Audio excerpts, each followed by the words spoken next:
A Voyage to Arcturus by David Lindsay. Chapter 1. The Seance. On a March evening, at 8 o'clock, Backhouse, the medium, a fast-rising star in the psychic world, was ushered into the study at Prolance, the Hampstead residence of Montague Fall. The room was illuminated only by the light of a blazing fire. The host, eyeing him with indolent curiosity, got up, and the usual conventional greetings were exchanged. Having indicated an easy-chair before the fire to his guest, the South American merchant sank back again into his own. The electric light was switched on. Fall's prominent, clear-cut features, metallic-looking skin, and general air of bored impassiveness did not seem greatly to impress the medium, who was accustomed to regard men from a special angle. Backhouse, on the contrary, was a novelty to the merchant. As he tranquilly studied him through half-closed lids and the smoke of a cigar, he wondered how this little, thick-set person with the pointed beard contrived to remain so fresh and sane in appearance in view of the morbid nature of his occupation. "Do you smoke?" drawled Fall, by way of starting the conversation. "No? Then will you take a drink?" "Not at present, I thank you." A pause. "Everything is satisfactory? The materialization will take place?" "I have no reason to doubt it." "That's good, for I would not like my guest to be disappointed. I have your check written out in my pocket." "Afterward will do quite well." 9 o'clock was the time specified, I believe?" "I fancy so." The conversation continued to flag. Fall sprawled in his chair, and remained apathetic. "Would you care to hear what arrangements I have made?" "I am unaware that any are necessary, beyond chairs for your guests." "I mean the decoration of the séance room, the music, and so forth." Backhouse stared at his host. "But this is not a theatrical performance." "That's correct. Perhaps I ought to explain. There will be ladies present, and ladies, you know, are aesthetically inclined." "In that case, I have no objection. I only hope they will enjoy the performance to the end." He spoke rather dryly. "Well, that's all right, then," said Fall. Flicking his cigar into the fire, he got up and helped himself to whiskey. "Will you come and see the room?" "Thank you, no. I prefer to have nothing to do with it till the time arrives." "Then let's go to see my sister, Mrs. Jameson, who is in the drawing-room. She sometimes does me the kindness to act as my hostess, as I am unmarried." "I will be delighted," said Backhouse coldly. They found the lady alone, sitting by the open pianoforte in a pensive attitude. She had been playing Scriabin, and was overcome. The medium took in her small, tight patrician features and porcelain-like hands, and wondered how Fall came by such a sister. She received him bravely, with just a shade of quiet emotion. He was used to such receptions at the hands of the sex, and knew well how to respond to them. "What amazes me," she half-whispered, after 10 minutes of graceful, hollow conversation, "is, if you must know it, not so much the manifestation itself, though that will surely be wonderful, as your assurance that it will take place. Tell me the grounds of your confidence." "I dream with open eyes," he answered, looking around at the door, "and others see my dreams. That is all." "But that's beautiful," responded Mrs. Jameson. She smiled rather absently, for the first guest had just entered. It was Kent Smith, the ex-magistrate, celebrated for his shrewd judicial humor, which, however, he had the good sense not to attempt to carry into private life. Although well on the wrong side of 70, his eyes were still disconcertingly bright. With the selective skill of an old man, he immediately settled himself in the most comfortable of the many comfortable chairs. "So, we are to see wonders tonight?" "Fresh material for your autobiography," remarked Fall. You should not have mentioned my unfortunate book. An old public servant is merely amusing himself in his retirement, Mr. Backhouse. You have no cause for alarm. I have studied in the school of discretion." "I am not alarmed. There can be no possible objection to your publishing whatever you please." "You are most kind," said the old man, with a cunning smile. "Trent is not coming tonight," remarked Mrs. Jameson, throwing a curious little glance at her brother. "I never thought he would. It's not in his line." "Mrs. Trent, you must understand," she went on, addressing the ex-magistrate, "has placed us all under a debt of gratitude. She has decorated the old lounge-hall upstairs most beautifully, and has secured the services of the sweetest little orchestra." "But this is Roman magnificence." "Backhouse thinks the spirit should be treated with more deference," laughed Fall. "Surely, Mr. Backhouse, a poetic environment—" "Pardon me. I am a simple man, and I always prefer to reduce things to elemental simplicity. I raise no opposition, but I express my opinion. Nature is one thing, and art is another." "And I am not sure that I don't agree with you," said the ex-magistrate. "An occasion like this ought to be simple, to guard against the possibility of deception, if you will forgive my bluntness, Mr. Backhouse." "We shall sit in full light," replied Backhouse, "and every opportunity will be given to all to inspect the room. I shall also ask you to submit me to a personal examination." A rather embarrassed silence followed. It was broken by the arrival of two more guests, who entered together. These were Pryor, the prosperous city coffee importer, and Lang, the stock jobber, well known in his own circle as an amateur prestidigitator. Backhouse was slightly acquainted with the latter. Pryor, perfuming the room with the faint odor of wine and tobacco smoke, tried to introduce an atmosphere of joviality into the proceedings. Finding that no one seconded his efforts, however, he shortly subsided and fell to examining the watercolors on the walls. Lang, tall, thin, and growing bald, said little, but stared at Backhouse a good deal. Coffee, liquors, and cigarettes were now brought in.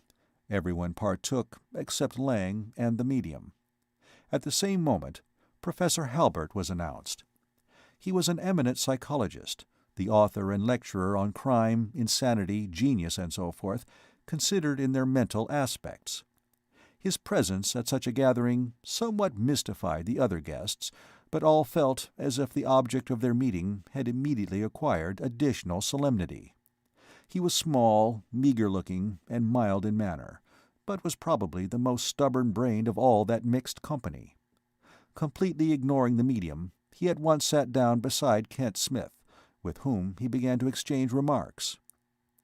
At a few minutes past the appointed hour, Mrs. Trent entered unannounced. She was a woman of about 28. She had a white, demure, saint-like face, smooth black hair, and lips so crimson and full that they seemed to be bursting with blood. Her tall, graceful body was almost expensively attired. Kisses were exchanged between her and Mrs. Jameson. She bowed to the rest of the assembly, and stole half a glance and a smile at Fall. The latter gave her a queer look, and Backhouse, who lost nothing, saw the concealed barbarian in the complacent gleam of his eye. She refused the refreshment that was offered her, and Fall proposed that, as everyone had now arrived, they should adjourn to the lounge hall. Mrs. Trent held up a slender palm. "Did you or did you not give me carte blanche, Montague?" "Of course I did," said Fall, laughing. "But what's the matter?" "Perhaps I have been rather presumptuous. I don't know. I have invited a couple of friends to join us. No, no one knows them. The two most extraordinary individuals you ever saw. And mediums, I am sure." "It sounds very mysterious. Who are these conspirators?" "At least tell us their names, you provoking girl," put in Mrs. Jameson. "One rejoices in the name of Maskull, and the other in that of Nightspore. That's nearly all that I know about them, so don't overwhelm me with any more questions." "But where did you pick them up? You must have picked them up somewhere." "But this is a cross-examination. Have I sinned against convention? I swear I will tell you not another word about them. They will be here directly, and then I will deliver them to your tender mercy." "I don't know them," said Fall, "and nobody else seems to, but, of course, we will all be very pleased to have them. Shall we wait, or what?" "I said 9, and it's past that now. It's quite possible they may not turn up after all. Anyway, don't wait." "I would prefer to start at once," said Backhouse. The lounge, a lofty room, 40 feet long by 20 wide, had been divided for the occasion into 2 equal parts by a heavy brocade curtain drawn across the middle. The far end was thus concealed. The nearer half had been converted into an auditorium by a crescent of armchairs. There was no other furniture. A large fire was burning halfway along the wall, between the chair-backs and the door. The room was brilliantly lighted by electric bracket lamps. A sumptuous carpet covered the floor. Having settled his guests in their seats, Fall stepped up to the curtain and flung it aside. A replica, or nearly so, of the Drury Lane presentation of the temple scene in The Magic Flute was then exposed to view. The gloomy, massive architecture of the interior, the glowing sky above it in the background, and, silhouetted against the latter, the gigantic seated statue of the pharaoh. A fantastically carved wooden couch lay before the pedestal of the statue. Near the curtain, obliquely placed to the auditorium, was a plain oak armchair, for the use of the medium. Many of those present felt privately that the setting was quite inappropriate to the occasion, and savored rather unpleasantly of ostentation. Backhouse in particular seemed put out. The usual compliments, however, were showered on Mrs. Trent as the deviser of so remarkable a theatre. Fall invited his friends to step forward and examine the apartment as minutely as they might desire. Pryor and Lang were the only ones to accept. The former wandered about among the pasteboard scenery, whistling to himself and occasionally tapping a part of it with his knuckles. Lang, who was in his element, ignored the rest of his party and commenced a patient, systematic search, on his own account, for secret apparatus. Fall and Mrs. Trent stood in a corner of the temple, talking together in low tones, while Mrs. Jameson, pretending to hold Backhouse in conversation, watched them as only a deeply interested woman knows how to watch. Lang, to his own disgust, having failed to find anything of a suspicious nature, the medium now requested that his own clothing should be searched. "All these precautions are quite needless and beside the matter in hand, as you will immediately see for yourselves. My reputation demands, however, that other people who are not present would not be able to say afterward that trickery has been resorted to." To Lang again fell the ungrateful task of investigating pockets and sleeves. Within a few minutes he expressed himself satisfied that nothing mechanical was in Backhouse's possession. The guests reseated themselves. Fall ordered 2 more chairs to be brought for Mrs. Trent's friends, who, however, had not yet arrived. He then pressed an electric bell and took his own seat. The signal was for the hidden orchestra to begin playing. A murmur of surprise passed through the audience as, without previous warning, the beautiful and solemn strains of Mozart's temple music pulsated through the air. The expectation of everyone was raised, while beneath her pallor and composure it could be seen that Mrs. Trent was deeply moved. It was evident that aesthetically she was by far the most important person present. Fall watched her, with his face sunk on his chest, sprawling as usual. Backhouse stood up, with one hand on the back of his chair, and began speaking. The music instantly sank to pianissimo and remained so for as long as he was on his legs. "Ladies and gentlemen, you are about to witness a materialization. That means you will see something appear in space that was not previously there. At first, it will appear as a vaporous form, but finally it will be a solid body, which anyone present may feel and handle, and, for example, shake hands with. For this body will be in the human shape. It will be a real man or woman, which I can't say, but a man or woman without known antecedents. If, however, you demand from me an explanation of the origin of this materialized form, where it comes from, whence the atoms and molecules composing its tissues are derived, I am unable to satisfy you. I am about to produce the phenomenon. If anyone can explain it to me afterward, I shall be very grateful. That is all I have to say." He resumed his seat, half turning his back on the assembly, and paused for a moment before beginning his task. It was precisely at this minute that the manservant opened the door and announced in a subdued but distant voice, "Mr. Maskull, Mr. Knightspore." Everyone turned round. Fall rose to welcome the late arrivals. Backhouse also stood up and stared hard at them. The two strangers remained standing by the door, which was closed quietly behind them. They seemed to be waiting for the mild sensation caused by their appearance to subside before advancing into the room. Maskull was a kind of giant, but of broader and more robust physique than most giants. He wore a full beard. His features were thick and heavy, coarsely modeled, like those of a wooden carving. But his eyes, small and black, sparkled with the fires of intelligence and audacity. His hair was short, black, and bristling. Knightspore was of middle height, but so tough-looking that he appeared to be trained out of all human frailties and susceptibilities. His hairless face seemed consumed by an intense spiritual hunger, and his eyes were wild and distant. Both men were dressed in tweeds. Before any words were spoken, a loud and terrible crash of falling masonry caused the assembled party to start up from their chairs in consternation. It sounded as if the entire upper part of the building had collapsed. Fall sprang to the door and called to the servant to say what was happening. The man had to be questioned twice before he gathered what was required of him. He said he had heard nothing. In obedience to his master's order, he went upstairs. Nothing, however, was amiss there, neither had the maids heard anything. In the meantime, Backhouse, who was almost alone of those assembled, had preserved his sang-froid, went straight up to Knightspore, who stood gnawing his nails. "Perhaps you can explain it, sir?"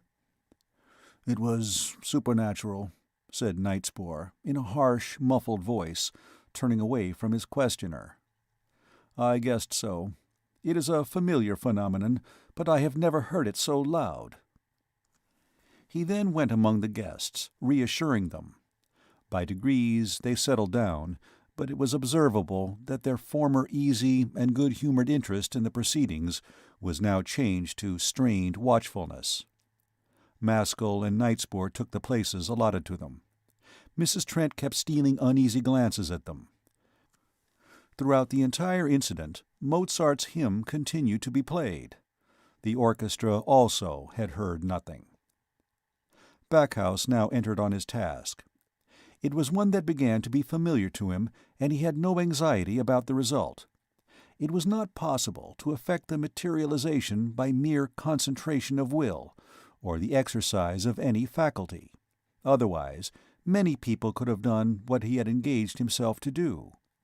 His nature was phenomenal. The dividing wall between himself and the spiritual world was broken in many places. Through the gaps in his mind, the inhabitants of the invisible, when he summoned them, passed for a moment timidly and awfully into the solid, colored universe. He could not say how it was brought about. The experience was a rough one for the body, and many such struggles would lead to insanity and early death. That is why Backhouse was stern and abrupt in his manner. The coarse, clumsy suspicion of some of the witnesses, the frivolous aestheticism of others, were equally obnoxious to his grim, bursting heart. But he was obliged to live, and to pay his way must put up with these impertinences. He sat down facing the wooden couch. His eyes remained open, but seemed to look inward. His cheeks paled, and he became noticeably thinner. The spectators almost forgot to breathe. The more sensitive among them began to feel, or imagine, strange presences all around them. Maskull's eyes glittered with anticipation, and his brows went up and down, but Nightspore appeared bored. After a long 10 minutes, the pedestal of the statue was seen to become slightly blurred, as though an intervening mist were rising from the ground. This slowly developed into a visible cloud, coiling hither and thither and constantly changing shape. The professor half rose, and held his glasses with one hand further forward on the bridge of his nose. By slow stages, the cloud acquired the dimensions and approximate outline of an adult human body, although all was still vague and blurred. It hovered lightly in the air, a foot or so above the couch. Backhouse looked haggard and ghastly. Mrs. Jameson quietly fainted in her chair, but she was unnoticed and presently revived. The apparition now settled down upon the couch, and at the moment of doing so seemed suddenly to grow dark, solid, and manlike. Many of the guests were as pale as the medium himself, but Fall preserved his stoical apathy and glanced once or twice at Mrs. Trent. She was staring straight at the couch, and was twisting a little lace handkerchief through the different fingers of her hand. The music went on playing. The figure was by this time unmistakably that of a man lying down. The face focused itself into distinctness. The body was draped in a sort of shroud, but the features were those of a young man. One smooth hand fell over, nearly touching the floor, white and motionless. The weaker spirits of the company stared at the vision in sick horror. The rest were grave and perplexed. The seeming man was dead, but somehow it did not appear like a death succeeding life, but like a death preliminary to life. All felt that he might sit up at any minute. "Stop that music," muttered Backhouse, tottering from his chair and facing the party. Fall touched the bell. A few more bars sounded, and then total silence ensued. "Anyone who wants to may approach the couch," said Backhouse with difficulty. Lang at once advanced, and stared awestruck at the supernatural youth. "You are at liberty to touch," said the medium. But Lang did not venture to, nor did any of the others, who one by one stole up to the couch, until it came to Fall's turn. He looked straight at Mrs. Trent, who seemed frightened and disgusted at the spectacle before her, but then not only touched the apparition, but suddenly grasped the drooping hand in his own and gave it a powerful squeeze. Mrs. Trent gave a low scream. The ghostly visitor opened his eyes, looked at Fall strangely, and sat up on the couch. A cryptic smile started playing over his mouth. Fall looked at his hand. A feeling of intense pleasure passed through his body. Maskull caught Mrs. Jameson in his arms. She was attacked by another spell of faintness. Mrs. Trent ran forward and led her out of the room. Neither of them returned. The phantom body now stood upright, looking about him, still with his peculiar smile. Pryor suddenly felt sick and went out. The other men more or less hung together, for the sake of human society. But Nightspore paced up and down like a man weary and impatient, while Maskull attempted to interrogate the youth. The apparition watched him with a baffling expression, but did not answer. Backhouse was sitting apart, his face buried in his hands. It was at this moment that the door was burst open violently, and a stranger, unannounced, half leaped, half strode a few yards into the room, and then stopped. None of Fall's friends had ever seen him before. He was a thick, shortish man, with surprising muscular development, and a head far too large in proportion to his body. His beardless yellow face indicated, as a first impression, a mixture of sagacity, brutality, and humor. "Ahai, gentlemen!" he called out loudly. His voice was piercing and oddly disagreeable to the ear. "So, we have a little visitor here." Knightsport turned his back, but everyone else stared at the intruder in astonishment. He took another few steps forward, which brought him to the edge of the theatre. "May I ask, sir, how I come to have the honor of being your host?" asked Fall sullenly. He thought that the evening was not proceeding as smoothly as he had anticipated. The newcomer looked at him for a second, and then broke into a great, roaring guffaw. He thumped Fall on the back playfully, but the play was rather rough, for the victim was sent staggering against the wall before he could recover his balance. "Good evening, my host. And good evening to you too, my lad," he went on, addressing the supernatural youth, who was now beginning to wander about the room, in apparent unconsciousness of his surroundings. "I have seen someone very like you before, I think." There was no response. The intruder thrust his head almost to the phantom's face. "You have no right here, as you know." The shape looked back at him with a smile full of significance, which, however, no one could understand. "Be careful what you are doing," said Backhouse quickly. "What's the matter, spirit usher?" "I don't know who you are, but if you use physical violence toward that, as you seem inclined to do, the consequences may prove very unpleasant." "And without pleasure, our evening would be spoiled, wouldn't it, my little mercenary friend?" Humor vanished from his face, like sunlight from a landscape, leaving it hard and rocky. Before anyone realized what he was doing, he encircled the soft, white neck of the materialized shape with his hairy hands, and with a double turn, twisted it completely round. A faint, unearthly shriek sounded, and the body fell in a heap to the floor. Its face was uppermost. The guests were unutterably shocked to observe that its expression had changed from the mysterious but fascinating smile to a vulgar, sordid, bestial grin, which cast a cold shadow of moral nastiness into every heart. The transformation was accompanied by a sickening stench of the graveyard. The features faded rapidly away. The body lost its consistence, passing from the solid to the shadowy condition, and before 2 minutes had elapsed, the spirit form had entirely disappeared. The short stranger turned and confronted the party, with a long, loud laugh like nothing in nature. The professor talked excitedly to Kent Smith in low tones.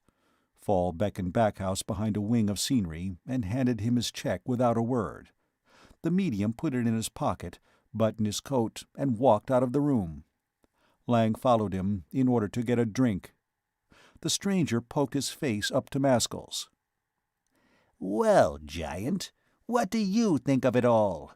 Wouldn't you like to see the land where this sort of fruit grows wild?" "What sort of fruit?" "That specimen goblin." Maskull waved him away with his huge hand. "Who are you, and how did you come here?" "Call up your friend. Perhaps he may recognize me." Nightspore had moved a chair to the fire, and was watching the embers with a set, fanatical expression.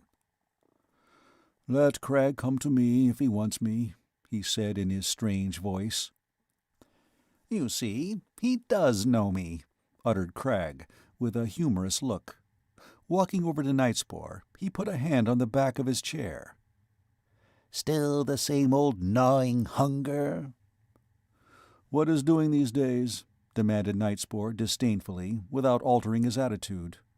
"Surtur has gone, and we are to follow him." "How do you two come to know each other, and of whom are you speaking?" asked Maskull, looking from one to the other in perplexity. "Cragg has something for us. Let us go outside," replied Nightspore. He got up and glanced over his shoulder.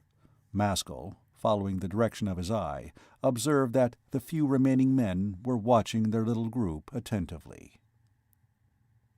End of Chapter 1. Chapter 2. In the Street. The three men gathered in the street outside the house. The night was slightly frosty, but particularly clear, with an east wind blowing. The multitude of blazing stars caused the sky to appear like a vast scroll of hieroglyphic symbols. Maskull felt oddly excited. He had a sense that something extraordinary was about to happen. "What brought you to this house tonight, Crag? And what made you do what you did? How are we to understand that apparition?" "That must have been Crystalman's expression on its face," muttered Nightspore. "We have discussed that, haven't we, Maskull? Maskull is anxious to behold that rare fruit in its native wilds." Maskull looked at Crag carefully, trying to analyze his own feelings toward him. He was distinctly repelled by the man's personality, yet side by side with his aversion a savage, living energy seemed to spring up in his heart that in some strange fashion was attributable to Crag. "Why do you insist on this simile?" he asked. "Because it is apropos. Nightspore is quite right. That was Crystalman's face, and we are going to Crystalman's country." "And where is this mysterious country?" "Tormance." "That's a quaint name, but where is it?" Crag grinned, showing his yellow teeth in the light of the street lamp. "It is the residential suburb of Arcturus." "What is he talking about, Nightspore? Do you mean the star of that name?" he went on to Crag. "Which you have in front of you at this very minute," said Crag, pointing a thick finger toward the brightest star in the southeastern sky. "There you see Arcturus, and Tormance is its one inhabited planet." Maskull looked at the heavy, gleaming star, and again at Crag. Then he pulled out a pipe and began to fill it. "You must have cultivated a new form of humor, Crag." "I am glad if I can amuse you, Maskull, if only for a few days." "I meant to ask you, how do you know my name?" "It would be odd if I didn't, seeing that I only came here on your account. As a matter of fact, Nightspore and I are old friends." Maskull paused with his suspended match. "You came here on my account?" "Surely, on your account and Nightspore's. We three are to be fellow travelers." Maskull now lit his pipe and puffed away coolly for a few moments. "I'm sorry, Crag, but I must assume you are mad." Crag threw back his head and gave a scraping laugh. "Am I mad, Nightspore?" "Has Surtur gone to Tormance?" ejaculated Nightspore in a strangled voice, fixing his eyes on Crag's face. "Yes, and he requires that we follow him at once." Maskull's heart began to beat strangely. It all sounded to him like a dream conversation. "And since how long, Crag, have I been required to do things by a total stranger? Besides, who is this individual?" "Crag's chief," said Nightspore, turning his head away. "The riddle is too elaborate for me. I give up." "You are looking for mysteries," said Crag, "so naturally you are finding them. Try and simplify your ideas, my friend. The affair is plain and serious." Maskull stared hard at him and smoked rapidly. "Where have you come from now?" demanded Nightspore suddenly. "From the old observatory at Starkness. Have you heard of the famous Starkness Observatory, Maskull?" "No. Where is it?" "On the northeast coast of Scotland. Curious discoveries are made there from time to time." "As, for example, how to make voyages to the stars. So this Surtur turns out to be an astronomer. And you too, presumably?" Crag grinned again. "How long will it take you to wind up your affairs? When can you be ready to start?" "You are too considerate," said Maskull, laughing outright. "I was beginning to fear that I would be hauled away at once. However, I have neither wife, land, nor profession, So there's nothing to wait for. What is the itinerary?" "You are a fortunate man. A bold, daring heart, and no encumbrances." Cragg's features became suddenly grave and rigid. "Don't be a fool and refuse a gift of luck. A gift declined is not offered a second time." "Cragg," replied Maskull simply, returning his pipe to his pocket, "I ask you to put yourself in my place. Even if were a man sick for adventures, how could I listen seriously to such an insane proposition as this? What do I know about you, or your past record? You may be a practical joker, or you may have come out of a madhouse. I know nothing about it. If you claim to be an exceptional man and want my cooperation, you must offer me exceptional proofs." "And what proofs would you consider adequate, Maskull?"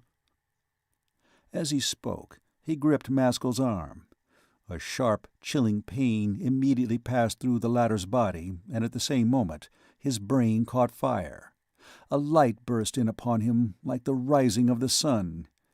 He asked himself for the first time if this fantastic conversation could by any chance refer to real things.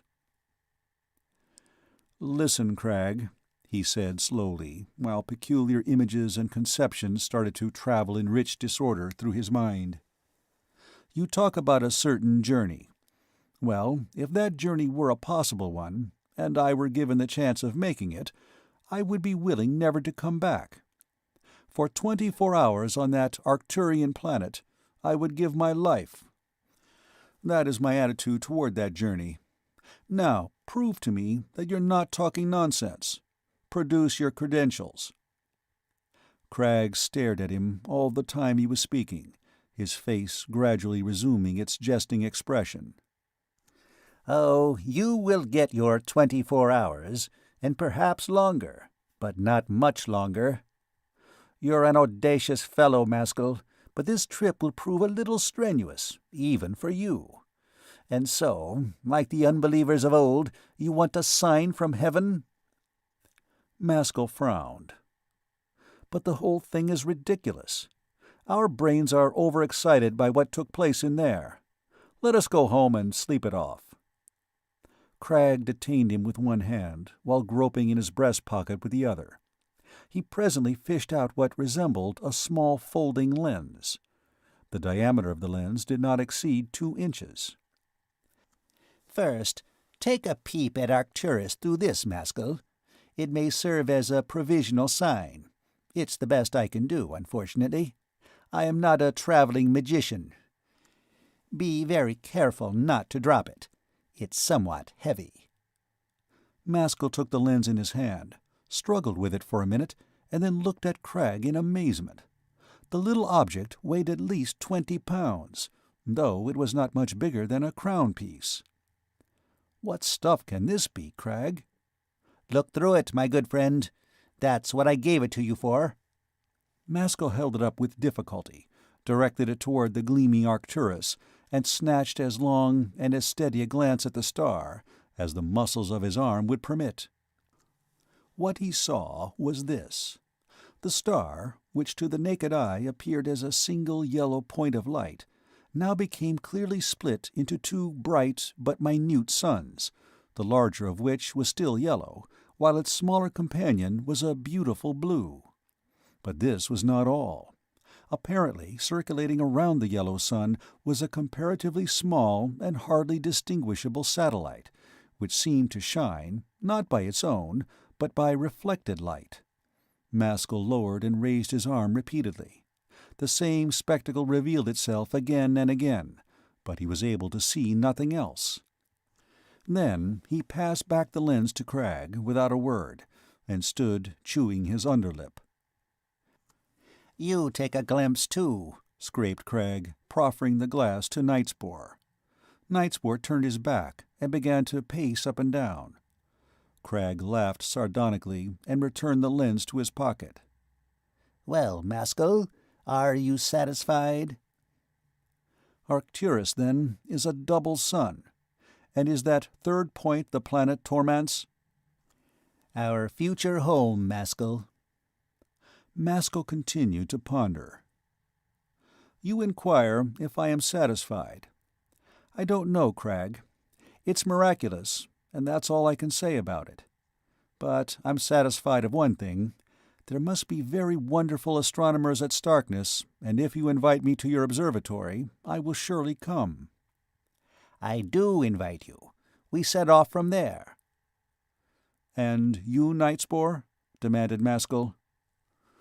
"The journey has to be made," answered his friend in indistinct tones, "though I don't see what will come of it." Crag shot a penetrating glance at him. "More remarkable adventures than this would need to be arranged before we could excite Nightspore." "Yet he is coming." "But not Kanamori. He is coming merely to bear you company." Maskull again sought the heavy, somber star gleaming in solitary might in the southeastern heavens, and as he gazed, his heart swelled with grand and painful longings, for which, however, he was unable to account to his own intellect. He felt that his destiny was in some way bound up with this gigantic, far-distant sun, but still he did not dare to admit to himself Crag's seriousness. He heard his parting remarks in deep abstraction, and only after the lapse of several minutes, when, alone with Nightspore, did he realize that they referred to such mundane matters as traveling routes and times of trains. "Does Crag travel north with us, Nightspore? I didn't catch that." "No. We go on first, and he joins us at Starkness on the evening of the day after tomorrow." Maskull remained thoughtful. "What am I to think of that man?" "For your information," replied Nightspore wearily, "I have never known him to lie." End of Chapter 2. Chapter 3. Starkness. A couple of days later, at 2 o'clock in the afternoon, Maskull and Nightspore arrived at Starkness Observatory, having covered the 7 miles from Halar Station on foot. The road, very wild and lonely, ran for the greater part of the way near the edge of rather lofty cliffs, within sight of the North Sea. The sun shone, but a brisk east wind was blowing and the air was salt and cold. The dark green waves were flecked with white. Throughout the walk they were accompanied by the plaintive, beautiful crying of the gulls. The observatory presented itself to their eyes as a self-contained little community, without neighbors, and perched on the extreme end of the land. There were 3 buildings: a small stone-built dwelling-house, a low workshop, and, about 200 yards farther north, a square tower of granite masonry, 70 feet in height. The house and the shop were separated by an open yard, littered with waste. A single stone wall surrounded both, except on the side facing the sea, where the house itself formed a continuation of the cliff. No one appeared. The windows were all closed, and Maskull could have sworn that the whole establishment was shut up and deserted. He passed through the open gate, followed by Nightspore, and knocked vigorously on the front door. The knocker was thick with dust, and had obviously not been used for a long time. He put his ear to the door, but could hear no movements inside the house. He then tried the handle. The door was locked. They walked around the house looking for another entrance, but there was only the one door. "This isn't promising," growled Maskull. "There's no one here. Now you try the shed, while I go over to that tower." Nightspore, who had not spoken half a dozen words since leaving the train, complied in silence, and started off across the yard. Maskull passed out of the gate again. When he arrived at the foot of the tower, which stood some way back from the cliff, he found the door heavily padlocked. Gazing up, he saw 6 windows, one above the other at equal distances, all on the east face, that is, overlooking the sea. Realizing that no satisfaction was to be gained here, he came away again, still more irritated than before.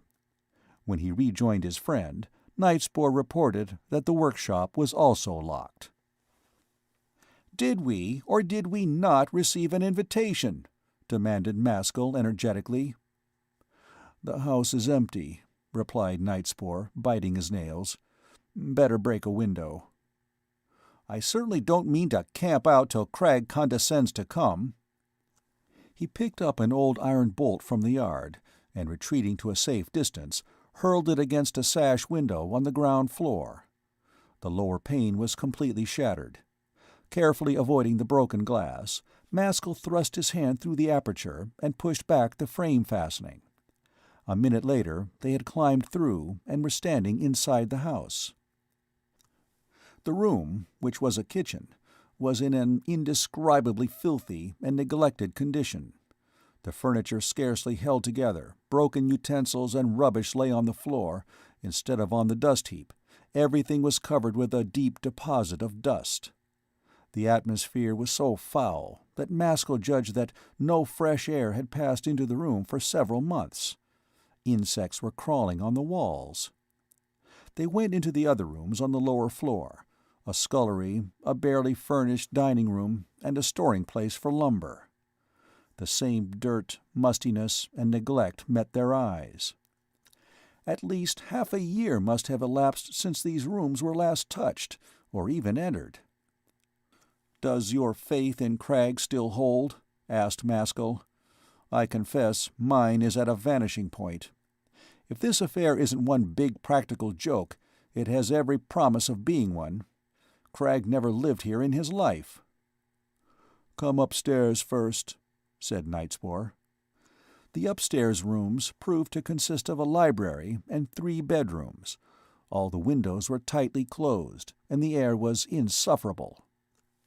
The beds had been slept in, evidently a long time ago, and had never been made since. The tumbled, discolored bed linen actually preserved the impressions of the sleepers.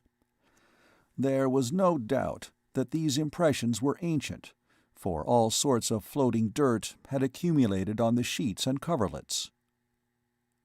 "Who could have slept here, do you think?" interrogated Maskull. "The observatory staff?" "More likely travelers like ourselves. They left suddenly." Maskull flung the windows wide open in every room he came to, and held his breath until he had done so. 2 of the bedrooms faced the sea, the third, the library, the upward-sloping moorland. This library was now the only room left unvisited, and unless they discovered signs of recent occupation here, Maskull made up his mind to regard the whole business as a gigantic hoax. But the library, like all the other rooms, was foul with stale air and dust-laden. Maskull, having flung the window up and down, fell heavily into an armchair and looked disgustedly at his friend. "Now what is your opinion of Cragg?" Nightspore sat on the edge of the table which stood before the window. "He may still have left a message for us." "What message? Why? Do you mean in this room? I see no message." Nightspore's eyes wandered about the room, finally seeming to linger upon a glass-fronted wall cupboard, which contained a few old bottles on one of the shelves and nothing else. Maskull glanced at him and at the cupboard. Then, without a word, he got up to examine the bottles. There were 4 altogether, one of which was larger than the rest. The smaller ones were about 8 inches long. All were torpedo-shaped, but had flattened bottoms, which enabled them to stand upright. 2 of the smaller ones were empty and unstoppered. The others contained a colorless liquid, and possessed queer-looking, nozzle-like stoppers that were connected by a thin metal rod with a catch halfway down the side of the bottle. They were labeled, but the labels were yellow with age, and the writing was nearly undecipherable. Maskull carried the filled bottles with him to the table in front of the window in order to get better light. Nightspore moved away to make room for him. He now made out on the larger bottles the words "solar back rays," and on the other one, after some doubt, he thought that he could distinguish something like Arcturian back rays. He looked up to stare curiously at his friend. Have you been here before, Nightspore?" "I guessed Crag would leave a message." "Well, I don't know. It may be a message, but it means nothing to us, or at all events to me. What are back rays?" "Light that goes back to its source," muttered Nightspore. "And what kind of light would that be?" Nightspore seemed unwilling to answer, but, finding Maskull's eyes still fixed on him, he brought out, "Unless light pulled, as well as pushed, how would flowers contrive to twist their heads around after the sun?" "I don't know. But the point is, what are these bottles for?" While he was still talking, with his hand on the smaller bottle, the other, which was lying on its side, accidentally rolled over in such a manner that the metal caught against the table. He made a movement to stop it. His hand was actually descending, when the bottle suddenly disappeared before his eyes. It had not rolled off the table, but had really vanished. It was nowhere at all. Maskull stared at the table. After a minute, he raised his brows and turned to Nightspore with a smile. "The message grows more intricate." Nightspore looked bored. "The valve became unfastened. The contents have escaped through the open window toward the sun, carrying the bottle with them. But the bottle will be burned up by the Earth's atmosphere, and the contents will dissipate and will not reach the sun." Maskull listened attentively, and his smile faded. "Does anything prevent us from experimenting with this other bottle?" "Replace it in the cupboard," said Nightspore. "Arcturus is still below the horizon, and you would succeed only in wrecking the house." Maskull remained standing before the window, pensively gazing out at the sunlit moors. "Crag treats me like a child," he remarked presently. "And perhaps I really am a child. My cynicism must seem most amusing to Crag. But why does he leave me to find out all this by myself? For I don't include you, Nightspore. But what time will Crag be here?" "Not before dark, I expect," his friend replied. End of Chapter 3. Chapter 4. The Voice. It was by this time past 3 o'clock. Feeling hungry, for they had eaten nothing since early morning, Maskull went downstairs to forage, but without much hope of finding anything in the shape of food. In a safe in the kitchen he discovered a bag of mouldy oatmeal, which was untouchable, a quantity of quite good tea in an airtight caddy, and an unopened can of ox tongue. Best of all, in the dining-room cupboard he came across an uncorked bottle of first-class Scotch whisky. He had once made preparations for a scratch meal. A pump in the yard ran clear after a good deal of hard working at it, and he washed out and filled the antique kettle. For firewood, one of the kitchen chairs was broken up with a chopper. The light, dusty wood made a good blaze in the grate. The kettle was boiled, and cups were procured and washed. 10 minutes later, the friends were dining in the library. Nightspore ate and drank little, but Maskull sat down with good appetite. There being no milk, whiskey took the place of it.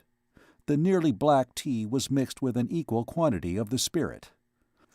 Of this concoction Maskull drank cup after cup, and after the tongue had disappeared he was still imbibing. Nightspore looked at him queerly. "Do you intend to finish the bottle before Crag comes?" "Crag won't want any, and one must do something.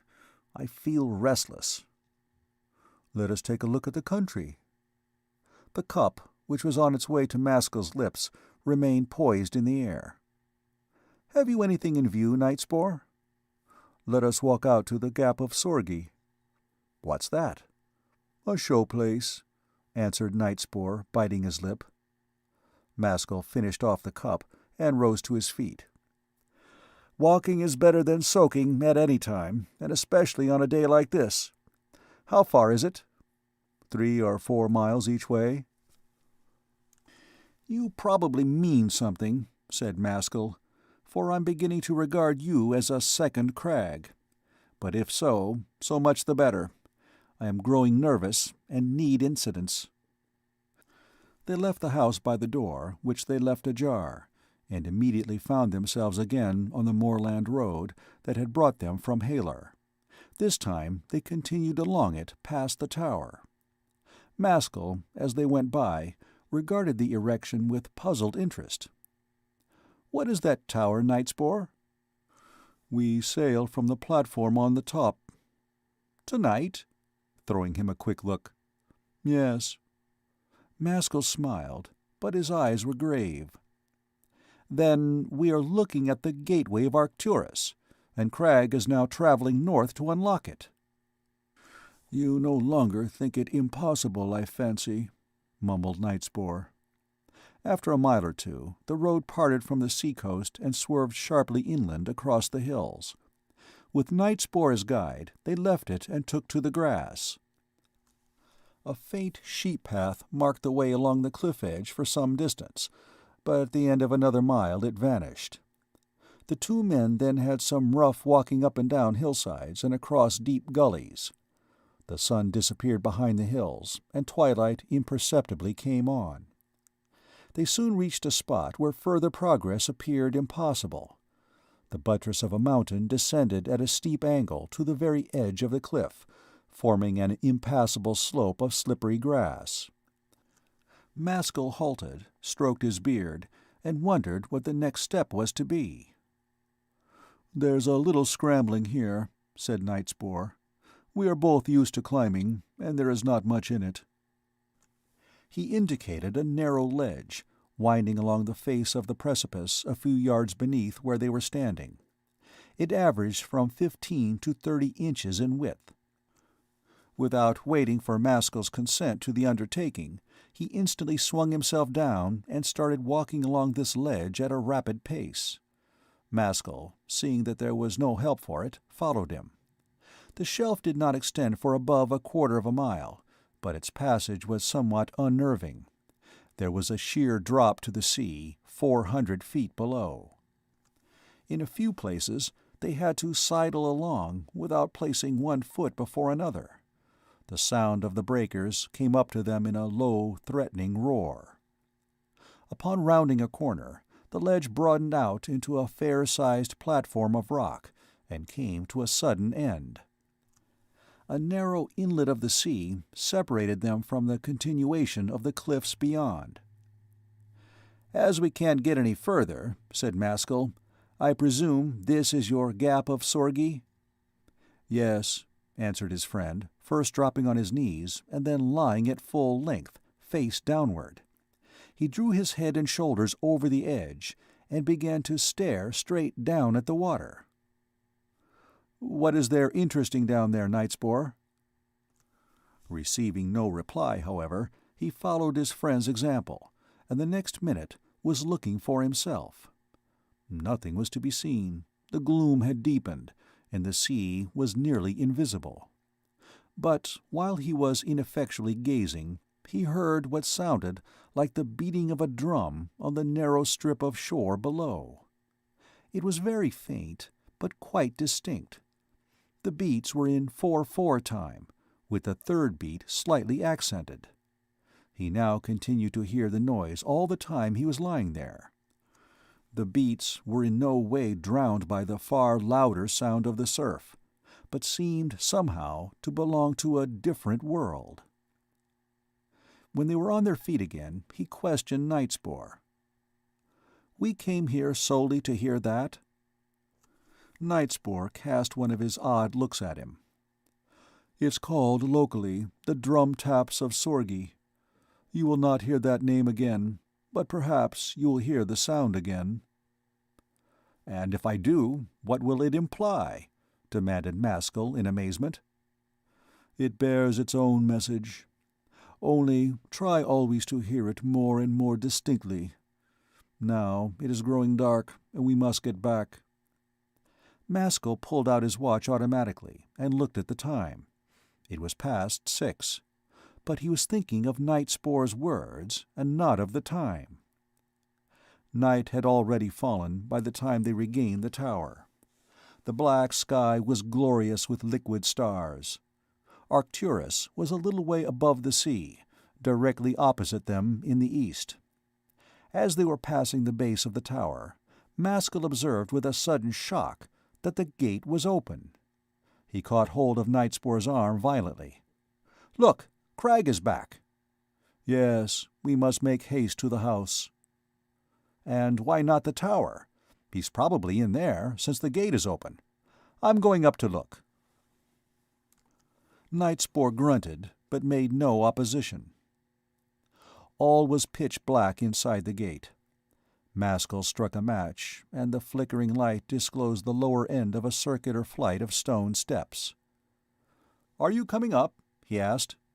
"No, I'll wait here." Maskull immediately began the ascent. Hardly had he mounted half a dozen steps, however, before he was compelled to pause to gain breath. He seemed to be carrying upstairs not one Maskull, but three. As he proceeded, the sensation of crushing weight, so far from diminishing, grew worse and worse. It was nearly physically impossible to go on. His lungs could not take in enough oxygen, while his heart thumped like a ship's engine. Sweat coursed down his face. At the 20th step, he completed the first revolution of the tower, and came face to face with the first window, which was set in a high embrasure. Realizing that he could go no higher, he struck another match and climbed into the embrasure, in order that he might at all events see something from the tower. The flame died, and he stared through the window at the stars. Then, to his astonishment, he discovered that it was not a window at all, but a lens. The sky was not a wide expanse of space containing a multitude of stars, but a blurred darkness, focused only in one part, where two very bright stars, like small moons in size, appeared in close conjunction, and near them a more minute planetary object, as brilliant as Venus and with an observable disk. One of the suns shone with a glaring white light, the other was a weird and awful blue. Their light, though almost solar in intensity, did not illuminate the interior of the tower. Maskull knew at once that the system of spheres at which he was gazing was what is known to astronomy as the star Arcturus. He had seen the sight before, through Crag's glass. But then the scale had been smaller. The colors of the twin suns had not appeared in their naked reality. These colors seemed to him most marvelous, as if, in seeing them through Earth eyes, he was not seeing them correctly. But it was at Tormance that he stared the longest and the most earnestly. On that mysterious and terrible Earth, countless millions of miles distant, it had been promised him that he would set foot, even though he might leave his bones there. The strange creatures that he was to behold and touch were already living at this very moment. A low, sighing whisper sounded in his ear, from not more than a yard away. "Don't you understand, Maskull, that you are only an instrument, to be used and then broken? Nightspore is asleep now, but when he wakes, you must die.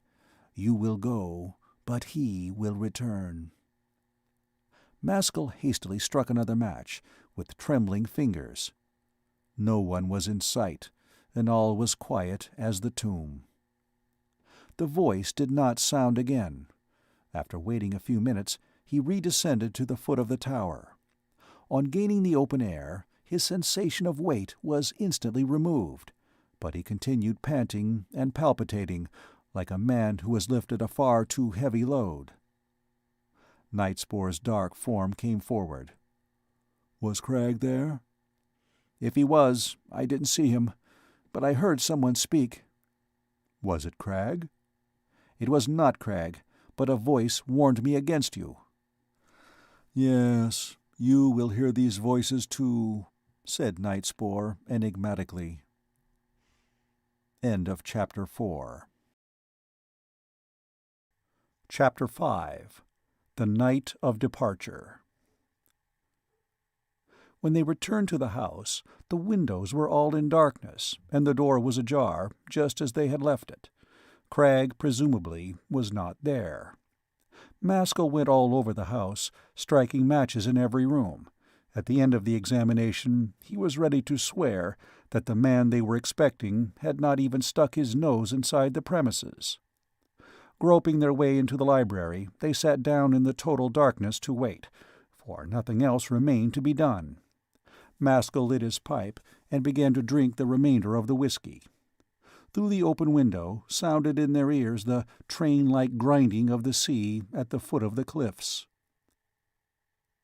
"Cragg must be in the tower after all," remarked Maskull, breaking the silence. "Yes, he is getting ready." "I hope he doesn't expect us to join him there. It was beyond my powers, but why, heaven knows. The stairs must have a magnetic pull of some sort." "It is tormentic gravity," muttered Nightspore. "I understand you, or rather I don't, but it doesn't matter." He went on smoking in silence, occasionally taking the mouthful of the neat liquor. "Who is Surtur?" he demanded abruptly. "We others are gropers and bunglers, but he is a master." Maskull digested this. "I fancy you are right, for though I know nothing about him, his mere name has an exciting effect on me. Are you personally acquainted with him?"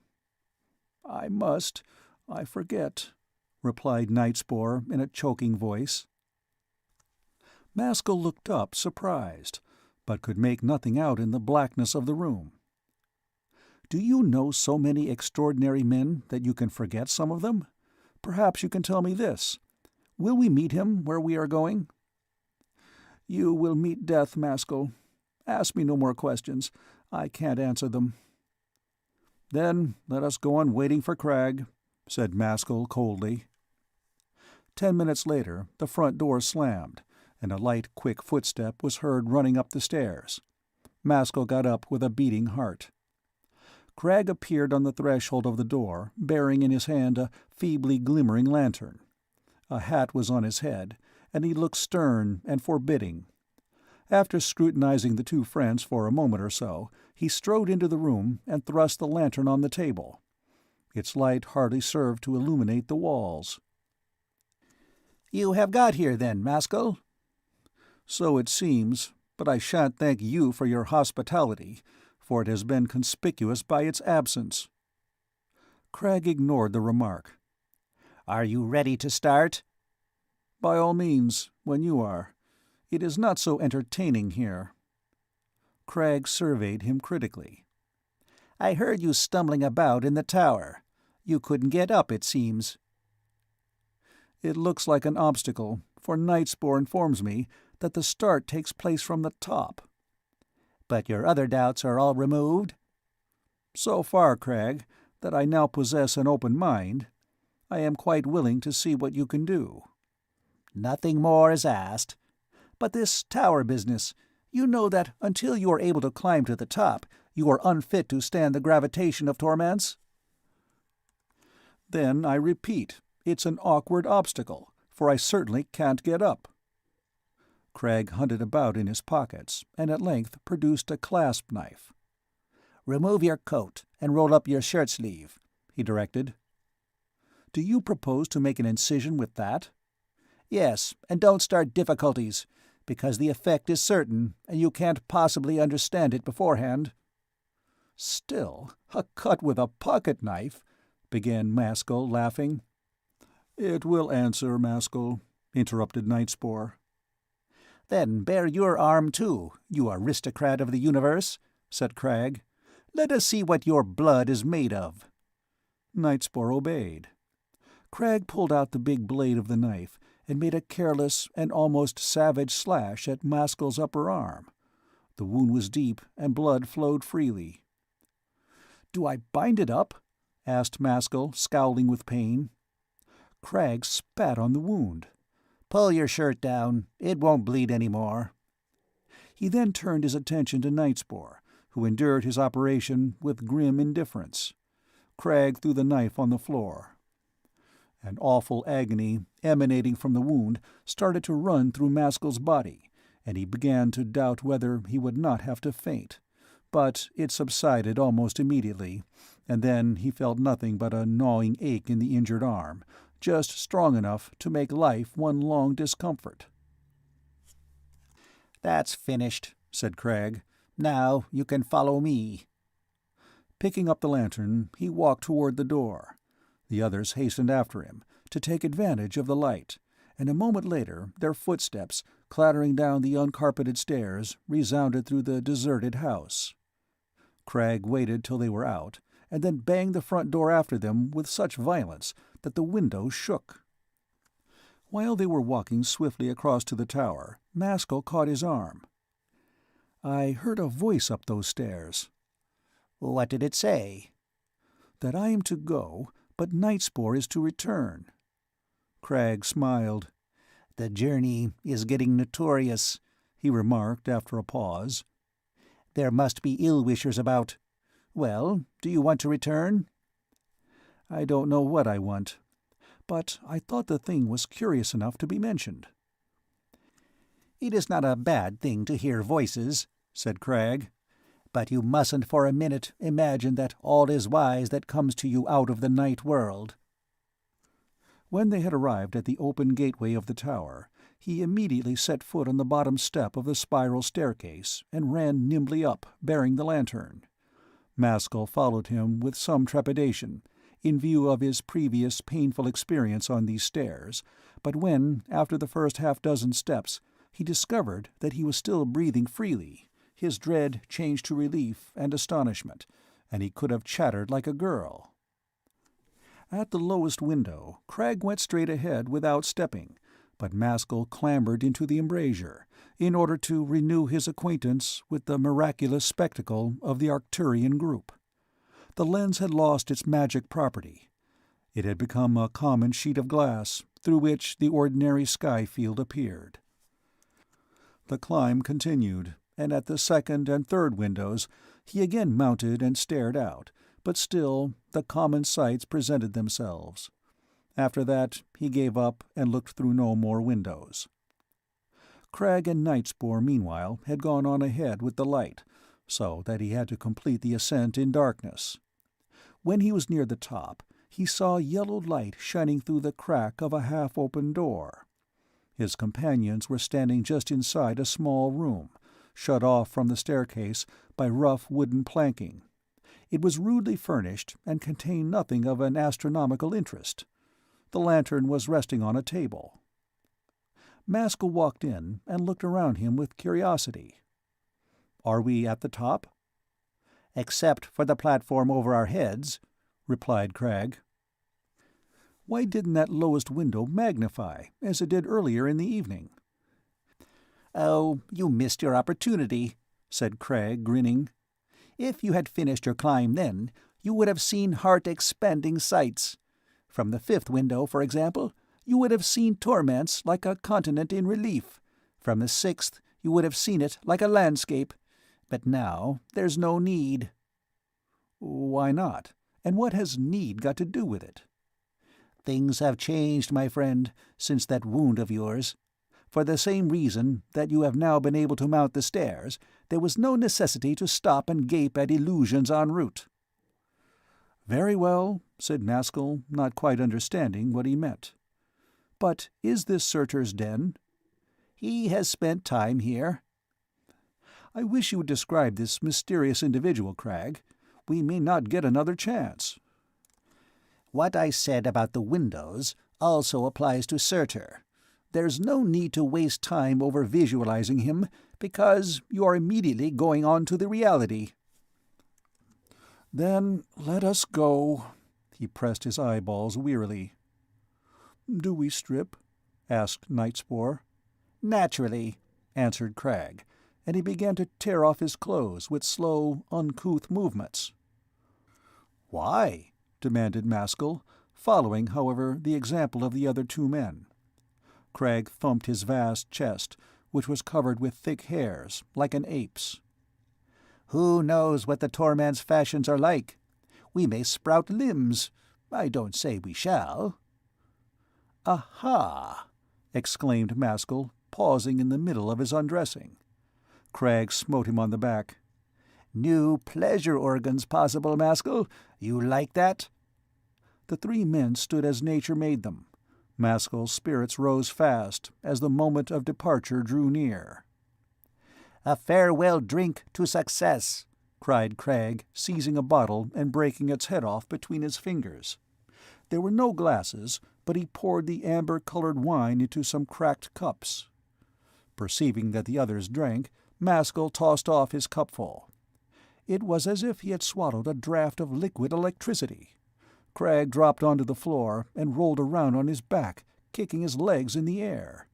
He tried to drag Maskull down on top of him, and a little horseplay went on between the two. Nightspore took no part in it, but walked to and fro like a hungry, caged animal. Suddenly, from out of doors, there came a single, prolonged, piercing wail, such as a banshee might be imagined to utter. It ceased abruptly, and was not repeated. "What's that?" called out Maskull, disengaging himself impatiently from Cragg. Cragg rocked with laughter. "A Scottish spirit trying to reproduce the bagpipes of its earth life, in honor of our departure." Nightsport turned to Cragg. "Maskull will sleep throughout the journey?" "And you too, if you wish, my altruistic friend. I am pilot, and you passengers can amuse yourselves as you please." "Are we off at last?" asked Maskull. "Yes, you are about to cross your Rubicon, Maskull. But what a Rubicon! Do you know that it takes light 100 years or so to arrive here from Arcturus? Yet we shall do it in 19 hours. "Then you assert that Surtur is already there?" "Surtur is where he is. He is a great traveler." "Won't I see him?" Cragg went up to him and looked him in the eyes. "Don't forget that you have asked for it and wanted it. Few people in Tormance will know more about him than you do, but your memory will be your worst friend." He led the way up a short iron ladder, mounting through a trap to the flat roof above. When they were up, he switched on a small electric torch. Maskull beheld with awe the torpedo of crystal that was to convey them through the whole breadth of visible space. It was 40 feet long, 8 wide, and 8 high. The tank containing the Arcturian back-rays was in front, the car behind. The nose of the torpedo was directed toward the southeastern sky. The whole machine rested upon a flat platform, raised about 4 feet above the level of the roof, so as to encounter no obstruction on starting its flight. Cragg flashed the light onto the door of the car to enable them to enter. Before doing so, Maskull gazed sternly once again at the gigantic, far-distant star, which was to be their sun from now onward. He frowned, shivered slightly, and got in beside Nightspore. Cragg clambered past them onto his pilot's seat. He threw the flashlight through the open door, which was then carefully closed, fastened, and screwed up. He pulled the starting lever. The torpedo glided gently from its platform, and passed rather slowly away from the tower seaward. Its speed increased sensibly, though not excessively, until the approximate limits of the Earth's atmosphere were reached. Cragg then released the speed valve, and the car sped on its way with a velocity more nearly approaching that of thought than of light. Maskull had no opportunity of examining through the crystal walls the rapidly changing panorama of the heavens. An extreme drowsiness oppressed him. He opened his eyes violently a dozen times, but on the 13th attempt he failed. From that time forward he slept heavily. The bored, hungry expression never left Nightspore's face. The alterations in the aspect of the sky seemed to possess not the least interest for him. Cragg sat with his hand on the lever, watching with savage intentness his phosphorescent charts and gauges. End of Chapter 5. Chapter 6. Joywind. It was dense night when Maskull awoke from his profound sleep. A wind was blowing against him, gentle but wall-like, such as he had never experienced on Earth. He remained sprawling on the ground, as he was unable to lift his body because of its intense weight. A numbing pain, which he could not identify with any region of his frame, acted from now onward as a lower, sympathetic note to all his other sensations. It gnawed away at him continuously. Sometimes it embittered and irritated him, at other times he forgot it. He felt something hard on his forehead. Putting his hand up, he discovered there a fleshy protuberance the size of a small plum, having a cavity in the middle, of which he could not feel the bottom. Then he also became aware of a large knob on each side of his neck, an inch below the ear. From the region of his heart, a tentacle had budded. It was as long as his arm, but thin, like whipcord, and soft and flexible. As soon as he thoroughly realized the significance of these new organs, his heart began to pump. Whatever might or might not be their use, they proved one thing, that he was in a new world. One part of the sky began to get lighter than the rest. Maskull cried out to his companions, but received no response. This frightened him.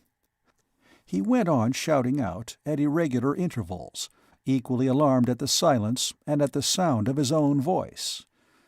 Finally, as no answering hail came, he thought it wiser not to make too much noise, and after that he lay quiet, waiting in cold blood for what might happen. In a short while he perceived dim shadows around him, but these were not his friends. A pale, milky vapor over the ground began to succeed the black night, while in the upper sky rosy tints appeared. On Earth, one would have said that day was breaking.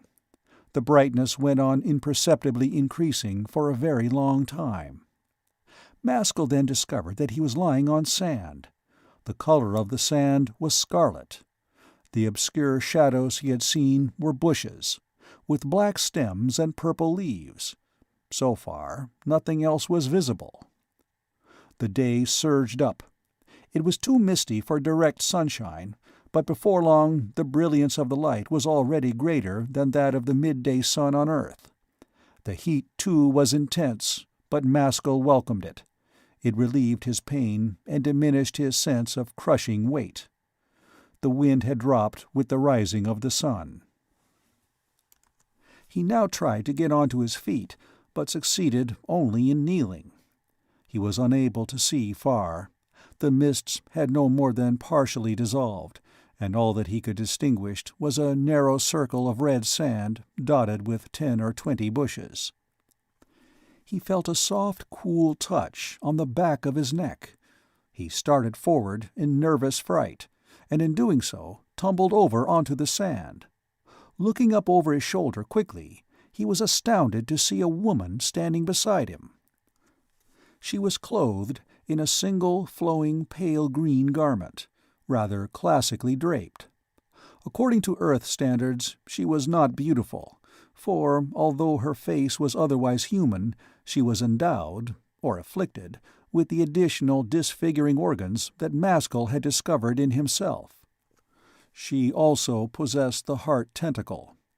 But when he sat up, and their eyes met and remained in sympathetic contact, he seemed to see right into a soul that was the home of love, warmth, kindness, tenderness, and intimacy. She was the noble familiarity of that gaze, that she thought he knew her. After that, he recognized all the loveliness of her person. She was tall and slight. All her movements were as graceful as music. Her skin was not of a dead, opaque color like that of an earth beauty, but was opalescent. Its hue was continually changing with every thought and emotion, but none of these tints was vivid. All were delicate, half-toned, and poetic. She had very long, loosely plaited flaxen hair. The new organs, as soon as Maskull had familiarized himself with them, imparted something to her face that was unique and striking. He could not quite define it to himself, but subtlety and inwardness seemed added. The organs did not contradict the love of her eyes or the angelic purity of her features, but nevertheless sounded a deeper note, a note that saved her from mere girlishness. Her gaze was so friendly and unembarrassed that Maskull felt scarcely any humiliation at sitting at her feet, naked and helpless. She realized his plight, and put into his hands a garment that she had been carrying over her arm. It was similar to the one she was wearing, but of a darker, more masculine color. "Do you think you can put it on by yourself?" He was distinctly conscious of these words, yet her voice had not sounded. He forced himself up to his feet, and she helped him to master the complications of the drapery. "Poor man, how you are suffering," she said in the same inaudible language. This time he discovered that the sense of what she said was received by his brain through the organ on his forehead. "Where am I? Is this Tormance?" he asked. As he spoke, he staggered. She caught him and helped him to sit down. "Yes, you are with friends." Then she regarded him with a smile and began speaking aloud in English. Her voice somehow reminded him of an April day. It was so fresh, nervous, and girlish. "I can now understand your language. It was strange at first. In the future, I'll speak to you with my mouth." "This is extraordinary. What is this organ?" he asked, touching his forehead. "It is named the Breve. By means of it we read one another's thoughts. Still, speech is better, for then the heart can be read too." He smiled. "They say that speech is given us to deceive others. One can deceive with thought too, but I'm thinking of the best, not the worst." "Have you seen my friends?" She scrutinized him quietly before answering. "Did you not come alone?" "I came with 2 other men, in a machine. I must have lost consciousness on arrival, and I haven't seen them since." "That's very strange. No, I haven't seen them. They can't be here, or we would have known it. My husband and I." "What is your name, and your husband's name?" "Mine is Joywind. My husband's is Panaw. We live a very long way from here. Still, it came to us both last night that you were lying here insensible. We almost quarreled about which of us should come to you, but in the end I won." Here she laughed.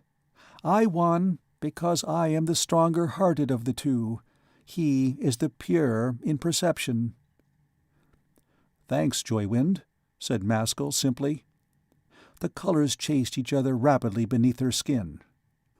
"Oh, why do you say that? What pleasure is greater than loving-kindness? I rejoice at the opportunity. But now we must exchange blood." "What is this?" he demanded, rather puzzled. "It must be so. Your blood is far too thick and heavy for our world. Until you have an infusion of mine, you will never get up." Maskull flushed. "I feel like a complete ignoramus here. Won't it hurt you?" "If your blood pains you, I suppose it will pain me, but we shall share the pain." "This is a new kind of hospitality to me," he muttered. "Wouldn't you do the same for me?" asked Joywind, half smiling, half agitated. "I can't answer for any of my actions in this world. I scarcely know where I am. Why, yes, of course I would, Joywind." While they were talking, it had become full day. The mists had rolled away from the ground, and only the upper atmosphere remained fog-charged. The desert of scarlet sand stretched in all directions except one, where there was a sort of little oasis, some low hills, clothed sparsely with little purple trees, from base to summit. It was about a quarter of a mile distant. Joywind had brought with her a small flint knife. Without any trace of nervousness, she made a careful, deep incision on her upper arm. Maskull expostulated. "Really, this part of it is nothing," she said, laughing. And if it were, a sacrifice that is no sacrifice, what merit is there in that? Come now, your arm."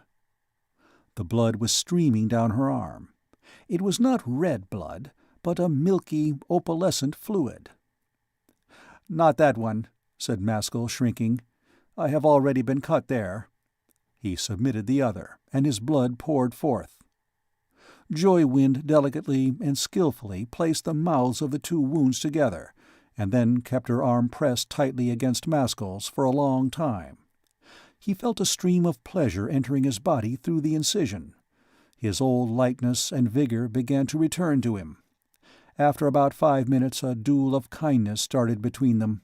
He wanted to remove his arm, and she to continue. At last he had his way, but it was none too soon. She stood there paled and dispirited. She looked at him with a more serious expression than before, as if strange depths had opened up before her eyes. "What is your name?" "Maskull." "Where have you come from, with this awful blood?" "From a world called Earth. The blood is clearly unsuitable for this world, Joywind, but after all, that was only to be expected. I am sorry I let you have your way." "Oh, don't say that. There was nothing else to be done. We must all help one another. Yet, somehow, forgive me, I feel polluted." "And well you may, for it's a fearful thing for a girl to accept in her own veins the blood of a strange man from a strange planet. If I had not been so dazed and weak, I would never have allowed it." "But I would have insisted. Are we not all brothers and sisters? Why did you come here, Maskull?" He was conscious of a slight degree of embarrassment. "Will you think it foolish if I say I hardly know? I came with those two men. Perhaps I was attracted by curiosity, or perhaps it was the love of adventure." "Perhaps," said Joywind. "I wonder. These friends of yours must be terrible men. Why did they come?" "That I can tell you. They came to follow Surtur." Her face grew troubled. "I don't understand it. One of them at least must be a bad man, and yet if he is following Surtur, or shaping as he is called here, he can't be really bad." "What do you know of Surtur?" asked Maskull in astonishment. Joywind remained silent for a time, studying his face. His brain moved restlessly, as though it were being probed from outside. "I see, and yet I don't see," she said at last. "It is very difficult. Your god is a dreadful being, bodiless, unfriendly, invisible. Here we don't worship a god like that. Tell me, has any man set eyes on your god?" "What does all this mean, Joywind? Why speak of God? I want to know." "In ancient times, when the earth was young and grand, a few holy men are reputed to have walked and spoken with God, but those days are past."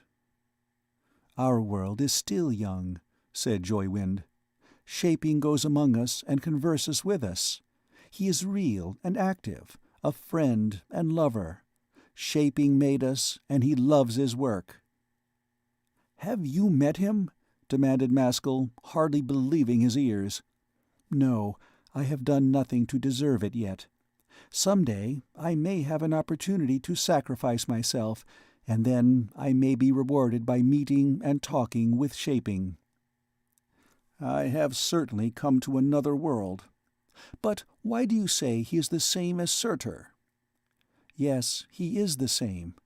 We women call him Shaping, and so do most men, but a few name him Surtur." Maskull bit his nail. "Have you ever heard of Crystalman? That is Shaping once again. You see, he has many names, which shows how much he occupies our minds. Crystalman is a name of affection." "It's odd," said Maskull. "I came here with quite different ideas about Crystalman." Joywind shook her hair. "In that grove of trees over there stands a desert shrine of his. Let us go and pray there, and then we'll go on our way to Poolingdread. That is my home. It is a long way off, and we must get there before Bloodsomber." "Now, what is Bloodsomber?" "For about 4 hours in the middle of the day, Branch-Spell's rays are so hot that no one can endure them. We call it Bloodsomber." "Is Branch-Spell another name for Arcturus?" Joywind threw off her seriousness and laughed. "Naturally, we don't take our names from you, Maskull. I don't think our names are very poetic, but they follow nature." She took his arm affectionately and directed their walk towards the tree-covered hills. As they went along, the sun broke through the upper mists, and a terrible gust of scorching heat, like a blast from a furnace, struck Maskull's head. He involuntarily looked up, but lowered his eyes again like lightning.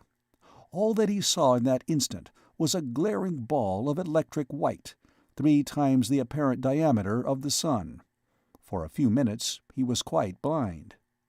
"My God!" he exclaimed. "If it's like this in early morning, you must be right enough about Bloodsomber." When he had somewhat recovered himself, he asked, "How long are the days here, Joywind?" Again he felt his brain being probed. "At this time of the year, for every hour's daylight that you have in summer, we have 2. The heat is terrific, and yet somehow I don't feel so distressed by it as I would have expected." "I feel it more than usual. It's not difficult to account for it. You have some of my blood, and I have some of yours." "Yes, every time I realize that, Tell me, Joywind, will my blood alter if I stay here long enough? I mean, will it lose its redness and thickness, and become pure and thin and light-colored like yours?" "Why not? If you live as we live, you will assuredly grow like us." "Do you mean food and drink?" "We eat no food, and drink only water." "And on that you manage to sustain life?" "Well, Maskull, our water is good water," replied Joywind, smiling. As soon as he could see again, he stared around at the landscape. The enormous scarlet desert extended everywhere to the horizon, except where it was broken by the oasis. It was roofed by a cloudless, deep blue, almost violet sky. The circle of the horizon was far larger than on Earth. On the skyline, at right angles to the direction in which they were walking, appeared a chain of mountains, apparently about 40 miles distant. One, which was higher than the rest, was shaped like a cup. Maskull would have felt inclined to believe he was traveling in dreamland, but for the intensity of the light which made everything vividly real. Joywind pointed to the cup-shaped mountain. "That's Poolingdread." "You didn't come from there!" he exclaimed, quite startled. "Yes, I did indeed, and that is where we have to go now." "With the single object of finding me?" "Why, yes." The color mounted to his face. "Then you are the bravest and noblest of all girls," he said quietly after a pause. "Without exception. Why, this is a journey for an athlete." She pressed his arm, while a score of unpaintable, delicate hues stained her cheeks in rapid transition. "Please, don't say any more about it, Maskull. It makes me feel unpleasant." "Very well. But can we possibly get there before midday?" "Oh, yes, and you mustn't be frightened at the distance. We think nothing of long distances here.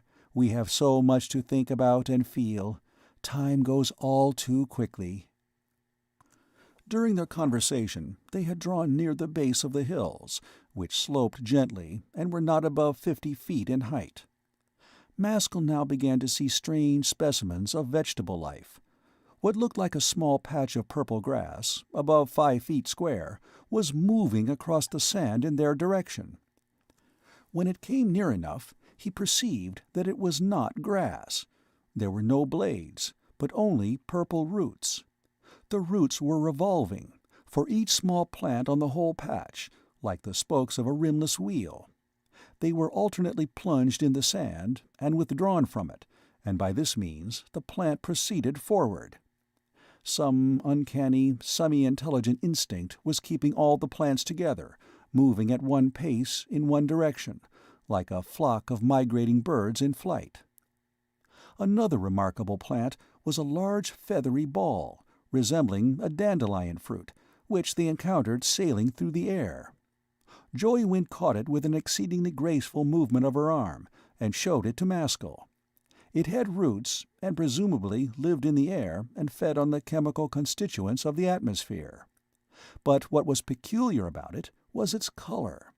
It was an entirely new color, not a new shade or combination, but a new primary color, as vivid as blue, red, or yellow, but quite different. When he inquired, she told him that it was known as ulfire. Presently he met with a second new color. This she designated jail. The sense impressions caused in Maskull by these two additional primary colors can only be vaguely hinted at by analogy. Just as blue is delicate and mysterious, yellow clear and unsubtle, and red sanguine and passionate, so he felt ulfire to be wild and painful, and jail dreamlike, feverish, and voluptuous. The hills were composed of a rich dark mold. Small trees, of weird shapes, all differing from each other but all purple-colored, covered the slopes and top. Maskull and Joywind climbed up and through. Some hard fruit, bright blue in color, of the size of a large apple and shaped like an egg, was lying in profusion underneath the trees. "Is the fruit here poisonous, or why don't you eat it?" asked Maskull. She looked at him tranquilly. "We don't eat living things. The thought is horrible to us." "I have nothing to say against that theoretically, but do you really sustain your bodies on water?" "Supposing you could find nothing else to live on, Maskull, would you eat other men?" "I would not." "Neither will we eat plants and animals, which are our fellow creatures. So nothing is left to us but water, and as one can really live on anything, water does very well." Maskull picked up one of the fruits and handled it curiously. As he did so, another of his newly acquired sense organs came into action. He found that the fleshy knobs beneath his ears were in some novel fashion acquainting him with the inward properties of the fruit. He could not only see, feel, and smell it, but could detect its intrinsic nature. This nature was hard, persistent, and melancholy. Joywind answered the questions he had not asked. "Those organs are called poins. Their use is to enable us to understand and sympathize with all living creatures." "What advantage do you derive from that, Joywind?" "The advantage of not being cruel and selfish, dear Maskull." He threw the fruit away and flushed again. Joywind looked into his swarthy, bearded face without embarrassment, and slowly smiled. "Have I said too much? Have I been too familiar? Do you know why you think so? It's because you are still impure. By and by you will listen to all language without shame." Before he realized what she was about to do, she threw her tentacle around his neck, like another arm. He offered no resistance to its cool pressure. The contact of her soft flesh with his own was so moist and sensitive that it resembled another kind of kiss. He saw who it was that embraced him, a pale, beautiful girl. Yet, oddly enough, he experienced neither voluptuousness nor sexual pride. The love expressed by the caress was rich, glowing, and personal, but there was not the least trace of sex in it, and so he received it. She removed her tentacle, placed her two arms on his shoulders, and penetrated with her eyes right into his very soul. "Yes, I wish to be pure," he muttered. "Without that, what can I ever be but a weak, squirming devil?" Joywind released him. "This we call the magan," she said, indicating her tentacle. "By means of it, what we love already we love more, and what we don't love at all we begin to love." "A godlike organ." "It is the one we guard most jealously," said Joywind. The shade of the trees afforded a timely screen from the now almost insufferable rays of branch spell, which was climbing steadily upward to the zenith. On descending the other side of the little hills, Maskull looked anxiously for traces of night spoor and crag, but without result.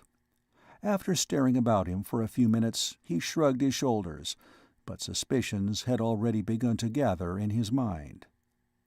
A small, natural amphitheater lay at their feet, completely circled by the tree-clad heights. The center was of red sand. In the very middle shot up a tall, stately tree, with a black trunk and branches, and transparent crystal leaves. At the foot of this tree was a natural circular well, containing dark green water. When they reached the bottom, Joywyn took him straight over to the well. Maskull gazed at it intently. "Is this the shrine you talked about?"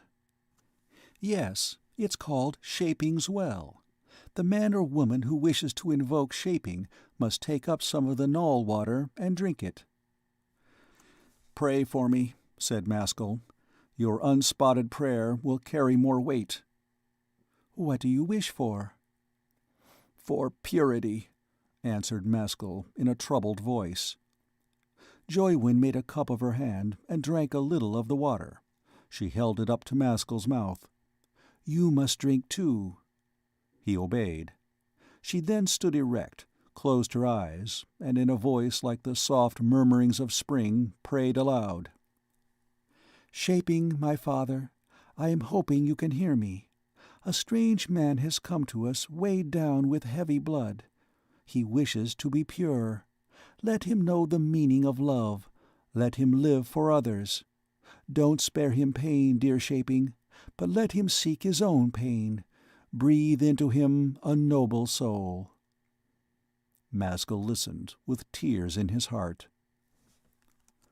As Joywyn finished speaking, a blurred mist came over his eyes, and, half buried in the scarlet sand, appeared a large circle of dazzlingly white pillars. For some minutes they flickered to and fro, between distinctness and indistinctness, like an object being focused. Then they faded out of sight again. "Is that a sign from Shaping?" asked Maskull in a low, awed tone. "Perhaps it is. It is a time mirage." "What can that be, Joywind?" "You see, dear Maskull, the temple does not yet exist, but it will do so, because it must. What you and I are now doing in simplicity, wise men will do hereafter in full knowledge." "It is right for man to pray," said Maskull. "Good and evil in the world don't originate from nothing. God and devil must exist, and we should pray to one and fight the other." "Yes, we must fight Crag." "What name did you say?" asked Maskull in amazement. "Crag, the author of evil and misery, whom you call Devil." He immediately concealed his thoughts. To prevent Joywyn from learning his relationship to this being, he made his mind a blank. "Why do you hide your mind from me?" she demanded, looking at him strangely and changing color. "In this bright, pure, radiant world, evil seems so remote one can scarcely grasp its meaning." But he lied. Joywyn continued gazing at him, straight out of her clean soul. "The world is good and pure, but many men are corrupt. Panaw, my husband, has traveled, and he has told me things I would almost rather have not heard. One person he met believed the universe to be, from top to bottom, a conjurer's cave." "I should like to meet your husband." "Well, we are going home now." Maskull was on the point of inquiring whether she had any children, but was afraid of offending her, and checked himself. She read the mental question. "What need is there? Is not the whole world full of lovely children? Why should I want selfish possessions?" An extraordinary creature flew past, uttering a plaintive cry of 5 distinct notes. It was not a bird, but had a balloon-shaped body, paddled by 5 webbed feet. It disappeared among the trees. Joywyn pointed to it as it went by. "I love that beast, grotesque as it is, perhaps all the more for its grotesqueness. But if I had children of my own, would I still love it? Which is best, to love 2 or 3, or to love all?" "Every woman can't be like you, Joywind, but it is good to have a few like you. Wouldn't it be as well," he went on, "since we've got to walk through that sun-baked wilderness, to make turbans for our heads out of some of those long leaves?" She smiled rather pathetically. "You will think me foolish, but every tearing off of a leaf would be a wound in my heart. We have only to throw our robes over our heads." "No doubt that will answer the same purpose. But tell me, weren't those very robes once part of a living creature?" "Oh, no, no. They are the webs of a certain animal, but they have never been in themselves alive." "You reduce life to extreme simplicity," remarked Maskull meditatively. "But it is very beautiful." Climbing back over the hills, they now, without further ceremony, began their march across the desert. They walked side by side. Joywind directed their course straight toward Poolingdread. From the position of the sun, Maskull judged their way to lie due north. The sand was soft and powdery, very tiring to his naked feet. The red glare dazed his eyes, and made him semi-blind. He was hot, parched, and tormented with the cravings to drink. His undertone of pain emerged into full consciousness. "I see my friends nowhere, and it is very queer." "Yes, it is queer, if it is accidental," said Joywind with a peculiar intonation. "Exactly," agreed Maskull. "If they had met with a mishap, their bodies would still be there. It begins to look like a piece of bad work to me. They must have gone on and left me. Well, I am here, and I must make the best of it. I will trouble no more about them." "I don't wish to speak ill of anyone," said Joywind, "but my instinct tells me that you are better away from those men. They did not come here for your sake, but for their own." They walked on for a long time. Maskull was beginning to feel faint. She twined her magan lovingly around his waist, and a strong current of confidence and well-being instantly coursed through his veins. "Thanks, Joywind, but am I not weakening you?" "Yes," she replied with a quick, thrilling glance, "but not much, and it gives me great happiness." Presently they met a fantastic little creature, the size of a newborn lamb, waltzing along on 3 legs. Each leg in turn moved to the front, so the little monstrosity proceeded by means of a series of complete rotations. It was vividly colored, as though it had been dipped into pots of bright blue and yellow paint. It looked up with small shining eyes as they passed. Joywind nodded and smiled to it. "That's a personal friend of mine, Maskull. Whenever I come this way, I see it. It's always waltzing, and always in a hurry, but it never seems to get anywhere." "It seems to me that life is so self-sufficient here that there is no need for anyone to get anywhere. What I don't quite understand is how you manage to pass your days without ennui." "That's a strange word. It means, does it not, craving for excitement?" "Something of the kind," said Maskull. "That must be a disease brought on by rich food." "But are you never dull?" "How could we be? Our blood is quick and light and free. Our flesh is clean and unclogged, inside and out. Before long, I hope you will understand what sort of question you have asked." Farther on, they encountered a strange phenomenon. In the heart of the desert, a fountain rose perpendicularly 50 feet into the air, with a cool and pleasant hissing sound. It differed, however, from a fountain in this respect, that the water of which it was composed did not return to the ground, but was absorbed by the atmosphere at the summit. It was, in fact, a tall, graceful column of dark green fluid, with a capital of coiling and twisting vapors. When they came closer, Maskull perceived that this water column was the continuation and termination of a flowing brook, which came down from the direction of the mountains. The explanation of the phenomenon was evidently that the water at this spot found chemical affinities in the upper air, and consequently forsook the ground. "Now let us drink," said Joywind. She threw herself unaffectedly at full length on the sand, face downward, by the side of the brook, and Maskull was not long in following her example. She refused to quench her thirst until she had seen him drink. He found the water heavy, but bubbling with gas. He drank copiously. It affected his palate in a new way. With the purity and cleanness of water was combined the exhilaration of a sparkling wine, raising his spirits. But somehow the intoxication brought out his better nature, not his lower.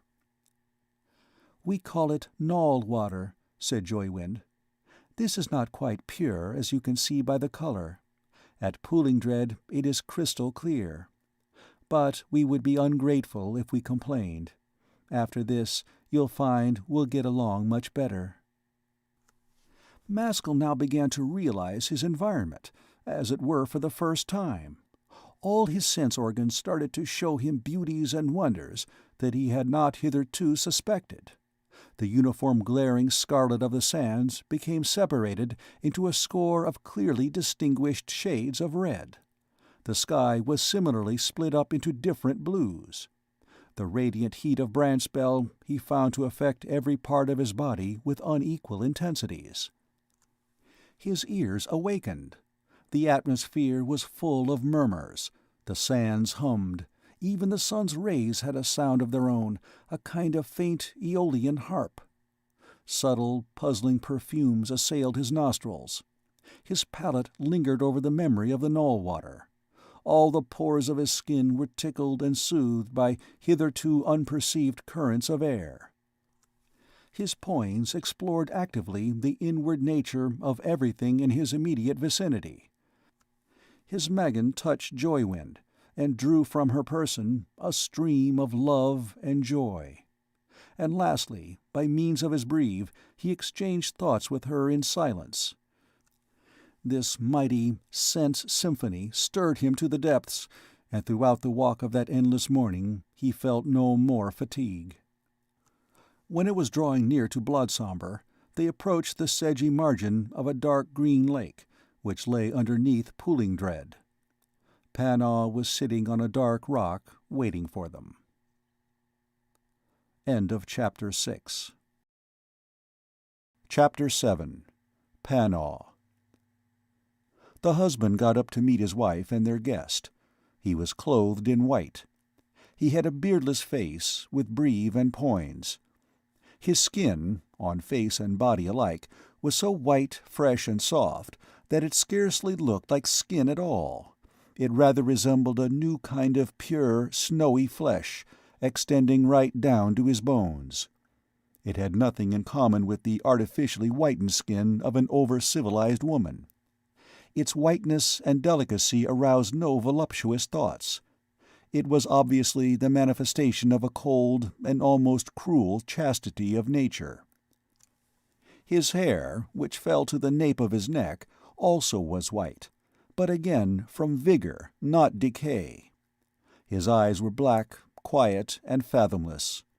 He was still a young man, but so stern were his features that he had the appearance of a lawgiver, and this in spite of their great beauty and harmony.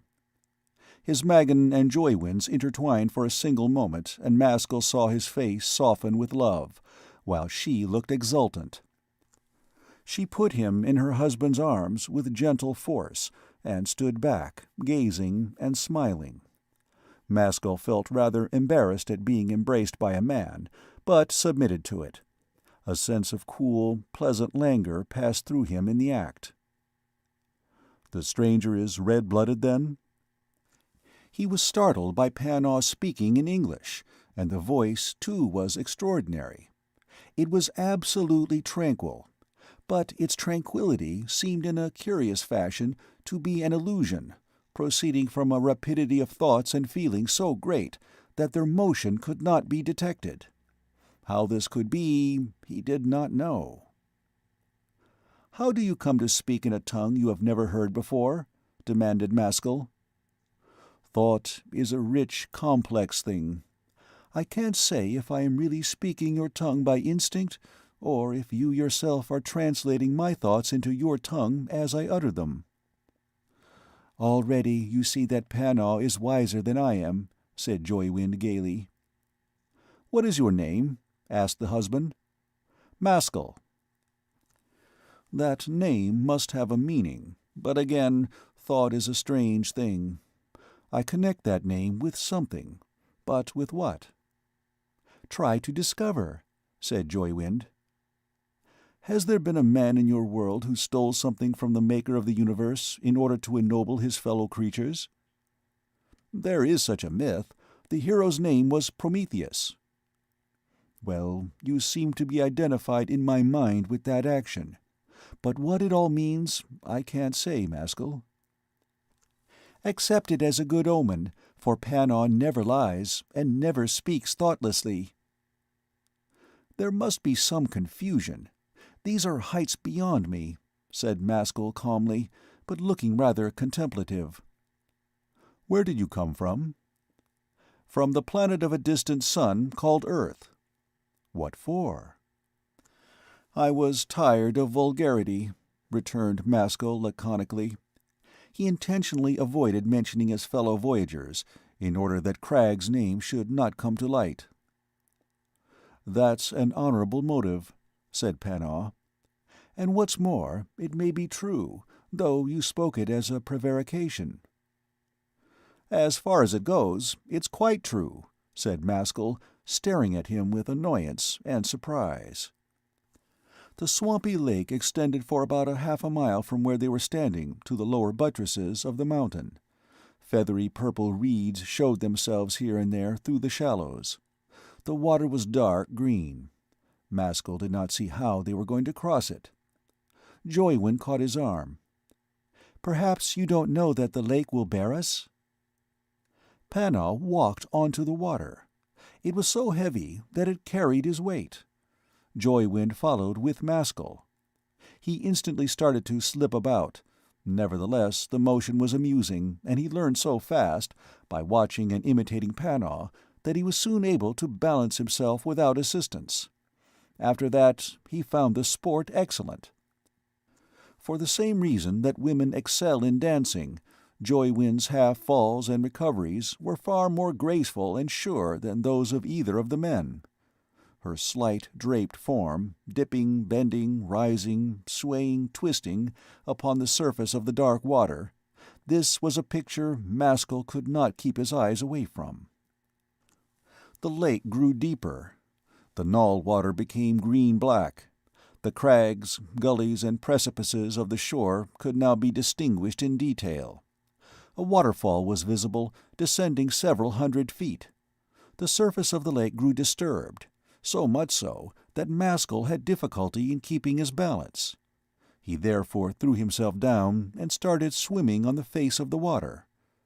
Joywind turned her head and laughed so joyously that all her teeth flashed in the sunlight. They landed in a few more minutes on a promontory of black rock. The water on Maskull's garment and body evaporated very quickly. He gazed upward at the towering mountain, but at that moment some strange movements on the part of Panaw attracted his attention. His face was working convulsively, and he began to stagger about. Then he put his hand to his mouth and took from it what looked like a bright-colored pebble. He looked at it carefully for some seconds. Joywind also looked, over his shoulder, with quickly changing colors. After this inspection, Panaw let the object, whatever it was, fall to the ground, and took no more interest in it. "May I look?" asked Maskull, and without waiting for permission he picked it up. It was a delicately beautiful egg-shaped crystal of pale green. "Where did this come from?" he asked queerly. Panaw turned away, but Joywind answered for him. "It came out of my husband."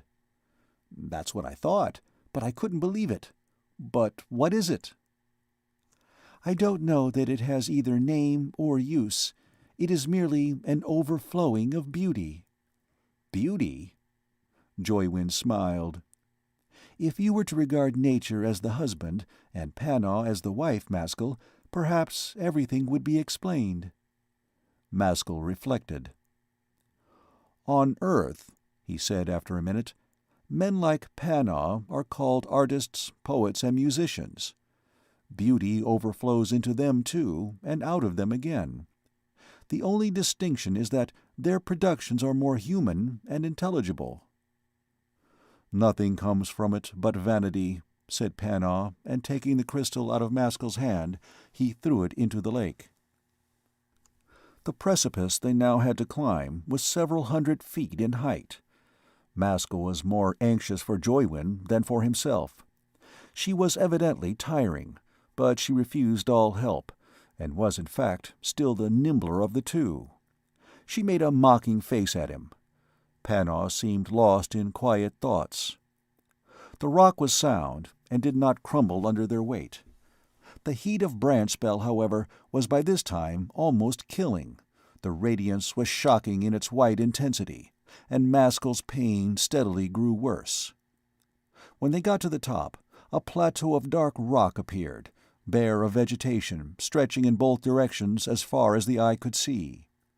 It was of a nearly uniform width of 500 yards, from the edge of the cliffs to the lower slopes of the chain of hills inland.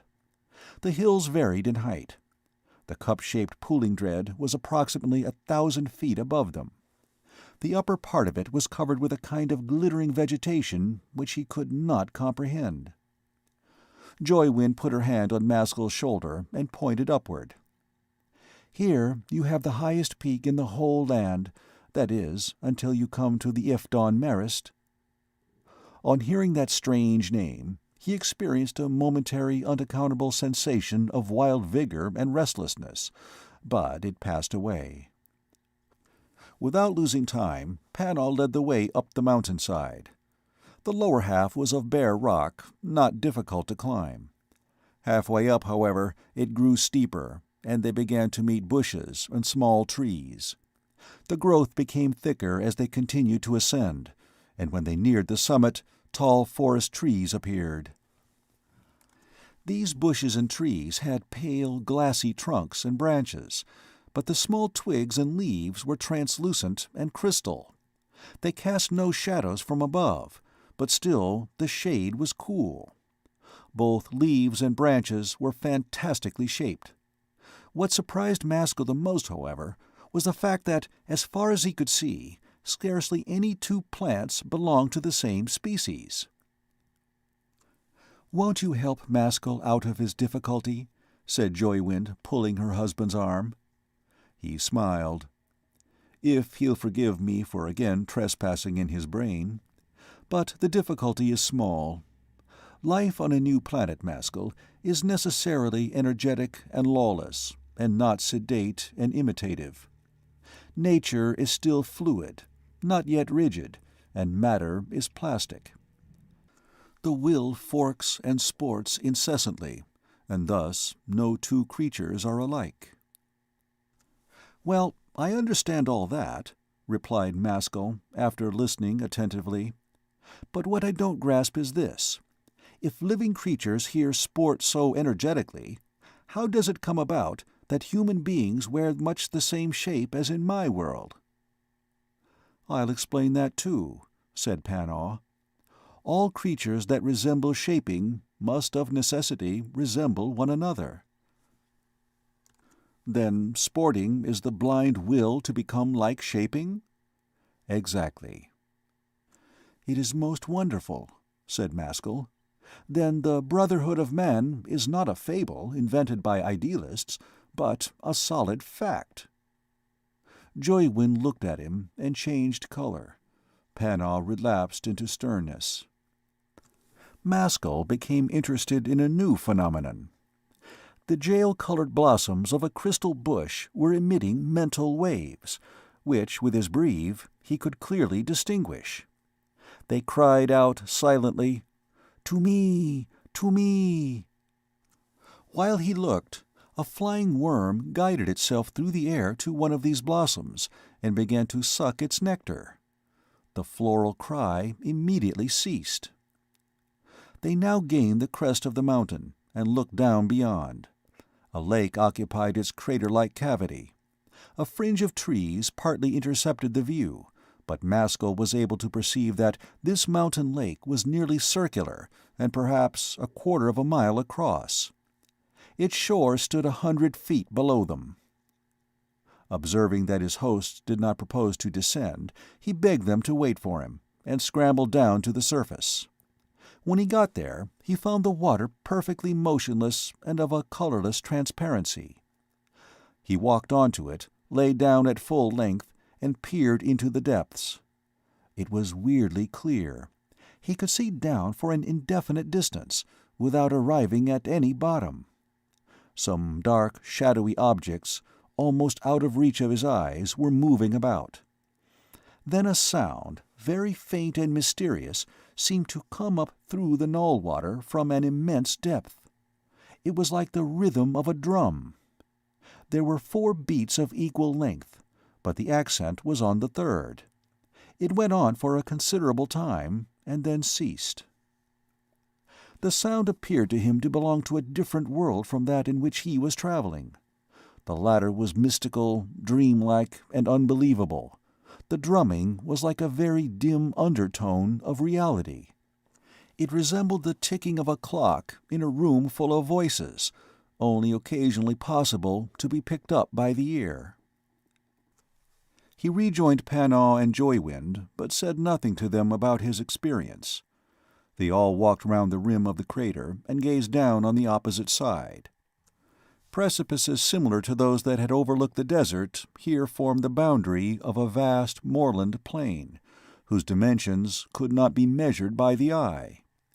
It was solid land, yet he could not make out its prevailing color. It was as if made of transparent glass, but it did not glitter in the sunlight. No objects in it could be distinguished, except a rolling river in the far distance, and farther off still, on the horizon, a line of dark mountains of strange shapes. Instead of being rounded, conical, or hog-backed, these heights were carved by nature into the semblance of castle battlements, but with extremely deep indentations. The sky, immediately above the mountains, was of a vivid, intense blue. It contrasted in a most marvelous way with the blue of the rest of the heavens. It seemed more luminous and radiant, and was in fact like the afterglow of a gorgeous blue sunset. Maskull kept on looking. The more he gazed, the more restless and noble became his feelings. "What is that light?" Panaw was sterner than usual, while his wife clung to his arm. "It is Alpane, our second sun," he replied. "Those hills are the Ifdon Marist. Now let us get to our shelter." "Is it imagination, or am I really being affected, tormented by that light?" "No, it's not imagination, it's real. How can it be otherwise when 2 suns, of different natures, are drawing you at the same time? Luckily, you are not looking at Alpane itself. It's invisible here. You would need to go at least as far as Ifdon to set eyes on it." "Why do you say luckily?" "Because the agony caused by those opposing forces would perhaps be more than you could bear, but I don't know." For the short distance that remained of their walk, Maskull was very thoughtful and uneasy. He understood nothing. Whatever object his eye chanced to rest on changed immediately into a puzzle. The silence and stillness of the mountain peak seemed brooding, mysterious, and waiting. Panaw gave him a friendly, anxious look, and without further delay led the way down a little track, which traversed the side of the mountain and terminated in the mouth of a cave. This cave was the home of Panaw and Joywind. It was dark inside. The host took a shell, and filling it with a liquid from a well, carelessly sprinkled the sandy floor of the interior. A greenish, phosphorescent light gradually spread to the furthest limits of the cavern, and continued to illuminate it for the whole time they were there. There was no furniture. Some dried, fern-like leaves served for couches. The moment she got in, Joy Wind fell down in exhaustion. Her husband tended her with calm concern. He bathed her face, put drink to her lips, energized her with his magan, and finally laid her down to sleep. At the sight of the noble woman thus suffering on his account, Maskull was distressed. Panaw, however, endeavored to reassure him. "It's quite true, this has been a very long, hard double journey, but for the future it will lighten all her other journeys for her. Such is the nature of sacrifice." "I can't conceive how I have walked so far in a morning," said Maskull, "and she has been twice the distance."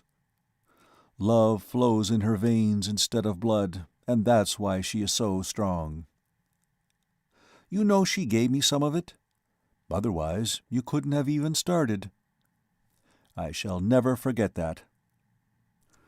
The languorous heat of the day outside, the bright mouth of the cavern, the cool seclusion of the interior, with its pale green glow, invited Maskull to sleep.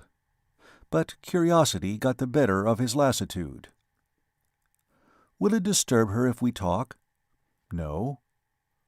"But how do you feel?" "I require little sleep. In any case, it's more important that you should hear something about your new life. It's not all as innocent and idyllic as this. If you intend to go through, you ought to be instructed about the dangers." "Oh, I guessed as much. But how shall we arrange? Shall I put questions, or will you tell me what you think is most essential?" Panaw motioned to Maskull to sit down on a pile of ferns, and at the same time reclined himself, leaning on one arm, with outstretched legs. "I will tell you some incidents of my life. You will begin to learn from them what sort of place you have come to." "I shall be grateful," said Maskull, preparing himself to listen. Panaw paused for a moment or two, and then started his narrative in tranquil, measured, yet sympathetic tones. Panaw's story. My earliest recollection is of being taken, when 3 years old, that's equivalent to 15 of your years, but we develop more slowly here, by my father and mother, to see Broodviol, the wisest man in Tormance. He dwelt in the great Wombflash forest. We walked through trees for 3 days, sleeping at night. The trees grew taller as we went along, until the tops were out of sight. The trunks were of a dark red color, and the leaves were of pale ulfire. My father kept stopping to think. If left uninterrupted, he would remain for half a day in deep abstraction. My mother came out of Poolingdread and was of a different stamp. She was beautiful, generous, and charming, but also active. She kept urging him on. This led to many disputes between them, which made me miserable. On the 4th day we passed through a part of the forest which bordered on the sinking sea. This sea is full of pouches of water that will not bear a man's weight, and as these light parts don't differ in appearance from the rest, it is dangerous to cross. My father pointed out a dim outline on the horizon, and told me it was Swaylone's Island. Men sometimes go there, but none ever return. In the evening of the same day we found Broodviol standing in a deep, miry pit in the forest, surrounded on all sides by trees 300 feet high. He was a big, gnarled, rugged, wrinkled, sturdy old man. His age at that time was 120 of our years, or nearly 600 of yours. His body was trilateral. He had 3 legs, 3 arms, and 6 eyes, placed at equal distances all around his head. This gave him an aspect of great watchfulness and sagacity. He was standing in a sort of trance. I afterward heard this saying of his: "To lie is to sleep, to sit is to dream, to stand is to think." My father caught the infection and fell into meditation, but my mother roused them both thoroughly. Broodville scowled at her savagely and demanded what she required. Then I too learned for the first time the object of our journey. I was a prodigy. That is to say, I was without sex. My parents were troubled over this, and wished to consult the wisest of men. Old Broodville smoothed his face and said, "This perhaps will not be so difficult. I will explain the marvel. Every man and woman among us is a walking murderer. If male, he has struggled with and killed the female, who was born in the same body with him. If a female, she has killed the male. But in this child, the struggle is still continuing." "How shall we end it?" asked my mother. "Let the child direct its will to the scene of the combat, and it will be of whichever sex it pleases." "You want, of course, to be a man, don't you?" said my mother to me earnestly. "Then I shall be slaying your daughter, and that would be a crime." Something in my tone attracted Broodville's notice. "That was spoken, not selfishly, but magnanimously. Therefore, the male must have spoken it, and you need not trouble further. Before you arrive home, the child will be a boy." My father walked away out of sight. My mother bent very low before Broodville for about 10 minutes, and he remained all the time looking kindly at her. I heard that shortly afterward Alpane came into that land for a few hours daily. Broodville grew melancholy and died. His prophecy came true. Before we reached home, I knew the meaning of shame. But I have often pondered over his words since, in later years, when trying to understand my own nature, and I have come to the conclusion that, wisest of men as he was, he still did not see quite straight on this occasion.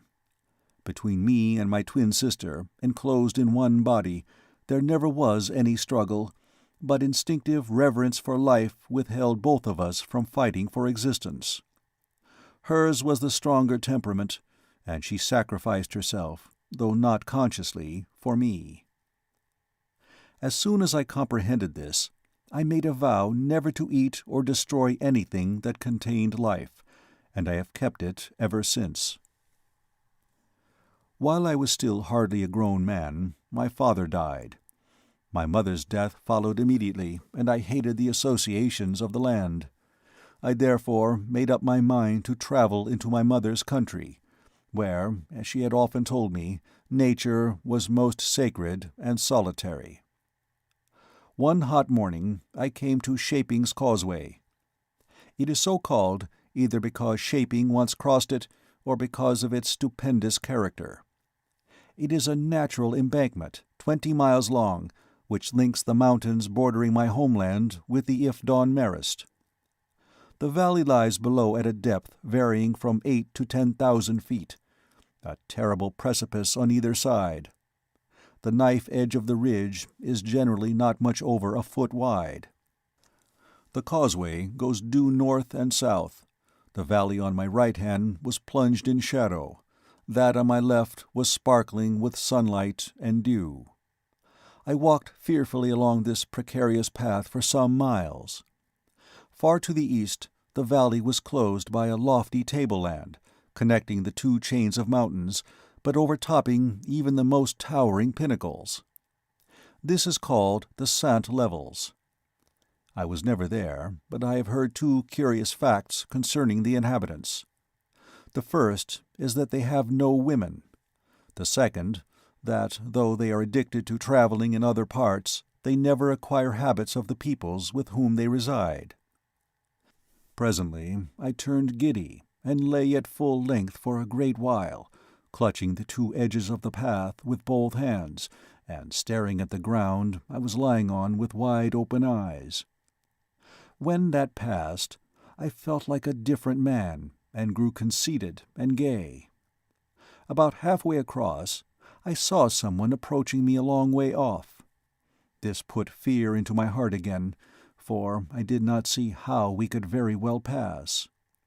However, I went slowly on, and presently we drew near enough together for me to recognize the walker.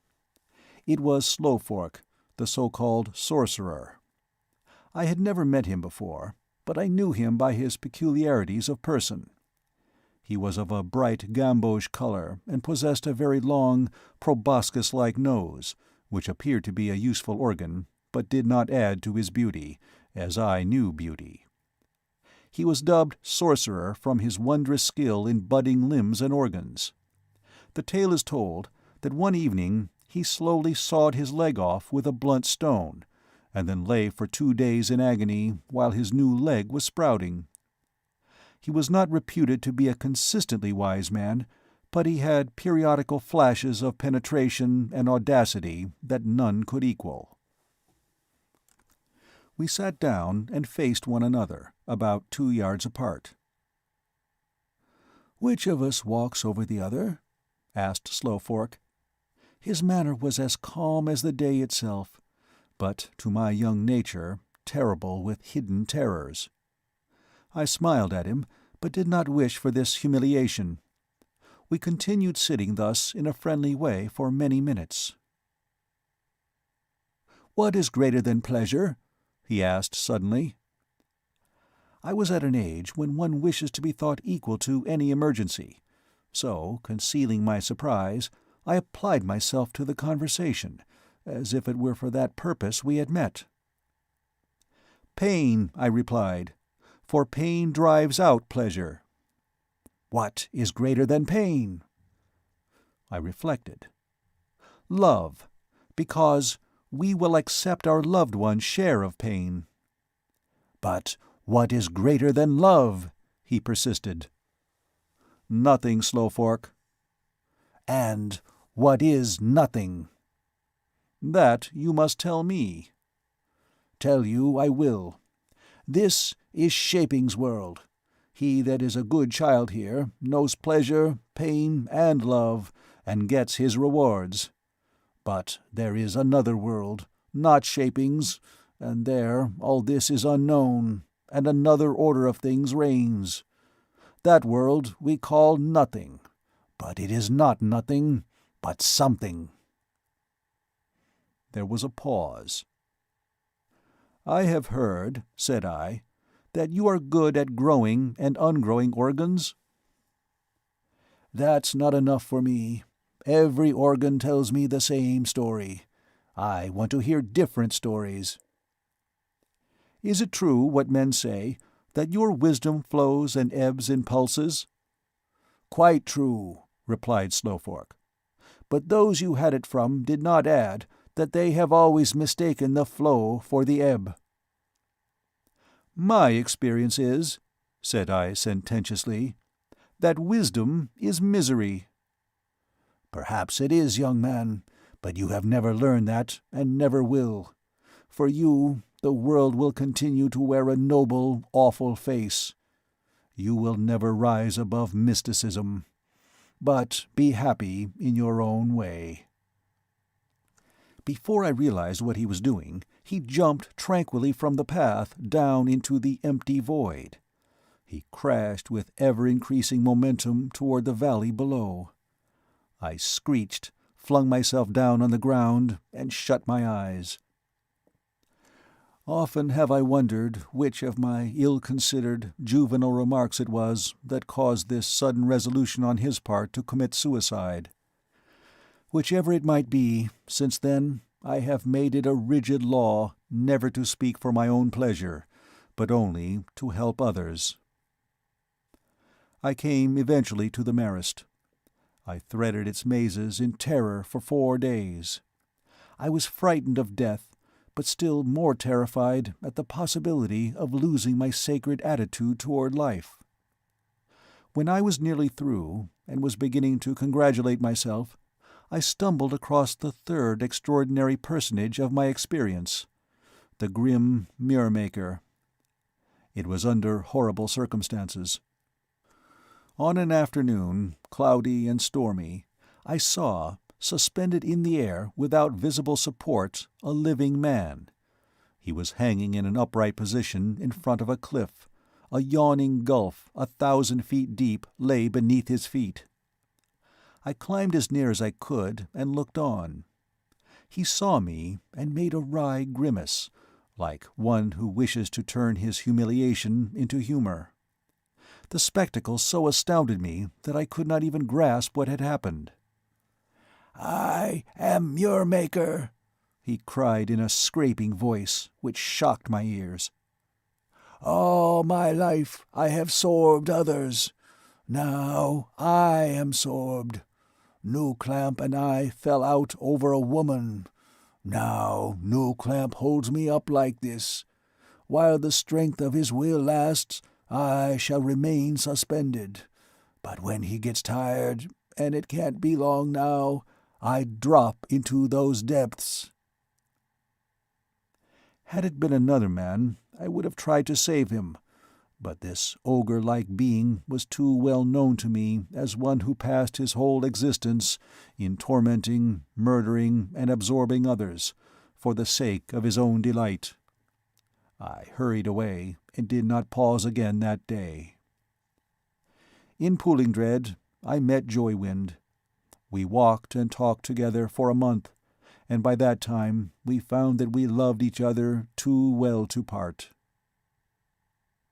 Panaw stopped speaking. "That is a fascinating story," remarked Maskull.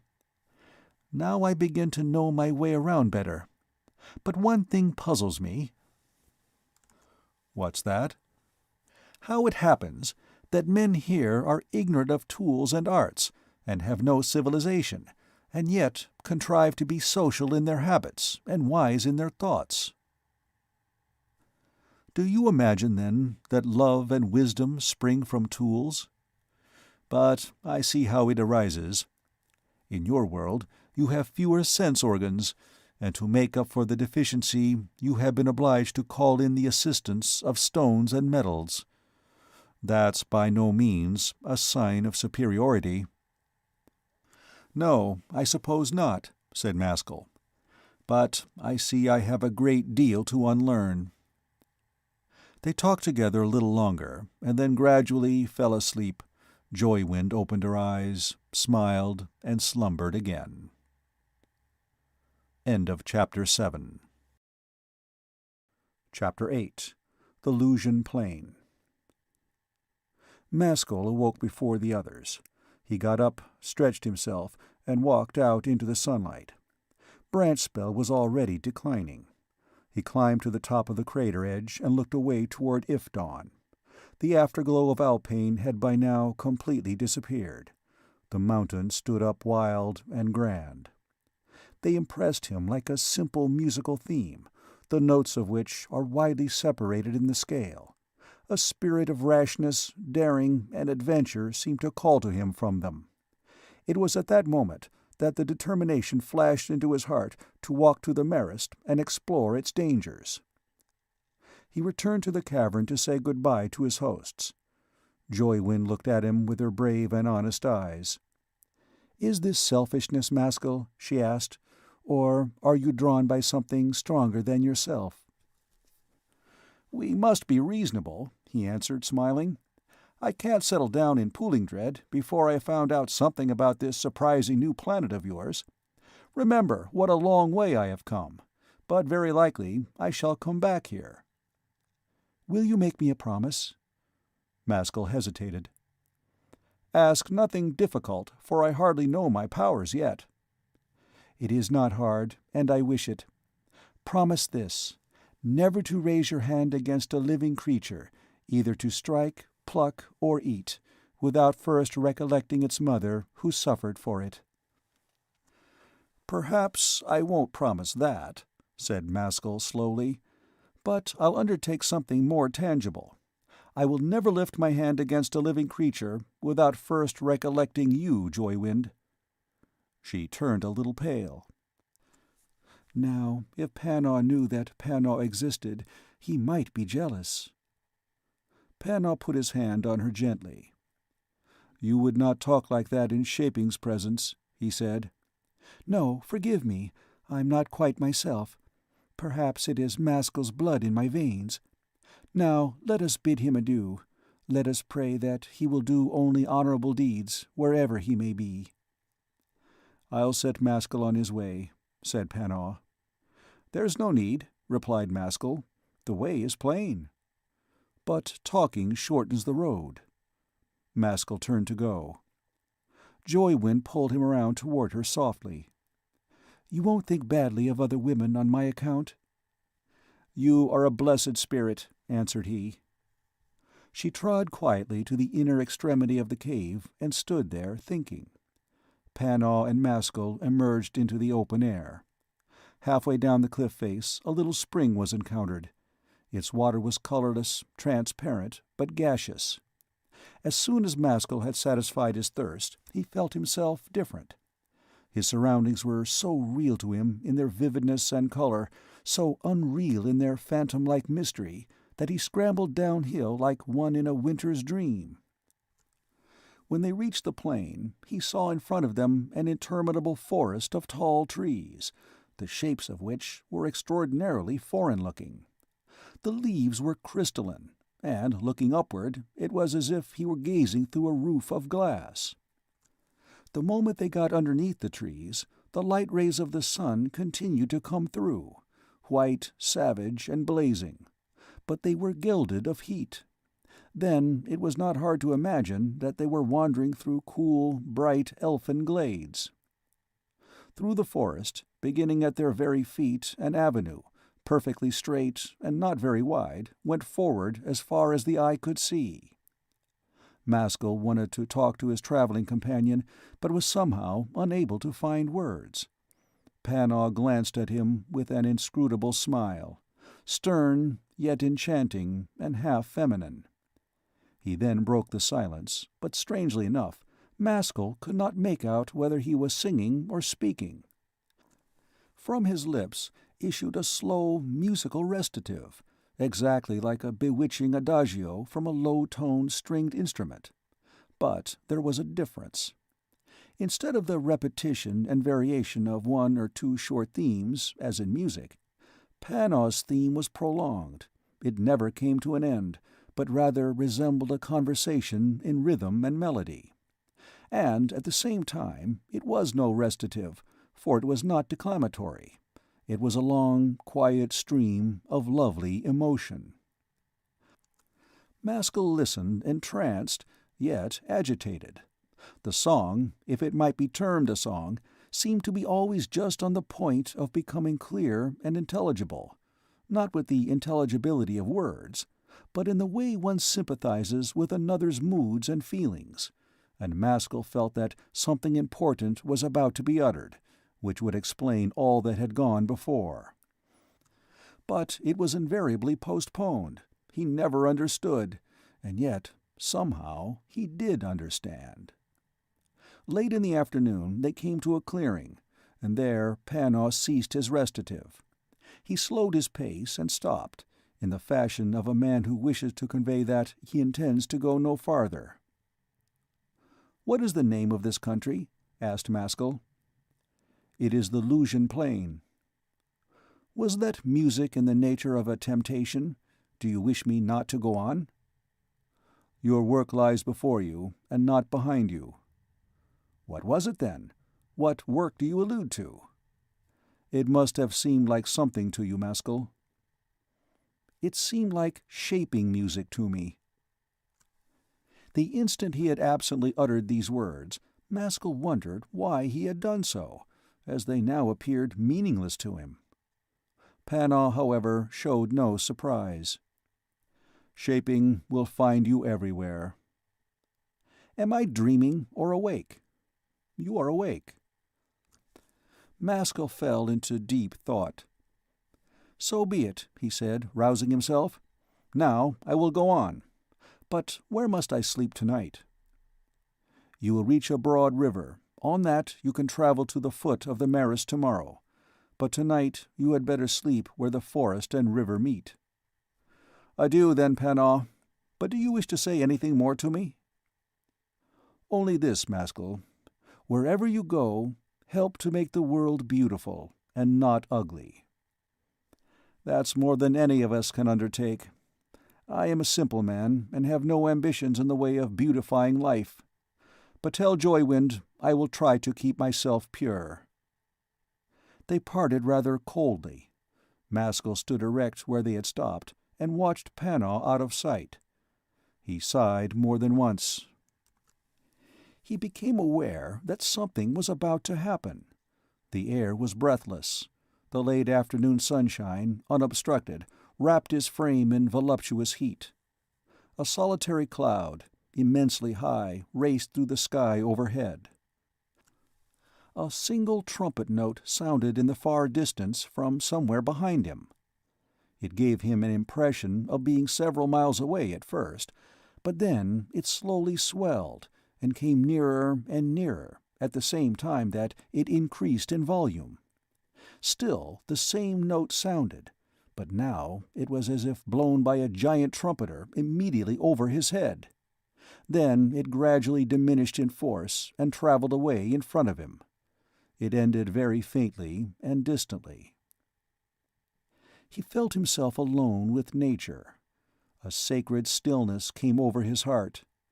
Past and future were forgotten. The forest, the sun, the day did not exist for him. He was unconscious of himself. He had no thoughts and no feelings. Yet never had life had such an altitude for him. A man stood with crossed arms right in his path.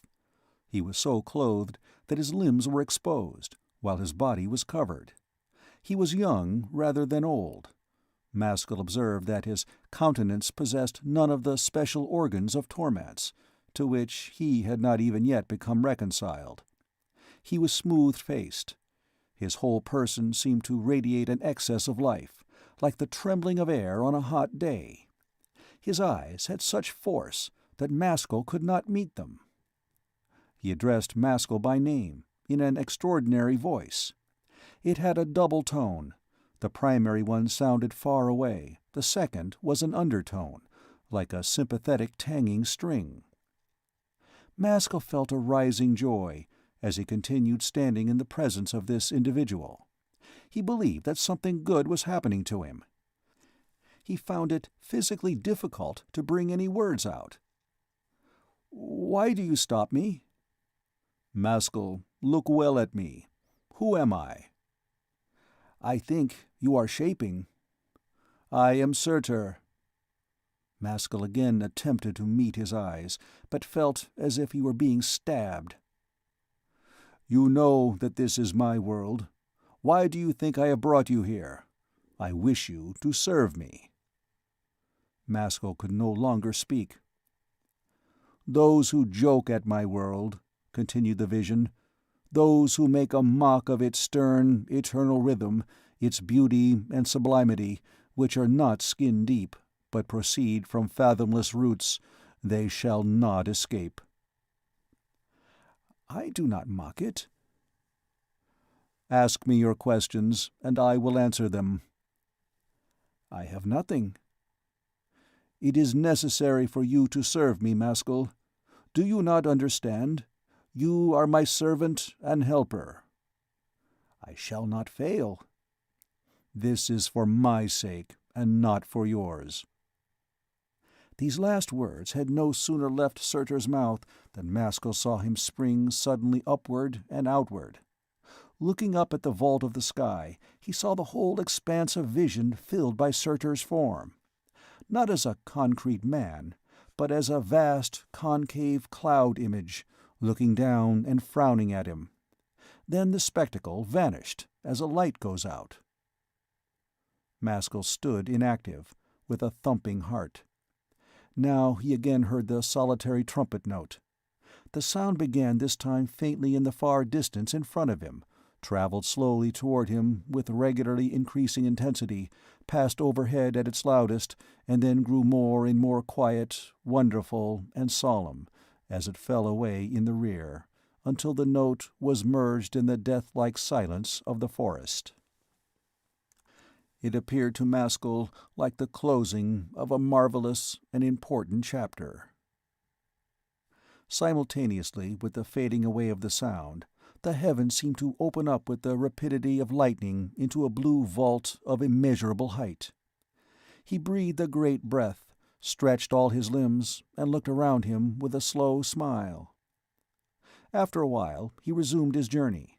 His brain was all dark and confused, but one idea was already beginning to stand out from the rest, huge, shapeless, and grand, like the growing image in the soul of a creative artist, the staggering thought that he was a man of destiny. The more he reflected upon all that had occurred since his arrival in this new world, and even before leaving Earth, the clearer and more indisputable it became that he could not be here for his own purposes, but must be here for an end. But what that end was, he could not imagine. Through the forest, he saw a branch spell at last sinking in the west. It looked a stupendous ball of red fire. Now he could realize at his ease what a sun it was. The avenue took an abrupt turn to the left and began to descend steeply. A wide rolling river of clear and dark water was visible in front of him, no great way off. It flowed from north to south. The forest path led him straight to its banks.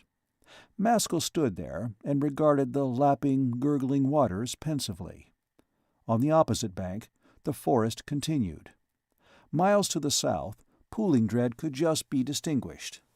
On the northern skyline, the Ifdon Mountains loomed up, high, wild, beautiful, and dangerous. They were not a dozen miles away. Like the first mutterings of a thunderstorm, the first faint breaths of cool wind, Maskull felt the stirrings of passion in his heart. In spite of his bodily fatigue, he wished to test his strength against something. This craving he identified with the crags of the Marist. They seemed to have the same magical attraction for his will as the lodestone for iron. He kept biting his nails as he turned his eyes in that direction, wondering if it would not be possible to conquer the heights that evening. But when he glanced back at Poolingdread, he remembered Joywind and Panaw, and grew more tranquil. He decided to make his bed at this spot, and to set off as soon after daybreak as he should awake. He drank at the river, washed himself, and lay down on the bank to sleep. By this time, so far had his idea progressed that he cared nothing for the possible dangers of the night. He confided in his star. Branch spells set, the day faded, night with its terrible weight came on, and through it all Maskull slept. Long before midnight, however, he was awakened by a crimson glow in the sky. He opened his eyes and wondered where he was. He felt heaviness and pain. The red glow was a terrestrial phenomenon. It came from among the trees. He got up and went toward the source of the light.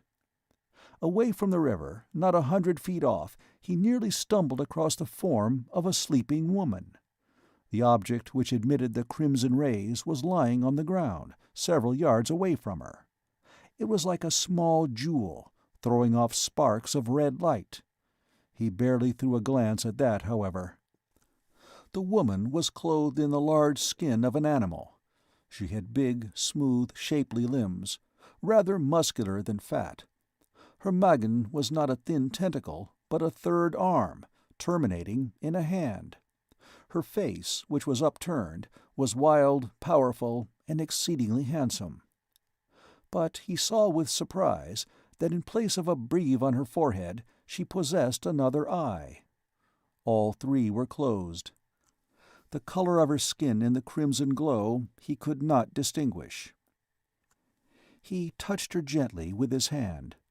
She awoke calmly and looked up at him without stirring a muscle. All three eyes stared at him, but the two lower ones were dull and vacant, mere carriers of vision. The middle upper one alone expressed her inner nature. Its haughty, unflinching glare had yet something seductive and alluring in it.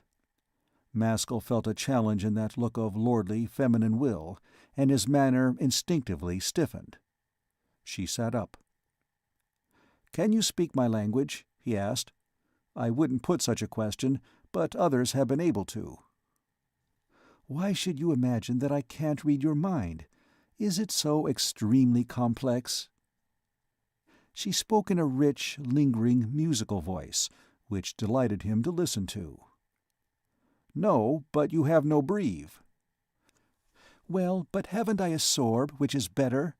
And she pointed to the eye on her brow. "What is your name?" "Oshyax." "And where do you come from?"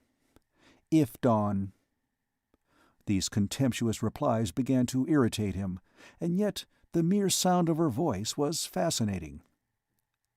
"I am going there tomorrow," he remarked. She laughed, as if against her will, but made no comment. "My name is Maskull," he went on. "I am a stranger, from another world." "So I should judge, from your absurd appearance."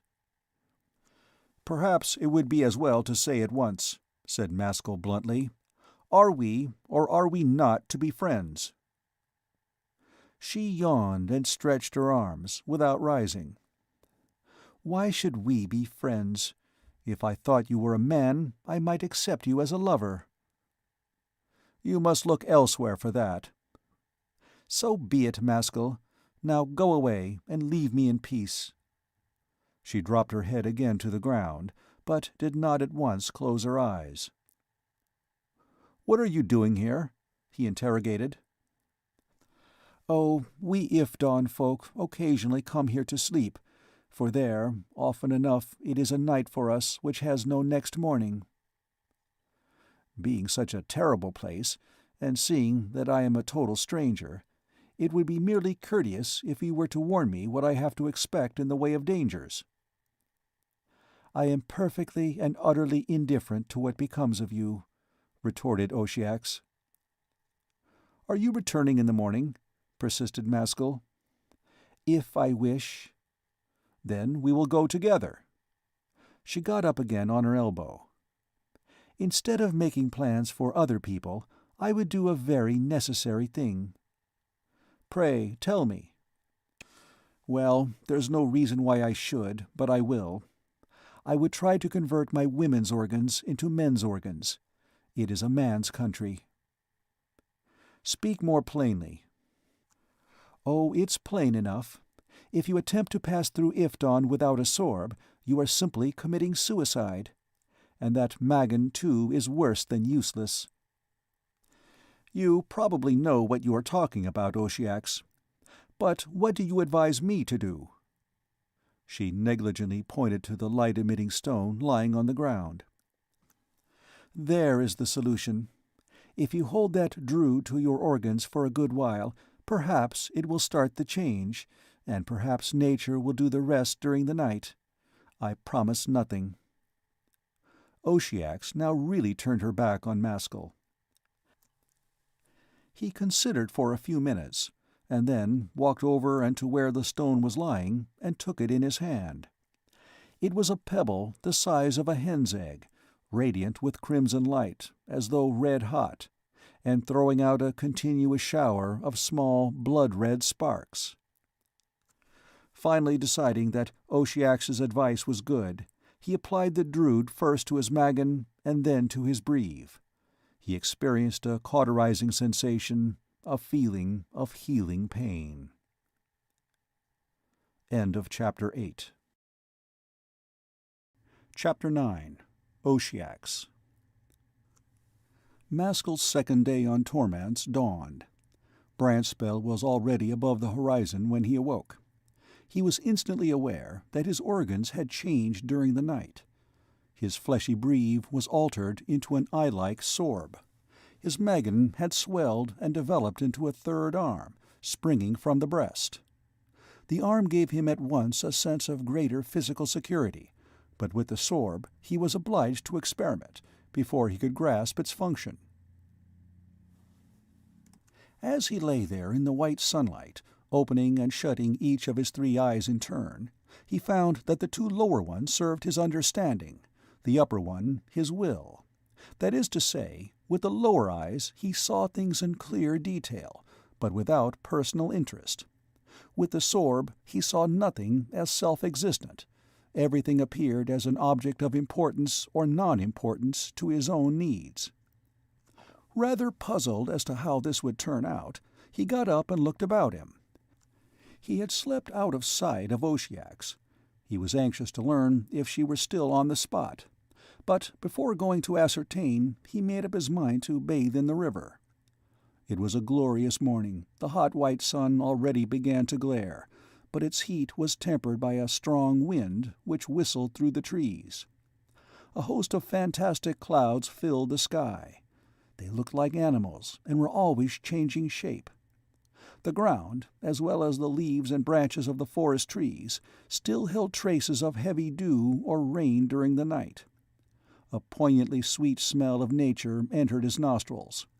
His pain was quiescent, and his spirits were high. Before he bathed, he viewed the mountains of the Ifton Marist. In the morning sunlight they stood out pictorially. He guessed that they were from 5,000 to 6,000 feet high. The lofty, irregular, castellated lines seemed like the walls of a magic city. The cliffs fronting him were composed of gaudy rocks, vermilion, emerald, yellow, ulfire, and black. As he gazed at them, his heart began to beat like a slow, heavy drum, and he thrilled all over. Indescribable hopes, aspirations, and emotions came over him. It was more than the conquest of a new world which he felt. It was something different. He bathed and drank, and as he was reclothing himself, Oceax strolled indolently up. He could now perceive the color of her skin. It was a vivid, yet delicate mixture of carmine, white, and jail. The effect was startlingly unearthly. With these new colors, she looked like a genuine representative of a strange planet. Her frame also had something curious about it. The curves were womanly, the bones were characteristically female, yet all seemed somehow to express a daring, masculine underlying will. The commanding eye on her forehead set the same puzzle in plainer language. Its bold, domineering egotism was shot with undergleams of sex and softness. She came to the river's edge and reviewed him from top to toe. "Now you are built more like a man," she said in her lovely, lingering voice. "You see, the experiment was successful," he answered, smiling gaily. Oceax continued to look him over. "Did some woman give you that ridiculous robe?" "A woman did give it to me," dropping his smile. "But I saw nothing ridiculous in the gift at the time, and I don't now." "I think I'd look better in it." As she drawled the words, she began stripping off the skin, which suited her form so well, and motioned to him to exchange garments. He obeyed, rather shamefacedly, for he realized that the proposed exchange was in fact more appropriate to his sex. He found the skin a freer dress. Oceax in her drapery appeared more dangerously feminine to him. "I don't want you to receive gifts at all from other women," she remarked slowly. "Why not? What can I be to you?" "I have been thinking about you during the night." Her voice was retarded, scornful, viola-like. She sat down on the trunk of a fallen tree and looked away. "In what way?" She returned no answer to his question, but began to pull off pieces of the bark. "Last night you were so contemptuous." "Last night is not today. Do you always walk through the world with your head over your shoulder?" It was now Maskull's turn to be silent. "Still, if you have male instincts, as I suppose you have, you can't go on resisting me forever." "But this is preposterous," said Maskull, opening his eyes wide. "Granted that you are a beautiful woman, we can't be quite so primeval." Oceax sighed and rose to her feet. "It doesn't matter. I can wait." "From that, I gather that you intend to make the journey in my society. I have no objection. In fact, I shall be glad, but only on condition that you drop this language." "Yet you do think me beautiful." "Why shouldn't I think so, if it is the fact? I fail to see what that has to do with my feelings. Bring it to an end, Oceax. You will find plenty of men to admire and love you." At that, she blazed up. Does love pick and choose, you fool? Do you imagine I am so hard put to it that I have to hunt for lovers? Is not Crim Typhon waiting for me at this very moment? Very well, I am sorry to have hurt your feelings. Now carry the temptation no farther, for it is a temptation where a lovely woman is concerned. I am not my own master. I'm not proposing anything so very hateful, am I? Why do you humiliate me so? Maskull put his hands behind his back. I repeat, I am not my own master. Then who is your master? Yesterday I saw Surtur, and from today I am serving him. Did you speak with him? She asked curiously. I did. Tell me what he said. No, I can't. I won't. But whatever he said, his beauty was more tormenting than yours, Oshiex, and that's why I can look at you in cold blood. Did Surtur forbid you to be a man? Maskull frowned. Is love such a manly sport, then? I should have thought it effeminate. It doesn't matter. You won't always be so boyish. But don't try my patience too far. Let's talk about something else, and, above all, let us get on the road. She suddenly broke into a laugh, so rich, sweet, and enchanting that he grew half inflamed, and half wished to catch her body in his arms. Oh, Maskull, Maskull, what a fool you are! In what way am I a fool? He demanded, scowling not at her words, but at his own weakness. Isn't the whole world the handiwork of innumerable pairs of lovers? And yet you think yourself above all that.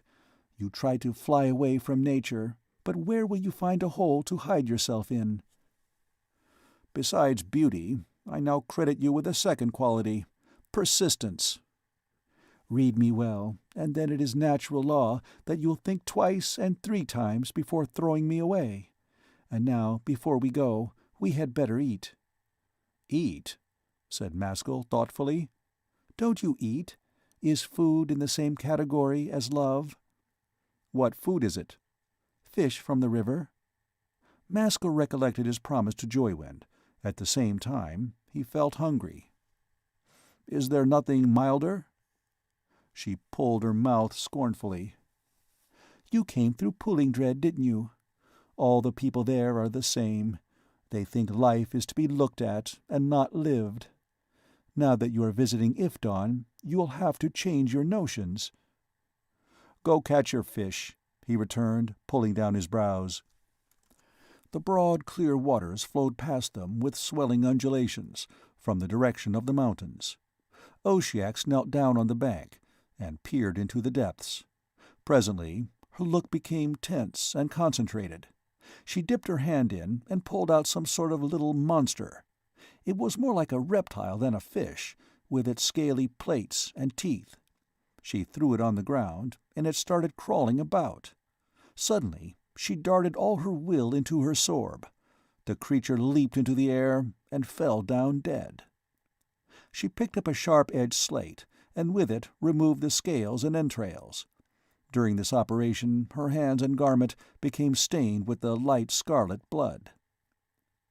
"Find me the Druid, Maskull," she said with a lazy smile. "You had it last night." He searched for it. It was hard to locate, for its rays had grown dull and feeble in the sunlight, but at last he found it. Oshiex placed it in the interior of the monster, and then left the body lying on the ground. "While it's cooking, I'll wash some of this blood away, which frightens you so much. Have you never seen blood before?" Maskull gazed at her in perplexity. The old paradox came back, the contrasting sexual characteristics in her person. Her bold, masterful, masculine egotism of manner seemed quite incongruous with the fascinating and disturbing femininity of her voice. A startling idea flashed into his mind. "In your country, I am told there is an act of will called absorbing. What is that?" She held her red, dripping hands away from her draperies, and uttered a delicious, clashing laugh. "You think I am half a man?" "Answer my question."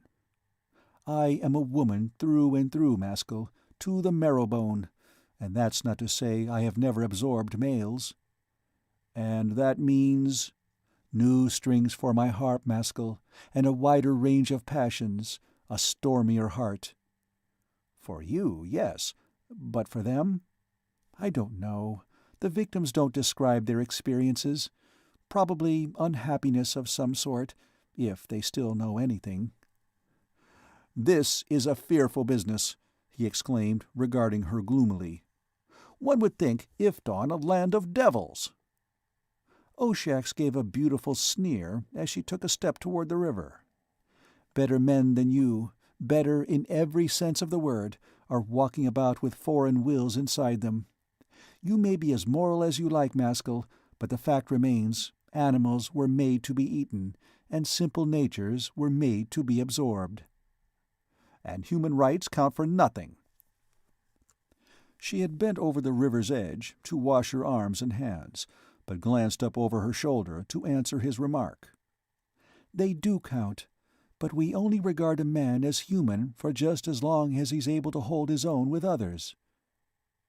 The flesh was soon cooked, and they breakfasted in silence. Maskull cast heavy, doubtful glances from time to time towards his companion. Whether it was due to the strange quality of the food, or to his long abstention, he did not know, but the meal tasted nauseous and even cannibalistic.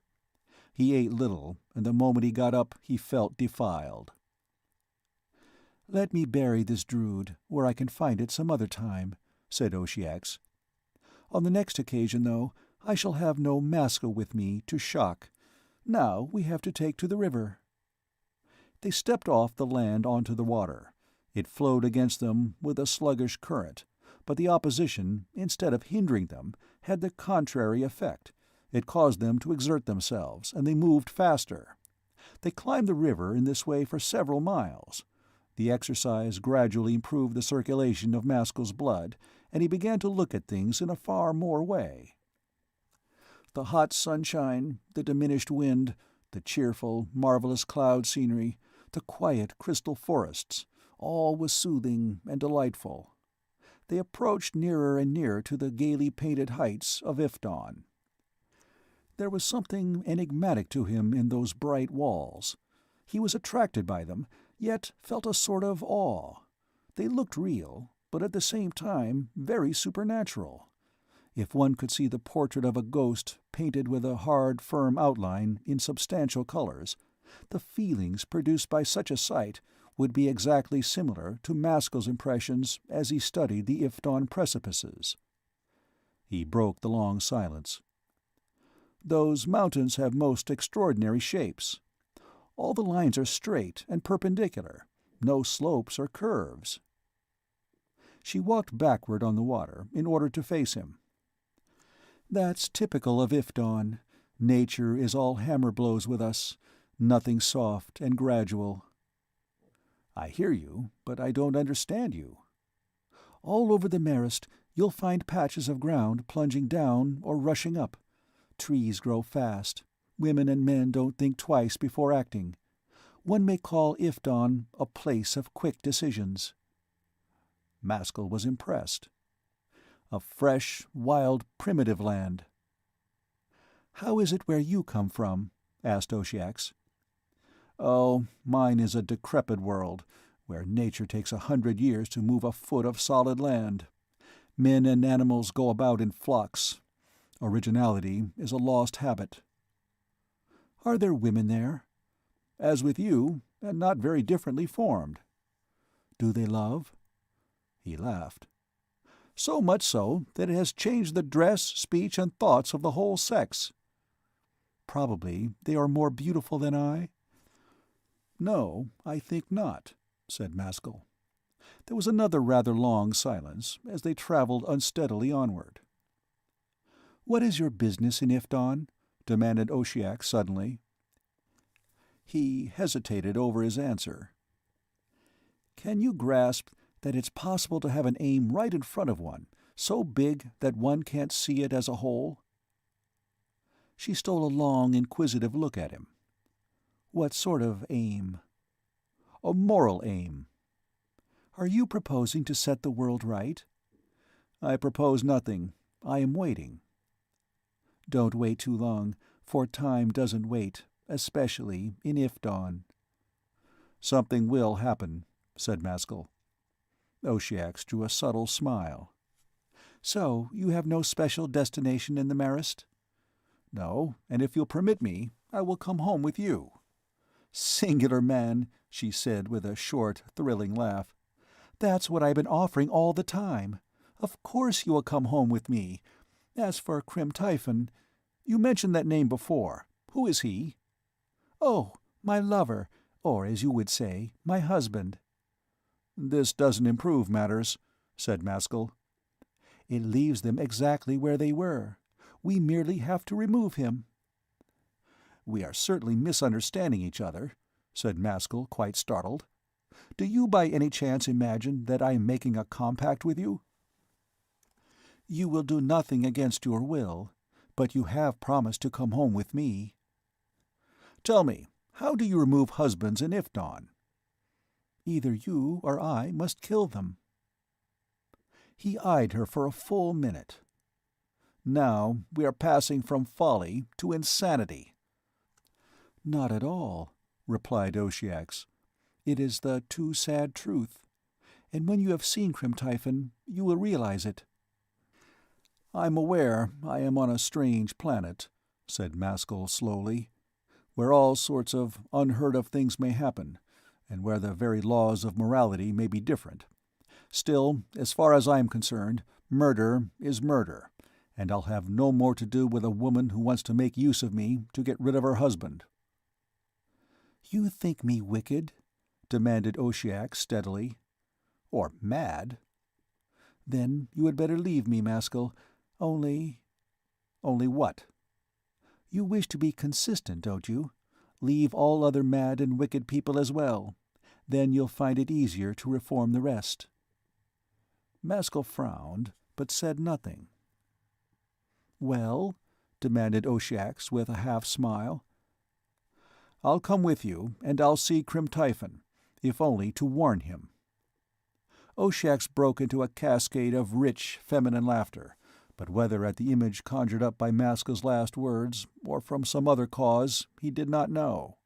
The conversation dropped.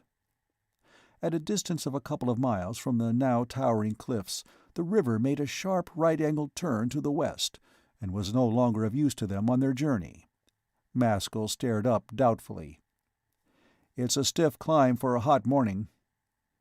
"Let's rest here a little," said she, indicating a smooth flat island of black rock, standing up just out of the water in the middle of the river. They accordingly went to it, and Maskull sat down. Oshiex, however, standing gracefully and erect, turned her face toward the cliffs opposite, and uttered a piercing and peculiar call. "What is that for?" She did not answer. After waiting a minute, she repeated the call. Maskull now saw a large bird detach itself from the top of one of the precipices, and sail slowly down toward them. It was followed by two others. The flight of these birds was exceedingly slow and clumsy. "What are they?" he asked. She still returned no answer, but smiled rather peculiarly and sat down beside him.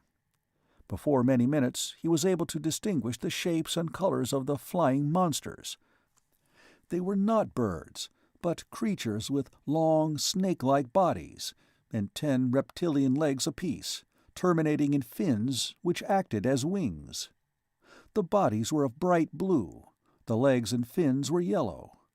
They were flying, without haste, but in a somewhat ominous fashion, straight toward them. He could make out a long, thin spiking projection from each of the heads. "They are Shrauks," explained Oshiex at last. "If you want to know their intention, I'll tell you. To make a meal of us. First, all of their spikes will pierce us, and then their mouths, which are really suckers, will drain us dry of blood. Pretty thoroughly, too. There are no half-measures with Shrauks.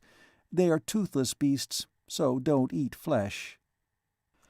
"As you show such admirable sang-froid," said Maskull dryly, I take it there's no particular danger." Nevertheless, he instinctively tried to get onto his feet, and failed. A new form of paralysis was chaining him to the ground. "Are you trying to get up?" asked Oshiox smoothly. "Well, yes, but those cursed reptiles seem to be nailing me down to the rock with their wills. May I ask if you had any special object in view in waking them up?" "I assure you the danger is quite real, Maskull. Instead of talking and asking questions, you had much better see what you can do with your will." "I seem to have no will, unfortunately." Oshiox was seized with a paroxysm of laughter, but it was still rich and beautiful. "It's obvious you aren't a very heroic protector, Maskull. It seems I must play the man and you the woman. I expected better things of your big body. Why, my husband would send those creatures dancing all around the sky by way of a joke before disposing of them. Now watch me. 2 of the 3 I'll kill. The 3rd we will ride home on. Which one shall we keep?" The Shrauks continued their slow, wobbling flight toward them. Their bodies were of huge size. They produced in Maskull the same sensation of loathing as insects did. He instinctively understood that as they hunted with their wills, there was no necessity for them to possess a swift motion. "Choose which you please," he said shortly. "They are equally objectionable to me." "Then I'll choose the leader, as it is presumably the most energetic animal. Watch now." She stood upright, and her sword suddenly blazed with fire. Maskull felt something snap inside his brain. His limbs were free once more. The 2 monsters in the rear staggered and darted head foremost toward the earth, one after the other. He watched them crash on the ground and then lie motionless. The leader still came toward them, but he fancied that its flight was altered in character. It was no longer menacing, but tame and unwilling. Oshiox guided it with her will to the mainland shore opposite their island rock. Its vast bulk lay there extended, awaiting her pleasure. They immediately crossed the water. Maskull viewed the Shrauk at close quarters. It was about 30 feet long. Its bright-colored skin was shining, slippery, and leathery. A mane of black hair covered its long neck. Its face was awesome and unnatural, with its carnivorous eyes, frightful stiletto, and blood-sucking cavity. There were true fins on its back and tail. "Have you a good seat?" asked Oshiox, patting the creature's flank. "As I have to steer, let me jump on first." She pulled up her gown, then climbed up and sat astride the animal's back, just behind the mane, which she clutched. Between her and the fin there was just room for Maskull. He grasped the 2 flanks with his outer hands, his third, new arm pressed against Oshiox's back, and for additional security he was compelled to encircle her waist with it. Directly he did so, he realized that he had been tricked, and that this ride had been planned for one purpose only: to inflame his desires. The 3rd arm possessed a function of its own, of which hitherto he had been ignorant. It was a developed magon, but the stream of love which was communicated to it was no longer pure and noble. It was boiling, passionate, and torturing. He gritted his teeth and kept quiet, but Oshiox had not plotted the adventure to remain unconscious of his feelings.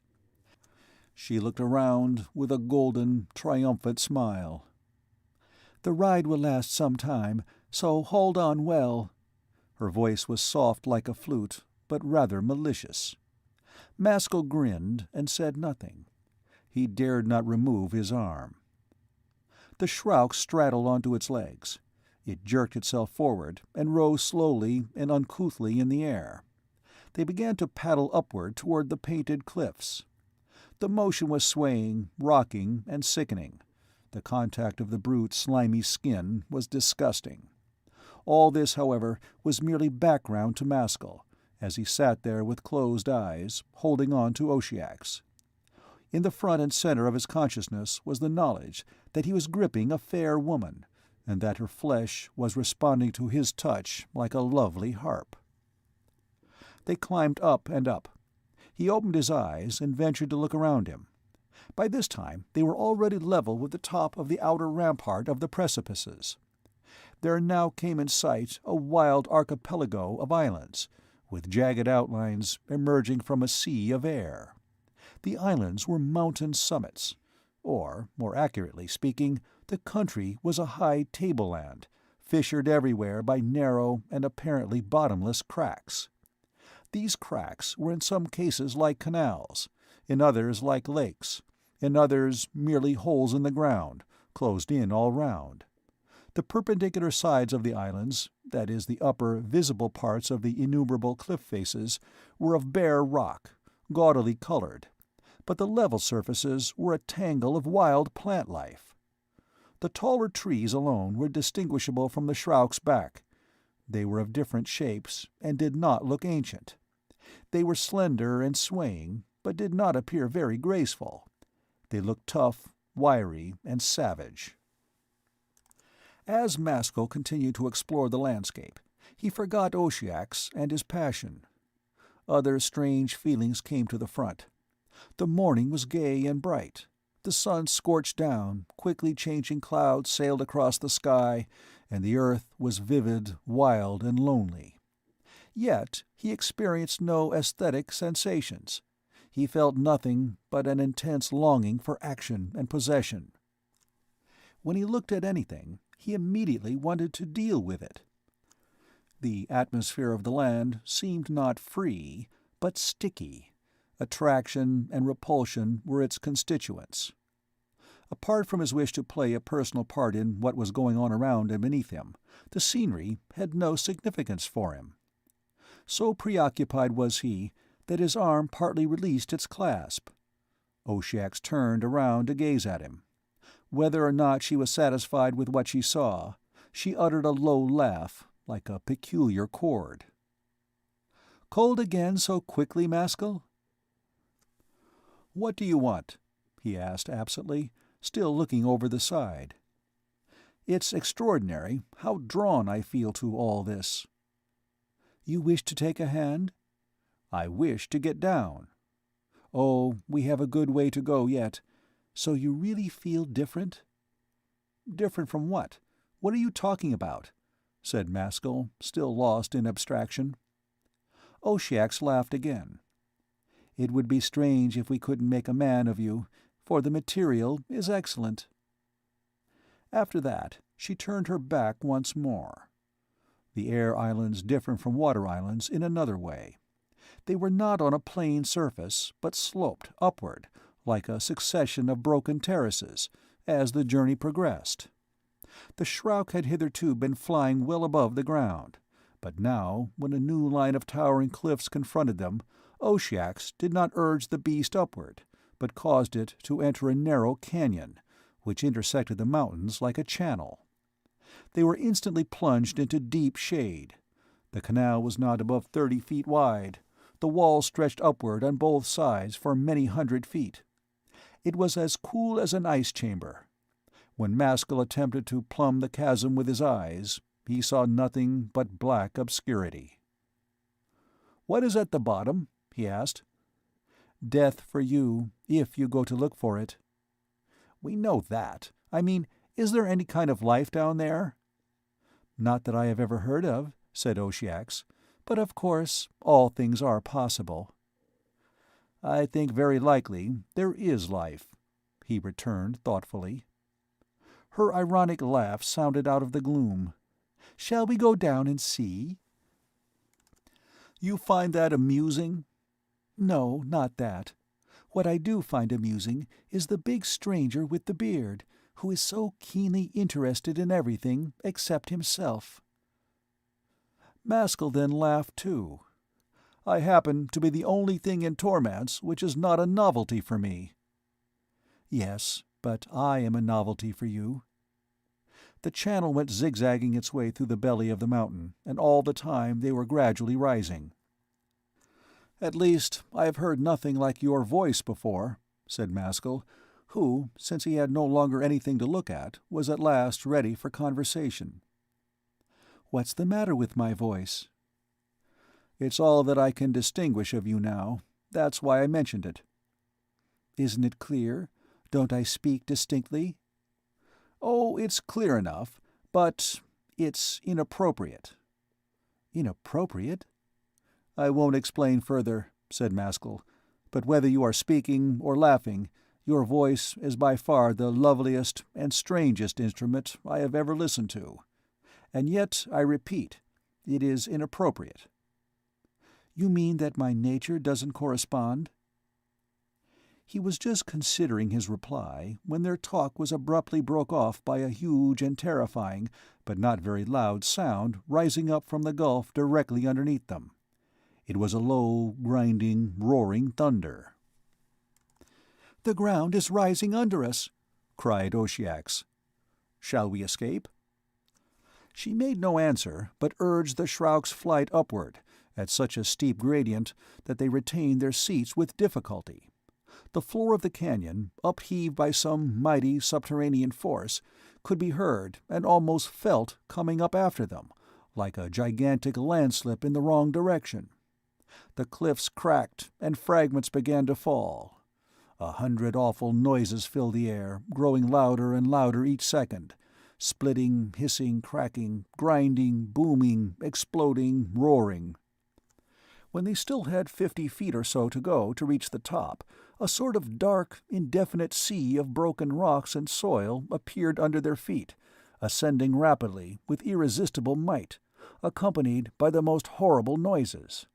The canal was filled up for 200 yards before and behind them. Millions of tons of solid matter seemed to be raised. The Shrouk in its ascent was caught by the uplifted debris. Beast and riders experienced in that moment all the horrors of an earthquake. They were rolled violently over and thrown among the rocks and dirt. All was thunder, instability, motion, confusion. Before they had time to realize their position, they were in the sunlight. The upheaval still continued. In another minute or two the valley floor had formed a new mountain, 100 feet or more higher than the old. Then its movement ceased suddenly. Every noise stopped, as if by magic. Not a rock moved. Oshiox and Maskull picked themselves up and examined themselves for cuts and bruises. The Shrouk lay on its side, panting violently and sweating with fright. "That was a nasty affair," said Maskull, flicking the dirt off his person. Oshiox staunched a cut on her chin with a corner of her robe. "It might have been far worse. I mean, it's bad enough to come up with, but it's death to go down, and that happens just as often." "Whatever induces you to live in such a country?" "I don't know, Maskull. Habit, I suppose. I have often thought of moving out of it." "A good deal must be forgiven you for having to spend your life in a place like this, where one is obviously never safe from one minute to another." "You will learn by degrees," she answered, smiling. She looked hard at the monster, and got it heavily to its feet. "Get on again, Maskull," she directed, climbing back to her perch. "We haven't too much time to waste." He obeyed. They resumed their interrupted flight, this time over the mountains, and in full sunlight. Maskull settled down again to his thoughts. The peculiar atmosphere of the country continued to soak into his brain. His will became so restless and uneasy that merely to sit there in inactivity was a torture. He could scarcely endure not to be doing something. "How secretive you are, Maskull," said Oshiox quietly, without turning her head. "What secrets? What do you mean?" "Oh, I know perfectly well what's passing inside you. Now, I think it wouldn't be amiss to ask you, is friendship still enough?" "Oh, don't ask me anything," growled Maskull. "I've far too many problems in my head already. I only wish I could answer some of them." He stared stonily at the landscape. The beast was winging its way toward a distant mountain of singular shape. It was an enormous natural quadrilateral pyramid, rising in great terraces and terminating in a broad, flat top, on which what looked like green snow still lingered. "What mountain is that?" he asked. "Discorn, the highest point in Ifdon." "Are we going there?" "Why should we go there? But if you were going on farther, it might be worth your while to pay a visit to the top. It commands the whole land as far as the sinking sea and Swalone's Island, and beyond. You can also see Alpine from it." "That's a sight I mean to see before I have finished." "Do you, Maskull?" She turned around and put her hand on his wrist. "Stay with me, and one day we'll go to Discorn together." He grunted unintelligibly. There were no signs of human existence in the country under their feet. While Maskull was still grimly regarding it, a large tract of forest, not far ahead, bearing many trees and rocks, suddenly subsided with an awful roar and crashed down into an invisible gulf. What was solid land one minute became a clean-cut chasm the next. He jumped violently up with the shock. "This is frightful!" Oshyax remained unmoved. "Why, life here must be absolutely impossible," he went on, when he had somewhat recovered himself. "A man would need nerves of steel. Is there no means at all of foreseeing a catastrophe like this?" "Oh, I suppose we wouldn't be alive if there weren't," replied Oshyax with composure. "We are more or less clever at it, but that doesn't prevent our often getting caught." "You had better teach me the signs." "We'll have many things to go over together, and among them, I expect, will be whether we are to stay in the land at all. But first, let us get home." "How far is it now?" "It is right in front of you," said Oshyax, pointing with her forefinger. "You can see it." He followed the direction of her finger, and after a few questions, made out the spot she was indicating. It was a broad peninsula, about 2 miles distant. 3 of its sides rose sheer out of a lake of air, the bottom of which was invisible. Its 4th was a bottleneck, joining it to the mainland. It was overgrown with bright vegetation, distinct in the brilliant atmosphere. A single tall tree, shooting up in the middle of the peninsula, dwarfed everything else. It was wide and shady, with sea-green leaves. "I wonder if Crim Typhon is there," remarked Oshyax. "Can I see 2 figures, or am I mistaken?" "I also see something," said Maskull. In 20 minutes they were directly above the peninsula, at a height of about 50 feet. The shroud slackened speed and came to earth on the mainland, exactly at the gateway of the isthmus. They both descended, Maskull with aching thighs. "What shall we do with the monster?" asked Oshyax. Without waiting for a suggestion, she patted its hideous face with her hand. "Fly away home. I may want you some other time." It gave a stupid grunt, elevated itself on its legs again, and after half running, half flying for a few yards, rose awkwardly into the air and paddled away in the same direction from which they had come. They watched it out of sight, and then Oshyax started to cross the neck of the land, followed by Maskull.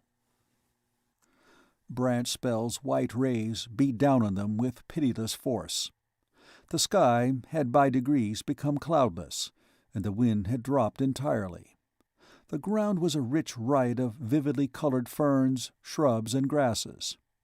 Through these could be seen here and there the golden chalky soil, and occasionally a glittering white metallic boulder. Everything looked extraordinary and barbaric. Maskull was at last walking in the weird Ifdon Marist which had created such strange feelings in him when seen from a distance, and now he felt no wonder or curiosity at all, but only desire to meet human beings, so intense had grown his will. He longed to test his powers on his fellow creatures, and nothing else seemed of the least importance to him. On the peninsula all was coolness and delicate shade. It resembled a large copse, about 2 acres in extent. In the heart of the tangle of small trees and undergrowth was a partially cleared space. Perhaps the roots of the giant tree growing in the center had killed off the smaller fry all around it. By the side of the tree sparkled a little bubbling fountain, whose water was iron red. The precipices on all sides, overhung with thorns, flowers, and creepers, invested the enclosure with an air of wild and charming seclusion. A mythological mountain god might have dwelt here. Maskull's restless eye left everything to fall on the two men who formed the center of the picture. One was reclining, in the ancient Grecian fashion of banqueters on a tall couch of mosses, sprinkled with flowers. He rested on one arm and was eating a kind of plum with calm enjoyment. A pile of these plums lay on the couch beside him. The overspreading branches of the tree completely sheltered him from the sun. His small boyish form was clad in a rough skin, leaving his limbs naked. Maskull could not tell from his face whether he were a young boy or a grown man. The features were smooth, soft, and childish. Their expression was seraphically tranquil. But his violet upper eye was sinister and adult. His skin was of the color of yellow ivory. His long curling hair matched his sorb. It was violet. The second man was standing erect before the other, a few feet away from him. He was short and muscular. His face was broad, bearded, and rather commonplace. But there was something terrible about his appearance. The features were distorted by a deep-seated look of pain, despair, and horror. Oshyax, without pausing, strolled lightly and lazily up to the outermost shadows of the tree, some distance from the couch. "We have met with an uplift," she remarked carelessly, looking toward the youth. He eyed her, but said nothing. "How is your plant man getting on?" Her tone was artificial, but extremely beautiful. While waiting for an answer, she sat down on the ground, her legs gracefully thrust under her body, and pulled down the skirt of her robe. Maskull remained standing just behind her, with crossed arms. There was silence for a minute. "Why don't you answer your mistress, Satcher?" said the boy on the couch, in a calm, treble voice. The man addressed did not alter his expression, but replied in a strangled tone, "I am getting on very well, Oshyax. There are already buds on my feet. Tomorrow I hope to take root." Maskull felt a rising storm inside him. He was perfectly aware that although these words were uttered by Satcher, they were being dictated by the boy. "What he says is quite true," remarked the latter. "Tomorrow roots will reach the ground, and in a few days they ought to be well established. Then I shall set to work to convert his arms into branches, and his fingers into leaves. It will take longer to transform his head into a crown, but still I hope, in fact I can almost promise that within a month you and I, Oshyax, will be plucking and enjoying fruit from this new and remarkable tree. I love these natural experiments," he concluded, putting out his hand for another plum. "They thrill me." "This must be a joke," said Maskull, taking a step forward. The youth looked at him serenely. He made no reply, but Maskull felt as if he were being thrust backward by an iron hand on his throat. "The morning's work is now concluded, Satcher. Come here again after Bloodsomber. After tonight you will remain here permanently, I expect, so you had better set to work to clear a patch of ground for your roots. Never forget, however fresh and charming these plants appear to you now, in the future they will be your deadliest rivals and enemies. Now you may go." The man limped painfully away across the isthmus, out of sight. Oshyax yawned. Maskull pushed his way forward, as if against a wall. "Are you joking, or are you a devil?" "I am Crim Typhon. I never joke. For that epithet of yours, I will devise a new punishment for you." The duel of wills commenced without ceremony. Oshiex got up, stretched her beautiful limbs, smiled, and prepared herself to witness the struggle between her old lover and her new. Crim-Typhon smiled too. He reached out his hand for more fruit, but did not eat it. Maskull's self-control broke down, and he dashed at the boy, choking with red fury. His beard wagged, and his face was crimson. When he realized with whom he had to deal, Crim-Typhon left off smiling, slipped off the couch, and threw a terrible and malignant glare into his sorb. Maskull staggered. He gathered together all the brute force of his will, and by sheer weight continued his advance. The boy shrieked and ran behind the couch, trying to get away. His opposition suddenly collapsed. Maskull stumbled forward, recovered himself, and then vaulted clear over the high pile of mosses to get at his antagonist. He fell on top of him with all his bulk. Grasping his throat, he pulled his little head completely around so that the neck was broken. Crim-Typhon immediately died. The corpse lay underneath the tree with its face upturned. Maskull viewed it attentively, and as he did so, an expression of awe and wonder came into his own countenance. In the moment of death, Crim-Typhon's face had undergone a startling and even shocking alteration. Its personal character had wholly vanished, giving place to a vulgar, grinning mask which expressed nothing. He did not have to search his mind long to remember where he had seen the brother of that expression. It was identical with that on the face of the apparition at the séance, after Cragg had dealt with it. End of Chapter 9. Chapter 10. Taidaman. Oshiex sat down carelessly on the couch of mosses and began eating the plums. "You see, you had to kill him, Maskull," she said in a rather quizzical voice. He came away from the corpse and regarded her, still red and still breathing hard. "It's no joking matter. You especially ought to keep quiet." "Why?" "Because he was your husband." "You think I ought to show grief when I feel none?" "Don't pretend, woman." Oshiex smiled. "From your manner, one would think you were accusing me of some crime." Maskull literally snorted at her words. "What? You live with filth, you live in the arms of a morbid monstrosity, and then— "Oh, now I grasp it," she said in a tone of perfect detachment. "I'm glad." "Well, Maskull," she proceeded after a pause, "and who gave you the right to rule my conduct? Am I not mistress of my own person?" He looked at her with disgust, but said nothing. There was another long interval of silence. "I never loved him," said Oshiex at last, looking at the ground. "That makes it all the worse." "What does all this mean? What do you want?" "Nothing from you, absolutely nothing, thank heaven." She gave a hard laugh. "You come here with your foreign preconceptions and expect us all to bow down to them." "What preconceptions?" "Just because Crim-Typhon's sports are strange to you, you murder him, and you would like to murder me." "Sports? That diabolical cruelty!" "Oh, you're sentimental," said Oshiex contemptuously.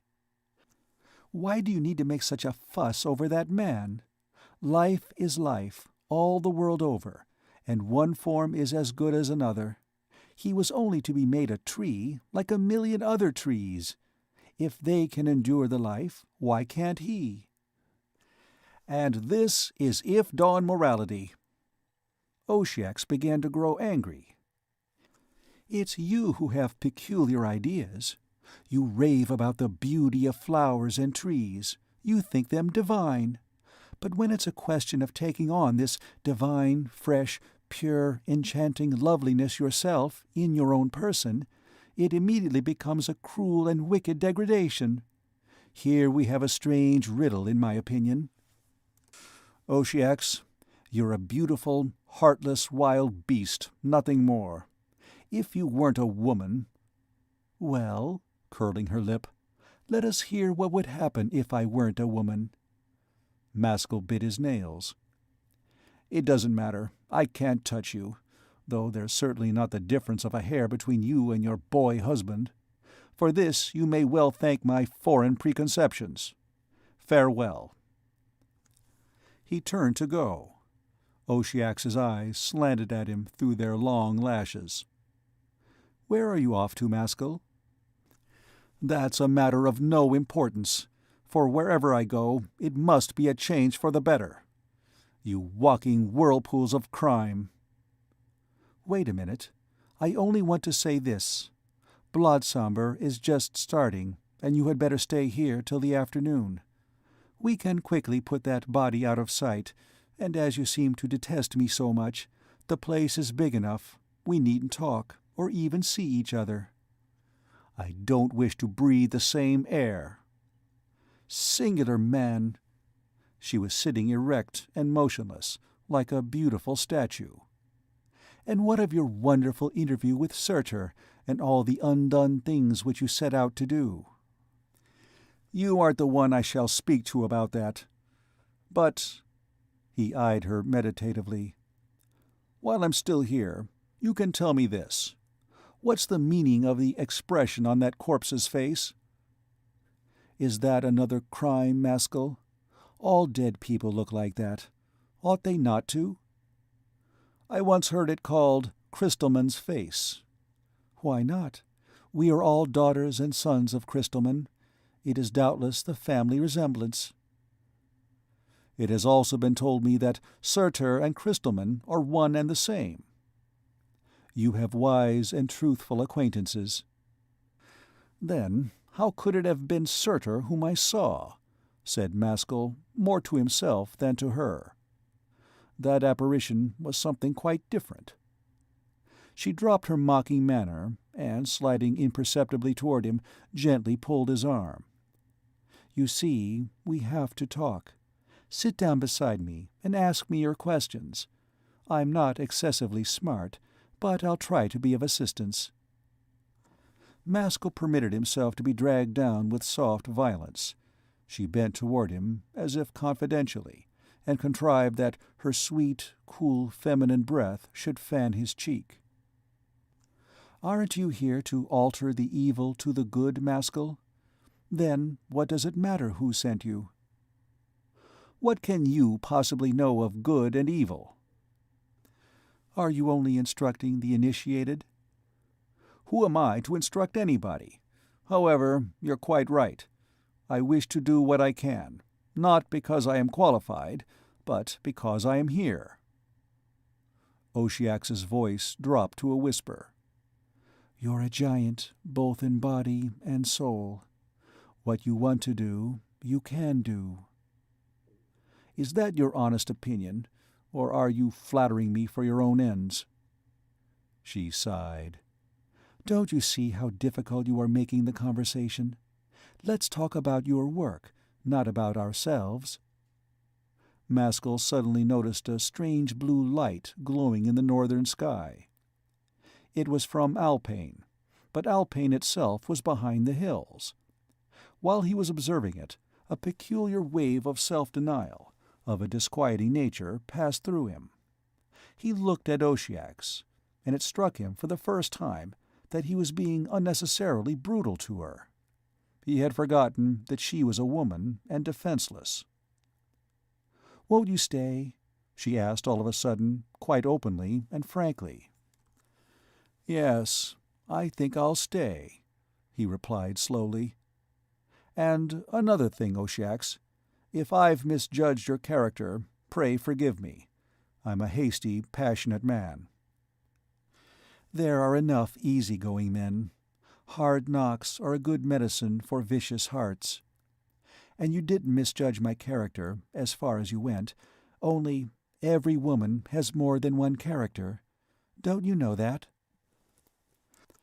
During the pause that followed, a snapping of twigs was heard, and both looked around, startled. They saw a woman stepping slowly across the neck that separated them from the mainland. "Taidaman," muttered Oshyax, in a vexed, frightened voice. She immediately moved away from Maskull and stood up. The newcomer was of middle height, very slight and graceful. She was no longer quite young. Her face wore the composure of a woman who knows her way about the world. It was intensely pale, and under its quiescence there was just a glimpse of something strange and dangerous. It was curiously alluring, though not exactly beautiful. Her hair was clustering and boyish, reaching only to the neck. She was of a strange indigo color. She was quaintly attired in a tunic and breeches, pieced together from the square blue-green plates of some reptile. Her small ivory-white breasts were exposed. Her sword was black and sad, rather contemplative. Without once glancing up at Oshiox and Maskull, she quietly glided straight toward Crimtyphon's corpse. When she arrived within a few feet of it, she stopped and looked down, with arms folded. Oshiox drew Maskull a little away, and whispered, "It's Crimtyphon's other wife, who lives under Discorn. She's a most dangerous woman. Be careful what you say. If she asks you to do anything, refuse it outright." "The poor soul looks harmless enough." "Yes, she does, but the poor soul is quite capable of swallowing up Crag himself. Now, play the man." The murmur of their voices seemed to attract Tydomon's notice, for she now slowly turned her eyes toward them. "Who killed him?" she demanded. Her voice was so soft, low, and refined that Maskull hardly was able to catch the words. The sounds, however, lingered in his ears, and curiously enough seemed to grow stronger instead of fainter. Oshiox whispered, "Don't say a word. Leave it all to me." Then she swung her body around to face Tydomon squarely, and said aloud, "I killed him." Tydomon's words by this time were ringing in Maskull's head like an actual physical sound. There was no question of being able to ignore them. He had to make an open confession of his act, whatever the consequences might be. Quietly taking Oshiox by the shoulder and putting her behind him, he said in a low but perfectly distinct voice, "It was I that killed Crimtyphon." Oshiox looked both haughty and frightened. "Maskull says that so as to shield me, as he thinks. I require no shield, Maskull. I killed him, Tydomon." "I believe you, Oshiox.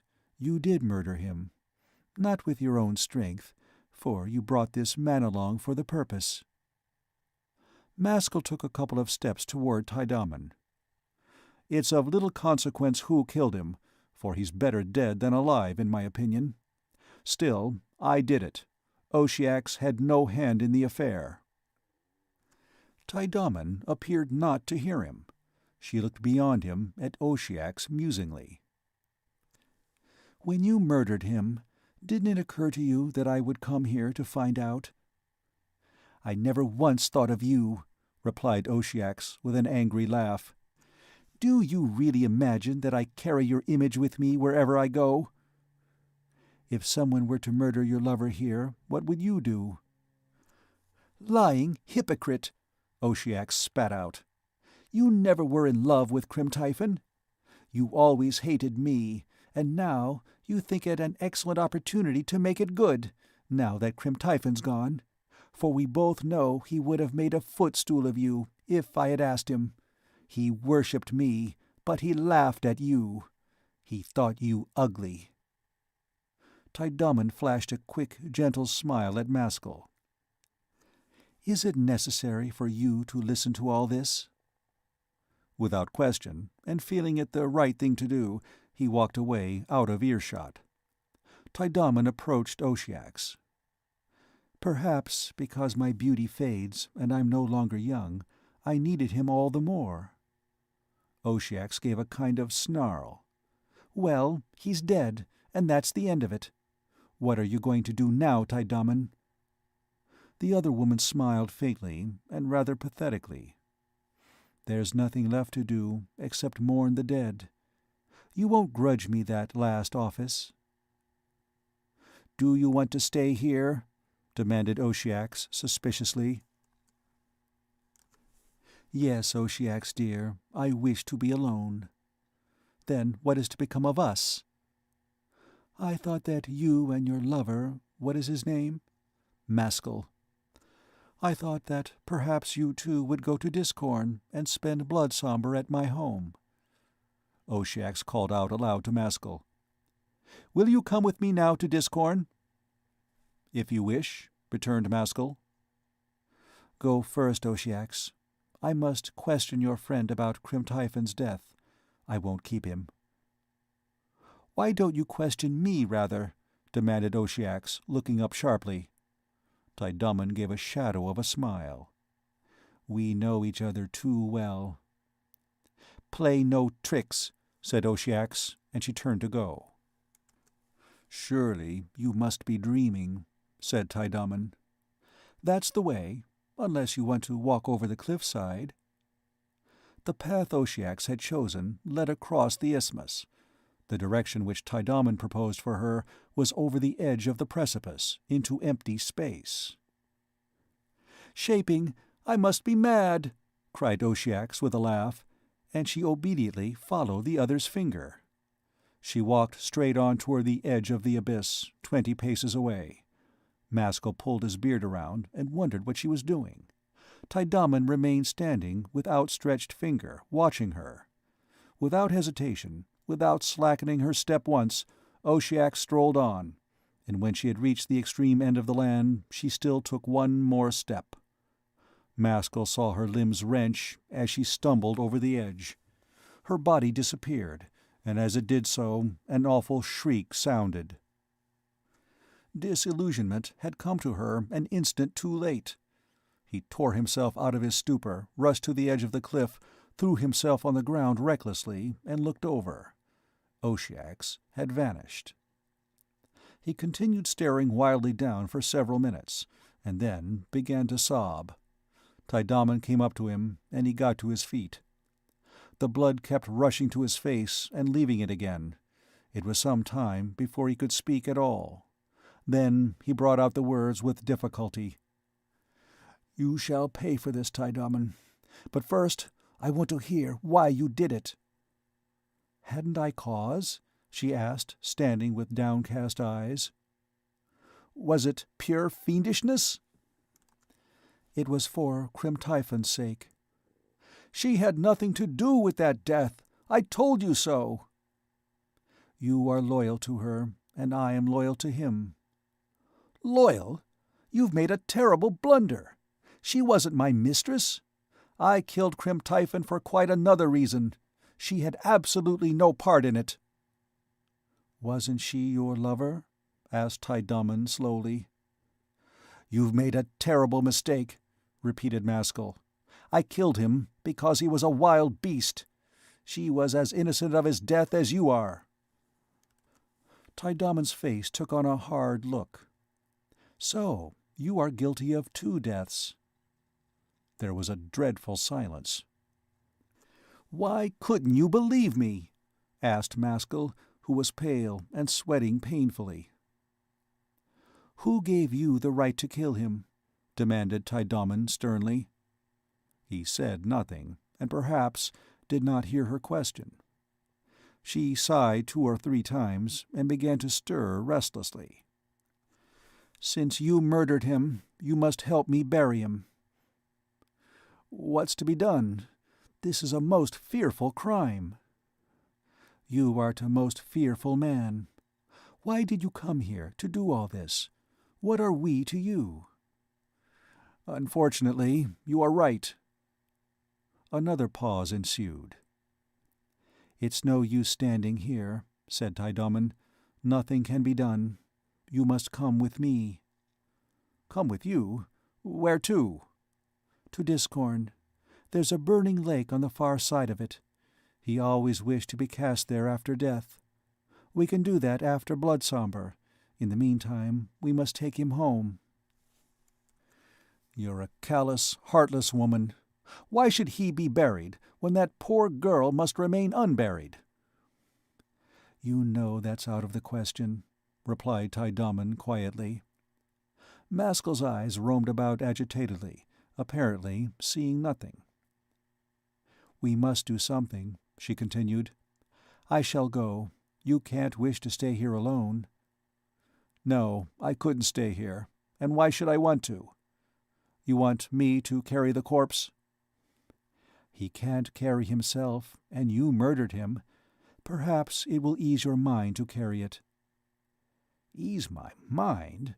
said Maskull, rather stupidly. "There's only one relief for remorse, and that's voluntary pain." "And you have no remorse?" he asked, fixing her with a heavy eye. "These crimes are yours, Maskull," she said in a low but incisive voice.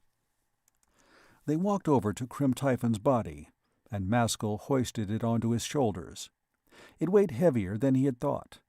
Tiedemann did not offer to assist him to adjust the ghastly burden.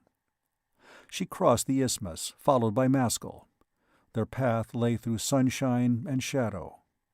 Branchspell was blazing in a cloudless sky. The heat was insufferable. Streams of sweat coursed down his face, and the corpse seemed to grow heavier and heavier. Tiedemann always walked in front of him. His eyes were fastened in an unseeing stare on her white, womanish calves. He looked neither to right nor left. His features grew sullen. At the end of 10 minutes, he suddenly allowed his burden to slip off his shoulders onto the ground, where it lay sprawled every which way. He called out to Tiedemann. She quickly looked around. "Come here. It has just occurred to me," he laughed. "Why should I be carrying this corpse? And why should I be following you at all? What surprises me is why this has never struck me before." She at once came back to him. "I suppose you're tired, Maskull. Let us sit down. Perhaps you have come a long way this morning?" "Oh, it's not tiredness, but a sudden gleam of sense. Do you know of any reason why I should be acting as your porter?" He laughed again, but nevertheless sat down on the ground beside her. Tiedemann neither looked at him nor answered. Her head was half bent, so as to face the northern sky, where the alpine light was still glowing. Maskull followed her gaze, and also watched the glow for a moment or two in silence. "Why don't you speak?" he asked at last. "What does that light suggest to you, Maskull?" "I'm not speaking of that light." "Doesn't it suggest anything at all?" "Perhaps it doesn't. What does it matter?" "Not sacrifice?" Maskull grew sullen again. "Sacrifice of what? What do you mean?" "Hasn't it entered your head yet," said Tiedemann, looking straight in front of her, and speaking in her delicate, hard manner, "that this adventure of yours will scarcely come to an end until you have made some sort of sacrifice?" He returned no answer, and she said nothing more. In a few minutes' time, Maskull got up of his own accord, and irreverently, and almost angrily, threw Crim-Typhon's corpse over his shoulder again. "How far do we have to go?" he asked in a surly tone. "An hour's walk." "Lead on." "Still, this isn't the sacrifice I mean," said Tiedemann quietly, as she went on in front. Almost immediately they reached more difficult ground. They had to pass from peak to peak, as from island to island. In some cases they were able to stride or jump across, but in others they had to make use of rude bridges of fallen timber. It appeared to be a frequented path. Underneath were the black, impenetrable abysses. On the surface were the glaring sunshine, the gay painted rocks, the chaotic tangle of strange plants. There were countless reptiles and insects. The latter were thicker built than those of Earth, consequently still more disgusting, and some of them were of enormous size. One monstrous insect, as large as a horse, stood right in the center of their path without budging. It was armor-plated, had jaws like scimitars, and underneath its body was a forest of legs. Tiedemann gave one malignant look at it and sent it crashing into the gulf. "What have I to offer except my life?" Maskull suddenly broke out. "And what good is that? It won't bring that poor girl back into the world." "Sacrifice is not for utility. It's a penalty which we pay." "I know that." "The point is whether you can go on enjoying life after what has happened." She waited for Maskull to come even with her. "Perhaps you imagine I'm not man enough. You imagine that because I allowed poor Oshiox to die for me." "She did die for you," said Tydaman in a quiet, emphatic voice. "That would be a second blunder of yours," returned Maskull just as firmly. "I was not in love with Oshiox, and I'm not in love with life." "Your life is not required." "Then I don't understand what you want or what you are speaking about." "It's not for me to ask a sacrifice from you, Maskull. That would be compliance on your part, but not sacrifice. You must wait until you feel there's nothing else for you to do." "It's all very mysterious." The conversation was abruptly cut short by a prolonged and frightful crashing, roaring sound, coming from a short distance ahead. It was accompanied by a violent oscillation of the ground on which they stood. They looked up, startled, just in time to witness the final disappearance of a huge mass of forest land, not 200 yards in front of them. Several acres of trees, plants, rocks, and soil, with all its teeming animal life, vanished before their eyes, like a magic story. The new chasm was cut as if by a knife. Beyond its farther edge, the alpine glow burned blue just over the horizon. "Now we shall have to make a detour," said Tydaman, halting. Maskull caught hold of her with his third hand. "Listen to me while I try to describe what I'm feeling. When I saw that landslip, everything I have heard about the last destruction of the world came into my mind. It seemed to me as if I were actually witnessing it, and that the world were really falling to pieces. Then, where the land was, we now have this empty, awful gulf. That's to say, nothing. And it seems to me as if our life will come to the same condition. Where there was something, there will be nothing. But that terrible blue glare on the opposite side is exactly like the eye of fate. It accuses us and demands what we have made of our life, which is no more. At the same time, it is grand and joyful. The joy consists in this, that it is in our power to give freely what will later on be taken from us by force." Tydaman watched him attentively. "Then your feeling is that your life is worthless, and you make a present of it to the first one who asks?" "No, it goes beyond that. I feel that the only thing worth living for is to be so magnanimous that fate itself will be astonished at us. Understand me, it isn't cynicism or bitterness or despair, but heroism. It's hard to explain. Now you shall hear what sacrifice I offer you, Maskull. It's a heavy one, but that's what you seem to wish." "That is so. In my present mood, it can't be too heavy." "Then, if you are in earnest, resign your body to me. Now that Crim-Typhon's dead, I'm tired of being a woman." "I fail to comprehend." "Listen, then. I wish to start a new existence in your body. I wish to be a male. I see it isn't worth while being a woman. I mean to dedicate my own body to Crim-Typhon. I shall tie his body and mine together and give them a common funeral in the burning lake.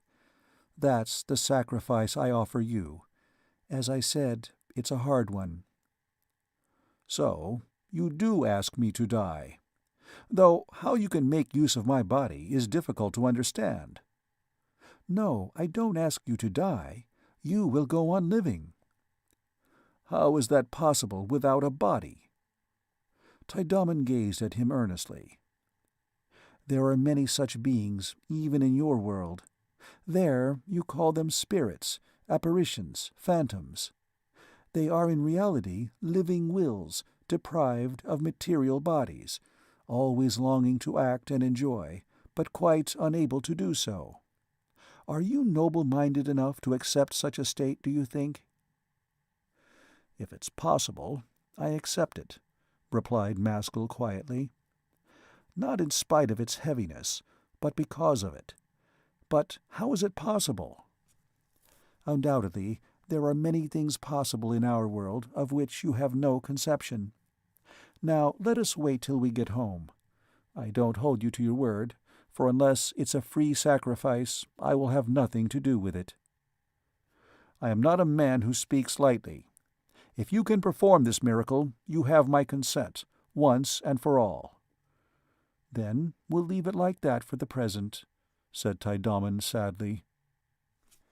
They proceeded on their way. Owing to the subsidence, Tidamon seemed rather doubtful at first as to the right road, but by making a long divergence they eventually got around to the other side of the newly formed chasm. A little later on, in a narrow copse crowning in a miniature insulated peak, they fell in with a man. He was resting himself against a tree, and looked tired, overheated, and despondent. He was young. His beardless expression bore an expression of unusual sincerity, and in other respects he seemed a hardy, hard-working youth, of an intellectual type. His hair was thick, short, and flaxen. He possessed neither a sorb nor a third arm, so presumably he was not a native of Ifton. His forehead, however, was disfigured by what looked like a haphazard assortment of eyes, 8 in number, of different sizes and shapes. They went in pairs, and whenever 2 were in use, it was indicated by a peculiar shining. The rest remained dull until their turn came. In addition to the upper eyes, he had the 2 lower ones, but they were vacant and lifeless. This extraordinary battery of eyes, alternatively alive and dead, gave the young man an appearance of almost alarming mental activity. He was wearing nothing but a sort of skin kilt. Maskull seemed somehow to recognize the face, though he had certainly never set eyes on it before. Tidamon suggested to him to set down the corpse, and both sat down to rest in the shade. "Question him, Maskull," she said, rather carelessly, jerking her head toward the stranger. Maskull sighed, and asked aloud, from his seat on the ground, "What's your name, and where do you come from?" The man studied him for a few moments, first with one pair of eyes, then with another, then with a third. He next turned his attention to Tidamon, who occupied him a still longer time. He replied at last in a dry, manly, nervous voice, "I am Digrung. I have arrived here from Matterplay." His color kept changing, and Maskull suddenly realized of whom he reminded him. It was of Joywind. "Perhaps you're going to Poolingdred, Digrung?" he inquired, interested. "As a matter of fact, I am, if I can find my way out of this accursed country." "Possibly you're acquainted with Joywind there?" "She's my sister. I'm on my way to see her now. Why do you know her?" "I met her yesterday." "What is your name, then?" "Maskull." "I shall tell her I met you. This will be our first meeting for 4 years. Is she well and happy?" "Both, as far as I could judge." "You know Panaw?" "Her husband, yes. But where do you come from? I've seen nothing like you before." "From another world." "Where is Matterplay?" "It's the first country one comes to beyond the sinking sea." "What is it like there? How do you amuse yourselves?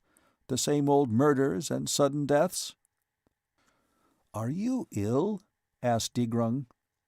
"Who is this woman? Why are you following at her heels like a slave? She looks insane to me. What's that corpse? Why are you dragging it around the country with you?" Tidamon smiled. "I've already heard it said about Matterplay that if one sows an answer there, a rich crop of questions immediately springs up. But why do you make this unprovoked attack on me, Digrung?" "I don't attack you, woman, but I know you. I see into you, and I see insanity. That wouldn't matter, but I don't like to see a man of intelligence like Maskull caught in your filthy meshes." "I suppose even you clever matter-play people sometimes misjudge character. However, I don't mind. Your opinion's nothing to me, Digrung. You'd better answer his questions, Maskull. Not for his own sake, but your feminine friend is sure to be curious about your having been seen carrying a dead man." Maskull's underlip shot out. "Tell your sister nothing, Digrung. Don't mention my name at all. I don't want her to know about this meeting of ours." "Why not?" "I don't wish it. Isn't that enough?" Digrung looked impassive. "Thoughts and words," he said, "which don't correspond with the real events of the world, are considered most shameful in matter play. I'm not asking you to lie, only to keep silent. To hide the truth is a special branch of lying. I can't accede to your wish. I must tell Joywind everything, as far as I know it." Maskull got up, and Tydaman followed his example. She touched Digrung on the arm and gave him a strange look. "The dead man is my husband, and Maskull murdered him. Now you'll understand why he wishes you to hold your tongue." "I guess there was some foul play," said Digrung. "It doesn't matter. I can't falsify facts. Joywind must know." "You refuse to consider her feelings?" said Maskull, turning pale. "Feelings which flourish on illusions and sicken and die on realities aren't worth considering. But Joywind's are not of that kind." "If you decline to do what I ask, at least return home without seeing her. Your sister will get very little pleasure out of the meeting when she hears your news." "What are these strange relations between you?" demanded Digrung, eyeing him with sudden aroused suspicion. Maskull stared back in a sort of bewilderment. "Good God! You don't doubt your own sister? That pure angel?" Tydaman caught hold of him delicately. "I don't know Joywind, but whoever she is, and whatever she's like, I know this: she's more fortunate in her friend than in her brother. Now, if you really value her happiness, Maskull, you will have to take some firm step or other." "I mean to. Digrung, I shall stop your journey." "If you intend a second murder, no doubt you are big enough." Maskull turned around to Tydaman and laughed. "I seem to be leaving a wake of corpses behind me on this journey." "Why a corpse? There's no need to kill him." "Thanks for that," said Digrung dryly. "All the same, some crime is about to burst. I feel it." "What must I do, then?" asked Maskull. "It is not my business, and to tell the truth, I am not very interested. If I were in your place, Maskull, I would not hesitate long. Don't you understand how to absorb these creatures who set their feeble, obstinate wills against yours?" "That is a worse crime," said Maskull. "Who knows?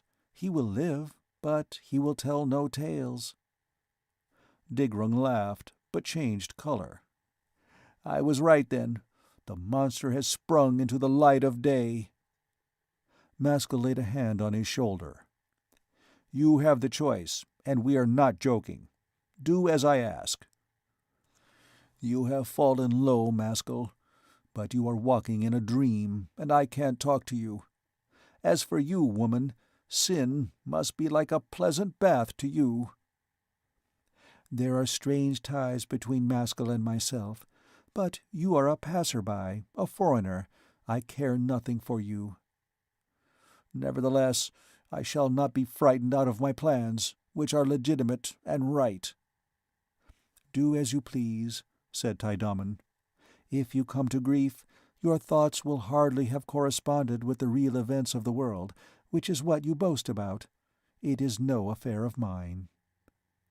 "I shall go on, and not back," exclaimed Digrung, with angry emphasis. Tydaman threw a swift, evil smile at Maskull. "Bear witness that I have tried to persuade this young man. Now you must come to a quick decision in your own mind as to which is of the greatest importance, Digrung's happiness or Joywind's. Digrung won't allow you to preserve them both." "It won't take me long to decide. Digrung, I give you a last chance to change your mind." "As long as it's in my power, I shall go on and warn my sister against her criminal friends." Maskull again clutched at him, but this time with violence. Instructed in his actions by some new and horrible instinct, he pressed the young man tightly to his body with all three arms. A feeling of wild, sweet delight immediately passed through him. Then, for the first time, he comprehended the triumphant joys of absorbing. It satisfied the hunger of the will, exactly as food satisfies the hunger of the body. Digrung proved feeble. He made little opposition. His personality passed slowly and evenly into Maskull's. The latter became strong and gorged. The victim gradually became paler and limper, until Maskull held a corpse in his arms. He dropped the body and stood trembling. He had committed his second crime. He felt no immediate difference in his soul, but— Tidamon shed a sad smile on him, like winter sunshine. He half expected her to speak, but she said nothing. Instead, she made a sign to him to pick up Crimtyphon's corpse. As he obeyed, he wondered why Digrung's dead face did not wear the frightful crystalman mask. "Why hasn't he altered?" he muttered to himself. Tidamon heard him. She kicked Digrung lightly with her little foot. "He isn't dead, that's why. The expression you mean is waiting for your death." "Then is that my real character?" She laughed softly. "You came here to carve a strange world, and now it appears you are carved yourself. Oh, there's no doubt about it, Maskull. You needn't stand there gaping. You belong to shaping, like the rest of us. You are not a king or a god." "Since when have I belonged to him?" "What does that matter? Perhaps since you first breathed the air of Tormance, or perhaps since 5 minutes ago." Without waiting for his response, she set off through the copse and strode on to the next island. Maskull followed, physically distressed and looking very grave. The journey continued for half an hour longer, without incident. The character of the scenery slowly changed. The mountain-tops became loftier and more widely separated from one another. The gaps were filled with rolling, white clouds, which bathed the shores of the peaks like a mysterious sea. To pass from island to island was hard work. The intervening spaces were so wide. Tidamon, however, knew the way. The intense light, the violet blue sky, the patches of vivid landscape emerging from the white vapor ocean made a profound impression on Maskull's mind. The glow of Alpine was hidden by the huge mass of Discorn, which loomed up straight in front of them. The green snow on the top of the gigantic pyramid had by now completely melted away. The black, gold, and crimson of its mighty cliffs stood out with terrific brilliance. They were directly beneath the bulk of the mountain, which was not a mile away. It did not appear dangerous to climb, but he was unaware on which side of it their destination lay. It was split from top to bottom by numerous straight fissures. A few pale green waterfalls descended here and there, like narrow, motionless threads. The face of the mountain was rugged and bare. It was strewn with detached boulders, and great jagged rocks projected everywhere like iron teeth. Tidamon pointed to a small black hole near the base, which might be a cave. "That is where I live." "You live here alone?" "Yes." "It's an odd choice for a woman, and you're not unbeautiful either." "A woman's life is over at 25, she replied, sighing. "And I am far older than that. 10 years ago it would have been I who lived yonder, and not Oshyax. Then all this wouldn't have happened." A quarter of an hour later they stood within the mouth of the cave. It was 10 feet high, and its interior was impenetrably black. "Put down the body in the entrance, out of the sun," directed Tidamon. He did so. She cast a keenly scrutinizing glance at him. "Does your resolution still hold, Maskull?" "Why shouldn't it hold? My brains are not feathers."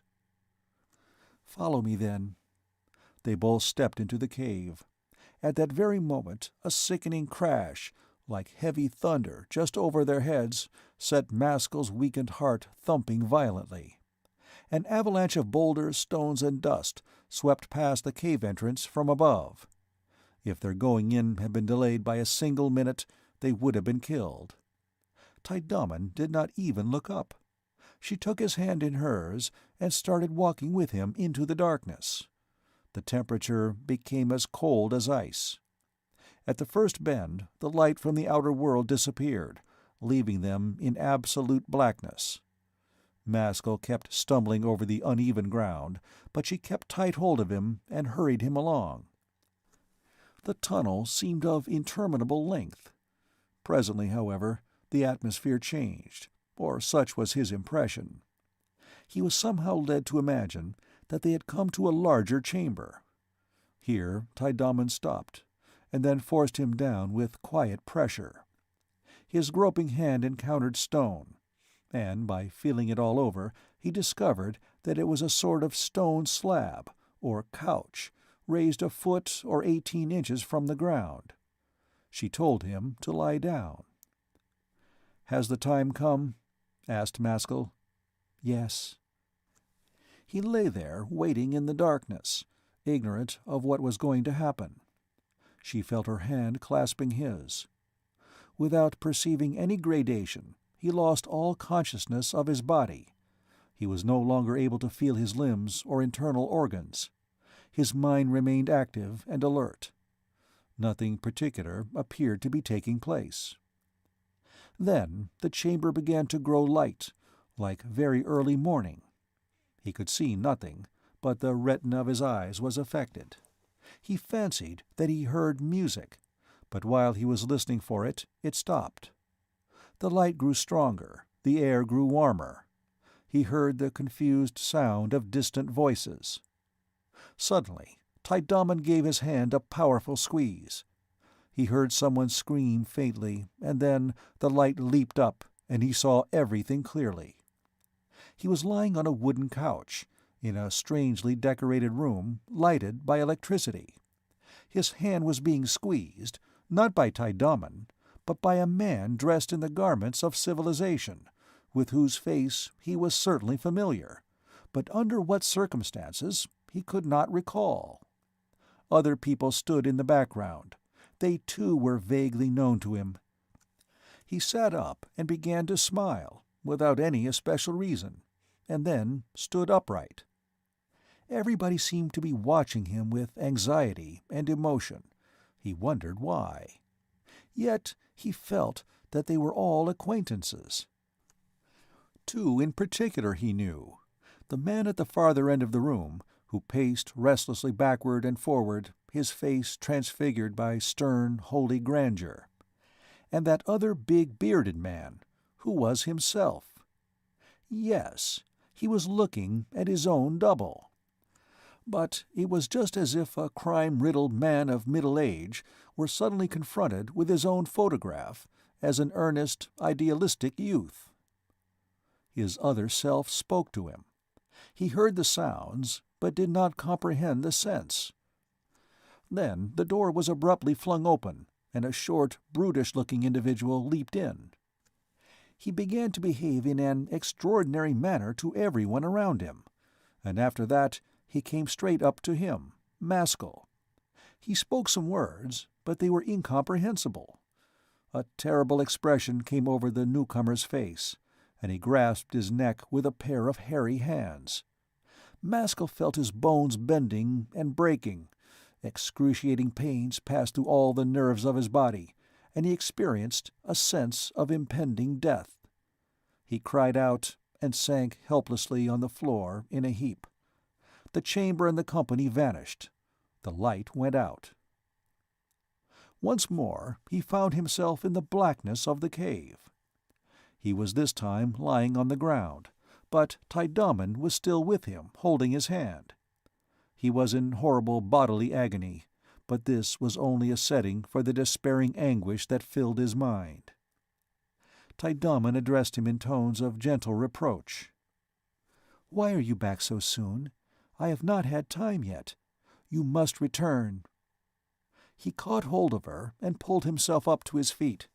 She gave a low scream, as though in pain. "What does this mean? What are you doing, Maskull?" "Crag," began Maskull, but the effort to produce his words choked him, so that he was obliged to stop. "Crag? What of Crag? Tell me quickly what has happened. Free my arm." He gripped her arm tighter. "Yes, I've seen Crag. I'm awake." "Oh, you are awake. "And you must die," said Maskull in an awful voice. "But why? What has happened?" "You must die, and I must kill you, because I am awake, and for no other reason. You blood-stained, dancing mistress." Taidaman breathed hard for a little time. Then she seemed suddenly to regain her self-possession. "You won't offer me violence, surely, in this black cave?" "No, the sun shall look on, for it is not a murder. But rest assured that you must die. You must expiate your fearful crimes." "You have already said so, and I see you have the power. You have escaped me. It is very curious. Well then, Maskull, let us come outside. I am not afraid. But kill me courteously, for I have also been courteous to you. I make no other supplication." End of Chapter 10. Chapter 11. On Discorn. By the time they had regained the mouth of the cavern, Bloodsomber was at its height. In front of them the scenery sloped downward, a long succession of mountain islands in a sea of clouds. Behind them the bright, stupendous crags of Discorn loomed up for 1,000 feet or more. Maskull's eyes were red, and his face looked stupid. He was still holding the woman by the arm. She made no attempt to speak or to get away. She seemed perfectly gentle and composed. After gazing at the country for a long time in silence, he turned toward her. "Whereabouts is the fiery lake you spoke of?" "It lies on the other side of the mountain. But why do you ask?" "It is just as well if we have some way to walk. I shall grow calmer, and that's what I want. I wish you to understand that what is going to happen is not a murder, but an execution." "It will taste the same," said Taidaman. "When I have gone out of this country, I don't wish to feel that I have left a demon behind me, wandering at large. That would not be fair to others. So we will go to the lake, which promises an easy death for you." She shrugged her shoulders. "We must wait till Bloodsomber is over." "Is this a time for luxurious feelings? However hot it is now, we will both be cool by evening. We must start at once." "Without doubt, you are the master, Maskull. May I not carry Crimtyphon?" Maskull looked at her strangely. "I grudge no man his funeral." She painfully hoisted the body on her narrow shoulders, and they stepped out into the sunlight. The heat struck them like a blow on the head. Maskull moved aside to allow her to precede him, but no compassion entered his heart. He brooded over the wrongs the woman had done him. The way went along the south side of the Great Pyramid, near its base. It was a rough road, clogged with boulders and crossed by cracks and water gullies. They could see the water, but could not get at it. There was no shade. Blisters formed on their skin, while all the water in their blood seemed to dry up. Maskull forgot his own tortures in his devil's delight at Taidaman's. "Sing me a song," he called out presently. "A characteristic one." She turned her head and gave him a long, peculiar look. Then, without any sort of expostulation, started singing. Her voice was low and weird. The song was so extraordinary that he had to rub his eyes to ascertain whether he was awake or dreaming. The slow surprises of the grotesque melody began to agitate him in a horrible fashion. The words were pure nonsense, or else their significance was too deep for him. "Where in the name of all unholy things did you acquire that stuff, woman?" Tidamon shed a sickly smile, while the corpse swayed about with ghastly jerks over her left shoulder. She held it in position with her two left arms. "It's a pity we could not have met as friends, Maskull. I could have shown you a side of Tormance which now perhaps you will never see. The wild, mad side. But now it's too late, and it doesn't matter." They turned the angle of the mountain and started to traverse the western base. "Which is the quickest way out of this miserable land?" asked Maskull. "It is easiest to go to Sant." "Will we see it from anywhere?" "Yes, though it is a long way off." "Have you been there?" "I am a woman, and interdicted." "True, I have heard something of the sort." "But don't ask me any more questions," said Tidamon, who was becoming faint. Maskull stopped at a little spring. He himself drank, and then made a cup of his hand for the woman, so that she might not have to lay down her burden. The Null water acted like magic. It seemed to replenish all the cells of his body, as though they had been thirsty sponge pores, sucking up liquid. Tidamon recovered her self-possession.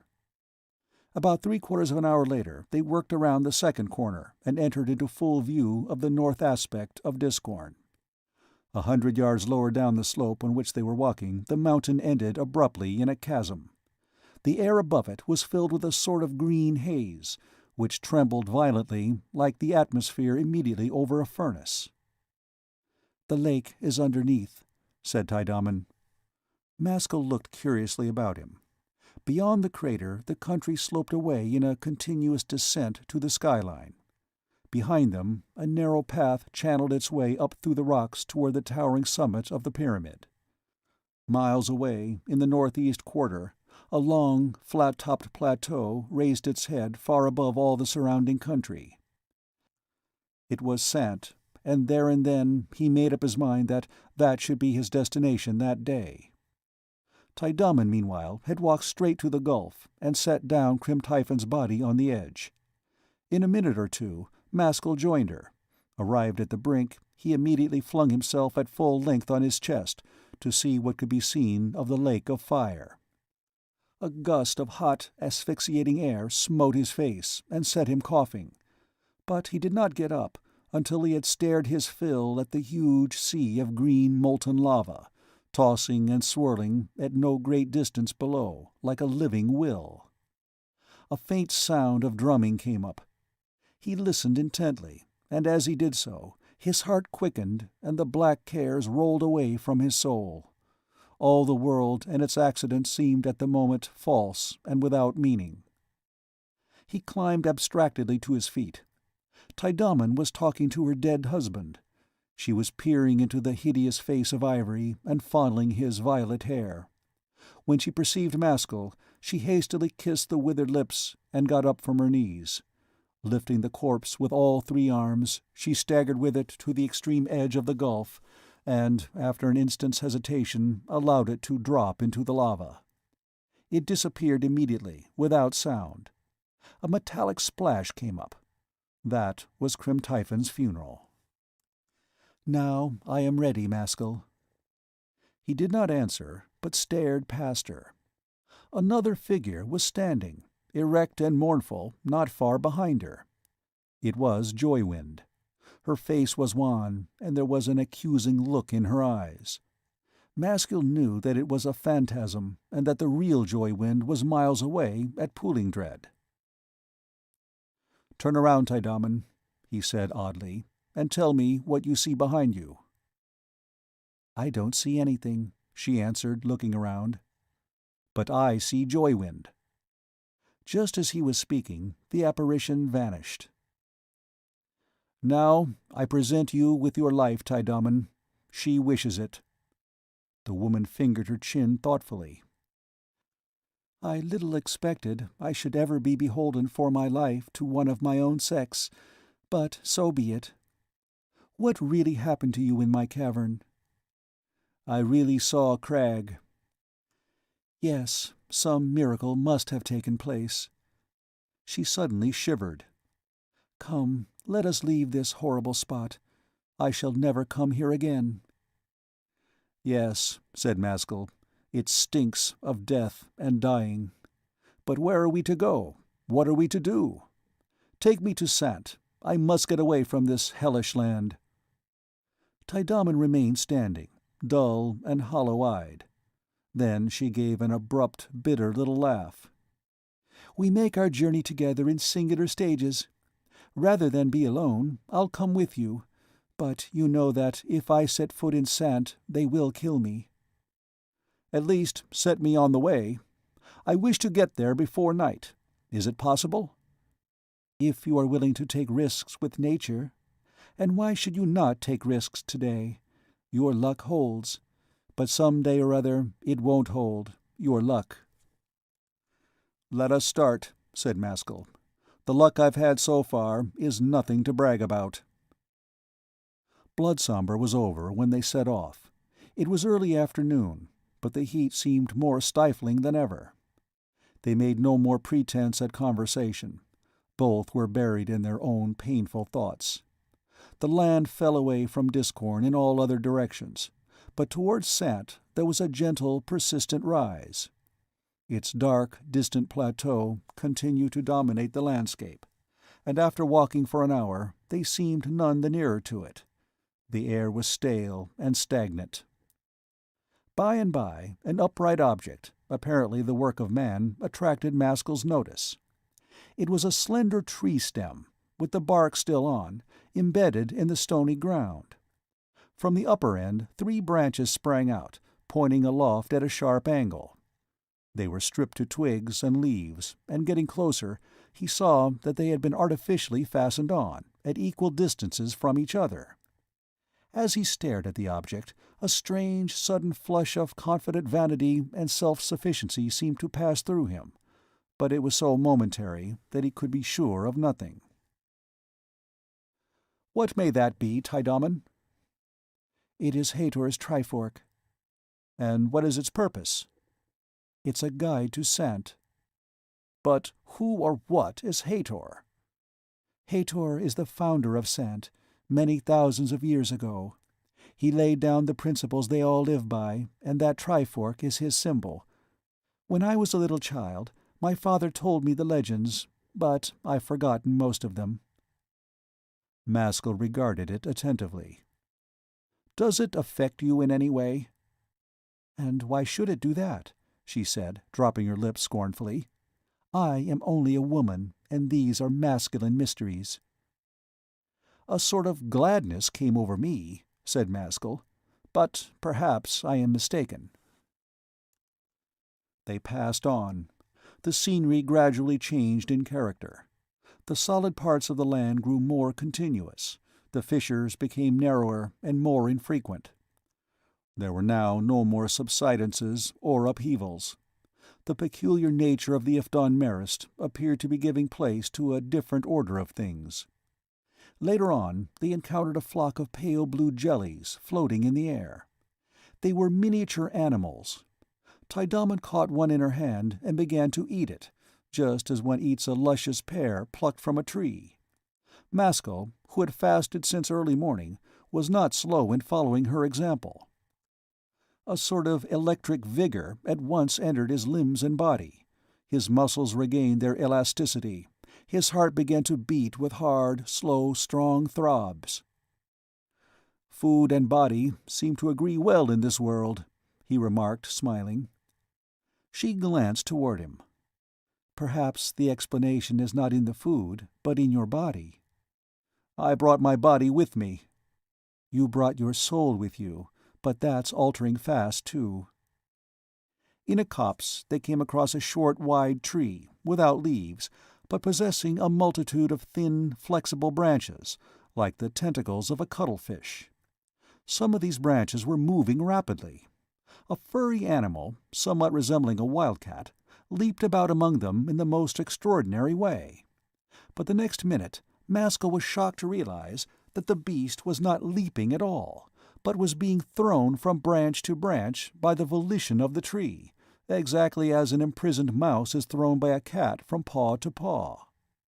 He watched the spectacle a while with morbid interest. "That's a gruesome reversal of roles, Tiedemann." "One can see you are disgusted," she replied, stifling a yawn. "But that is because you are a slave to words. If you called that plant an animal, you would find its occupation perfectly natural and pleasing. And why should you not call it an animal?" "I am quite aware that, as long as I remain in the Ifdon Marist, I shall go on listening to this sort of language." They trudged along for an hour or more without talking. The day became overcast. A thin mist began to shroud the landscape, and the sun changed into an immense ruddy disk which could be stared at without flinching. A chill, damp wind blew against them. Presently it grew still darker, the sun disappeared, and glancing first at his companion and then at himself, Maskull noticed that their skin and clothing were coated by a kind of green hoarfrost. The land was now completely solid. About half a mile in front of them, against a background of dark fog, a moving forest of tall waterspouts gyrated slowly and gracefully hither and thither. They were green and self-luminous, and looked terrifying. Tiedemann explained that they were not waterspouts at all, but mobile columns of lightning. "Then they are dangerous?" "So we think," she answered, watching them closely.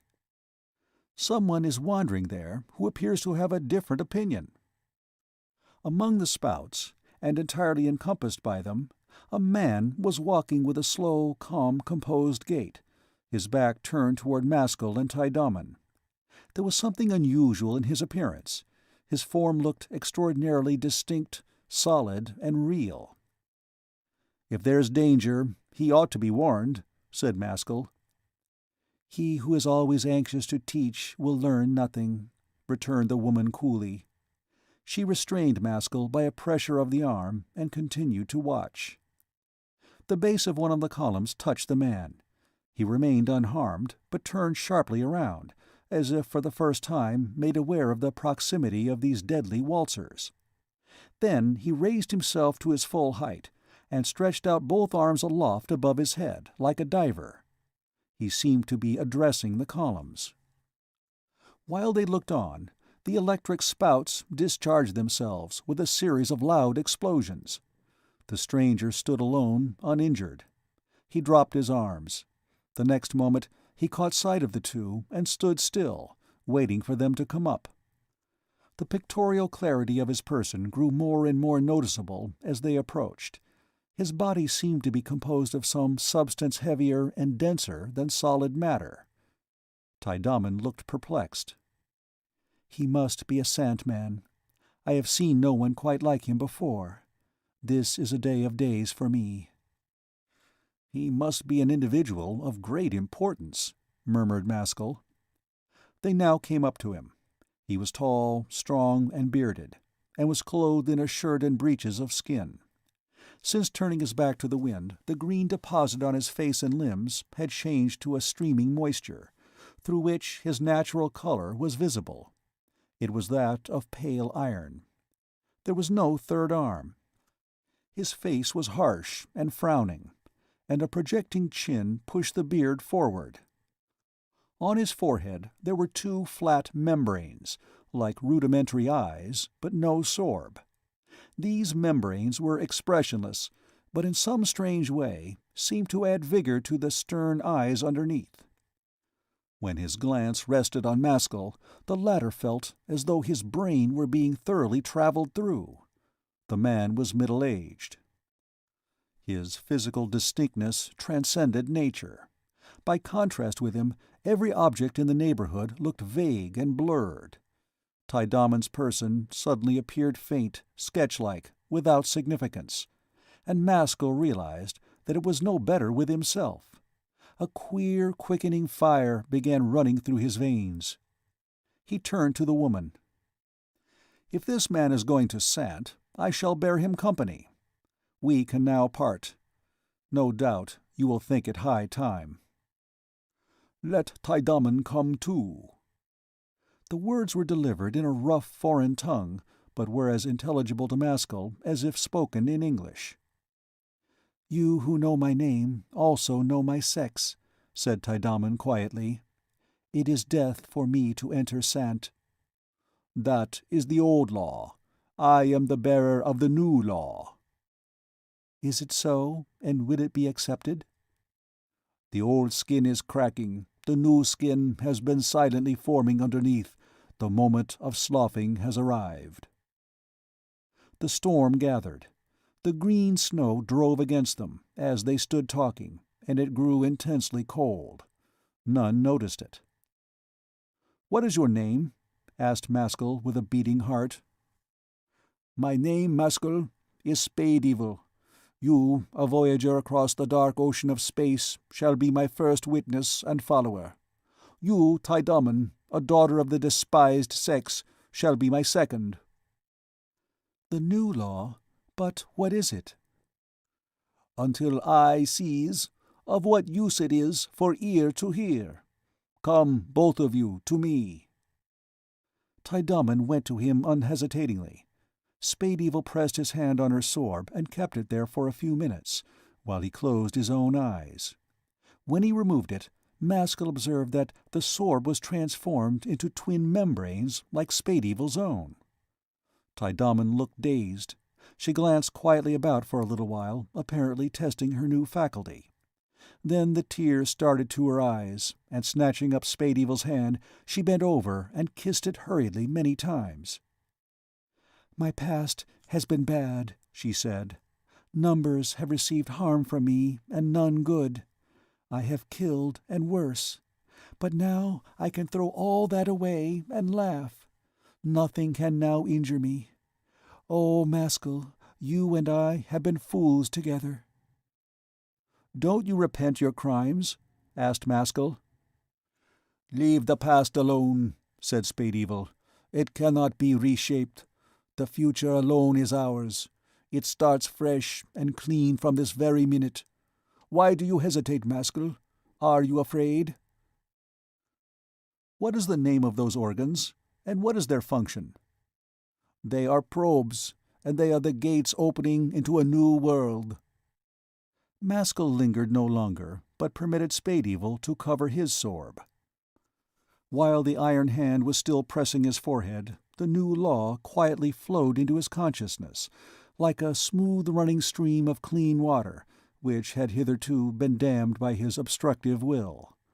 The law was duty. End of Chapter 11. Chapter 12. Spade Evil. Maskull found that his new organs had no independent function of their own, but only intensified and altered his other senses. When he used his eyes, ears, or nostrils, the same objects presented themselves to him, but his judgment concerning them was different. Previously, all external things had existed for him. Now he existed for them. According to whether they served his purpose or were in harmony with his nature, or otherwise, they had been pleasant or painful.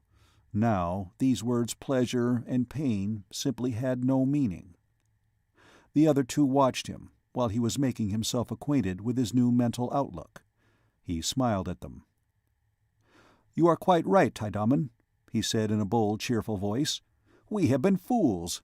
So near the light all the time, and we never guessed it. Always buried in the past or future, systematically ignoring the present, and now it turns out that, apart from the present, we have no life at all."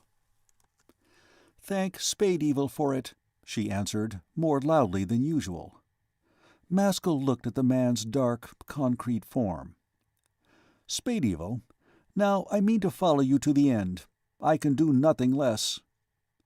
The severe face showed no sign of gratification, not a muscle relaxed. "Watch that you don't lose your gift," he said gruffly. Taidaman spoke. "You promised that I should enter Sant with you." Attach yourself to the truth, not to me, for I may die before you, but the truth will accompany you to your death. However, now let us journey together, all three of us." The words had not left his mouth before he put his face against the fine driving snow and pressed onward toward his destination. He walked with a long stride. Tidamon was obliged to half-run in order to keep up with him. The three traveled abreast, Spade Evil in the middle. The fog was so dense that it was impossible to see 100 yards ahead. The ground was covered by the green snow. The wind blew in gusts from the Sant highlands and was piercingly cold. "Spade Evil, are you a man, or more than a man?" asked Maskull. "He that is not more than a man is nothing." "Where have you now come from?" "From brooding, Maskull. Out of no other mother can truth be born. I have brooded and rejected, and have brooded again. Now, after many months' absence from Sant, the truth at last shines forth for me in its simple splendor, like an upturned diamond." "I see it shining," said Maskull. "But how much does it owe to ancient Hator?" "Knowledge has its seasons. The blossom was to Hator, the fruit is to me. Hator also was a brooder, but now his followers do not brood. In Sant all is icy selfishness, a living death. They hate pleasure, and this hatred is the greatest pleasure to them." "But in what way have they fallen off from Hator's doctrines?" "For him, in his sullen purity of nature, all the world was a snare, a limed twig. Knowing that pleasure was everywhere, a fierce, mocking enemy, crouching and waiting at every corner of the road of life, in order to kill with its sweet sting the naked grandeur of the soul, he shielded himself behind pain. This also his followers do, but they do not do it for the sake of the soul, but for the sake of vanity and pride." "What is the Trifork?" "The stem, Maskull, is hatred of pleasure. The first fork is disentanglement from the sweetness of the world. The second fork is power over those who still writhe in the nets of illusion. The third fork is the healthy glow of one who steps into ice-cold water." "From what land did Hator come?" "It is not said. He lived in Ifdon for a while. There are many legends told of him while there." "We have a long way to go," said Tidamon. "Relate some of these legends, Spade Evil." The snow had ceased. The day brightened. Branchspell reappeared like a phantom sun, but bitter blasts of wind still swept over the plain. "In those days," said Spade Evil, "there existed in Ifdon a mountain island separated by wide spaces from the land around it. A handsome girl, who knew sorcery, caused a bridge to be constructed across which men and women might pass to it. Having by a false tale drawn Hator on to this rock, she pushed at the bridge with her foot until it tumbled into the depths below. You and I, Hator, are now together, and there is no means of separating. I wish to see how long the famous Frost Man can withstand the breath, smiles, and perfume of a girl." Hator said no word, either then or all that day. He still stood till sunset like a tree trunk, and thought of other things. Then the girl grew passionate and shook her curls. She rose from where she was sitting, she looked at him, and touched his arm, but he did not see her. She looked at him, so that all the soul was in her eyes, and then she fell down dead. Hator awoke from his thoughts, and saw her lying, still warm at his feet, a corpse. He passed to the mainland, but how, it is not related." Tidamon shuddered. "You too have met your wicked woman, Spade Evil, but your method is a nobler one." "Don't pity other women," said Spade Evil, "but love the right. Hator also once conversed with Shaping." "With the maker of the world?" said Maskull thoughtfully. "With the maker of pleasure. It is told how Shaping defended his world, and tried to force Hathor to acknowledge loveliness and joy. But Hathor, answering all his marvelous speeches in a few concise iron words, showed how this joy and beauty was but another name for the bestiality of souls wallowing in luxury and sloth. Shaping smiled and said, "How comes it that your wisdom is greater than that of the Master of Wisdom?" Hathor said, "My wisdom does not come from you, nor from your world, but from that other world, which you, Shaping, have vainly tried to imitate." Shaping replied, "What then do you do in my world?" Hathor said, "I am here falsely, and therefore I am subject to your false pleasures. But I wrap myself in pain, not because it is good, but because I wish to keep myself as far from you as possible.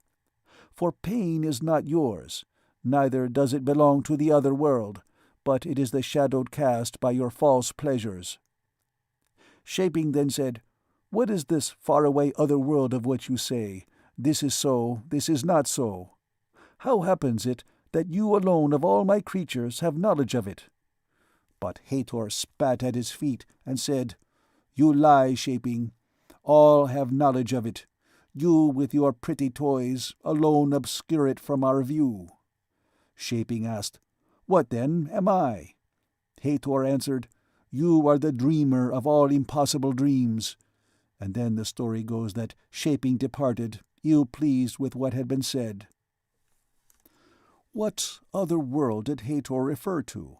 asked Maskull. "One where grandeur reigns, Maskull, just as pleasure reigns here." "Whether grandeur or pleasure, it makes no difference," said Maskull. "The individual spirit that lives and wishes to live is mean and corrupt-natured." "Guard you your pride," returned Spade Evil. "Do not make law for the universe and for all time, but for yourself and for this small, false life of yours." "In what shape did death come to that hard, unconquerable man?" asked Tydaman. "He lived to be old, but went upright and free-limbed to his last hour. When he saw that death could not be staved off longer, he determined to destroy himself. He gathered his friends around him, not from vanity, but that they might see to what lengths the human soul can go in its perpetual warfare with the voluptuous body. Standing erect, without support, he died by withholding his breath." A silence followed, which lasted for perhaps an hour. Their minds refused to acknowledge the icy winds, but the current of their thoughts became frozen.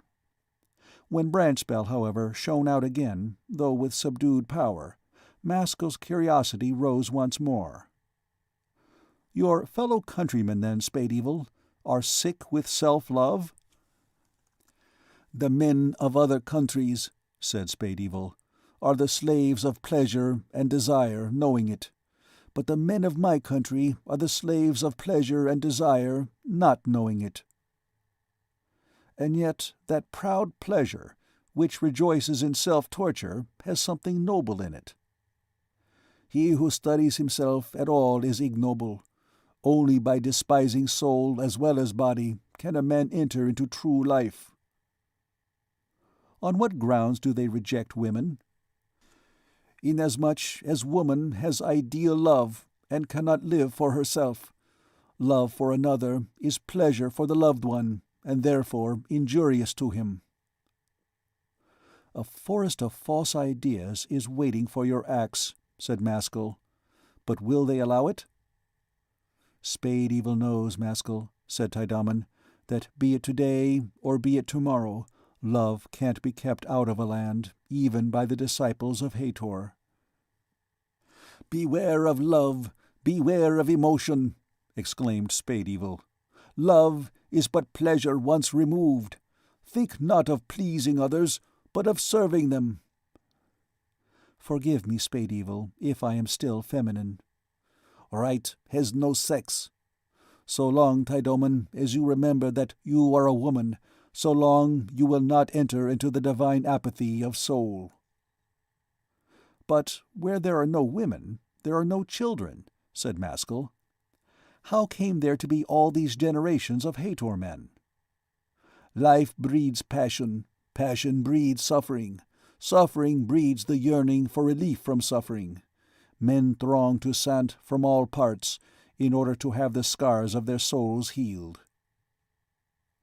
In place of hatred of pleasure, which all can understand, what simple formula do you offer? Iron obedience to duty, answered Spade-Evil. And if they ask, how far is this consistent with hatred of pleasure, what will your pronouncement be? I do not answer them, but I answer you, Maskull, who asked the question. Hatred is passion, and all passion springs from the dark fires of self. Do not hate pleasure at all, but pass it by on one side, calm and undisturbed. What is the criterion of pleasure? How can we always recognize it in order to avoid it? Rigidly follow duty, and such questions will not arise. Later in the afternoon, Tydaman timidly placed her fingers on Spade-Evil's arm. "Fearful doubts are in my mind," she said. "This expedition to Sant may turn out badly. I have seen a vision of you, Spade-Evil, and myself lying dead and covered in blood, but Maskull was not there." "We may drop the torch, but it will not be extinguished, and others will raise it." "Show me a sign that you are not as other men, so that I may know that our blood will not be wasted."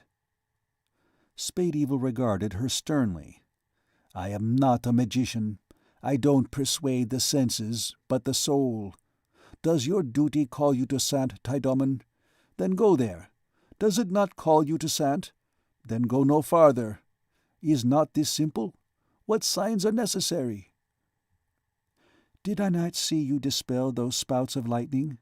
No common man could have done that." "Who knows what any man can do? This man can do one thing, that man can do another. But what all men can do is their duty, and to open their eyes to this, I must go to Sant, and if necessary, lay down my life. Will you not still accompany me?" "Yes," said Tydaman. "I will follow you to the end. It is all the more essential because I keep on displeasing you with my remarks, and that means I have not yet learned my lesson properly."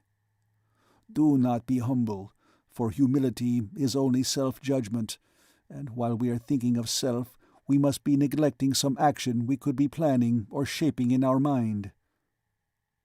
Tydaman continued to be uneasy and preoccupied. "Why was Maskull not in the picture?" she asked. "You dwell on this foreboding because you imagine it is tragical. There is nothing tragical in death, Tydaman, nor in life. There is only right and wrong. What arises from right or wrong action does not matter. We are not gods, constructing a world, but simple men and women, doing our immediate duty. We may die in Sant, so you have seen it, but the truth will go on living." "Spade-Evil, why do you choose Sant to start your work in?" asked Maskull. "These men with fixed ideas seem to me the least likely of any to follow a new light." "Where a bad tree thrives, a good tree will flourish. But where no tree at all can be found, nothing will grow." "I understand you," said Maskull. "Here, perhaps, we are going to martyrdom, but elsewhere we should resemble men preaching to cattle." Shortly before sunset, they arrived at the extremity of the upland plain, above which towered the black cliffs of the Sant levels. A dizzy, artificially constructed staircase of more than 1,000 steps of varying depth, twisting and forking in order to conform to the angles of the precipices, led to the world overhead. In the place where they stood, they were sheltered from the cutting winds. Branchspell, radiantly shining at last, but on the point of sinking, filled the cloudy sky with violent, lurid colors, some of the combinations of which were new to Maskull. The circle of the horizon was so gigantic that, had he been suddenly carried back to Earth, he would by comparison have fancied himself to be moving beneath the dome of some little closed-in cathedral. He realized that he was on a foreign planet, but he was not stirred or uplifted by the knowledge. He was conscious only of moral ideas. Looking backward, he saw the plain, which for several miles past had been without vegetation, stretching back away to Discorn.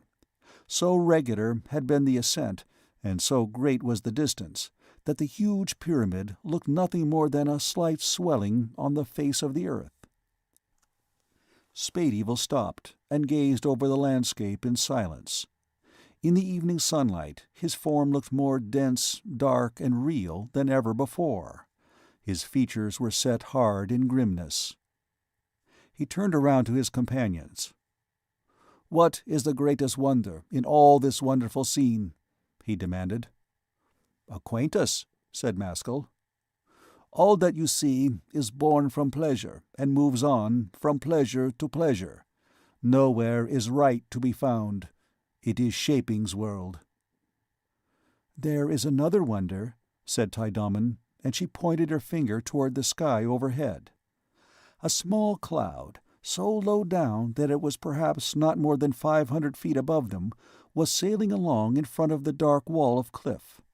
It was in the exact shape of an open human hand, with downward-pointing fingers. It was stained crimson by the sun, and one or two tiny cloudlets beneath the fingers looked like falling drops of blood. "Who can doubt now that our death is close at hand?" said Tydaman. "I have been close to death twice today. The first time I was ready, but now I am more ready, for I shall die side by side with the man who has given me my first happiness." "Do not think of death, but of right persistence," replied Spade-Evil. "I am not here to tremble before Shaping's portents, but to snatch men from him." He at once proceeded to lead the way up the staircase.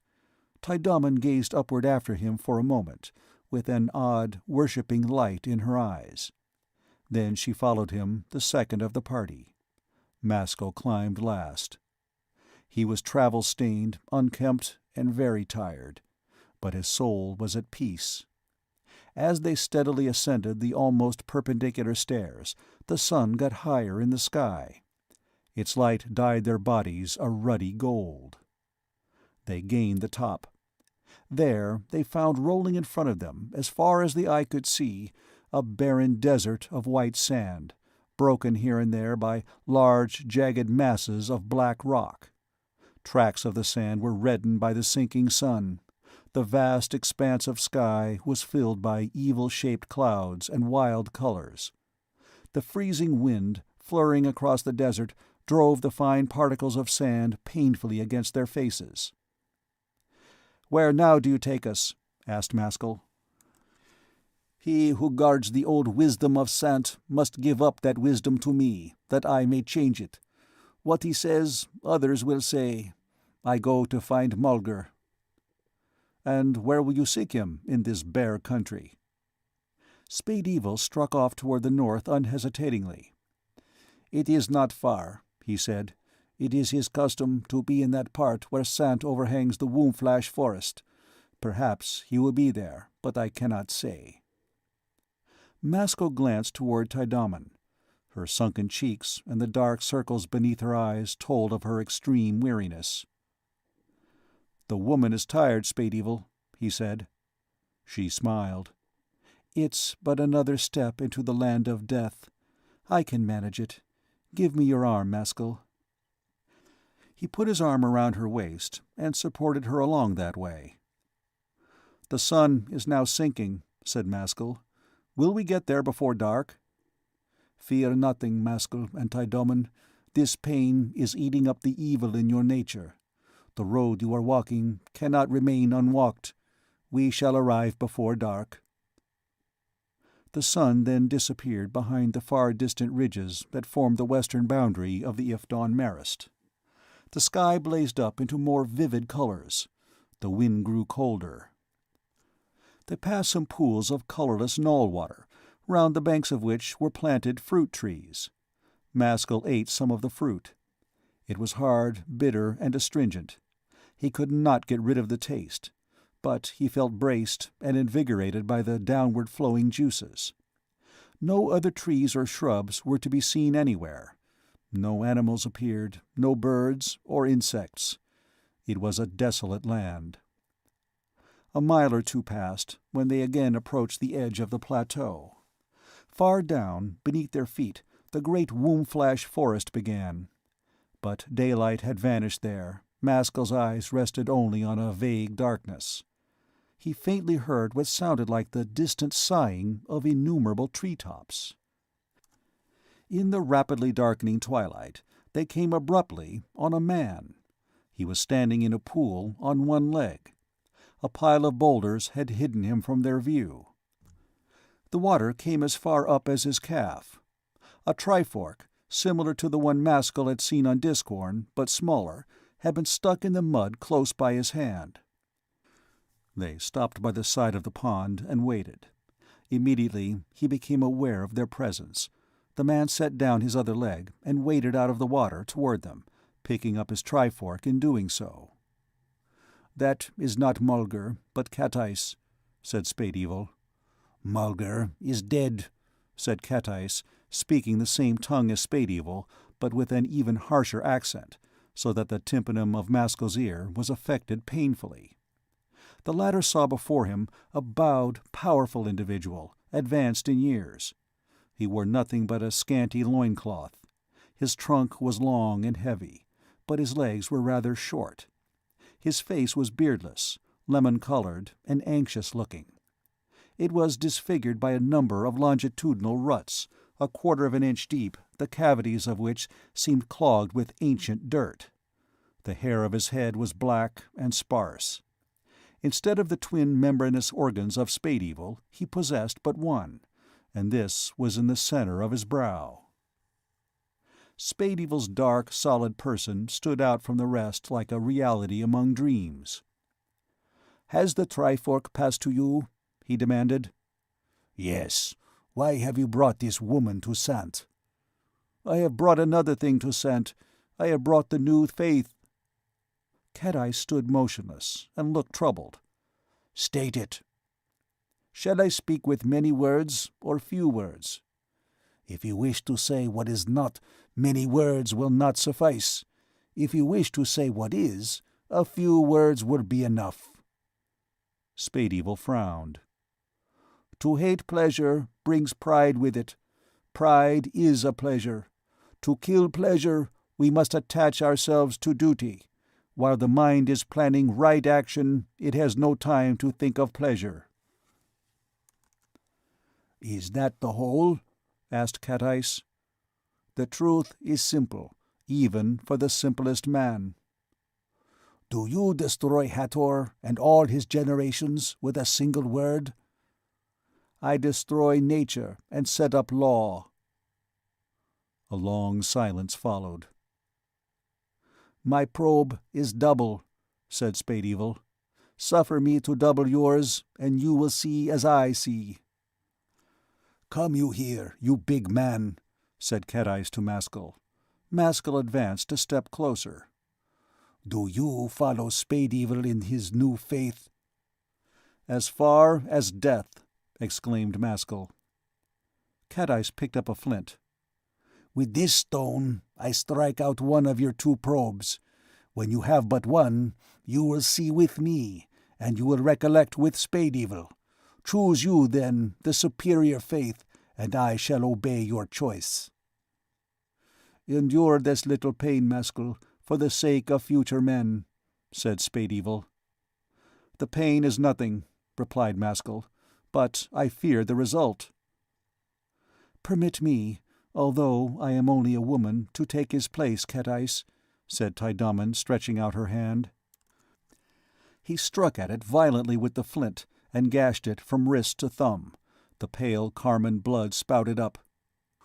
"What brings this kiss-lover to Sant?" he said. "How does she presume to make the rules of life for the sons of Hathor?" She bit her lip and stepped back. "Well then, Maskull, accept. I certainly should not have played false to Spade Evil, but you hardly can." "If he bids me, I must do it," said Maskull. but who knows what will come of it?" Spade Evil spoke. "Of all the descendants of Hathor, Catais is the most wholehearted and sincere. He will trample my truth underfoot, thinking me a demon sent by Shaping to destroy the work of this land. But a seed will escape, and my blood and yours, Taidaman, will wash it. Then men will know that my destroying evil is their greatest good, but none here will live to see that." Maskull now went quite close to Catais, and offered his head. Catais raised his hand, and after holding the flint poised for a moment, brought it down with adroitness and force upon the left-hand probe. Maskull cried out with the pain. The blood streamed down, and the function of the organ was destroyed. There was a pause, while he walked to and fro, trying to staunch the blood. "What now do you feel, Maskull? What do you see?" inquired Taidaman anxiously. He stopped and stared hard at her. "I now see straight," he said slowly. "What does that mean?" He continued to wipe the blood from his forehead. He looked troubled. "Henceforward, as long as I live, I shall fight with my nature and refuse to feel pleasure, and I advise you to do the same." Spade Evil gazed at him sternly. "Do you renounce my teaching?" Maskull, however, returned the gaze without dismay.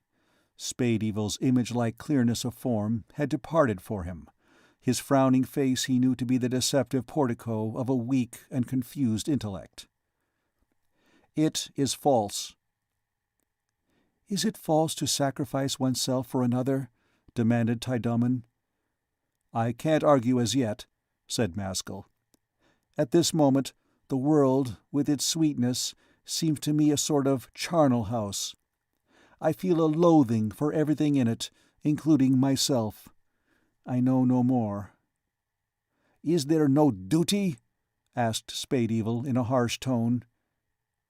"It appears to me but a cloak under which we share the pleasure of other people." Taidaman pulled at Spade Evil's arm. "Maskull has betrayed you, as he has so many others. Let us go." He stood fast. "You have changed quickly, Maskull." Maskull, without answering him, turned to Catais. "Why do men go on living in this soft, shameful world when they can kill themselves?" "Pain is the nature of Surtur's children. To what other heir do you wish to escape?" "Surtur's children? Is not Surtur Shaping?" "It is the greatest of lies. It is Shaping's masterpiece." "Answer, Maskull," said Spade Evil. "Do you repudiate right action?" "Leave me alone. Go back. I am not thinking of you and your ideas. I wish you no harm." The darkness came on fast. There was another prolonged silence. Catais threw away the flint and picked up his staff. "The woman must return home," he said. "She was persuaded here, and did not come freely. You, Spade Evil, must die, backslider as you are." Taidaman said quietly, "He has no power to enforce this. Are you going to allow the truth to fall to the ground, Spade Evil?" "I will not perish by my death, but by my efforts to escape from death. Catais, I accept your judgment." Taidaman smiled. "For my part, I am too tired to walk farther today, so I shall die with him." Catais said to Maskull, "Prove your sincerity. Kill this man and his mistress, according to the laws of Hathor." "I can't do that. I have traveled in friendship with them." "You denied duty, and now you must do your duty," said Spade Evil, calmly stroking his beard. "Whatever law you accept, you must obey, without turning to right or left. Your law commands that we must be stoned, and it will soon be dark." "Have you not even this amount of manhood?" exclaimed Taidaman. Maskull moved heavily. "Be my witness, Catais, that the thing was forced on me." "Hathor is looking on and approving," replied Catais. Maskull then went apart to the pile of boulders scattered by the side of the pool. He glanced about him and selected 2 large fragments of rock, the heaviest that he thought he could carry. With these in his arms, he staggered back. He dropped them on the ground and stood, recovering his breath. When he could speak again, he said, "I have a bad heart for the business. Is there no alternative? Sleep here tonight, Spade Evil, and in the morning go back to where you have come from. No one shall harm you." Spade Evil's ironic smile was lost in the gloom. "Shall I brood again, Maskull, for still another year, and after that come back to Sant with other truths? Come, waste no time, but choose the heavier stone for me, for I am stronger than Tydoman." Maskull lifted one of the rocks and stepped out 4 full paces. Spade Evil confronted him, erect, and waited tranquilly. The huge stone hurtled through the air. Its flight looked like a dark shadow. It struck Spade Evil full in the face, crushing his features and breaking his neck. He died instantaneously. Tydoman looked away from the fallen man. "Be very quick, Maskull, and don't let me keep him waiting." He panted and raised the second stone. She placed herself in front of Spade Evil's body and stood there, unsmiling and cold. The blow caught her between breast and chin, and she fell. Maskull went to her, and kneeling on the ground, half raised her in his arms. There she breathed out her last sighs. After that he laid her down again and rested heavily on his hands, while he peered into the dead face. The transition from its heroic, spiritual expression to the vulgar and grinning mask of Crystalman came like a flash, but he saw it. He stood up in the darkness and pulled Cat-Eyes toward him. "Is that the true likeness of shaping?" "It is shaping stripped of illusion." "How comes this horrible world to exist?" Cat-Eyes did not answer. "Who is Surtur?" "You will get nearer to him tomorrow, but not here." "I am wading through too much blood," said Maskull. "Nothing good can come of it." "Do not fear change and destruction, but laughter and joy." Maskull meditated. "Tell me, Cat-Eyes, if I had elected to follow Spade Evil, would you really have accepted his faith?" "He was a great-souled man," replied Cat-Eyes. "I see that the pride of our men is only another sprouting out of pleasure. Tomorrow I too shall leave Sant to reflect on all this." Maskull shuddered. "Then these 2 deaths were not a necessity, but a crime." "His part was played, and henceforward the woman would have dragged down his ideas with her soft love and loyalty. Regret nothing, stranger, but go away at once out of the land."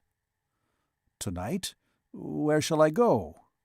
"To Wombflash, where you'll meet the deepest minds. I will put you on the way." He linked his arm in Maskull's, and they walked away into the night. For a mile or more they skirted the edge of the precipice. The wind was searching and drove grit into their faces. Through the rifts of the clouds, stars, faint and brilliant, appeared. Maskull saw no familiar constellations. He wondered if the sun of Earth was visible, and if so, which one it was. They came to the head of a rough staircase, leading down the cliffside. It resembled the one by which he had come up, but this descended to the Wombflash forest. "That is your path," said Cat-Eyes. "I shall not come any farther." Maskull detained him. "Say just this, before we part company. Why does pleasure appear so shameful to us?" "Because in feeling pleasure we forget our home." "And that is—" "Muspel," answered Cat-Eyes. Having made his reply, he disengaged himself, and turning his back, disappeared into the darkness. Maskull stumbled down the staircase as best he could. He was tired, but contemptuous of his pains. His uninjured probe began to discharge matter. He lowered himself from step to step during what seemed an interminable time. The rustling and sighing of the trees grew louder as he approached the bottom. The air became still and warm. He at last reached level ground. Still attempting to proceed, he began to trip over roots, and to collide with tree trunks. After this had happened a few times, he determined to go no farther that night. He heaped together some dry leaves for a pillow, and immediately flung himself down to sleep. Deep and heavy unconsciousness seized him almost instantly. End of Chapter 12. Chapter 13. The Wombflash Forest. He awoke to his third day on Tormance. His limbs ached. He lay on his side, looking stupidly at his surroundings.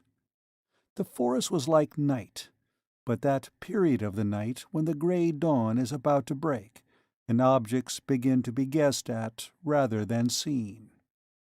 2 or 3 amazing shadowy shapes as broad as houses loomed up out of the twilight. He did not realize that they were trees until he turned over on his back and followed their course upward. Far overhead, so high up that he dared not calculate the height, he saw their tops glittering in the sunlight against a tiny patch of blue sky. Clouds of mist, rolling over the floor of the forest, kept interrupting his view. In their silent passage they were like phantoms flitting among the trees. The leaves underneath him were sodden, and heavy drops of moisture splashed onto his head from time to time. He continued lying there, trying to reconstruct the events of the preceding day. His brain was lethargic and confused. Something terrible had happened, but what it was he could not for a long time recollect.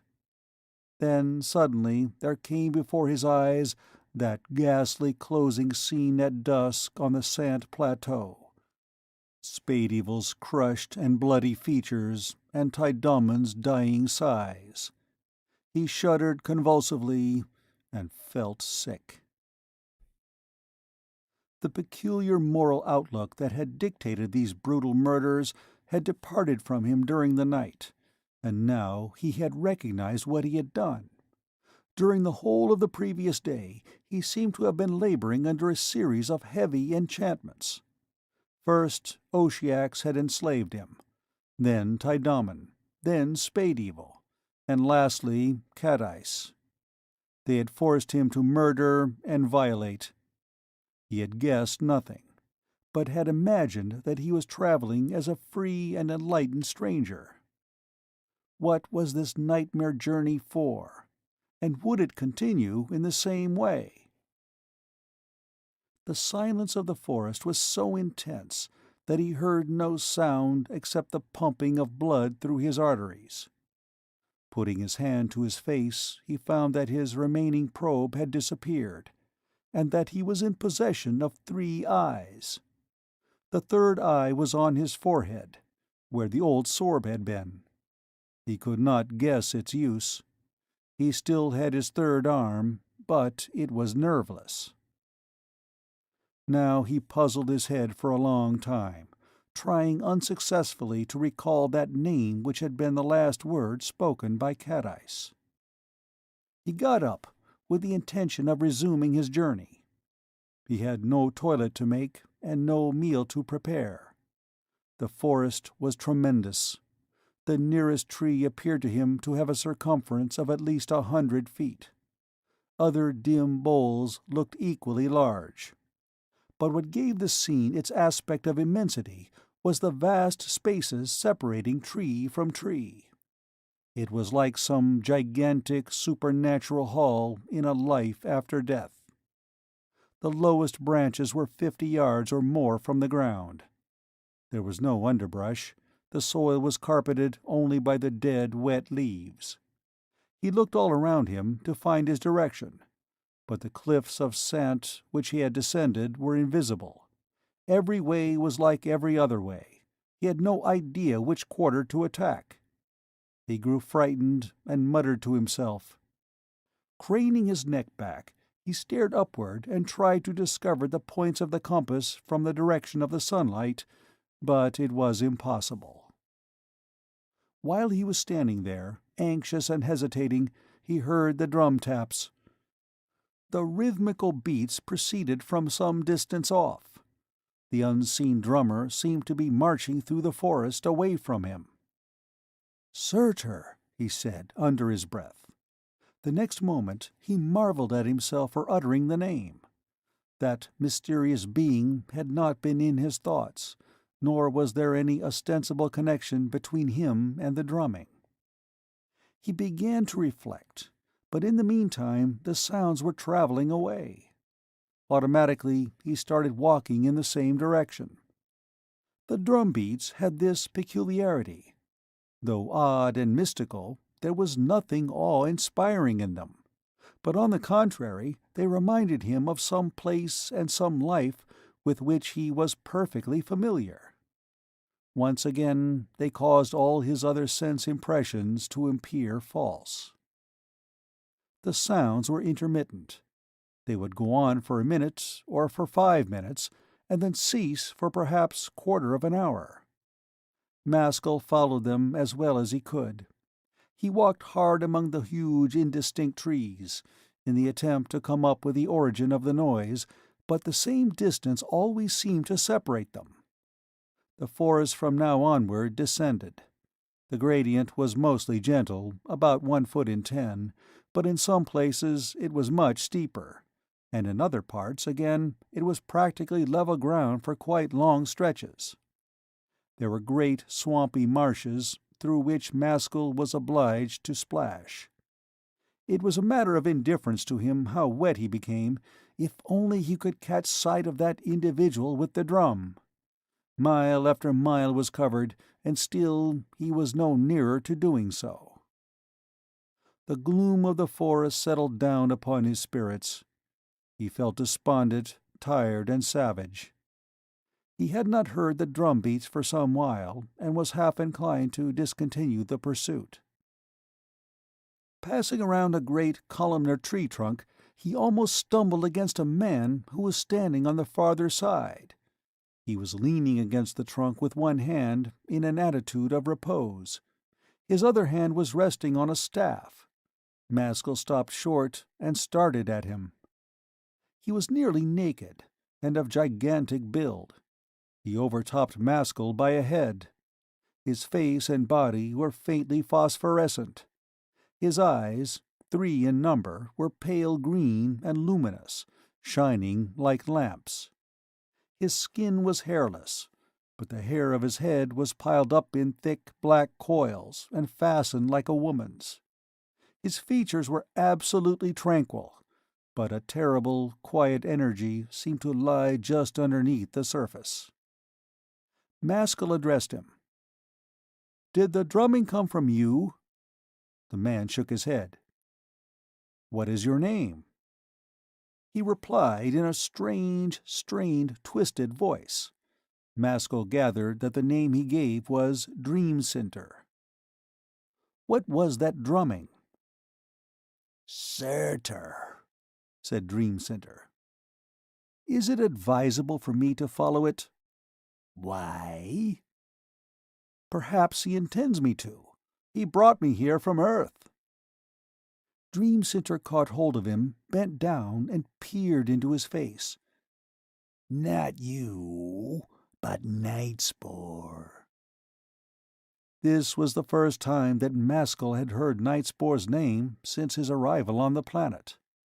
He was so astonished that he could frame no more questions. "Eat this," said Dreamcenter. "Then we will chase the sound together." He picked something up from the ground and handed it to Maskull. He could not see distinctly, but it felt like a hard, round nut, of the size of a fist. "I can't crack it." Dreamcenter took it between his hands and broke it into pieces. Maskull then ate some of the pulpy interior, which was intensely disagreeable. "What am I doing in Tormance, then?" he asked. "You came to steal Muspelfire, to give a deeper life to men, never doubting if your soul could endure that burning." Maskull could hardly decipher the strangled words. Muspel. That's the name I've been trying to remember ever since I awoke. Dream Center suddenly turned his head sideways and appeared to listen for something. He motioned with his hand to Maskull to keep quiet. "Is it the drumming?" "Hush! They come." He was looking toward the upper forest. The now familiar drum rhythm was heard, this time accompanied by the tramp of marching feet. Maskull saw, marching through the trees and heading toward them, 3 men in single file, separated from one another by only a yard or so. They were traveling downhill at a swift pace, and looked neither to left nor right. They were naked. Their figures were shining against the black background of the forest with a pale, supernatural light, green and ghostly. When they were abreast of him, about 20 feet off, he perceived who they were. The first man was himself, Maskull. The second was Crag. The third man was Nightspore. Their faces were grim and set. The source of the drumming was out of sight. The sound appeared to come from some point in front of them. Maskull and Dream Center put themselves in motion to keep up with the swiftly moving marchers. At the same time, a low, faint music began. Its rhythm stepped with the drum beats, but, unlike the latter, it did not seem to proceed from any particular quarter of the forest. It resembled the subjective music heard in dreams, which accompanies the dreamer everywhere, as a sort of natural atmosphere, rendering all his experiences emotional. It seemed to issue from an unearthly orchestra, and was strongly troubled, pathetic, and tragic. Maskull marched and listened, and as he listened, it grew louder and stormier. But the pulse of the drum interpenetrated all the other sounds like the quiet beating of reality. His emotion deepened. He could not have said if minutes or hours were passing. The spectral procession marched on, a little way ahead, on a path parallel with his own and Dream Center's. The music pulsated violently. Crag lifted his arm and displayed a long, murderous-looking knife. He sprang forward, and raising it over the phantom Maskull's back, stabbed him twice, leaving the knife in the wound the second time. Maskull threw up his arms and fell down dead. Crag leaped into the forest and vanished from sight. Nightspore marched on alone, stern and unmoved. The music rose to crescendo. The whole dim, gigantic forest was roaring with sound. The tones came from all sides, from above, from the ground under their feet. It was so grandly passionate that Maskull felt his soul loosening from its bodily envelope. He continued to follow Nightspore. A strange brightness began to glow in front of them. It was not daylight, but a radiance such as he had never seen before, and such as he could not have imagined to be possible. Nightspore moved straight toward it. Maskull felt his chest bursting. The light flashed higher. The awful harmonies of the music followed hard one upon another, like the waves of a wild, magic ocean. His body was incapable of enduring such shocks, and all of a sudden he tumbled over in a faint that resembled death. End of Chapter 13. Chapter 14. Pole Crab. The morning slowly passed. Maskull made some convulsive movements and opened his eyes. He sat up, blinking. All was night-like and silent in the forest. The strange light had gone, the music had ceased, Dream Center had vanished. He fingered his beard, clotted with Tydomon's blood, and fell into a deep muse.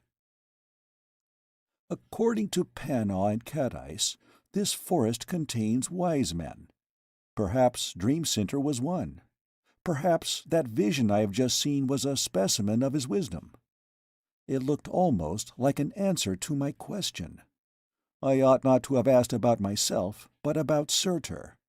Then I would have got a different answer. I might have learned something. I might have seen him. He remained quiet and apathetic for a bit. But I couldn't face that awful glare, he proceeded. It was bursting my body. He warned me, too. And so, Surtur does really exist, and my journey stands for something. But why am I here, and what can I do? Who is Surtur? Where is he to be found? Something wild came into his eyes. What did Dream Center mean by his, not you, but Nightspore? Am I a secondary character? Is he regarded as important, and I as unimportant? Where is Nightspore, and what is he doing? Am I to wait for his time and pleasure? Can I originate nothing? He continued sitting up, with straight extended legs.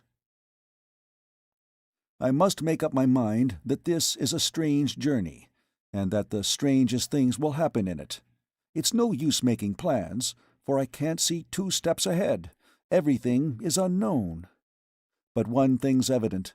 Nothing but the wildest audacity will carry me through, and I must sacrifice everything else to that. And therefore, if Surtur shows himself again, I shall go forward to meet him, even if it means death. Through the black, quiet aisles of the forest, the drum beats came again. The sound was a long way off, and very faint.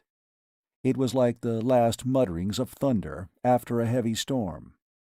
Maskull listened without getting up. The drumming faded into silence and did not return. He smiled queerly and said aloud, "Thanks, Surtur. I accept the omen." When he was about to get up, he found that the shriveled skin that had been his third arm was flapping disconcertingly with every movement of his body. He made perforations in it all around, as close to his chest as possible with the fingernails of both hands. Then he carefully twisted it off. In that world of rapid growth and ungrowth, he judged that the stump would soon disappear. After that, he rose and peered into the darkness. The forest at that point sloped rather steeply, and without thinking twice about it, he took the downhill direction, never doubting it would bring him somewhere. As soon as he started walking, his temper became gloomy and morose.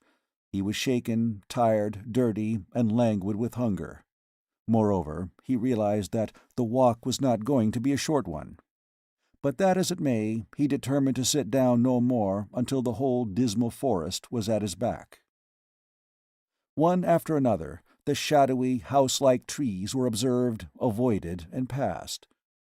Far overhead, the little patch of glowing sky was still always visible. Otherwise, he had no clue to the time of day. He continued tramping sullenly down the slope for many damp, slippery miles, in some places through bogs. When presently the twilight seemed to thin, he guessed that the open world was not far away. The forest grew more palpable and grey, and now he saw its majesty better. The tree trunks were like round towers, and so wide were the intervals that they resembled natural amphitheatres. He could not make out the color of the bark. Everything he saw amazed him, but his admiration was of the growling, grudging kind. The difference in light between the forest behind him and the forest ahead became so marked that he could no longer doubt that he was on the point of coming out. Real light was in front of him. Looking back, he found he had a shadow. The trunks acquired a reddish tint. He quickened his pace. As the minutes went by, the bright patch ahead grew luminous and vivid. It had a tinge of blue. He also imagined that he heard the sound of surf. All that part of the forest toward which he was moving became rich with color. The boles of the trees were of a deep, dark red. Their leaves, high above his head, were ulfire-hued. The dead leaves on the ground were of a color he could not name. At the same time, he discovered the use of his third eye. By adding a third angle to his sight, every object he looked at stood out in greater relief. The world looked less flat. more realistic and significant. He had a stronger attraction to his surroundings. He seemed somehow to lose his egotism, and to become free and thoughtful. Now through the last trees he saw full daylight. Less than half a mile separated him from the border of the forest, and eager to discover what lay beyond, he broke into a run. He heard the surf louder. It was a peculiar hissing sound that could proceed only from water, yet was unlike the sea. Almost immediately he came within sight of an enormous horizon of dancing waves, which he knew must be the sinking sea. He fell back into a quick walk, continuing to stare hard. The wind that met him was hot, fresh, and sweet. When he arrived at the final fringe of forest, which joined the wide sands of the shore without any change of level, he leaned with his back to a great tree and gazed his fill, motionless, at what lay in front of him. The sands continued east and west in a straight line, broken only here and there by a few creeks. They were of a brilliant orange color, but there were patches of violet.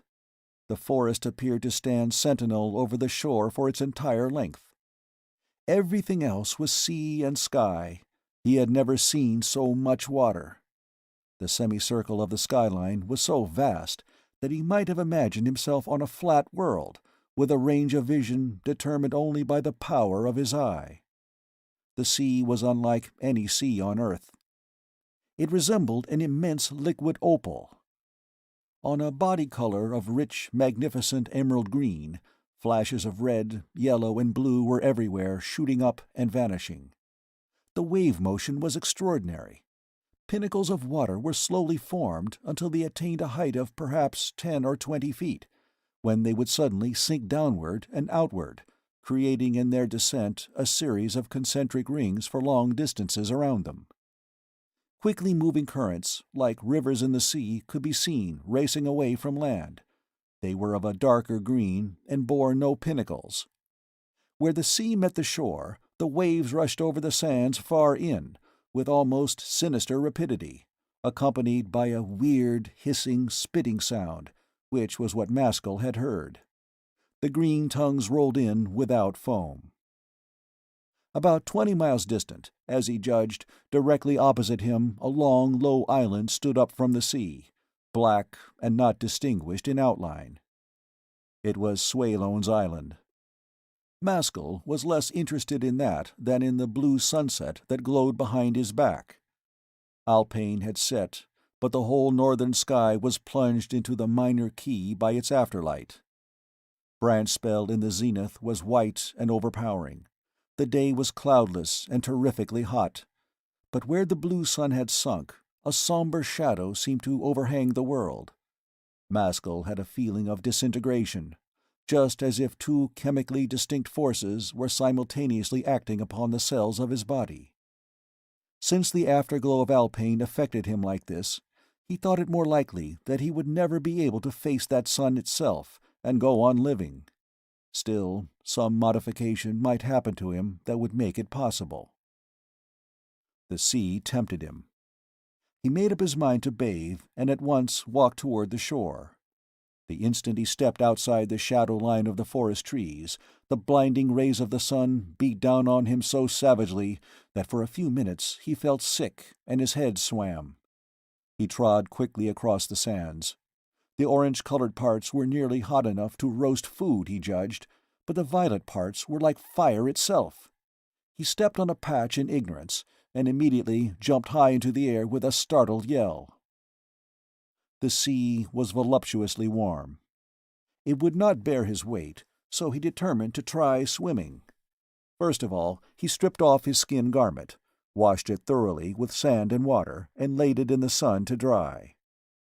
Then he scrubbed himself as well as he could and washed out his beard and hair. After that, he waded in a long way until the water reached his breast, and took to swimming, avoiding the spouts as far as possible. He found it no pastime.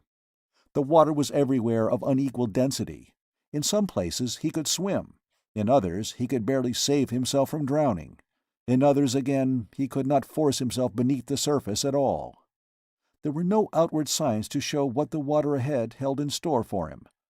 The whole business was most dangerous. He came out feeling clean and invigorated. For a time he walked up and down the sands, drying himself in the hot sunshine and looking around him.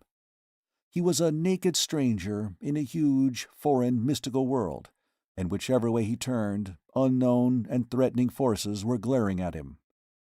The gigantic, white, withering branch spell, the awful, body-changing Alpane, the beautiful, deadly, treacherous sea, the dark and eerie Swalone's Island, the spirit-crushing forest out of which he had just escaped. To all these mighty powers, surrounding him on every side, what resources had he, a feeble, ignorant traveler, to oppose, from a tiny planet on the other side of space, to avoid being utterly destroyed? Then he smiled to himself. "I've already been here 2 days, and still I survive. I have luck, and with that one can balance the universe. But what is luck? A verbal expression, or a thing?" As he was putting on his skin, which was now dry, the answer came to him, and this time he was grave.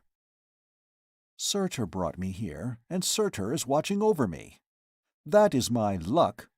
But what is Surtur in this world? How is he able to protect me against the blind and ungovernable forces of nature? Is he stronger than nature?" Hungry as he was for food, he was hungrier still for human society, for he wished to inquire about all these things.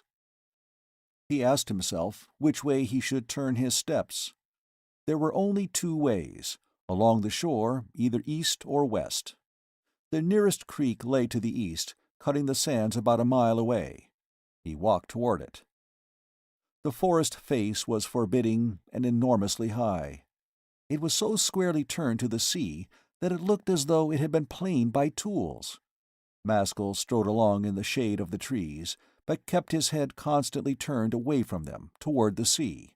There it was more cheerful. The creek, when he reached it, proved to be broad and flat-banked. It was not a river, but an arm of the sea. Its still, dark green water curved around a bend out of sight into the forest. The trees on both banks overhung the water, so that it was completely in shadow. He went as far as the bend, beyond which another short beach appeared. A man was sitting on a narrow shelf of bank, with his feet in the water. He was clothed in a coarse, rough hide, which left his limbs bare. He was short, thick, and sturdy, with short legs and long, powerful arms, terminating in hands of an extraordinary size. He was oldish. His face was plain, slab-like, and expressionless. It was full of wrinkles, and walnut-colored. Both face and head were bald, and his skin was tough and leathery. He seemed to be some sort of peasant or fisherman. There was no trace in his face of thought for others, or delicacy of feeling. He possessed 3 eyes of different colors, jade-green, blue, and ulfire. In front of him, riding on the water, moored to the bank, was an elementary raft, consisting of the branches of trees, clumsily corded together. Maskull addressed him. "Are you another of the wise men of the Wombflash forest?" The man answered him in a gruff, husky voice, looking up as he did so. "I'm a fisherman. I know nothing about wisdom." "What name do you go by?" "Pole Crab. What's yours?" "Maskull." "If you're a fisherman, you ought to have fish. I'm famishing." Pole Crab grunted and paused a minute before answering. "There's fish enough. My dinner is cooking in the sands now. It's easy enough to get you some more." Maskull found this a pleasant speech. "But how long will it take?" he asked. The man slid the palms of his hands together, producing a shrill, screeching noise. He lifted his feet from the water and clambered onto the bank. In a minute or 2, a curious little beast came crawling up to his feet, turning its face and eyes up affectionately, like a dog. It was about 2 feet long and somewhat resembled a small seal, but had 6 legs, ending in strong claws. "Arg, go fish," said Pole Crab hoarsely. The animal immediately tumbled off the bank into the water. It swam gracefully to the middle of the creek and made a pivotal dive beneath the surface, where it remained a great while. "Simple fishing," remarked Maskull. "But what's the raft for?" "To go to sea with. The best fish are out at sea. These are eatable." "That Arg seems a highly intelligent creature." Pole Crab grunted again. "I've trained close on 100 of them. The big heads learn best, but they're slow swimmers. The narrowheads swim like eels, but can't be taught. Now I've started interbreeding them. He's one of them." "Do you live here alone?" "No, I've got a wife and 3 boys. My wife's sleeping somewhere, but where my lads are, Shaping knows." Maskull began to feel very much at home with this unsophisticated being. "The raft's all crazy," he remarked, staring at it. "If you go far out in that, you've got more pluck than I have." "I've been to matter play on it," said Pole Crab. The Arg reappeared and started swimming to shore, but this time clumsily, as if it were bearing a heavy weight under the surface. When it landed at its master's feet, they saw that each set of claws was clutching a fish, 6 in all. Pole Crab took them from it. He proceeded to cut off the heads and tails with a sharp-edged stone which he picked up. These he threw to the Arg, which devoured them without any fuss. Pole Crab beckoned to Maskull to follow him, and, carrying the fish, walked toward the open shore by the same way that he had come. When they reached the sands, he sliced the fish, removed the entrails, and, digging a shallow hole in a patch of violet sand, placed the remainder of the carcasses in it, and covered them over again. Then he dug up his own dinner. Maskull's nostrils quivered at the savory smell, but he was not yet to dine. Pole Crab, turning to go with the cooked fish in his hand, said, "These are mine, not yours. When yours are done, you can come back and join me, supposing you want company." "How soon will that be?" "About 20 minutes," replied the fisherman over his shoulder. Maskull sheltered himself in the shadows of the forest and waited. When the time had approximately elapsed, he disinterred his meal, scorching his fingers in the operation, although it was only the surface of the sand which was so intensely hot. Then he returned to Pole Crab. In the warm, still air and cheerful shade of the inlet, they munched in silence, looking from their food to the sluggish water and back again. With every mouthful, Maskull felt his strength returning. He finished before Pole Crab, who ate like a man for whom time has no value. When he had done, he stood up. "Come and drink," he said in his husky voice. Maskull looked at him inquiringly. The man led him a little way into the forest and walked straight up to a certain tree. At a convenient height in its trunk, a hole had been tapped and plugged. Pole Crab removed the plug and put his mouth to the aperture, sucking for quite a long time, like a child at its mother's breast. Maskull, watching him, imagined that he saw his eyes growing brighter.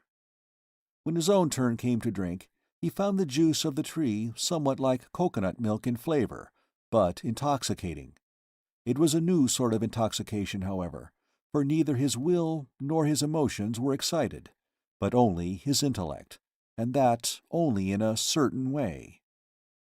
His thoughts and images were not freed and loosened, but on the contrary, kept laboring and swelling painfully, until they reached the full beauty of an aperçu, which would then flame up in his consciousness, burst, and vanish.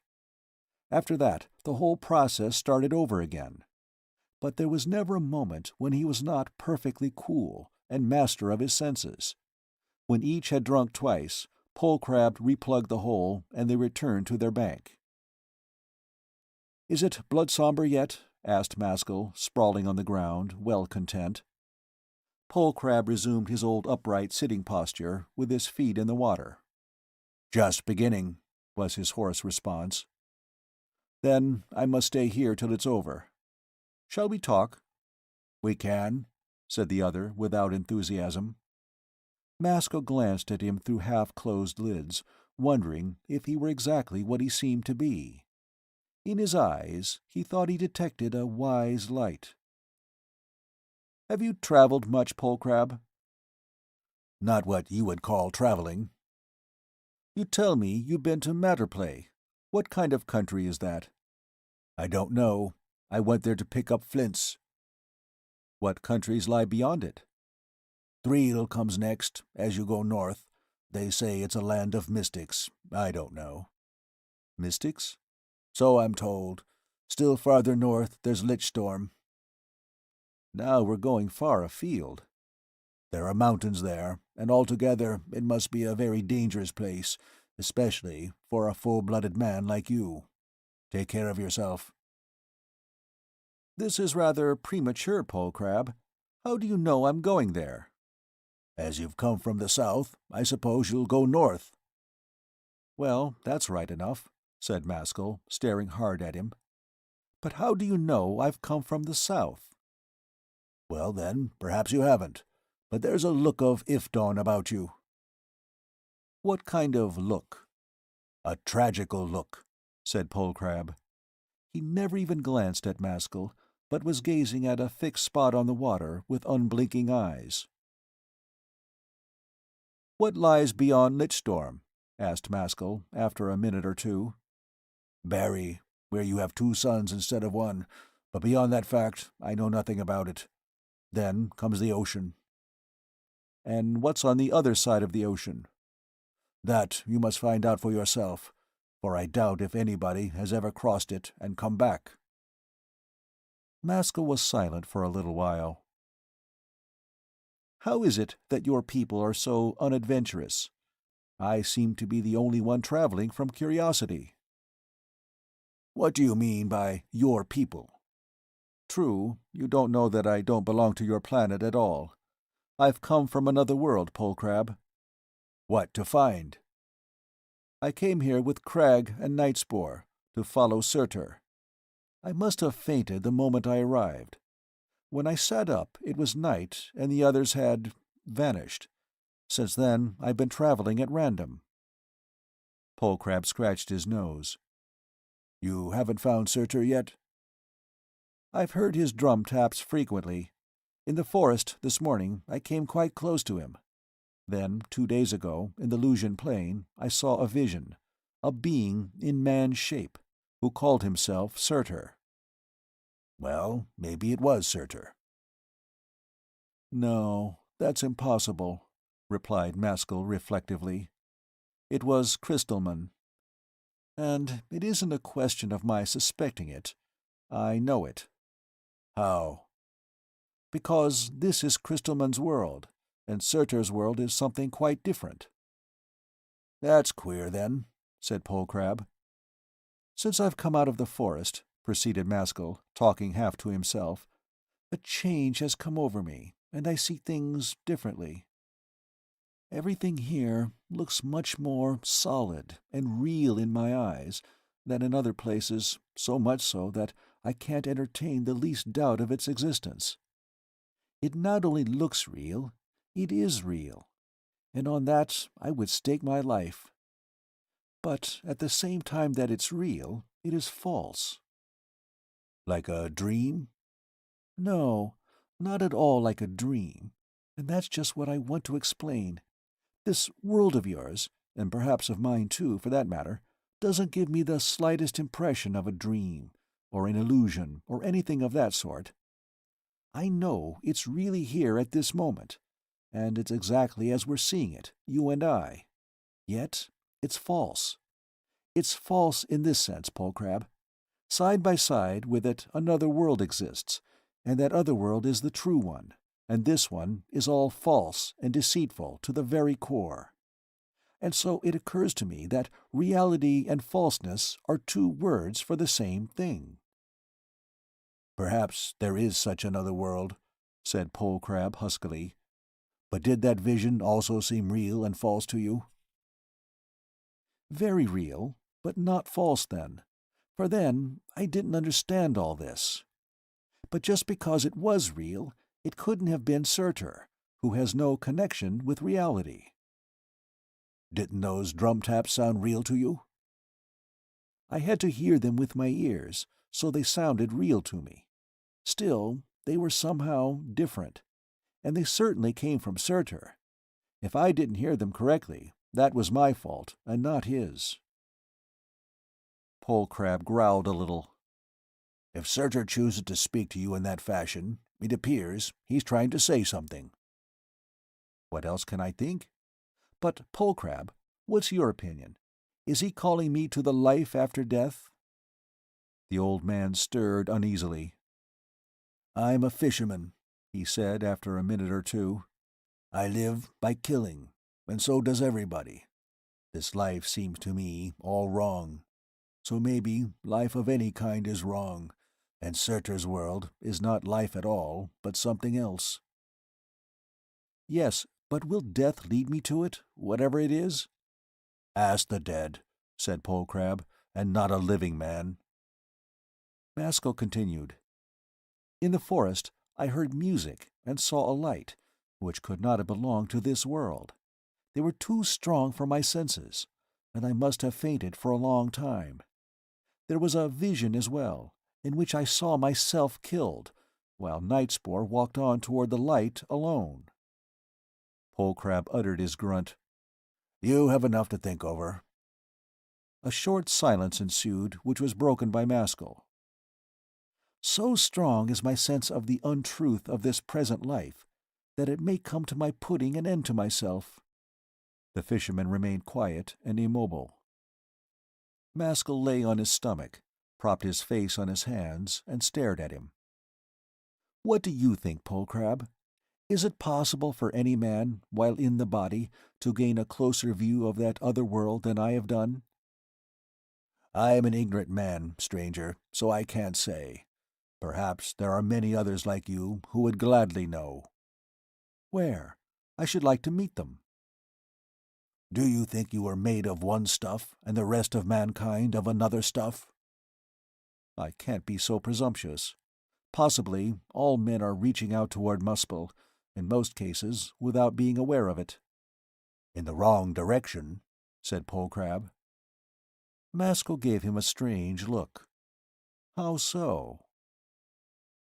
"I don't speak from my own wisdom," said Polecrab, "for I have none.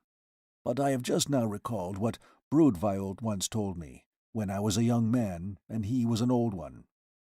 He said that Crystalman tries to turn all things into one, and that whichever way his shapes march, in order to escape from him, they find themselves again face to face with Crystalman, and are changed into new crystals, and that this marching of shapes, which we call forking, springs from the unconscious desire to find Surtur, but is in the opposite direction to the right one. For Surtur's world does not lie on this side of the One, which is the beginning of life, but on the other side, and to get to it we must repass through the One. But this can only be by renouncing our self-life, and reuniting ourselves to the whole of Crystalman's world. And when this has been done, it is only the first stage of the journey, though many good men imagine it to be the whole journey. As far as I can remember, that is what Broodviold said, but perhaps, as I was then a young and ignorant man, I may have left out words which would explain his meaning better." Maskull, who had listened attentively to all this, remained thoughtful at the end. "It's plain enough," he said. "But what did he mean by our reuniting ourselves to Crystalman's world? If it is false, are we to make ourselves false as well?" "I didn't ask him that question, and you are as well qualified to answer it as I am." "He must have meant that, as it is, we are each of us living in a false, private world of our own, a world of dreams and appetites and distorted perceptions. By embracing the great world, we certainly lose nothing in truth and reality." Polecrab withdrew his feet from the water, stood up, yawned, and stretched his limbs. "I've told you all I know," he said in a surly voice. "Now let me go to sleep." Maskull kept his eyes fixed on him, but made no reply. The old man let himself down stiffly onto the ground and prepared to rest. While he was still arranging his position to his liking, a footfall sounded behind the two men, coming from the direction of the forest. Maskull twisted his neck and saw a woman approaching them. He had once guessed that it was Polecrab's wife. He sat up, but the fisherman did not stir. The woman came and stood in front of them, looking down from what appeared a great height. Her dress was similar to her husband's, but covered her limbs more. She was young, tall, slender, and strikingly erect. Her skin was lightly tanned, and she looked strong, but not at all peasant-like. Refinement was stamped all over her. Her face had too much energy of expression for a woman, and she was not beautiful. Her 3 great eyes kept flashing and glowing. She had great masses of fine yellow hair, coiled up and fastened, but so carelessly that some of the strands were flowing down her back. When she spoke, it was in a rather weak voice, but full of lights and shades, and somehow intense passionateness never seemed to be far away from it. "Forgiveness is asked for listening to your conversation," she said, addressing Maskull. "I was resting behind the tree and heard it all." He got up slowly. "Are you Polecrab's wife?" "She is my wife," said Polecrab, "and her name is Gleamiel. Sit down again, stranger, and you too, wife, since you are here." They both obeyed. "I heard everything," repeated Gleamiel. "But what I did not hear was where you were going to, Maskull, after you have left us." "I know no more than you do." "Listen, then. There is only one place for you to go, and that is Swaylone's Island. I will ferry you across myself before sunset." "What shall I find there?" "He may go, wife," put in the old man hoarsely, "but I won't allow you to go. I will take him over myself." "No, you have always put me off," said Gleamiel with some emotion. "This time I mean to go. When Tyrgeld shines at night, and I sit on the shore here, listening to Earthred's music travelling faintly across the sea, I am tortured. I can't endure it. I have long since made up my mind to go to the island, to see what this music is. If it's bad, if it kills me, well—" "What have I to do with the man and his music, Gleamiel?" demanded Maskull. "I think the music will answer all your questions better than Polecrab has done, and possibly in a way that will surprise you." "What kind of music can it be to travel all those miles across the sea?" "A peculiar kind, so we are told. Not pleasant, but painful. And the man that can play the instrument of Earthred would be able to conjure up the most astonishing forms, which are not phantasms, but realities." "That may be so," growled Polecrab, "but I have been to the island by daylight, and what did I find there? Human bones, new and ancient. Those are Earthred's victims, and you, wife, shall not go." "But will that music play tonight?" asked Maskull. "Yes," replied Gleamiel, gazing at him intently. "When Tyrgeld rises, which is our moon." "If Earthred plays men to death, it appears to me that his own death is due. In any case, I should like to hear those sounds for myself. But as for taking you with me, Gleamiel, women die too easily in Tormance. I have only just now washed myself clean of the death-blood of another woman." Gleamiel laughed, but said nothing. "Now go to sleep," said Polecrab. "When the time comes, I will take you across myself." He laid down again and closed his eyes. Maskull followed his example, but Gleamiel remained sitting erect, with her legs under her. "Who was that other woman, Maskull?" she asked presently. He did not answer, but pretended to sleep. End of Chapter 14. Chapter 15. Swaylone's Island. When he awoke, the day was not so bright, and he guessed it was late afternoon. Polecrab and his wife were both on their feet, and another meal of fish had been cooked and was waiting for him. "Is it decided who is to go with me?" he asked before sitting down. "I go," said Gleamiel. "Do you agree, Polecrab?" The fisherman growled a little in his throat and motioned to the others to take their seats. He took a mouthful before answering. "Something strong is attracting her, and I can't hold her back. I don't think I shall see you again, wife, but the lads are now nearly old enough to fend for themselves." "Don't take dejected views," replied Gleamiel sternly.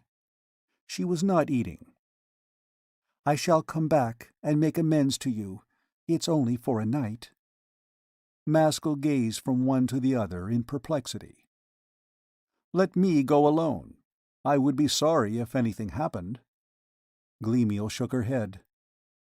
"Don't regard this as a woman's caprice," she said. "Even if you hadn't passed this way, I would have heard that music soon. I have a hunger for it."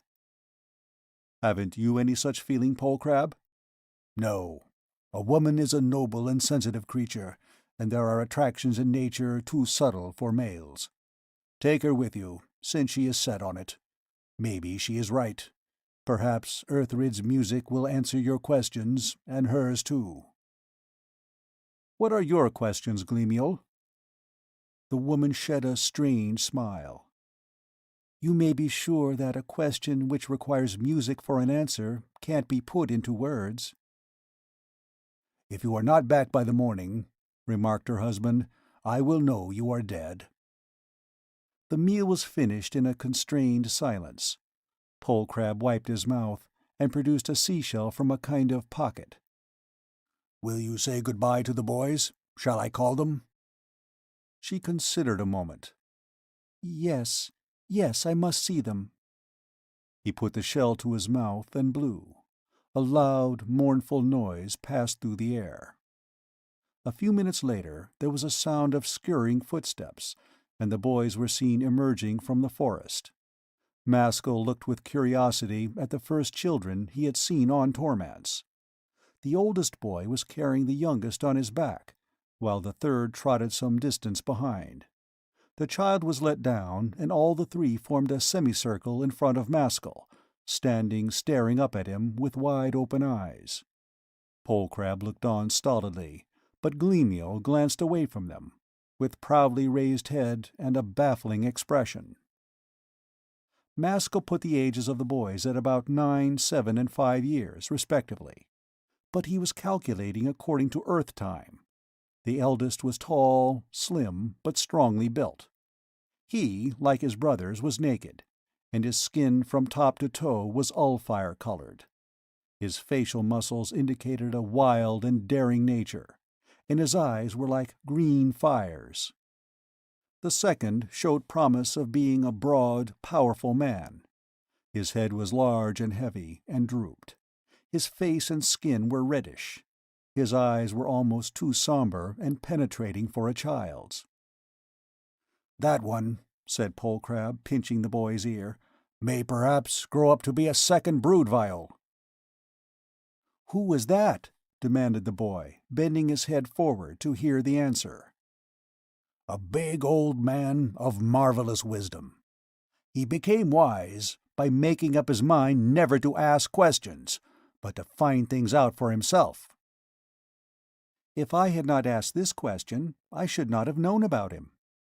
"That would not have mattered," replied the father. The youngest child was paler and slighter than his brothers. His face was most tranquil and expressionless, but it had this peculiarity about it that every few minutes, without any apparent cause, it would wrinkle up and look perplexed. At these times his eyes, which were of a tawny gold, seemed to contain secrets difficult to associate with one of his age. "He puzzles me," said Polecrab. "He has a soul like sap, and he's interested in nothing. He may turn out to be the most remarkable of the bunch." Maskull took the child in one hand and lifted him as high as his head. He took a good look at him, and set him down again. The boy never changed countenance. "What do you make of him?" asked the fisherman. "It's on the tip of my tongue to say, but it just escapes me. Let me drink again, and then I shall have it." "Go and drink, then." Maskull strode over to the tree, drank, and returned. "In ages to come," he said, speaking deliberately, "he will be a grand and awful tradition. A seer, possibly, or even a divinity. Watch over him well." The eldest boy looked scornful. "I want to be none of those things. I would like to be like that big fellow," and he pointed his finger at Maskull. He laughed and showed his white teeth through his beard. "Thanks for the compliments, old warrior," he said. "He's great and brawny," continued the boy, "and can hold his own with other men.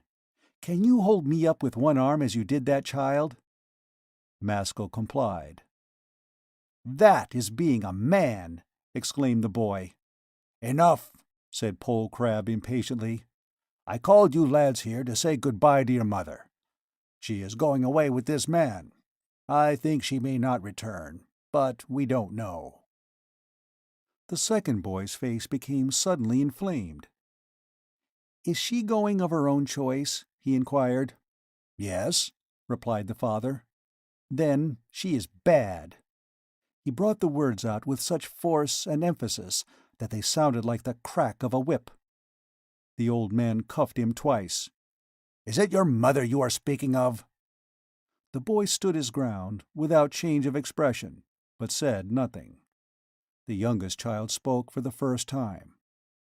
"My mother will not come back, but she will die dancing." Pole Crab and his wife looked at one another. "Where are you going to, Mother?" asked the eldest lad. Gleamille bent down and kissed him. "To the island." "Well then, if you don't come back by tomorrow morning, I will go and look for you." Maskull grew more and more uneasy in his mind. "This seems to me to be a man's journey," he said. "I think it would be better for you not to come, Gleamille." "I will not be dissuaded," she replied. He stroked his beard in perplexity. "Is it time to start?" "It wants 4 hours to sunset. We shall need all that." Maskull sighed. "I'll go to the mouth of the creek and wait there for you and the raft. You will wish to make your farewells, Gleamille." He then clasped Pole Crab by the hand. "Adieu, fisherman." "You have repaid me well for my answers," said the old man gruffly. "But it's not your fault, and in Shaping's world the worst things happen." The eldest boy came close to Maskull and frowned at him. "Farewell, big man," he said, "but guard my mother well as you are able to, or I shall follow you and kill you." Maskull walked slowly along the creek bank till he came to the bend. The glorious sunshine and the sparkling, brilliant sea then met his eyes again, and all melancholy was swept out of his mind. He continued as far as the seashore, and issuing out of the shadows of the forest, strolled on to the sands and sat down in the full sunlight. The radiance of Alpine had long since disappeared. He drank in the hot, invigorating wind, listened to the hissing waves, and stared over the colored sea with its pinnacles and currents at Swalone's Island. "What music can that be, which tears a wife and mother away from all she loves the most?" he meditated. "It sounds unholy. Will it tell me what I want to know? Can it?" In a little while he became aware of a movement behind him, and, turning his head, he saw the raft floating along the creek toward the open sea. Pole Crab was standing upright, propelling it with a rude pole. He passed by Maskull without looking at him, or making any salutation, and proceeded out to sea. While he was wondering at this strange behavior, Gleamille and the boys came in sight, walking along the bank of the inlet. The eldest born was holding her hand and talking, and the other two were behind. She was calm and smiling, but seemed abstracted. "What is your husband doing with the raft?" asked Maskull. "He's putting it in position, and we shall wade out and join it," she answered in her low-toned voice. "But how shall we make the island, without oars or sails?" "Don't you see that current running away from land? See, he is approaching it. That will take us straight there."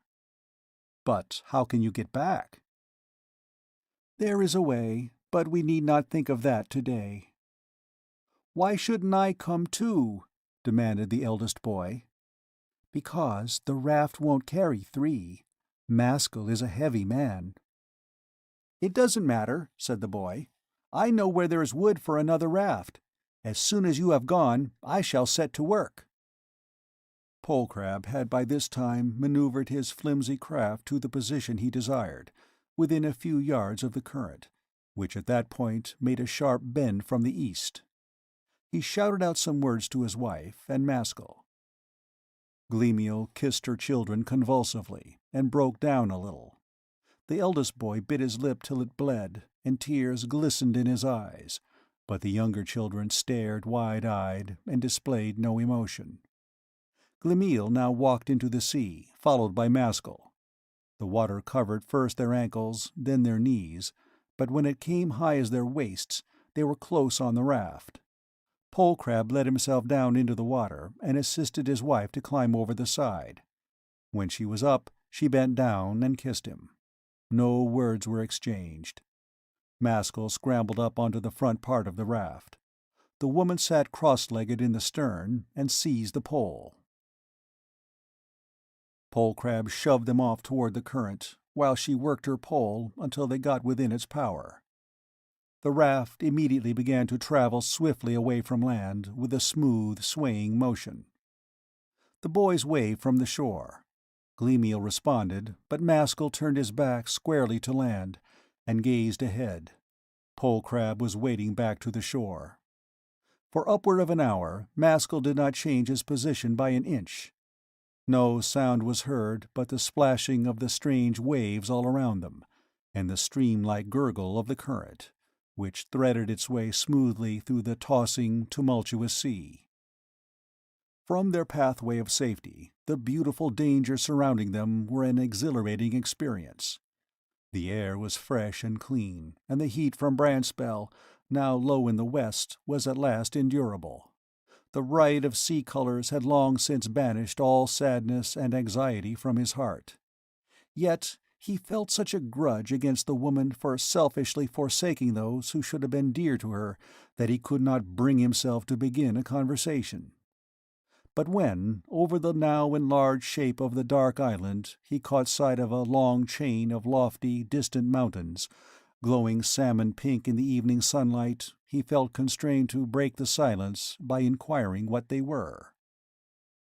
"It is Lich-Storm," said Gleamiel. Maskull asked no questions about it, but in turning to address her, his eyes had rested on the rapidly receding Wombflash forest, and he continued to stare at that. They had traveled about 8 miles, and now he could better estimate the enormous height of the trees. Overtopping them, far away, he saw Sant, and he fancied, but was not quite sure, that he could distinguish Discorn as well.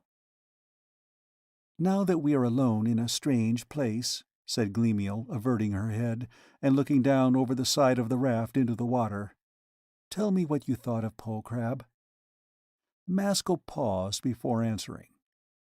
"He seemed to me like a mountain wrapped in a cloud. You see the lower buttresses and think that is all.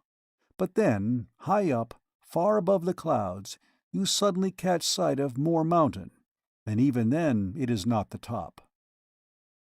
"You read character well, and have great perception," remarked Gleamiel quietly.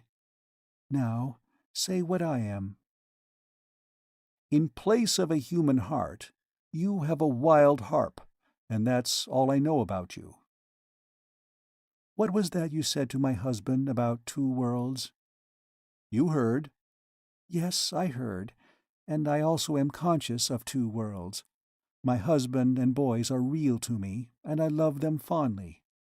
But there is another world for me, as there is for you, Maskull, and it makes my real world appear all false and vulgar." "Perhaps we are seeking the same thing. but can it be right to satisfy our self-nature at the expense of other people? No, it's not right. It is wrong and base. But in that other world, these words have no meaning." There was a silence. "It's useless to discuss such topics," said Maskull. "The choice is now out of our hands, and we must go where we are taken. What I would rather speak about is what awaits us on the island. I am ignorant, except that we shall find Earthrid there." "Who is Earthrid, and why is it called Swaylone's Island?" "They say Earthrid came from Thriel, but I know nothing else about him. As for Swaylone, if you like I will tell you his legend." "If you please," said Maskull. "In a far back age," began Glemiel, "when the seas were hot and clouds hung heavily over the earth, and life was rich with transformations, Swaylone came to this island, of which men had never before set foot, and began to play his music, the first music in Tormance. Nightly, when the moon shone, people used to gather on this shore behind us and listen to the faint, sweet strains floating from over the sea. One night, Shaping, whom you call Crystalman, was passing this way in company with Crag. They listened a while to the music, and Shaping said, 'Have you heard more beautiful sounds? This is my world and my music.' Crag stamped with his foot and laughed. 'You must do better than that, if I am to admire it. Let us pass over and see this bungler at work.' Shaping consented, and they passed over to the island. Swaylone was not able to see their presence. Shaping stood behind him and breathed thoughts into his soul, so that his music became 10 times lovelier, and people listening on that shore went mad with sick delight." "Can any strains be nobler?" demanded Shaping. Crag grinned and said, "You are naturally effeminate. Now let me try." Then he stood behind Swaylone and shot ugly discords fast into his head. His instrument was so cracked that never since has it played right. From that time forth, Swaylone could utter only distorted music. Yet it called to folk more than the other sort.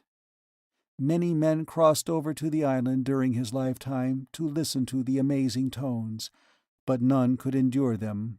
All died. After Swaylone's death, another musician took up the tale, and so the light has passed down from torch to torch, till now Earthrid bears it." "An interesting legend," commented Maskull. "But who is Crag?" "They say that when the world was born, Crag was born with it, a spirit compounded of those vestiges of Maskull which Shaping did not know how to transform. Thereafter nothing has gone right with the world, for he dogs Shaping's footsteps everywhere, and whatever the latter does, he undoes.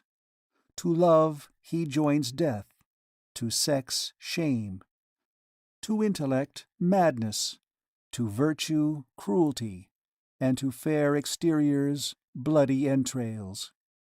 These are Crag's actions, so the lovers of the world call him Devil.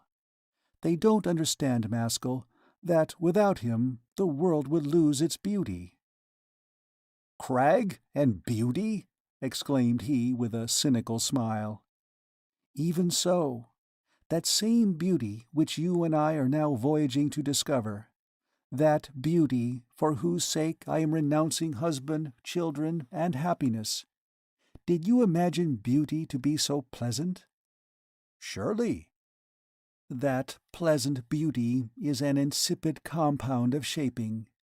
To see beauty in its terrible purity, you must tear away the pleasure from it." "Did you say I am going to seek beauty, Glemiel? Such an idea is far from my mind." She did not respond to his remark. After waiting for a few minutes to hear if she would speak again, he turned his back on her once more. There was no more talk until they reached the island. The air had grown chill and damp by the time they approached its shores. Branchspell was on the point of touching the sea. The island appeared to be some 3 or 4 miles in length. There were first of all broad sands, then low dark cliffs, and behind these a wilderness of insignificant swelling hills, entirely devoid of vegetation. The current bore them to within 100 yards of the coast, when it made a sharp angle and proceeded to skirt the length of the island. Glamil jumped overboard and began swimming to shore. Maskull followed her example, and the raft, abandoned, was rapidly borne away by the current. They soon touched ground and were able to wade the rest of the way. By the time they reached dry land, the sun had set. Glamil made straight for the hills, and Maskull, after casting a single glance at the low, dim outline of the Wombflash forest, followed her. The cliffs were soon scrambled up. Then the ascent was gentle and easy, while the rich, dry brown mold was good to walk upon. A little way off, on their left, something white was shining. "You need not go to it," said the woman. "It can be nothing else than one of those skeletons Polecrab talked about. And look, there is another one over there." "This brings it home," remarked Maskull, smiling. "There is nothing comical in having died for beauty," said Glamil, bending her brows at him. And when in the course of their walk he saw the innumerable human bones, from gleaming white to dirty yellow, lying scattered about, as if it were a naked graveyard among the hills, he agreed with her, and fell into a somber mood. It was still light when they reached the highest point, and could set eyes on the other side. The sea to the north of the island was in no way different from that which they had crossed, but its lively colors were fast becoming invisible. "That is Matterplay," said the woman, pointing her finger towards some low land on the horizon, which seemed to be even farther off than Wombflash. "I wonder how Digrung passed over," meditated Maskull. Not far away, in a hollow enclosed by a circle of little hills, they saw a small circular lake, not more than half a mile in diameter. The sunset colors of the sky were reflected in its waters.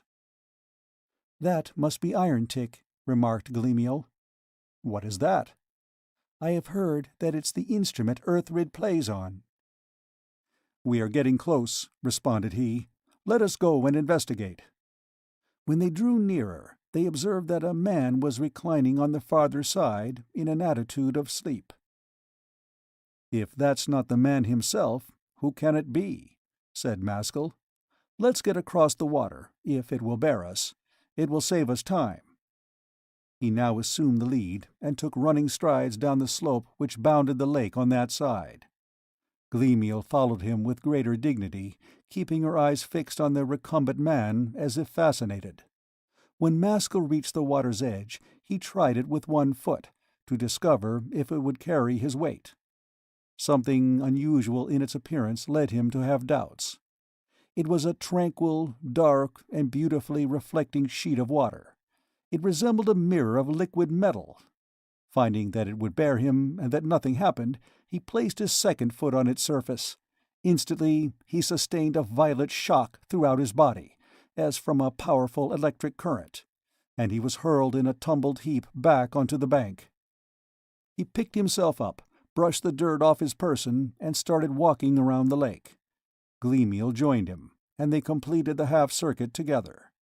They came to the man, and Maskull prodded him with his foot. He woke up and blinked at them. His face was pale, weak, and vacant-looking, and had a disagreeable expression. There were thin sprouts of black hair on his chin and head. On his forehead, in place of a third eye, he possessed a perfectly circular organ, with elaborate convolutions, like an ear.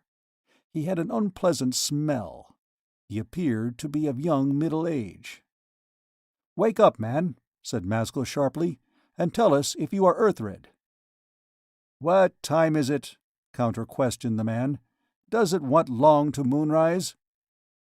Without appearing to care about an answer, he sat up and, turning away from them, began to scoop up the loose soil with his hand and to eat it half-heartedly. "Now, how can you eat that filth?" demanded Maskull in disgust. "Don't be angry, Maskull," said Gleamiel, laying hold of his arm and flushing a little. "It is Earthrid, the man who is to help us." "He has not said so." "I am Earthrid," said the other, in his weak and muffled voice, which, however, suddenly struck Maskull as being autocratic. "What do you want here? Or rather, you had better get away as quickly as you can, for it will be too late when Tyrgeld rises." "You need not explain," exclaimed Maskull. "We know your reputation, and we have come to hear your music. But what's that organ for on your forehead?" Earthred glared and smiled and glared again. "That is for rhythm, which is what changes noise into music. Don't stand and argue, but go away. It is no pleasure to me to people the island with corpses. They corrupt the air and do nothing else." Darkness now crept swiftly on over the landscape. "You are rather big-mouthed," said Maskull coolly. "But after we have heard you play, perhaps I shall adventure a tune myself." Are you a musician, then? Do you even know what music is?" A flame danced in Gleamiel's eyes. "Maskull thinks music reposes in the instrument," she said in her intense way. "But it is the soul of the master." "Yes," said Earthred, "but that is not all.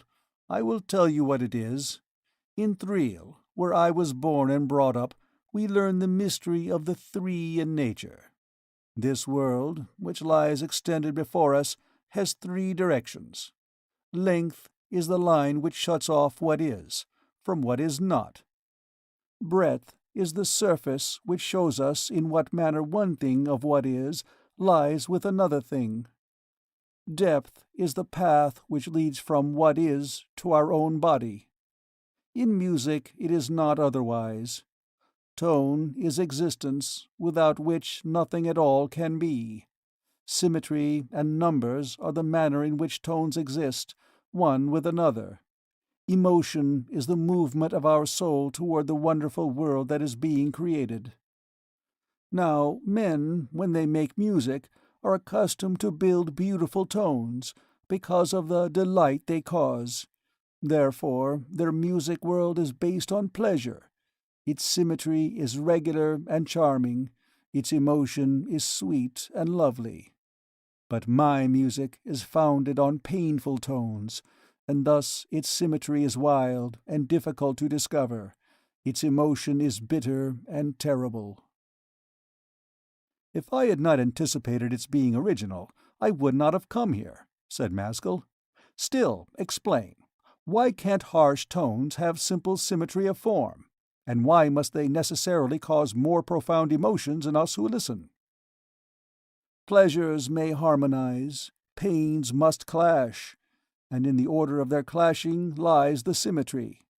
The emotions follow the music, which is rough and earnest." "You may call it music," remarked Maskull thoughtfully, "but to me it bears a closer resemblance to actual life." "If Shaping's plans had gone straight, life would have been like that other sort of music. He who seeks can find traces of that intention in the world of nature. But as it has turned out, real life resembles my music, and mine is the true music." "Shall we see living shapes?" "I don't know what my mood will be," returned Earthrid. "But when I have finished, you shall adventure your tune, and produce whatever shapes you please, unless, indeed, the tune is out of your own big body." "The shocks you are preparing may kill us," said Gleamiel in a low, taut voice. "But we shall die seeing beauty." Earthrid looked at her with a dignified expression. "Neither you nor any other person can endure the thoughts which I put into my music. Still, you must have it your own way. It needed a woman to call it beauty. But if this is beauty, what is ugliness?" "That I can tell you, master," replied Gleamiel, smiling at him. "Ugliness is old, stale life, while yours every night issues fresh from the womb of nature." Earthrid stared at her, without response. "Tyrgeld is rising," he said at last, "and now you shall see, though not for long." As the words left his mouth, the full moon peeped over the hills in the dark eastern sky.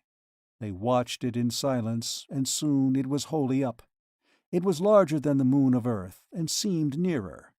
Its shadowy part stood out in just as strong relief, but somehow it did not give Maskull the impression of being a dead world. Branchspell shone on the whole of it, but Alpane only on a part. The broad crescent that reflected Branchspell's rays alone was white and brilliant, but the part that was illuminated by both suns shone with a greenish radiance that had almost solar power, and yet was cold and cheerless. On gazing at that combined light, he felt the same sense of disintegration that the afterglow of Alpane had always caused in him, but now the feeling was not physical, but merely aesthetic. The moon did not appear romantic to him, but disturbing and mystical. Earthrid rose and stood quietly for a minute. In the bright moonlight his face seemed to have undergone a change. It lost its loose, weak, disagreeable look, and acquired a sort of crafty grandeur. He clapped his hands together meditatively 2 or 3 times, and walked up and down. The others stood together, watching him. Then he sat down by the side of the lake, and, leaning on his side, placed his right hand, open palm downward, on the ground, at the same time stretching out his right leg, so that the foot was in contact with the water. While Maskull was in the act of staring at him and at the lake, he felt a stabbing sensation right through his heart, as though he had been pierced by a rapier. He barely recovered himself from falling, and as he did so, he saw that a spout had formed on the water and was now subsiding again. The next moment he was knocked down by a violent blow in the mouth, delivered by an invisible hand. He picked himself up, and observed that a second spout had formed.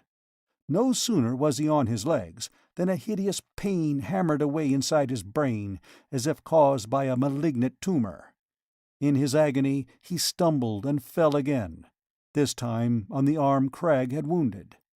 All his other mishaps were forgotten in this one, which half stunned him.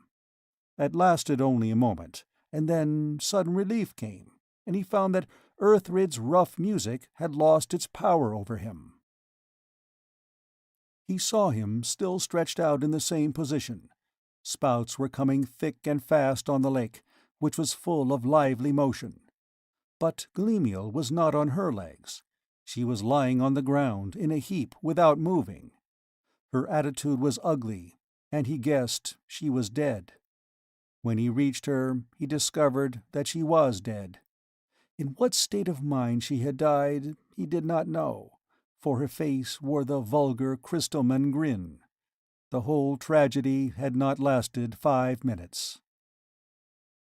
He went over to Earthrid and dragged him forcibly away from his playing. "You have been as good as your word, musician," he said. "Gleamiel is dead." Earthrid tried to collect his scattered senses. "I warned her," he replied, sitting up. "Did I not beg her to go away? But she died very easily. She did not wait for the beauty she spoke about. She heard nothing of the passion, nor even of the rhythm. Neither have you." Maskull looked down at him in indignation, but said nothing. "You should not have interrupted me," went on Earthrid. "When I am playing, nothing else is of importance. I might have lost the thread of my ideas. Fortunately, I never forget. I shall start over again." "If music is to continue, in the presence of the dead, I play next." The man glanced up quickly. "That can't be."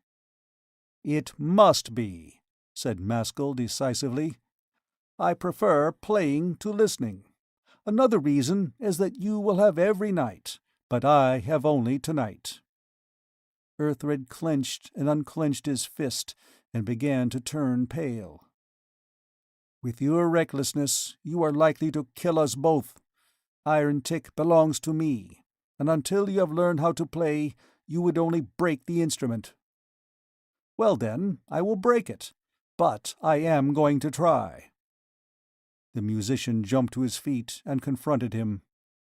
"Do you intend to take it from me by violence?" "Keep calm. You will have the same choice that you offered us. I shall give you time to go away somewhere." "How will that serve me if you spoil my lake? You don't understand what you are doing." "Go or stay," responded Maskull. "I give you till the water gets smooth again.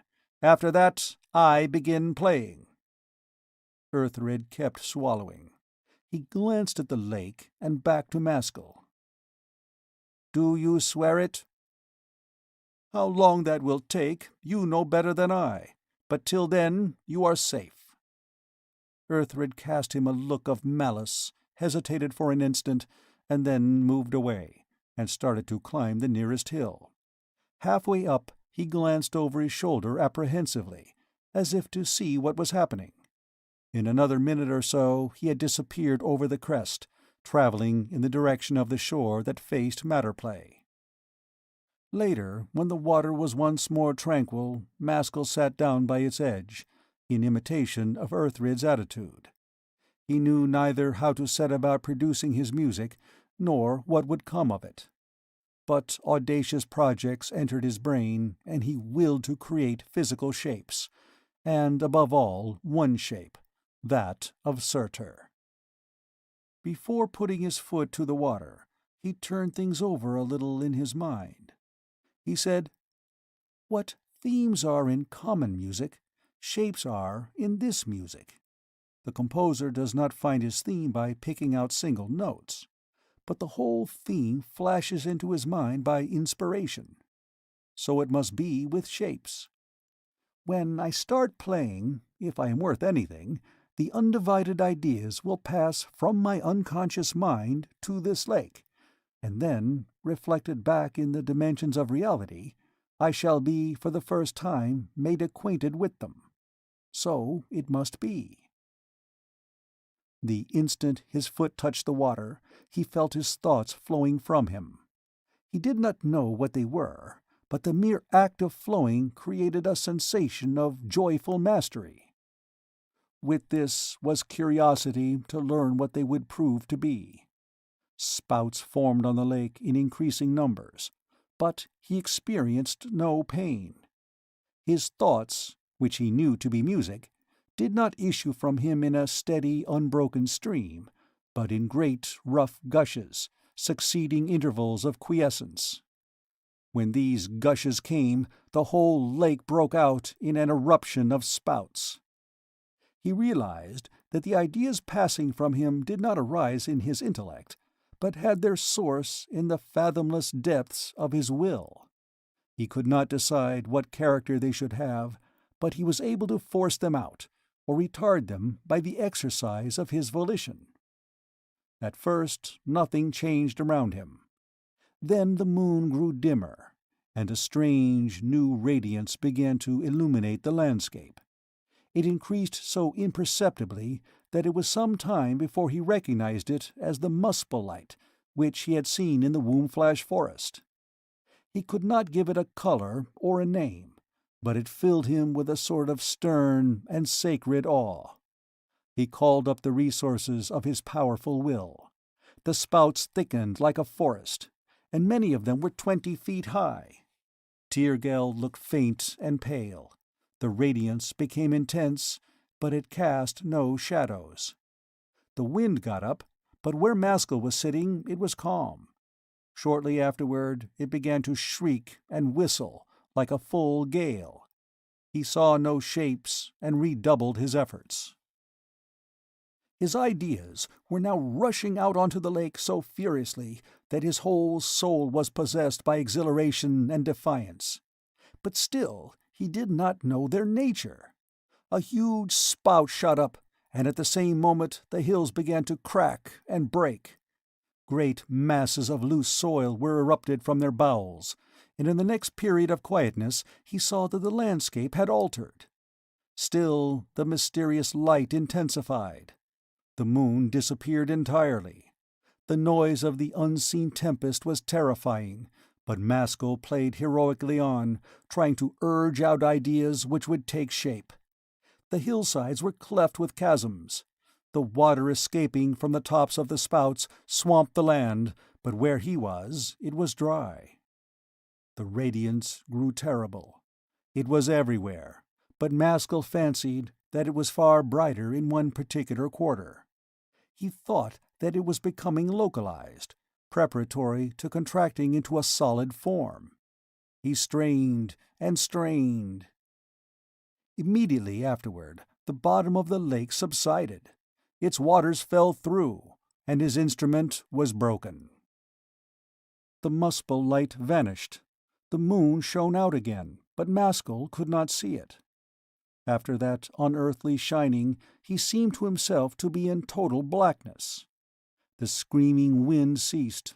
There was a dead silence. His thoughts finished flowing toward the lake, and his foot no longer touched water, but hung in space. He was too stunned by the suddenness of the change to either think or feel. While he was still lying dazed, a vast explosion occurred in the newly opened depths beneath the lake-bed. The water in its descent had met fire. Maskull was lifted bodily in the air, many yards high, and came down heavily. He lost consciousness. When he came to his senses again, he saw everything. Tyrgeld was gleaming brilliantly. He was lying by the side of the old lake, but it was now a crater, to the bottom of which his eyes could not penetrate. The hills encircling it were torn, as if by heavy gunfire. A few thunderclouds were floating in the air at no great height, from which branched lightning descended to the earth incessantly, accompanied by alarming and singular crashes. He got on his legs and tested his actions. Finding that he was uninjured, he first of all viewed the crater at closer quarters, and then started to walk painfully toward the northern shore. When he had attained the crest above the lake, the landscape sloped gently down for 2 miles to the sea.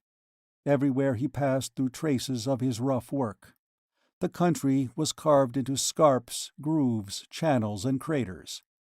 He arrived at the line of low cliffs overlooking the beach, and found that these also were partly broken down by landslips. He got down onto the sand and stood looking over the moonlit, agitated sea, wondering how he could contrive to escape from this island of failure. Then he saw Earthrid's body, lying quite close to him. It was on its back. Both legs had been violently torn off, and he could not see them anywhere. Earthrid's teeth were buried in the flesh of his right forearm, indicating that the man had died in unreasoning physical agony.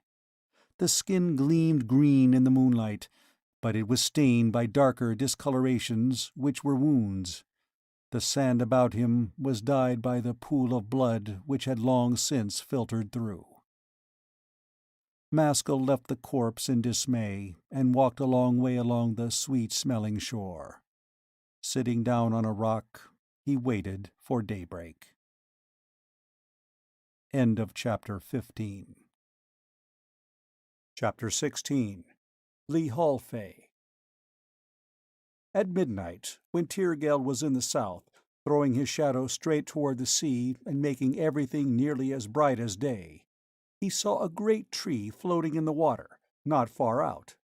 It was 30 feet out of the water, upright and alive, and its roots must have been enormously deep and wide. It was drifting along the coast, through the heavy seas. Maskull eyed it incuriously for a few minutes. Then it dawned on him that it might be a good thing to investigate its nature. Without stopping to weigh the danger, he immediately swam out, caught hold of the lowest branch, and swung himself up. He looked aloft and saw that the main stem was thick to the very top, terminating in a knob that somewhat resembled a human head. He made his way toward this knob through the multitude of boughs, which were covered with tough, slippery marine leaves, like seaweed. Arriving at the crown, he found that it actually was a sort of head, for there were membranes like rudimentary eyes all the way around it, denoting some form of low intelligence. At that moment the tree touched bottom, though some way from the shore, and began to bump heavily. To steady himself, Maskull put his hand out, and in doing so accidentally covered some of the membranes. The tree sheared off the land as if by an act of will. When it was steady again, Maskull removed his hand. They at once drifted back to shore. He thought a bit, and then started experimenting with the eye-like membranes. It was as he had guessed. These eyes were stimulated by the light of the moon, and whichever way the light came from, the tree would travel. A rather defiant smile crossed Maskull's face as it struck him that it might be possible to navigate this huge plant animal as far as Matterplay. He lost no time in putting the conception into execution. Tearing off some of the long, tough leaves, he bound up all the membranes except the ones that faced the north. The tree instantly left the island and definitely put out to sea. It traveled due north. It was not moving at more than a mile an hour, however, while Matterplay was possibly 40 miles distant. The great spout waves fell against the trunk with mighty thuds. The breaking seas hissed through the lower branches. Maskull rested high and dry, but was more than a little apprehensive about their slow rate of progress. Presently he sighted a current racing along toward the northwest that put another idea into his head. He began to jungle with the membranes again, and before long had succeeded in piloting his tree into the fast-running stream. As soon as they were fairly in its rapids, he blinded the crown entirely, and thenceforward the current acted in the double capacity of road and steed. Maskull made himself secure among the branches and slept for the remainder of the night. When his eyes opened again, the island was out of sight. Tyrgeld was setting in the western sea. The sky in the east was bright with the colors of the approaching day. The air was cool and fresh.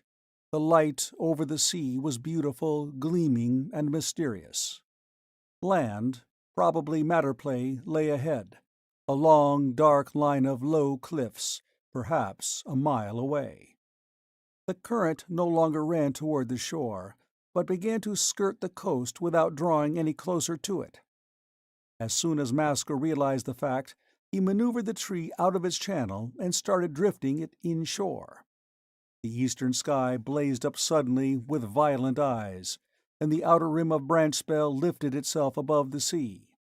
The moon had already sunk. The shore loomed nearer and nearer. In physical character, it was like Swaylone's Island, the same wide sands, small cliffs, and rounded, insignificant hills inland, without vegetation.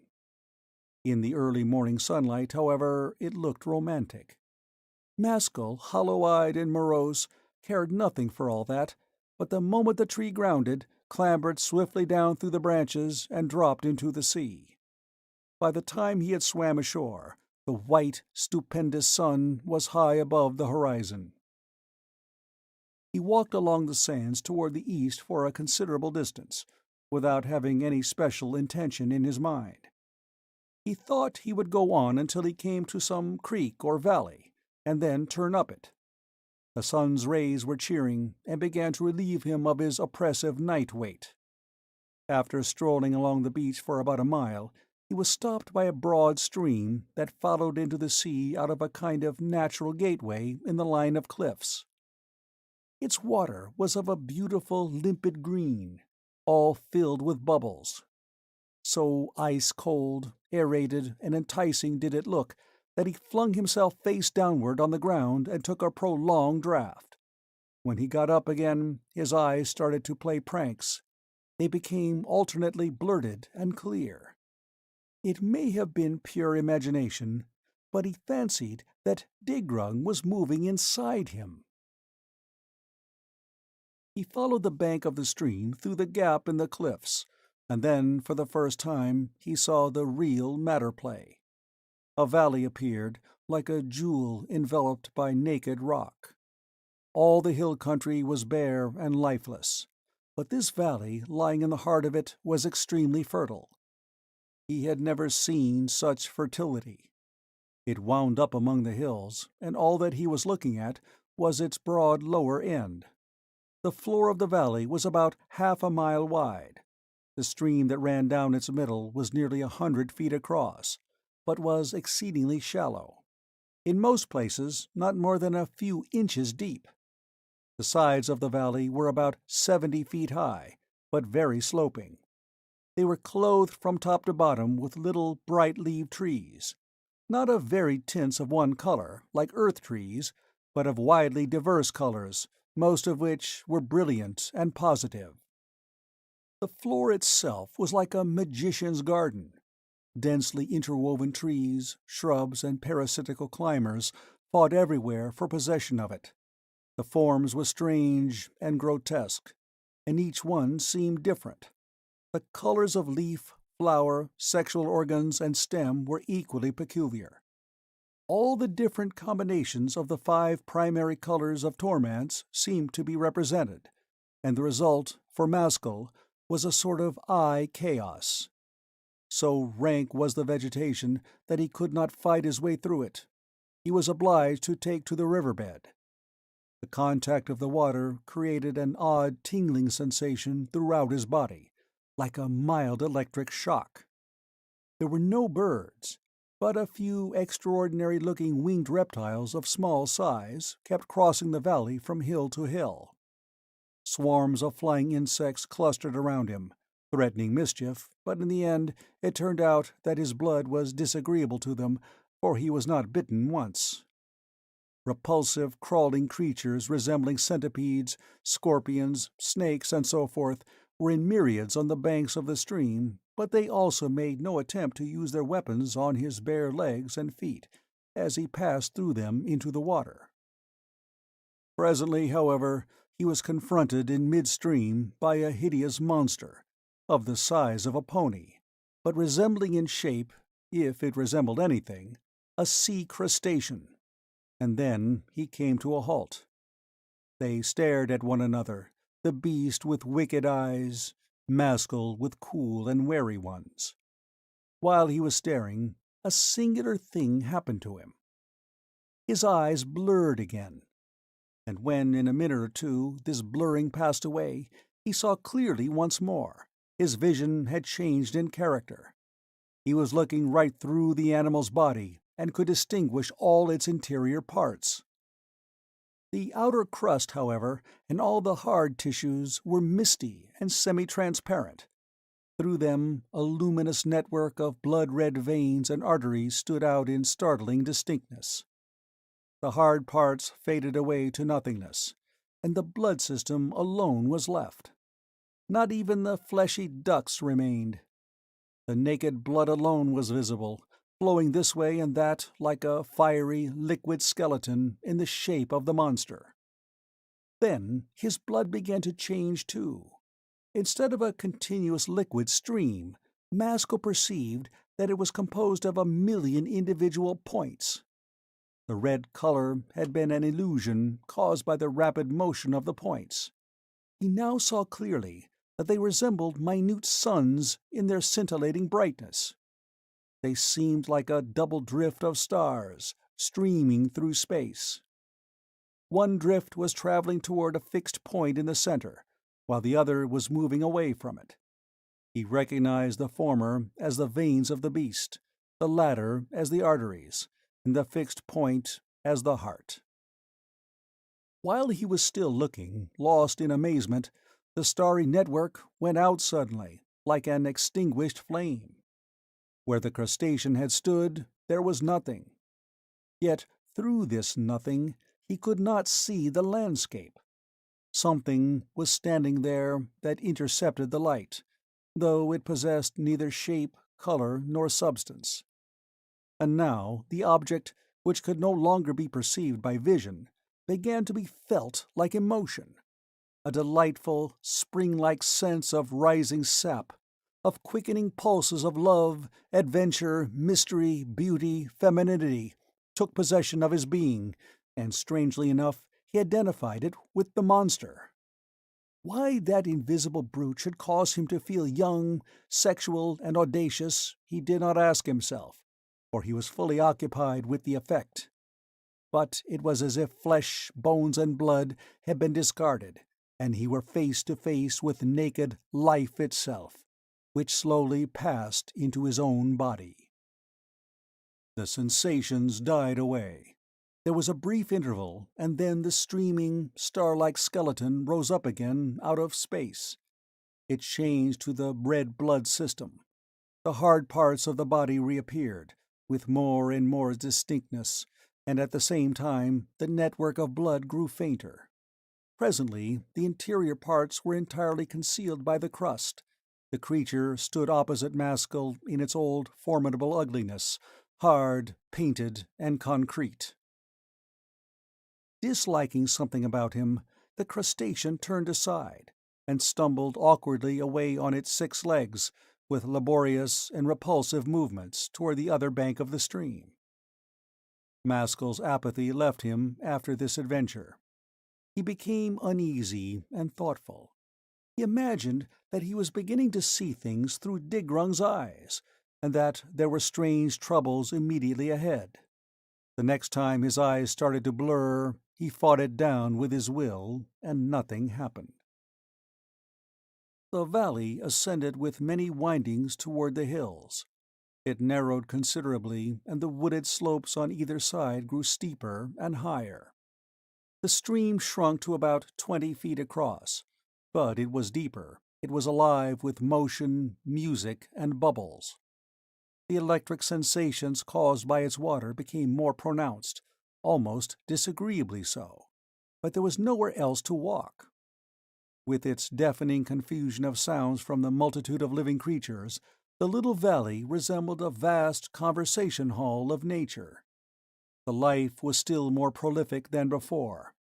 Every square foot of space was a tangle of struggling wills, both animal and vegetable. For a naturalist, it would have been paradise, for no 2 shapes were alike, and all were fantastic, with no individual character. It looked as if life forms were being coined so fast by nature that there was not physical room for all. Nevertheless, it was not as on earth, where 100 seeds are scattered in order that one may be sown. Here the young forms seemed to survive, while to find accommodation for them the old ones perished. Everywhere he looked they were withering and dying, without any ostensible cause. They were simply being killed by new life. Other creatures sported so wildly, in front of his very eyes, that they became of different kingdoms altogether. For example, a fruit was lying on the ground, of the size and shape of a lemon, but with a tougher skin. He picked it up, intending to eat the contained pulp, but inside it was a fully formed young tree, just on the point of bursting its shell. Maskull threw it away upstream. It floated back toward him. By the time he was even with it, its downward motion had stopped, and it was swimming against the current. He fished it out and discovered that it had sprouted 6 rudimentary legs. Maskull sang no paeans of praise in honor of the gloriously overcrowded valley. On the contrary, he felt deeply cynical and depressed. He thought that the unseen power, whether it was called nature, life, will, or God, that was so frantic to rush forward and occupy this small, vulgar, contemptible world, could not possess very high aims, and was not worth much. How this sordid struggle for an hour or 2 of physical existence could ever be regarded as a deeply earnest and important business was beyond his comprehension. The atmosphere choked him. He longed for air and space. Thrusting his way through to the side of the ravine, he began to climb the overhanging cliff, swinging his way up from tree to tree. When he arrived at the top, Brandspell beat down on him with such brutal, white intensity that he saw that there was no staying there. He looked around to ascertain what part of the country he had come to. He had traveled about 10 miles from the sea as the crow flies. The bare, undulating wolds sloped straight down toward it. The water glittered in the distance, and on the horizon he was just able to make out Swalone's Island. Looking north, the land continued sloping upward as far as he could see. Over the crest, that is to say, some miles away, a line of black, fantastic-shaped rocks of quite another character showed themselves. This was probably Thriel. Behind these again, against the sky, perhaps 50 or even 100 miles off, were the peaks of Lichstorm, most of them covered with greenish snow that glittered in the sunlight. They were stupendously high and of weird contours. Most of them were conical to the top, but from the top great masses of mountain balanced themselves at what looked like impossible angles, overhanging without apparent support. A land like that promised something new, he thought. Extraordinary inhabitants. The idea took shape in his mind to go there, and to travel as swiftly as possible. It might even be feasible to get there before sunset. It was less the mountains themselves that attracted him than the country which lay beyond, the prospect of setting eyes on the blue sun, which he judged to be the wonder of wonders in Tormance. The direct route was over the hills, but that was out of the question, because of the killing heat and the absence of shade. He guessed, however, that the valley would not take him far out of his way, and decided to keep to that for the time being, much as he hated and feared it. Into the hotbed of life, therefore, he once more swung himself. Once down, he continued to follow the windings of the valley for several miles through sunlight and shadow. The path became increasingly difficult. The cliffs closed in on either side until they were less than 100 yards apart, while the bed of the ravine was blocked by boulders, great and small, so that the little stream, which was now diminished to the proportions of a brook, had to come down where and how it could. The forms of life grew stranger.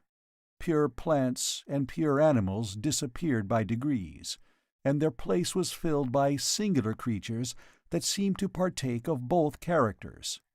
They had limbs, faces, will, and intelligence, but they remained for the greater part of their time rooted in the ground by preference, and they fed only on soil and air.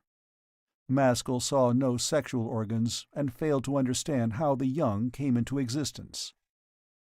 Then he witnessed an astonishing sight. A large and fully developed plant animal appeared suddenly in front of him, out of empty space. He could not believe his eyes, but stared at the creature for a long time in amazement. It went on calmly moving and burrowing before him, as though it had been there all its life. Giving up the puzzle, Maskull resumed his striding from rock to rock up the gorge, and then, quietly and without warning, the same phenomenon occurred again. No longer could he doubt that he was seeing miracles, that nature was precipitating its shapes into the world without making use of the medium of parentage. No solution of the problem presented itself. The brook, too, had altered in character. A trembling radiance came up from its green water, like some imprisoned force escaping into the air. He had not walked in it for some time. Now he did so, to test its quality. He felt new life entering his body, from his feet upward. It resembled a slowly moving cordial, rather than mere heat. The sensation was quite new in his experience, yet he knew by instinct what it was. The energy emitted by the brook was ascending his body, neither as friend nor foe, but simply because it happened to be the direct road to its objective elsewhere. But although it had no hostile intentions, it was likely to prove a rough traveler. He was clearly conscious that his passage through his body threatened to bring out some physical transformation, unless he could do something to prevent it. Leaping quickly out of the water, he leaned against a rock, tightened his muscles, and braced himself against the impending charge. At that very moment, the blurring again attacked his sight, and while he was guarding against that, his forehead sprouted out into a galaxy of new eyes. He put his hand up and counted 6, in addition to his old ones. The danger was past, and Maskull laughed, congratulating himself on having got off so easily. Then he wondered what the new organs were for, whether they were a good or a bad thing. He had not taken a dozen steps up the ravine before he found out. Just as he was in the act of jumping down from the top of a boulder, his vision altered, and he came to an automatic standstill. He was perceiving 2 worlds simultaneously. With his own eyes, he saw the gorge as before, with its rocks, brook, plant animals, sunshine, and shadows. But with his acquired eyes, he saw differently. All the details of the valley were visible, but the light seemed turned down, and everything appeared faint, hard, and uncolored. The sun was obscured by masses of cloud which filled the whole sky. This vapor was in violent and almost living motion. It was thick in extension, but thin in texture. Some parts, however, were far denser than others, as the particles were crushed together or swept apart by the motion. The green sparks from the brook, when closely watched, could be distinguished individually, each one wavering up toward the clouds, but the moment they got within them, a fearful struggle seemed to begin. The spark endeavored to escape through to the upper air, while the clouds concentrated around it whichever way it darted, trying to create so dense a prison that further movement would be impossible.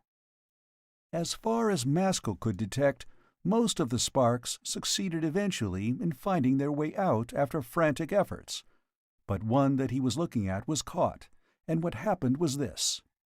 A complete ring of cloud surrounded it, and, in spite of its furious leaps and flashes in all directions, as if it were a live, savage creature caught in a net, nowhere could it find an opening, but it dragged the enveloping cloud stuff with it, wherever it went.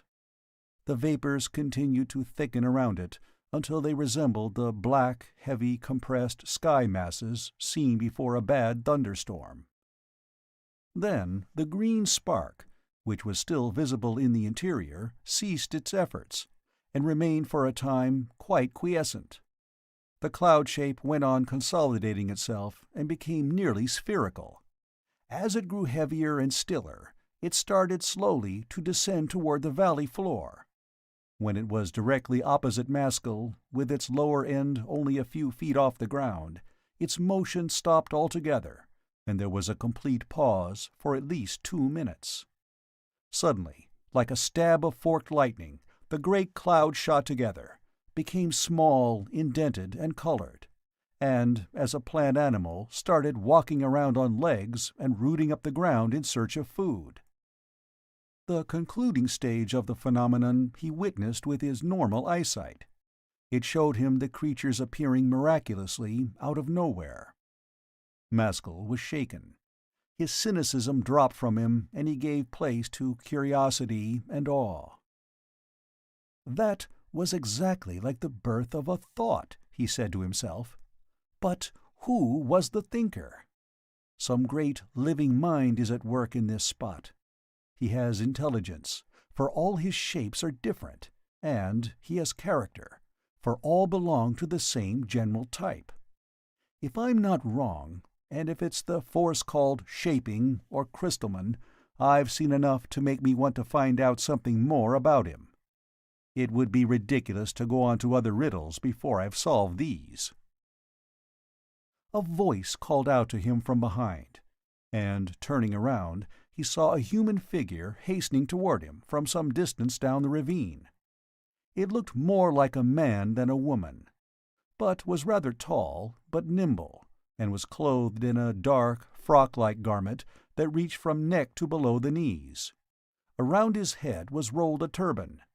Maskull waited for him, and when he was nearer went a little way to meet him. Then he experienced another surprise, for this person, although clearly a human being, was neither man nor woman, nor anything between the two, but was unmistakably of a third positive sex, which was remarkable to behold and difficult to understand. In order to translate into words the sexual impression produced in Maskull's mind by the stranger's physical aspect, it is necessary to coin a new pronoun, for none in earthly use would be applicable. Instead of he, she, or it, therefore a will be used. He found himself incapable of grasping at first why the bodily peculiarities of this being should strike him as springing from sex and not from race, and yet there was no doubt about the fact itself. Body, face, and eyes were absolutely neither male nor female, but something quite different. Just as one can distinguish a man from a woman at the first glance by some indefinable difference of expression and atmospheres altogether apart from the contour of the figure, so the stranger was separated in appearance from both. As with men and women, the whole person expressed a latent sensuality, which gave body and face alike their peculiar character. Maskull decided that it was love. But what love? Love for whom? It was neither the shame-carrying passion of a male, nor the deep-rooted instinct of a female to obey her destiny. It was as real and irresistible as these, but quite different. As he continued staring into those strange, archaic eyes, he had an intuitive feeling that her lover was no other than Shaping himself. It came to him that the design of this love was not the continuance of the race, but the immortality on earth of the individual. No children were produced by the act. The lover Air Self was the eternal child. Further, A sought like a man, but received like a woman. All these things were dimly and confusedly expressed by this extraordinary being, who seemed to have dropped out of another age, when creation was different. Of all the weird personalities Maskull had so far met in Tormance, this one struck him as infinitely the most foreign, that is, the farthest removed from him in spiritual structure. If they were to live together for 100 years, they could never be companions. Maskull pulled himself out of his trance-like meditations, and, viewing the newcomer in greater detail, tried with his understanding to account for the marvelous things told him by his intuitions. A possessed broad shoulders and big bones, and was without female breasts, and so far A resembled a man. But the bones were so flat and angular that Air flesh presented something of the character of a crystal, having plain surfaces in place of curves. The body looked as if it had not been ground down by the sea of ages into smooth and rounded regularity, but had sprung together in angles and facets as the result of a single, sudden idea. The face, too, was broken and irregular. With his racial prejudices, Maskull found little beauty in it, yet beauty there was, though neither of a masculine nor of a feminine type, for it had the three essentials of beauty: character, intelligence, and repose. The skin was copper-colored, and strangely luminous, as if lighted from within. The face was beardless, but the hair of the head was as long as a woman's, and dressed in a single plait, fell down behind as far as the ankles. A possessed only 2 eyes. That part of the turban which went across the forehead protruded so far in front that it evidently concealed some organ. Maskull found it impossible to compute Air age. The frame appeared active, vigorous, and healthy. The skin was clear and glowing. The eyes were powerful and alert. A might have been in early youth. Nevertheless, the longer Maskull gazed, the more an impression of unbelievable ancientness came upon him. Ere real youth seemed as far away as the view observed through a reversed telescope. At last he addressed the stranger, though it was just as if he were conversing with a dream. "To what sex do you belong?" he asked. The voice in which the reply came was neither manly nor womanly, but was oddly suggestive of a mystical forest horn, heard from a great distance. "Nowadays there are men and women, but in the olden times the world was peopled by Fanes. I think I am the only survivor of all those beings who were then passing through Fascine's mind." Fascine? Who is now miscalled Shaping or Crystalman, the superficial names invented by a race of superficial creatures. What's your own name? Lihalfe. What? Lihalfe. And yours is Maskull.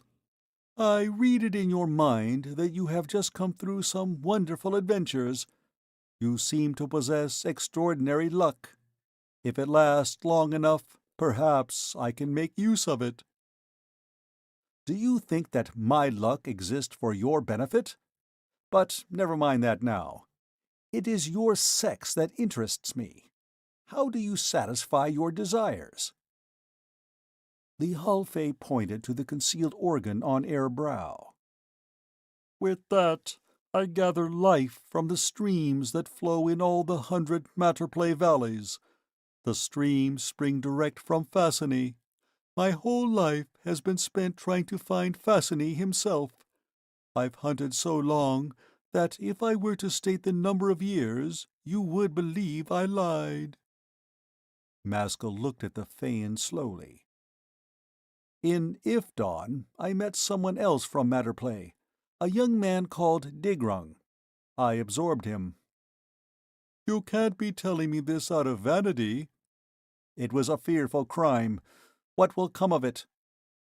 Lihalfe gave a curious, wrinkled smile. In Matterplay, he will stir inside you, for he smells the air. Already you have his eyes. I knew him. Take care of yourself, or something more startling may happen. Keep out of the water.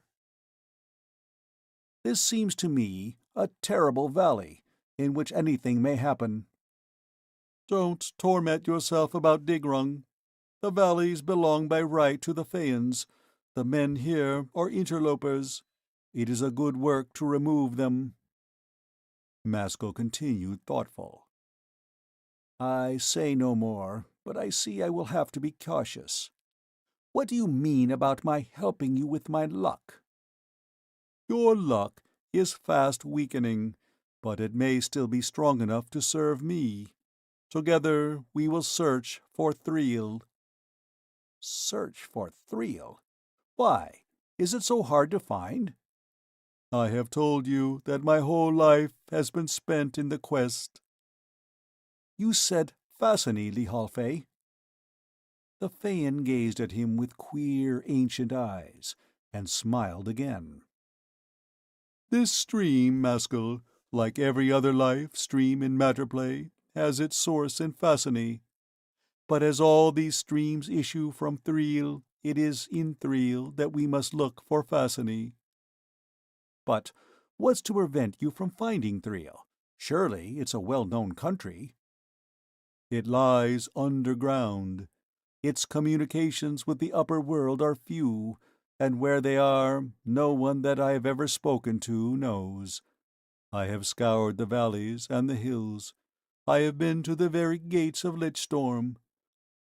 I am old, so that your aged men would appear new-born infants beside me, but I am as far from Thriel as when I was a green youth, dwelling among a throng of fellow Phaeans. Then, if my luck is good, yours is very bad. But when you have found Fascine, what do you gain? Lihalfe looked at him in silence. The smile faded from Air's face, and in its place was taken by such a look of unearthly pain and sorrow that Maskull had no need to press his question. A was consumed by the grief and yearning of a lover eternally separated from the loved one, the sense and traces of whose person were always present. The passion stamped her features at that moment with a wild, stern, spiritual beauty, far transcending any beauty of woman or man. But the expression vanished suddenly, and then the abrupt contrast showed Maskull the real Lee Halfay. Air's sensuality was solitary, but vulgar. It was like the heroism of a lonely nature, pursuing animal aims with untiring persistence. He looked at the Phaean askance, and drummed his fingers against his thigh. "Well, we will go together. We may find something, and in any case I shan't be sorry to converse with such a singular individual as yourself. But I should warn you, Maskull, you and I are of different creations. A Phaean's body contains the whole of life. A man's body contains only the half of life. The other half is in woman. Phasane may be too strong a draught for your body to endure. Do you not feel this?"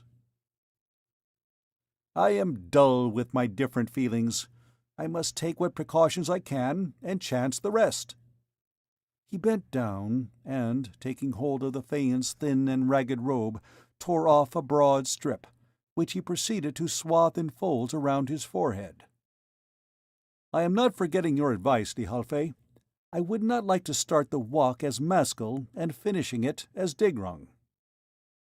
The Phaean gave a twisted grin, and they began to move upstream. The road was difficult. They had to stride from boulder to boulder, and found it warm work. Occasionally a worse obstacle presented itself, which they could surmount only by climbing. There was no more conversation for a long time. Maskull, as far as possible, adopted his companion's counsel to avoid the water, but here and there he was forced to set foot in it. The second or third time he did so, he felt a sudden agony in his arm, where it had been wounded by Crag.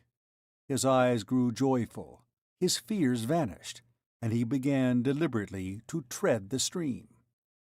Lee Halfay stroked Air's chin and watched him with screwed-up eyes, trying to comprehend what had happened. "Is your luck speaking to you, Maskull, or what is the matter? Listen. You are a being of antique experience, and ought to know, if anyone does. What is Muspel?" The Phaean's face was blank. "I don't know the name." "It is another world of some sort." "That cannot be. There is only this one world, Phasane's."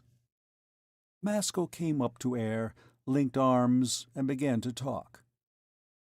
"I'm glad I fell in with you, Lee Halfay, for this valley and everything connected with it need a lot of explaining. For example, in this spot there are hardly any organic forms left. Why have they all disappeared? You call this brook a life stream, yet the nearer its source we get, the less life it produces.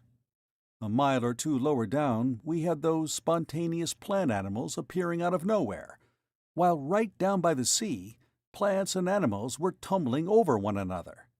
Now, if all this is connected in some mysterious way or other with your Phasane, it seems to me he must have a most paradoxical nature. His essence doesn't start creating shapes until it has become thoroughly weakened and watered. But perhaps both of us are talking nonsense."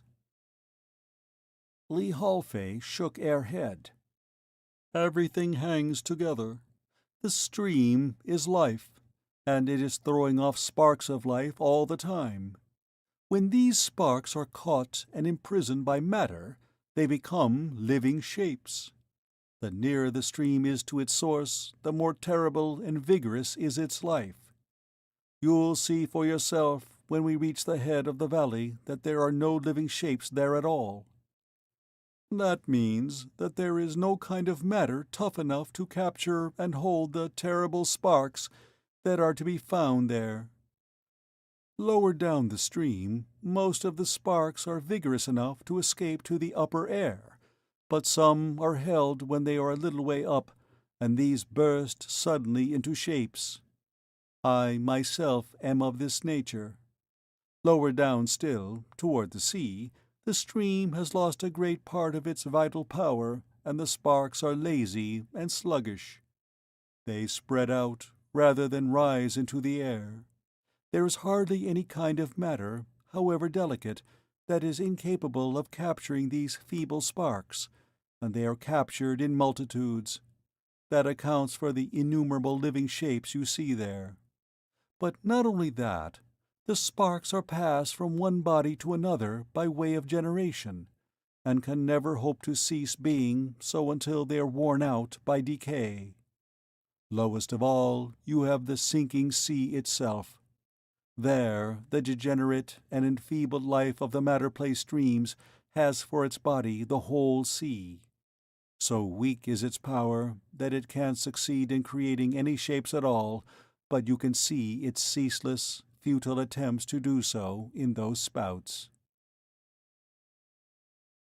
So, the slow development of men and women is due to the feebleness of the life germ in their case? Exactly. It can't attain all its desires at once. And now you can see how immeasurably superior are the Phaeons, who spring spontaneously from the more electric and vigorous sparks. But where does the matter come from that imprisons these sparks? When life dies, it becomes matter. Matter itself dies, but its place is constantly taken by new matter. But if life comes from Fascini, how can it die at all? Life is the thoughts of Fascini, and once these thoughts have left his brain, they are nothing, mere dying embers. "This is a cheerless philosophy," said Maskull. "But who is Fascini himself, then, and why does he think at all?" Lee Halfay gave another wrinkled smile.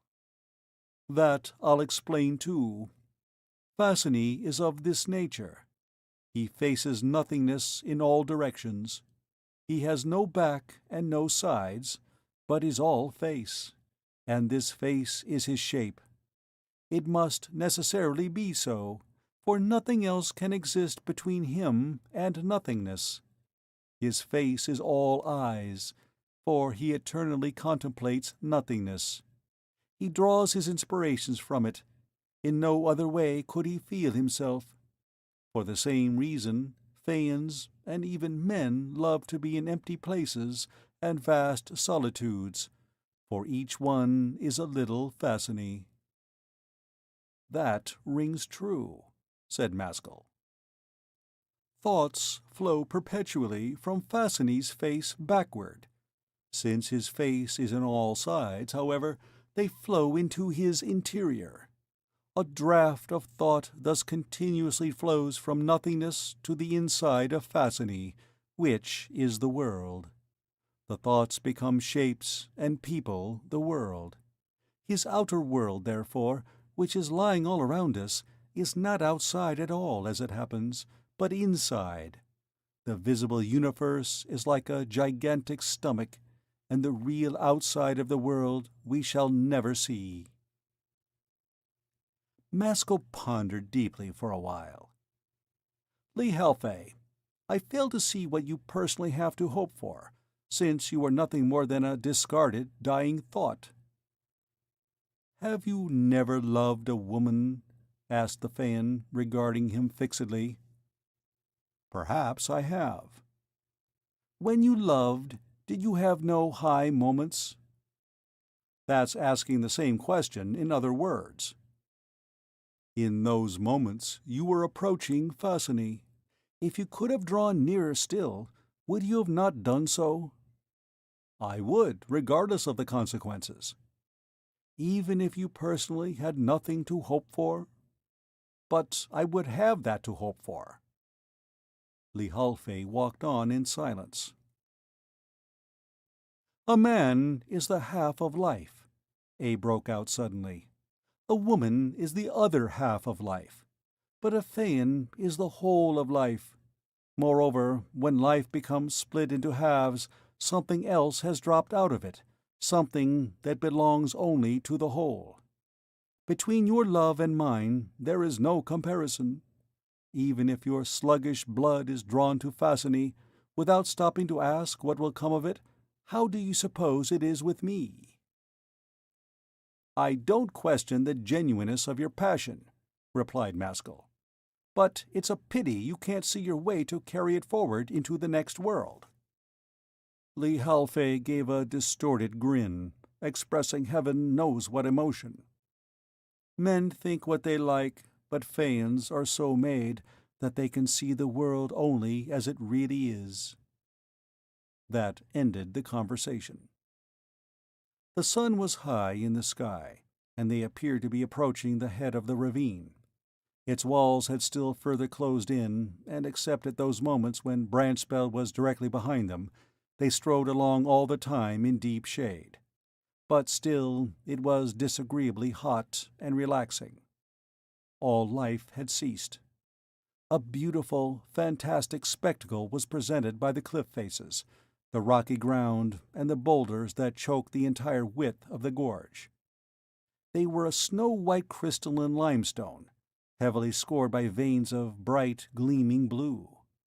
The rivulet was no longer green, but a clear, transparent crystal. Its noise was musical, and altogether it looked most romantic and charming.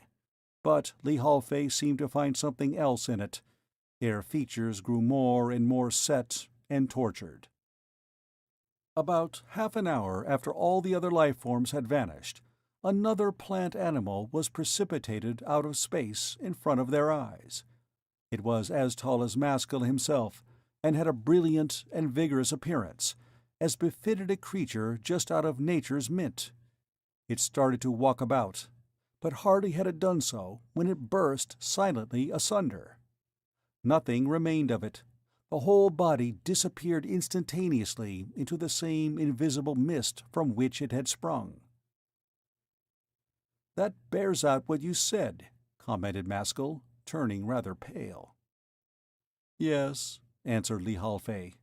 "We have now come to the region of terrible life." "Then, since you're right in this, I must believe all that you've been telling me." As he uttered the words, they were just turning a bend of the ravine. There now loomed up straight ahead a perpendicular cliff about 300 feet in height, composed of white, marbled rock. It was the head of the valley, and beyond it they could not proceed. "In return for my wisdom," said the Phaean, "you will now lend me your luck." They walked up to the base of the cliff, and Maskull looked at it reflectively. It was possible to climb it, but the ascent would be difficult. The now tiny brook issued from a hole in the rock only a few feet up. Apart from its musical running, not a sound was to be heard. The floor of the gorge was in shadow, but about halfway up the precipice the sun was shining. "What do you want me to do?" demanded Maskull. "Everything is now in your hands, and I have no suggestions to make. Now it's your luck that must help us." Maskull continued gazing up a little while longer. "We had better wait till the afternoon, Li Halfei. I'll probably have to climb to the top, but it's too hot at present, and besides, I'm tired. I'll snatch a few hours' sleep. After that, we'll see." Li Halfei seemed annoyed, but raised no opposition. End of Chapter 16. Chapter 17. Corpang. Maskull did not awaken till long after Bloodsomber. Li Halfei was standing by his side, looking down at him. It was doubtful whether A had slept at all. "What time is it?" Maskull asked, rubbing his eyes and sitting up. "The day is passing," was the vague reply. Maskull got onto his feet and gazed up at the cliff. "Now I'm going to climb that. No need for both of us to risk our necks, so you wait here, and if I find anything on top, I'll call you." Aelphaean glanced up at him strangely. There's nothing up there except a bare hillside. I've been there often. Have you anything special in mind? Heights often bring me inspiration. Sit down and wait. Refreshed by his sleep, Maskull immediately attacked the face of the cliff, and took the first 20 feet at a single rush. Then it grew precipitous, and the ascent demanded greater circumspection and intelligence. There were few hand or footholds. He had to reflect before every step. On the other hand, it was sound rock, and he was no novice at the sport.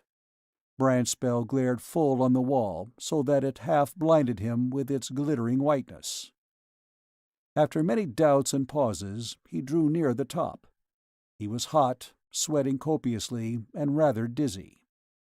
To reach a ledge, he caught hold of 2 projecting rocks, one with each hand, at the same time scrambling upward, legs between the rocks. The left-hand rock, which was the larger of the 2, became dislodged by his weight, and flying like a huge dark shadow past his head, crashed down with a terrifying sound to the foot of the precipice, followed by an avalanche of smaller stones. Maskull steadied himself as well as he could, but it was some moments before he dared to look down behind him. At first he could not distinguish Lihalfey. Then he caught sight of his legs and hindquarters a few feet up the cliff from the bottom. He perceived that the Phaean had air head in a cavity, and was scrutinizing something and waited for air to reappear. A emerged, looked up to Maskull, and called out in air horn-like voice, "The entrance is here."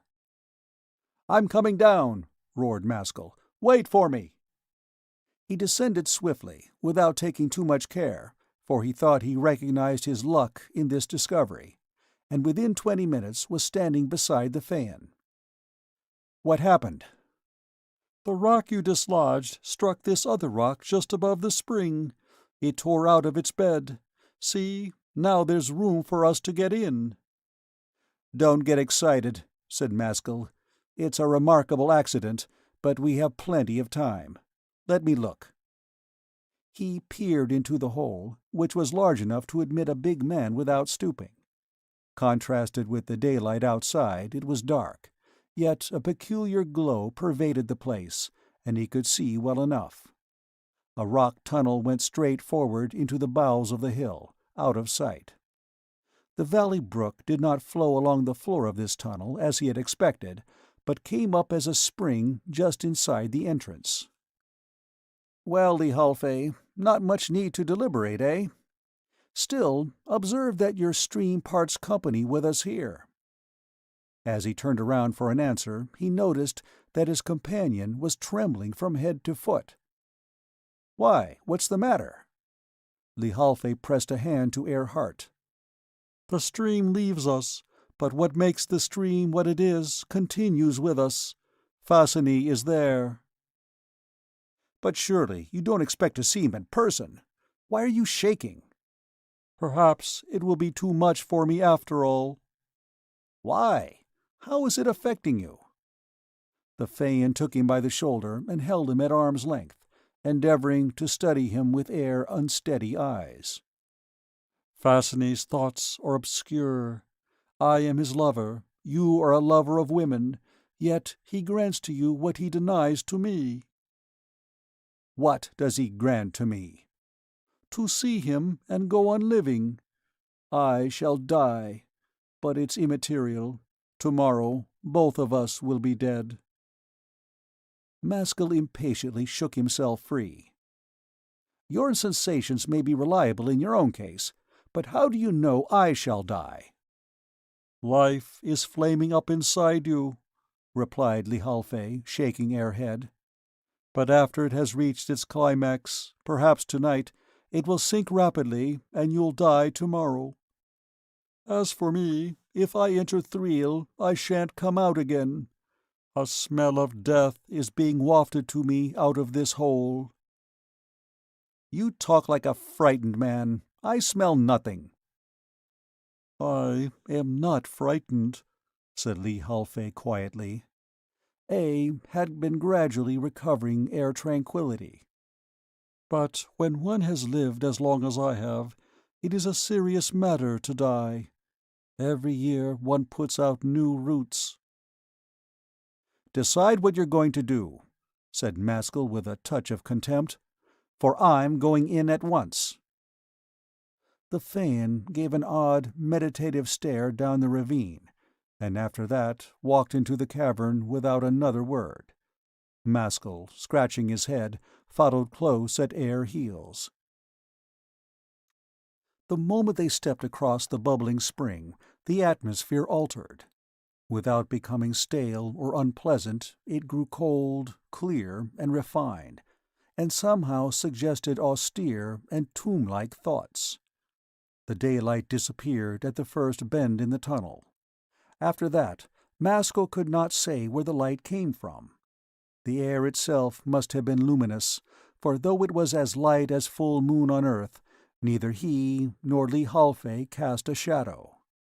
Another peculiarity of the light was that both the walls of the tunnel and their own bodies appeared colorless. Everything was black and white, like a lunar landscape. This intensified the solemn, funereal feelings created by the atmosphere.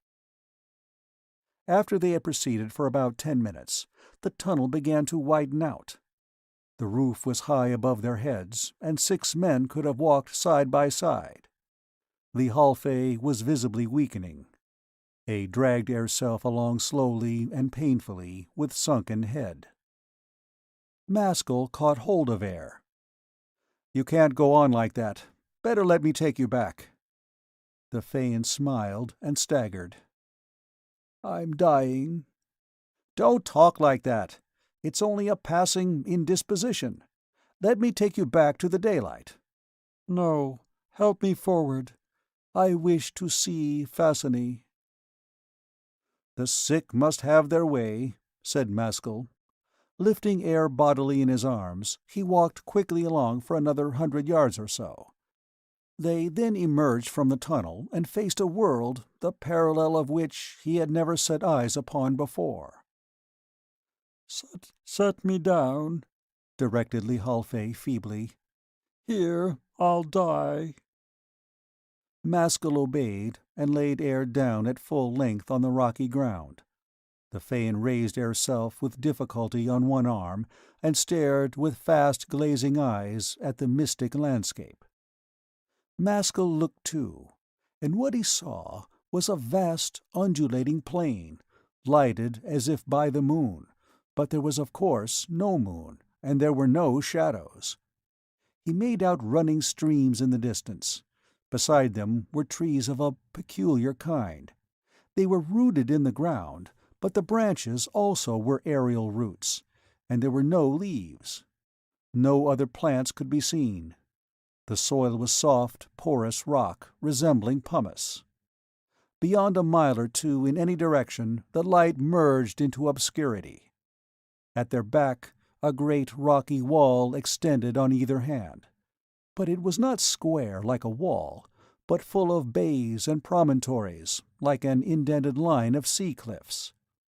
The roof of this huge underworld was out of sight. Here and there a mighty shaft of naked rock, fantastically weathered, towered aloft into the gloom, doubtless serving to support the roof.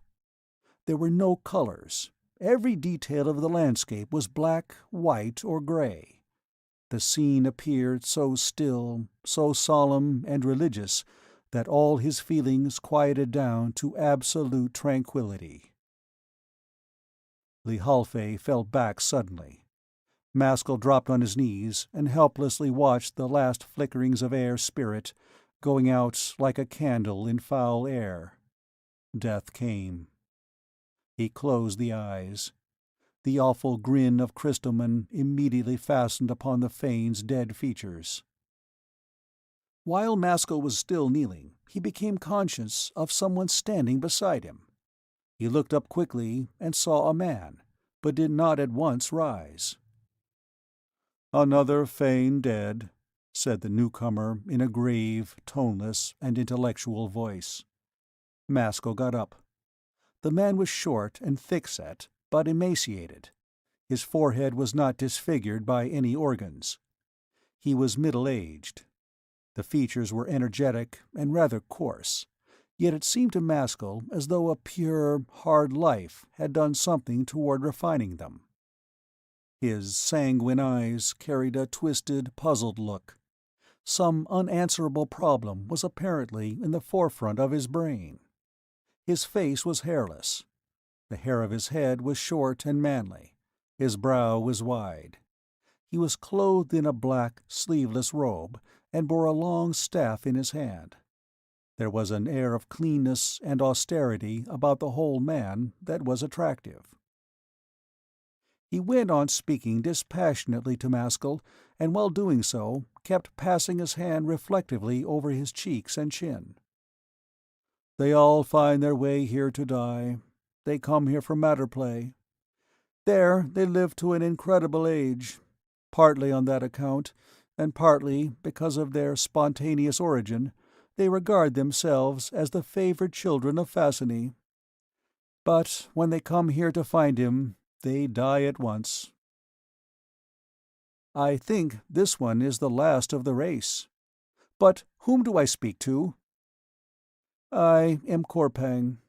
Who are you, and where do you come from? And what are you doing here?" "My name is Maskull. My home is on the other side of the universe. As for what I am doing here, I accompanied the Halfay, that Fane, for matter play." "But a man doesn't accompany a Fane out of friendship. What do you want in Thriel?" "Then this is Thriel?" "Yes." Maskull remained silent. Korpang studied his face with rough, curious eyes. "Are you ignorant, or merely reticent, Maskull?" "I came here to ask questions, and not to answer them." The stillness of the place was almost oppressive. Not a breeze stirred, and not a sound came through the air. Their voices had been lowered, as though they were in a cathedral. "Then do you want my society, or not?" asked Korpang. "Yes, if you can fit in with my mood, which is not to talk about myself." "But you must at least tell me where you want to go to." "I want to see what it is to be seen here, then go on to Litstorm." "I can guide you through, if that's all you want. Come, let us start. First, let's do our duty and bury the dead if possible." "Turn around," directed Korpang. Maskull looked around quickly. The Halfay's body had disappeared. "What does this mean? What has happened?" "The body has returned to whence it came. There was nowhere here for it to be, so it has vanished. No burial will be required." "Was the Fane an illusion, then?" "In no sense." "Well, explain quickly, then, what has taken place. I seem to be going mad." "There's nothing unintelligible in it, if you'll only listen calmly. The Fane belonged, body and soul, to the outside, visible world, to Fascini. This underworld is not Fascini's world, but Thayer's, and Fascini's creatures cannot breathe its atmosphere. And this applies not only to whole bodies, but even to the last particles of bodies the Fane has dissolved into nothingness." "But don't you and I belong to the outside world too?" "We belong to all three worlds." "What three worlds? What do you mean?" "There are three worlds," said Korpang composedly. "The first is Fascini's. The second is Amphus's. The third is Thayer's. From him Thriel gets its name." "But this is mere nomenclature. In what sense are there three worlds?" Korpang passed his hand over his forehead. "All this we can discuss as we go along. It's a torment to me to be standing still." Maskull stared again at the spot where Lee Halfay's body had lain, quite bewildered at the extraordinary disappearance. He could scarcely tear himself away from the place, so mysterious was it. Not until Korpang called to him a second time did he make up his mind to follow him. They set off from the rock wall, straight across the air-lit plain, directing their course toward the nearest trees. The subdued light, the absence of shadows, the massive shafts, springing grey-white out of the jet-like ground, the fantastic trees, the absence of a sky, the deathly silence, the knowledge that he was underground. The combination of all these things predisposed Maskull's mind to mysticism, and he prepared himself with some anxiety to hear Korpang's explanation of the land and its wonders. He already began to grasp that the reality of the outside world and the reality of this world were two quite different things. "In what sense are there three worlds?" he demanded, repeating his former question. Korpang smote the end of his staff on the ground. "First of all, Maskull, what is your motive for asking? If it's mere intellectual curiosity, tell me, for we mustn't play with awful matters." "No, it isn't that," said Maskull slowly. "I'm not a student. My journey is no holiday tour." "Is there blood on your soul?" asked Korpang, eyeing him intently. The blood rose steadily to Maskull's face, but in that light it caused it to appear black. "Unfortunately, there is, and not a little." The other's face was all wrinkles, but he made no comment. "And so you see," went on Maskull with a short laugh, "I'm in the very best condition for receiving your instruction." Korpang still paused. "Underneath your crimes, I see a man," he said after a few minutes. "On that account, and because we are commanded to help one another, I won't leave you at present, though I little thought to be walking with a murderer. Now, to your question. Whatever a man sees with his eyes, Maskull, he sees in three ways: length, breadth, depth. Length is existence. Breadth is relation. Depth is feeling. Something of the sort was told me by Earthred, the musician, who came from Thriel." "I don't know him. What else did he tell you?" "He went on to apply it to music. Continue, and pardon the interruption." "These three states of perception are the three worlds. Existence is Fascini's world. Relation is Amphus's world. Feeling is Thayer's world." "Can't we come down to hard facts?" said Maskull, frowning. "I understand no more than I did before what you mean by three worlds." "There are no harder facts than the ones I am giving you. The first world is visible, tangible nature. It was created by Fascini out of nothingness, and therefore we call it existence. That I understand. The second world is love, by which I don't mean lust. Without love, every individual would be entirely self-centered and unable deliberately to act on others. Without love, there would be no sympathy. Not even hatred, anger, or revenge would be possible. These are all imperfect and distorted forms of pure love. Interpenetrating Fascini's world of nature, therefore, we have Amphus's world of love or relation." "What grounds have you for assuming that this so-called second world is not contained in the first?" "They are contradictory. A natural man lives for himself. A lover lives for others." "It may be so. It's rather mystical. But go on. Who is Thayer?" "Length and breadth together without depth give flatness. Life and love without feeling produce shallow, superficial natures. Feeling is the need of men to stretch out toward their Creator." "You mean prayer and worship?" "I mean intimacy with Thayer. This feeling is not to be found in either the first or second world. Therefore, it is a third world. Just as depth is the line between object and subject, feeling is the line between Thyre and man. But what is Thyre himself? Thyre is the afterworld. "I still don't understand," said Maskull. "Do you believe in three separate gods, or are these merely three ways of regarding one god?" "There are three gods, for they are mutually antagonistic. Yet they are somehow united." Maskull reflected a while. "How have you arrived at these conclusions?" "None other are possible in Thriel, Maskull." "Why in Thriel?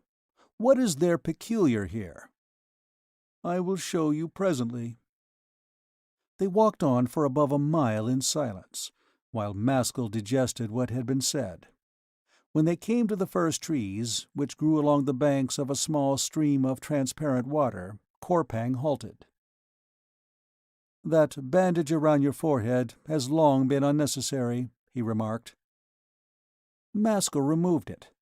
He found that the line of his brow was smooth and uninterrupted, as it had never yet been since his arrival in Tormance. "How has this come about, and how did you know it?" "They were Fassini's organs. They have vanished, just as the Phaeon's body vanished." Maskull kept rubbing his forehead. "I feel more human without them. But why isn't the rest of my body affected?" "Because its living will contains the element of Thyre." "Why are we stopping here?" Korpang broke off the tip of one of the aerial roots of a tree and proffered it to him. "Eat this, Maskull." "For food or something else?" "Food for body and soul." Maskull bit into the root. It was white and hard. Its white sap was bleeding. It had no taste, but after eating it, he experienced a change of perception. The landscape, without alteration of light or outline, became several degrees more stern and sacred. When he looked at Korpang, he was impressed by his aspect of Gothic awfulness, but the perplexed expression was still in his eyes. "Do you spend all your time here, Korpang?" "Occasionally I go above, but not often." "What fastens you to this gloomy world?" "The search for Thyre." "Then it's still a search?" "Let us walk on." As they resumed their journey across the dim, gradually rising plain, the conversation became even more earnest in character than before. "Although I was not born here," proceeded Korpang, "I've lived here for 25 years, and during all that time I have been drawing nearer to Thyre as I hope. But there is this peculiarity about it. The first stages are richer in fruit and more promising than the later ones.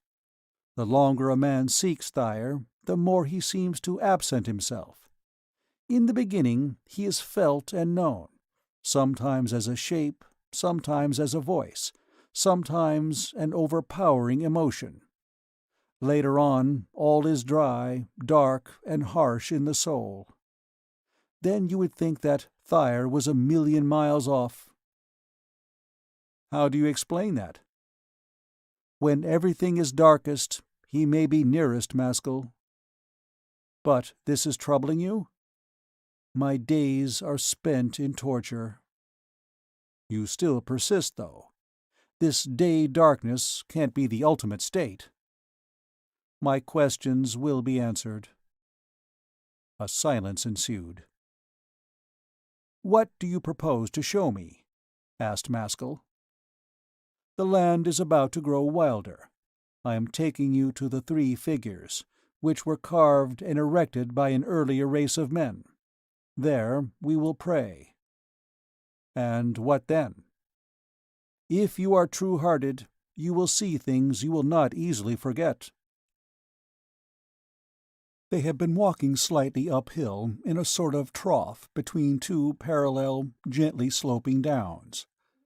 The trough now deepened, while the hills on either side grew steeper.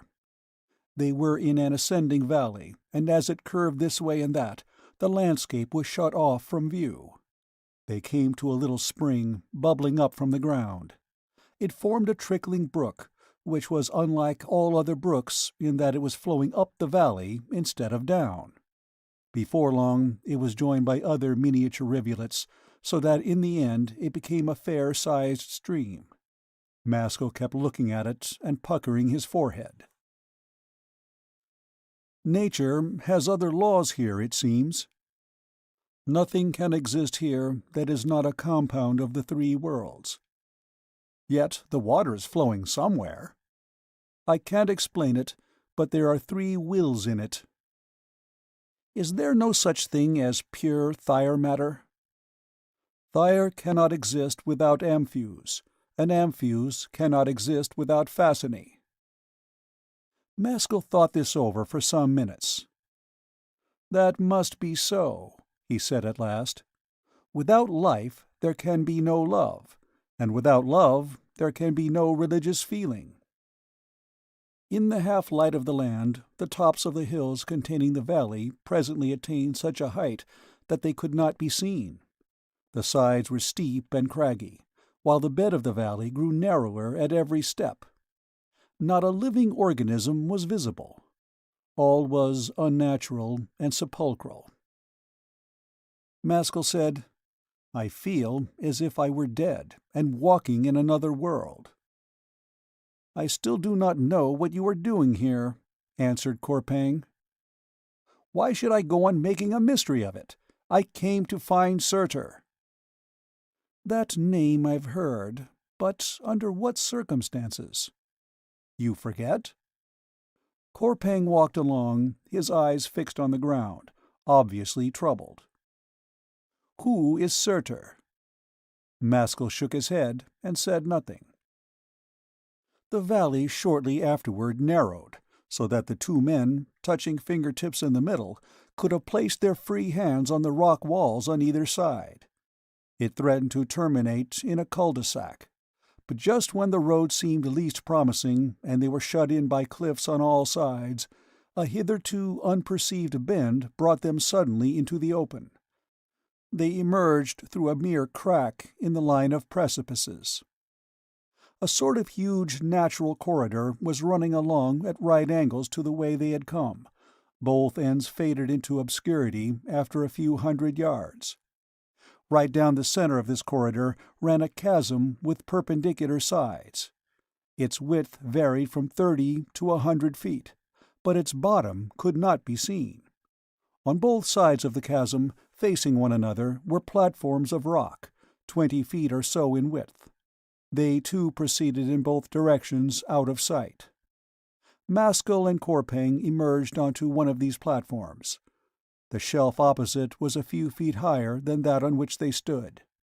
The platforms were backed by a double line of lofty and unclimbable cliffs, whose tops were invisible. The stream, which had accompanied them through the gap, went straight forward, but instead of descending the wall of the chasm as a waterfall, it crossed from side to side like a liquid bridge. It then disappeared through a cleft in the cliffs on the opposite side. To Maskull's mind, however, even more wonderful than this unnatural phenomenon was the absence of shadows, which was more noticeable here than on the open plain. It made the place look like a hall of phantoms. Corpang, without delay, led the way along the shelf to the left. When they had walked about a mile, the gulf widened to 200 feet. 3 large rocks loomed up on the ledge opposite. They resembled 3 upright giants, standing motionless side by side on the extreme edge of the chasm. Corpang and Maskull drew nearer, and then Maskull saw that they were statues. Each was about 30 feet high, and the workmanship was of the rudest. They represented naked men, but the limbs and trunks had been barely chipped into shape. The faces alone had had care bestowed on them, and even these faces were merely generalized. It was obviously the work of primitive artists. The statues stood erect with knees closed and arms hanging straight down on their sides. All three were exactly alike. As soon as they were directly opposite, Korpang halted. "Is this a representation of your three beings?" asked Maskull, awed by the spectacle in spite of his constitutional audacity. "Ask no questions, but kneel," replied Korpang. He dropped onto his own knees, but Maskull remained standing. Korpang covered his eyes with one hand and prayed silently. After a few minutes the light sensibly faded. Then Maskull knelt as well, but he continued looking. It grew darker and darker, until all was like the blackest night. Sight and sound no longer existed. He was alone with his own spirit. Then one of the three colossi came slowly into sight again. But it had ceased to be a statue. It was a living person. Out of the blackness of space, a giant head and chest emerged, illuminated by a mystic rosy glow, like a mountain peak bathed by the rising sun. As the light grew stronger, Maskull saw that the flesh was translucent and that the glow came from within. The limbs of the apparition were wreathed in mist. Before long, the features of the face stood out distinctly. It was that of a beardless youth of 20 years. It possessed the beauty of a girl and the daring force of a man. It bore a mocking, cryptic smile. Maskull felt the fresh, mysterious thrill of mingled pain and rapture of one who awakes from a deep sleep in midwinter and sees the gleaming, dark, delicate colors of the half-dawn. The vision smiled, kept still, and looked beyond him. He began to shudder, with delight and many emotions.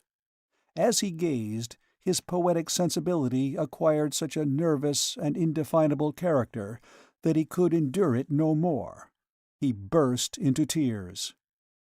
When he looked up again, the image had nearly disappeared, and in a few moments more he was plunged back into total darkness. Shortly afterward, a second statue reappeared. It too was transfigured into a living form, but Maskull was unable to see the details of its face and body because of the brightness of the light that radiated from them. This light, which started as pale gold, ended as flaming golden fire. It illumined the whole underground landscape. The rock ledges, the cliffs, himself and Korpang on their knees, the two unlighted statues, all appeared as if in sunlight, and the shadows were black and strongly defined. The light carried heat with it, but a singular heat. Maskull was unaware of any rise in temperature, but he felt his heart melting to womanish softness. His male arrogance and egotism faded imperceptibly away. His personality seemed to disappear. What was left behind was not a freedom of spirit or light-heartedness, but a passionate and nearly savage mental state of pity and distress. He felt a tormenting desire to serve. All this came from the heat of the statue, and was without an object. He glanced anxiously around him, and fastened his eyes on Korpang. He put a hand on his shoulder and aroused him from his praying. "You must know what I am feeling, Korpang." Korpang smiled sweetly, but said nothing. "I care nothing for my own affairs any more. How can I help you?" "So much the better for you, Maskull, if you respond so quickly to the invisible worlds." As soon as he had spoken, the figure began to vanish, and the light to die away from the landscape. Maskull's emotion slowly subsided, but it was not until he was once more in complete darkness that he became master of himself again. Then he felt ashamed of his boyish exhibition of enthusiasm, and thought ruefully that there must be something wanting in his character. He got up onto his feet. The very moment that he arose, a man's voice sounded, not a yard from his ear. It was hardly raised above a whisper, but he could distinguish that it was not Corpang's. As he listened, he was unable to prevent himself from physically trembling. "Maskull, you are to die," said the unseen speaker. "Who is speaking?" "You have only a few hours of life left. Don't trifle the time away." Maskull could bring nothing out. "You have despised life," went on the low-toned voice. "Do you really imagine that this mighty world has no meaning and that life is a joke?" "What must I do?" "Repent your murders. Commit no fresh ones. Pay honor to—" The voice died away. Maskull waited in silence for it to speak again. All remained still, however, and the speaker appeared to have taken his departure. Supernatural horror seized him. He fell into a sort of catalepsy. At that moment he saw one of the statues fading away, from a pale white glow to darkness. He had not previously seen it shining. In a few more minutes the normal light of the land returned. Corpang got up and shook him out of his trance. Maskull looked around, but saw no third person. "Whose statue was the last?" he demanded. "Did you hear me speaking?" "I heard your voice, but no one else's." "I've just had my death foretold, so I suppose I have not long to live. Lihalfe prophesied the same thing." Corpang shook his head. "What value do you set on life?" he asked. "Very little, but it's a fearful thing all the same." "Your death is?" "No, but this warning." They stopped talking. A profound silence reigned. Neither of the two men seemed to know what to do next, or where to go. Then both of them heard the sound of drumming. It was slow, emphatic, and impressive, a long way off and not loud, but against the background of quietness very marked. It appeared to come from some point out of sight, to the left of where they were standing, but on the same rock shelf. Maskull's heart beat quickly. "What can that sound be?" asked Corpang, peering into the obscurity. "It is Surtur." "Once again, who is Surtur?" Maskull clutched his arm and pressed him into silence. A strange radiance was in the air, in the direction of the drumming. It increased in intensity, and gradually occupied the whole scene. Things were no longer seen by Thayer's light, but by this new light. It cast no shadows. Corpang's nostrils swelled, and he held himself more proudly. "What fire is that?" "It is Muspel light." They both glanced instinctively at the three statues. In the strange glow they had undergone a change. The face of each figure was clothed in the sordid and horrible crystalman mask. Corpang cried out and put his hand over his eyes. "What can this mean?" he asked a minute later. "It must mean that life is wrong, and the creator of life too, whether he is one person or three." Corpang looked again, like a man trying to accustom himself to a shocking sight. "Dare we believe this?" "You must," replied Maskull. "You have always served the Highest, and you must continue to do so. It has simply turned out that Thayer is not the Highest." Corpang's face became swollen with a kind of coarse anger. "Life is clearly false. I have been seeking Thayer for a lifetime, and now I find this." "You have nothing to reproach yourself with. Crystalman has had eternity to practice his cunning in, so it's no wonder if a man can't see straight, even with the best intentions. What have you decided to do?" "The drumming seems to be moving away. Will you follow it, Maskull?" "Yes." "But where will it take us?" "Perhaps out of Thriel altogether." "It sounds to me more real than reality," said Korpang. "Tell me, who is Surtur?" "Surtur's world, or Muspel, we are told, is the original of this world, which is a distorted copy. Crystalman is life, but Surtur is other than life." "How do you know this?" "It has sprung together somehow, from inspiration, from experience, from conversation with the wise men of your planet. Every hour it grows truer for me and takes a more definite shape."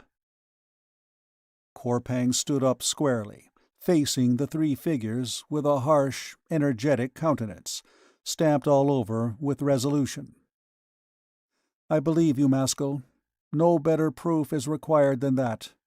Thyre is not the highest. He is even in a certain sense the lowest.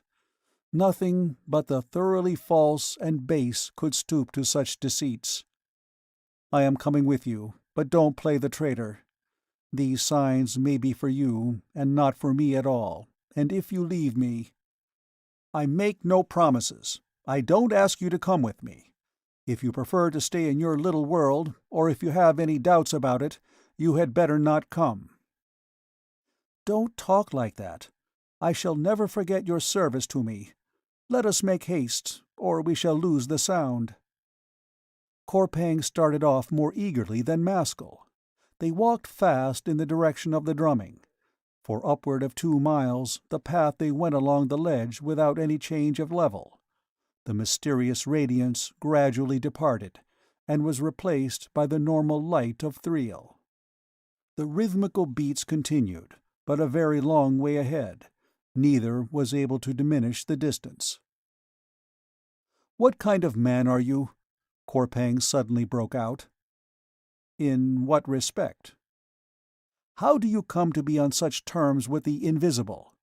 How is it that I've never had this experience before I met you, in spite of my never-ending prayers and mortifications? In what way are you superior to me?" "To hear voices, perhaps, can't be made a profession," replied Maskull. "I have a simple and unoccupied mind. That may be why I sometimes hear things that up to the present you have not been able to." Korpang darkened, and kept silent, and then Maskull saw through to his pride. The ledge presently began to rise. They were high above the platform on the opposite side of the gulf. The road then curved sharply to the right, and they passed over the abyss and the other ledge as by a bridge, coming out upon the top of the opposite cliffs. A new line of precipices immediately confronted them. They followed the drumming along the base of these heights, but as they were passing the mouth of a large cave, the sound came from its recesses, and they turned their steps inward. "This leads to the outer world," remarked Korpang. "I've occasionally been there by this passage." "Then that's where it is taking us, no doubt. I confess I shan't be sorry to see sunlight once more." "Can you find time to think of sunlight?" asked Korpang with a rough smile. "I love the sun, and perhaps I'm rather lacking in the spirit of a zealot." "Yet, for all that, you may get there before me." "Don't be bitter," said Maskull. "I'll tell you another thing. Muspel can't be willed, for the simple reason that Muspel does not concern the will. To will is a property of this world." "Then what is your journey for?" "It's one thing to walk to a destination, and to linger over the walk, and quite another to run there at top speed." "Perhaps I'm not so easily deceived as you think," said Korpang with another smile. The light persisted in the cave. The path narrowed and became a steep ascent. Then the angle became one of 45 degrees, and they had to climb. The tunnel grew so confined that Maskull was reminded of the confined dreams of his childhood. Not long afterward, daylight appeared. They hastened to complete the last stage. Maskull rushed out first into the world of colors, and, all dirty and bleeding from numerous scratches, stood blinking on a hillside, bathed in the brilliant, late afternoon sunshine. Korpang followed closely at his heels. He was obliged to shield his eyes with his hands for a few minutes, so unaccustomed was he to branch spell's blinding rays. "The drum beats have stopped!" he exclaimed suddenly. "You can't expect music all the time," answered Maskull dryly. "We mustn't be luxurious." "But now we have no guide. We're no better off than before." "Well, Tormance is a big place. But I have an infallible rule, Korpang. As I come from the south, I always go due north." "That will take us to Lichtstorm." Maskull gazed at the fantastically piled rocks all around them. "I saw these rocks from Matterplay. The mountains look as far off now as they did then, and there's not much of the day left. How far is Lichtstorm from here?" Korpang looked away to the distant range. "I don't know, but unless a miracle happens, we shan't get there tonight." "I have a feeling," said Maskull, "that we shall not only get there tonight, but that tonight will be the most important in my life."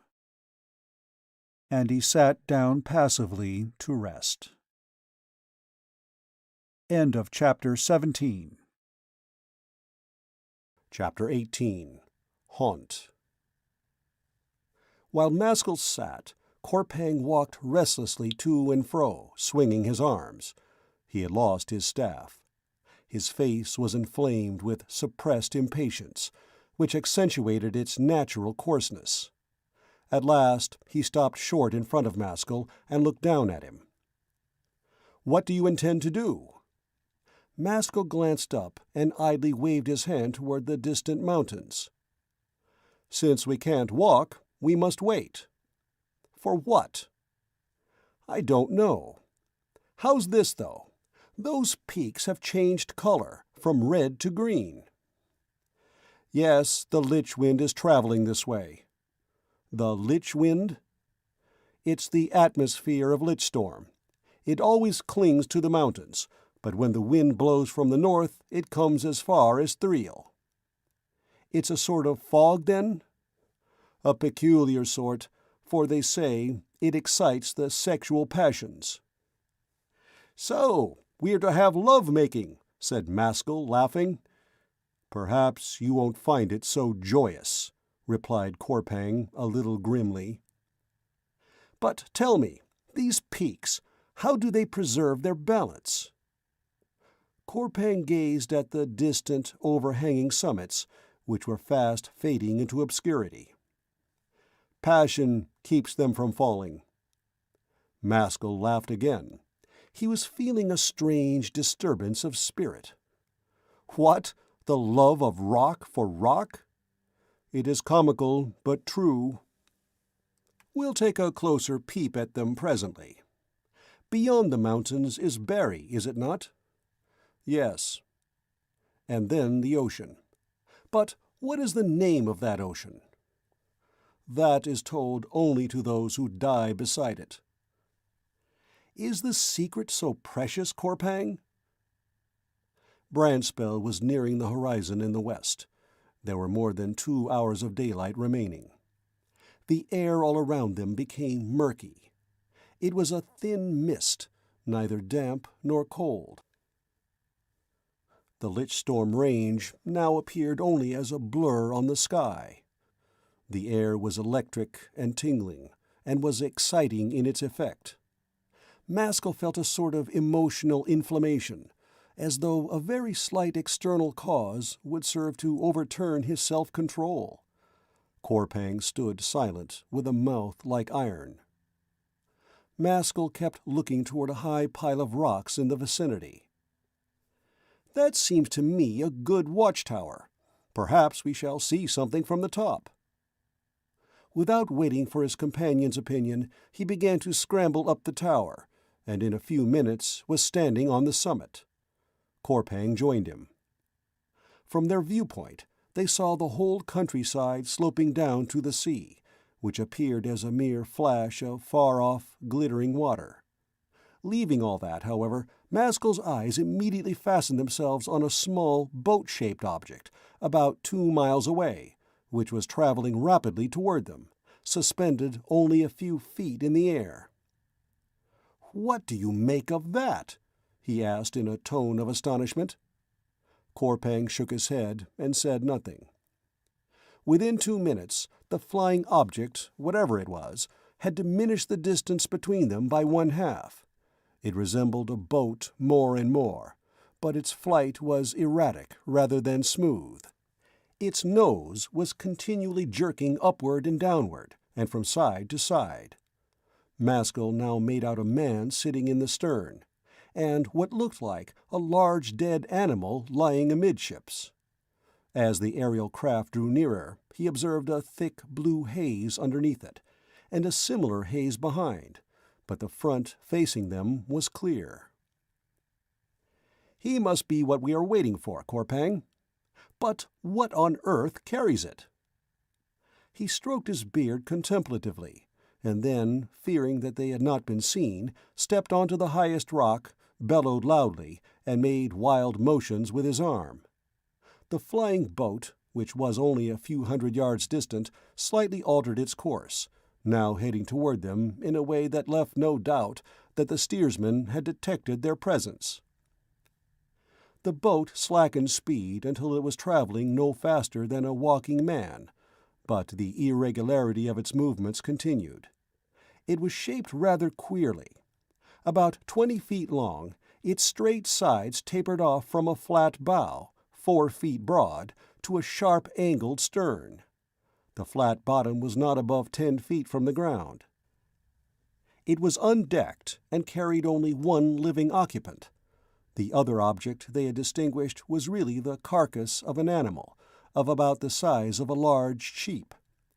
The blue haze trailing behind the boat appeared to emanate from the glittering point of a short upright pole fastened in the stern. When the craft was within a few feet of them, and they were looking down at it in wonder from above, the man removed this pole and covered the brightly shining tip with a cap. The forward motion then ceased altogether, and the boat began to drift hither and thither, but still it remained suspended in the air, while the haze underneath persisted. Finally, the broad side came gently up against the pile of rocks on which they were standing. The steersman jumped ashore and immediately clambered up to meet them. Maskull offered him a hand, but he refused it disdainfully. He was a young man of middle height. He wore a close-fitting fur garment. His limbs were quite ordinary, but his trunk was disproportionately long, and he had the biggest and deepest chest that Maskull had ever seen in a man. His hairless face was sharp, pointed, and ugly, with protruding teeth and a spiteful, grinning expression. His eyes and brows sloped upward. On his forehead was an organ, which looked as though it had been mutilated. It was a mere disagreeable stump of flesh. His hair was short and thin. Maskull could not name the color of his skin, but it seemed to stand in the same relation to jail as green to red. Once up, the stranger stood for a minute or two, scrutinizing the two companions through half-closed lids, all the time smiling insolently. Maskull was all eagerness to exchange words, but did not care to be the first to speak. Korpang stood moodily, a little in the background. "What men are you?" demanded the aerial navigator at last. His voice was extremely loud, and possessed a most unpleasant timbre. It sounded to Maskull like a large volume of air trying to force its way through a narrow orifice. "I am Maskull. My friend is Korpang. He comes from Thriel, but where I come from, don't ask." "I am Hunt, from Sarklash." "Where may that be?" "Half an hour ago I could have shown it to you, but now it has got too murky. It is a mountain in Litstorm." "Are you returning there now?" "Yes." "And how long will it take to get there in that boat?" 2-3 hours. "Will it accommodate us too?" "What, Are you for Lichtstorm as well? What can you want there?" "To see the sights," responded Maskull with twinkling eyes. "But first of all, to dine. I can't remember having eaten all day. You seem to have been hunting to some purpose, so we won't lack for food." Haunt eyed him quizzically. "You certainly don't lack impudence. However, I'm a man of that sort myself, and it is the sort I prefer. You, friend, now, would probably rather starve than ask a meal of a stranger. He looks to me just like a bewildered toad dragged up out of a dark hole." Maskull took Corpang's arm and constrained him to silence. "Where have you been hunting, Haunt?" "Matter play. I had the worst luck. I speared one wold horse, and there it lies." "What is Lichtstorm like?" "There are men there, and there are women there, but there are no men-women as with you." "What do you call men-women?" "Persons of mixed sex, like yourself. In Lichtstorm, the sexes are pure." "I have always regarded myself as a man." "Very likely you have, but the test is, do you hate and fear women?" "Why? Do you?" Haunt grinned and showed his teeth. "Things are different in Lichtstorm. So, you want to see the sights?" "I confess I am curious to see your women, for example, after what you say." "Then I'll introduce you to Sullenbode." He paused a moment after making this remark, and then suddenly uttered a great bass laugh, so that his chest shook. "Let us share the joke," said Maskull. "Oh, you'll understand it later." "If you play pranks with me, I won't stand on ceremony with you." Haunt laughed again. "I won't be the one to play pranks. Sullenbode will be deeply obliged to me. If I don't visit her myself as often as she would like, I'm always glad to serve her in other ways. Well, you shall have your boat ride." Maskull rubbed his nose doubtfully. "If the sexes hate one another in your land, is it because passion is weaker or stronger?" "In other parts of the world there is soft passion, but in Lichtstorm there is hard passion." "But what do you call hard passion?" "Where men are called to women by pain and not pleasure." "I intend to understand before I've finished." "Yes," answered Haunt, with a taunting look. "It would be a pity to let the chance slip, since you're going to Lichtstorm." It was now Corpang's turn to take Maskull by the arm. "This journey will end badly." "Why so?" "Your goal was Muspel a short while ago. Now it is women." "Let me alone," said Maskull. "Give luck a slack rein. What brought this boat here?" "What is this talk about Muspel?" demanded Haunt. Corpang caught his shoulder roughly and stared straight into his eyes. "What do you know?" "Not much, but something perhaps. Ask me at supper. Now it is high time to start. Navigating the mountains by night isn't child's play, let me tell you." "I shall not forget," said Corpang. Maskull gazed down at the boat. "Are we to get in?" "Gently, my friend. It's only canework and skin." "First of all, you might enlighten me as to how you have contrived to dispense with the laws of gravitation." Haunt smiled sarcastically. "A secret in your ear, Maskull. All laws are female. A true male is an outlaw, outside the law." "I don't understand." "The great body of the earth is continually giving out female particles, and the male parts of rocks and living bodies are equally continually trying to reach them. That's gravitational." "Then how do you manage with your boat?"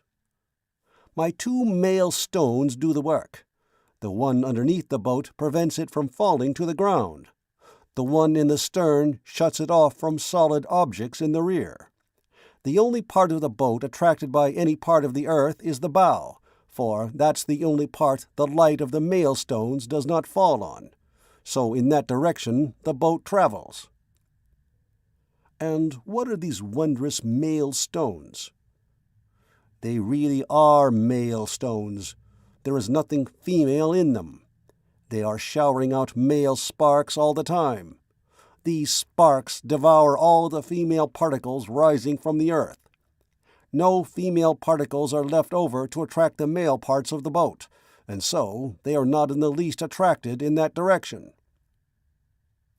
Maskull ruminated for a minute.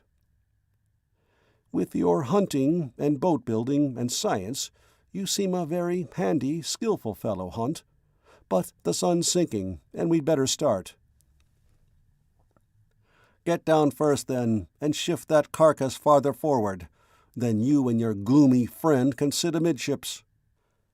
Maskull immediately climbed down and dropped himself into the boat. But then he received a surprise.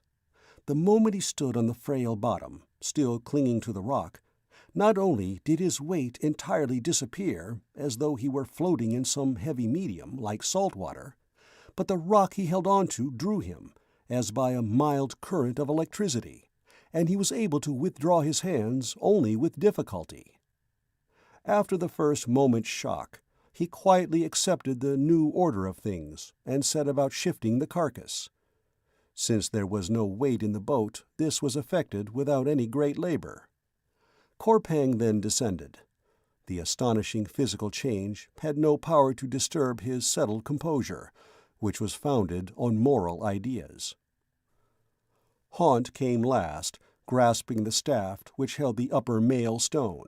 He proceeded to erect it, after removing the cap.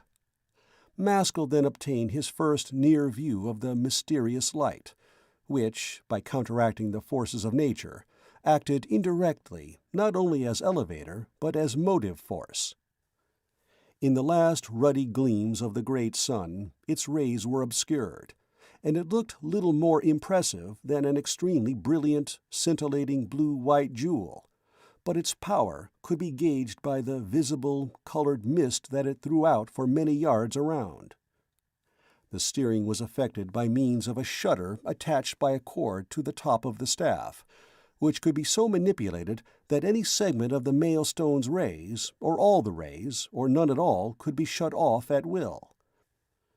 No sooner was the staff raised than the aerial vessel quietly detached itself from the rock to which it had been drawn, and passed slowly forward in the direction of the mountains. Brandspell sank below the horizon. The gathering mist blotted out everything outside a radius of a few miles. The air grew cool and fresh. Soon the rock masses ceased on the great rising plain. Haunt withdrew the shutter entirely, and the boat gathered full speed. "You say that navigation among the mountains is difficult at night," exclaimed Maskull. "I would have thought it impossible." Haunt grunted. "You will have to take risks, and think yourself fortunate if you come off with nothing worse than a cracked skull. But one thing I can tell you, if you go on disturbing me with your chit-chat, we shan't get as far as the mountains." Thereafter Maskull was silent. The twilight deepened. The murk grew denser. There was little to look at, but much to feel. The motion of the boat, which was due to the never-ending struggle between the maelstones and the force of gravitation, resembled in an exaggerated fashion the violent tossing of a small craft on a choppy sea. The two passengers became unhappy. Haunt, from his seat in the stern, gazed at them sardonically with one eye. The darkness now came on rapidly. About 90 minutes after the commencement of the voyage, they arrived at the foothills of Lichstorm. They began to mount. There was no daylight left to see by. Beneath them, however, on both sides of them and in the rear, the landscape was lighted up for a considerable distance by the now vivid blue rays of the twin maelstones. Ahead, where these rays did not shine, Haunt was guided by the self-luminous nature of the rocks, grass, and trees. These were faintly phosphorescent. The vegetation shone out more strongly than the soil. The moon was not shining, and there were no stars. Maskull therefore inferred that the upper atmosphere was dense with mist. Once or twice, from his sensations of choking, he thought that they were entering a fog bank, but it was a strange kind of fog, for it had the effect of doubling the intensity of every light in front of them. Whenever this happened, nightmare feelings attacked him. He experienced transitory, unreasoning fright and horror. Now they passed high above the valley that separated the foothills from the mountains themselves. The boat began an ascent of many thousands of feet, and as the cliffs were near, Haunt had to maneuver carefully with the rear light in order to keep them clear of them. Maskull watched the delicacy of his movements, not without admiration. A long time went by. It grew much colder. The air was damp and draughty. The fog began to deposit something like snow on their persons. Maskull kept sweating with terror, not because of the danger they were in, but because of the cloud banks that continued to envelop them. They cleared the first line of precipices.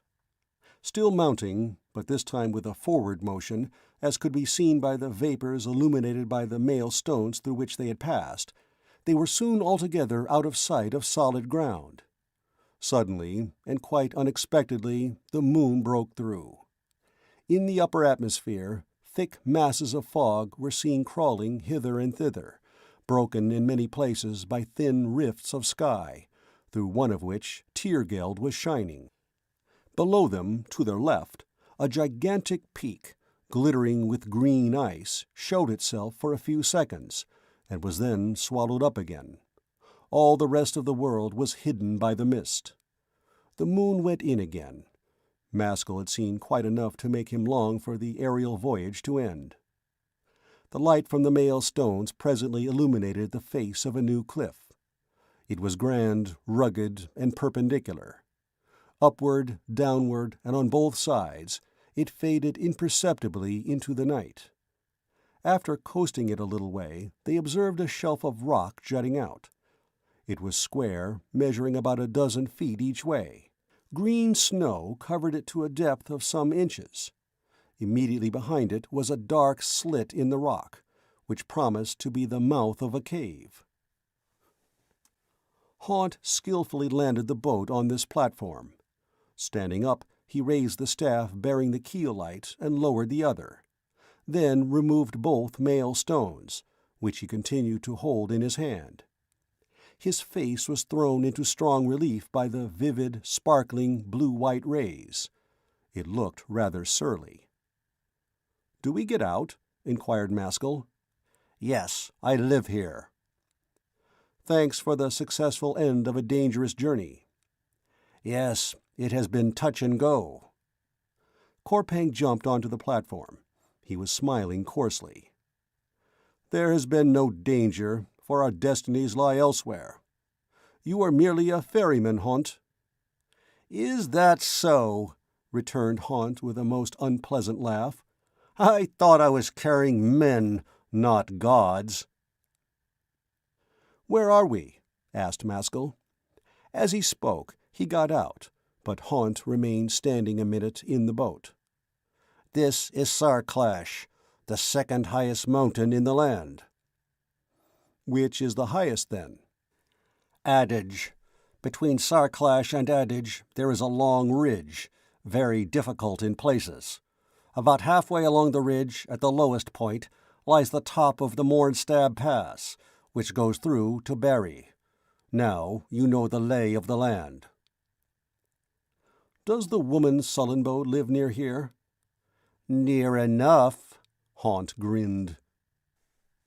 He leaped out of the boat, and, pushing past the others without ceremony, walked straight into the cave.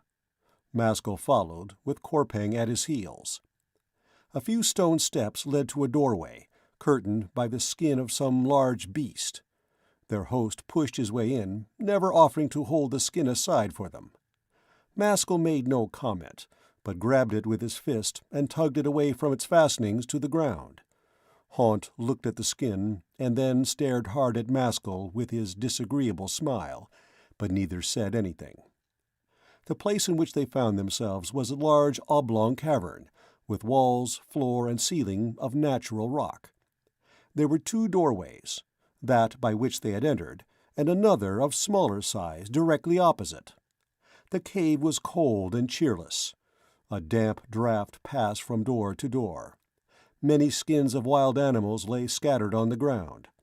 A number of lumps of sun-dried flesh were hanging on a string along the wall, and a few bulging liquor skins reposed in a corner. There were tusks, horns, and bones everywhere. Resting against the wall were 2 short hunting spears, having beautiful crystal heads. Haunt set down the 2 male stones on the ground, near the farther door. Their light illuminated the whole cave.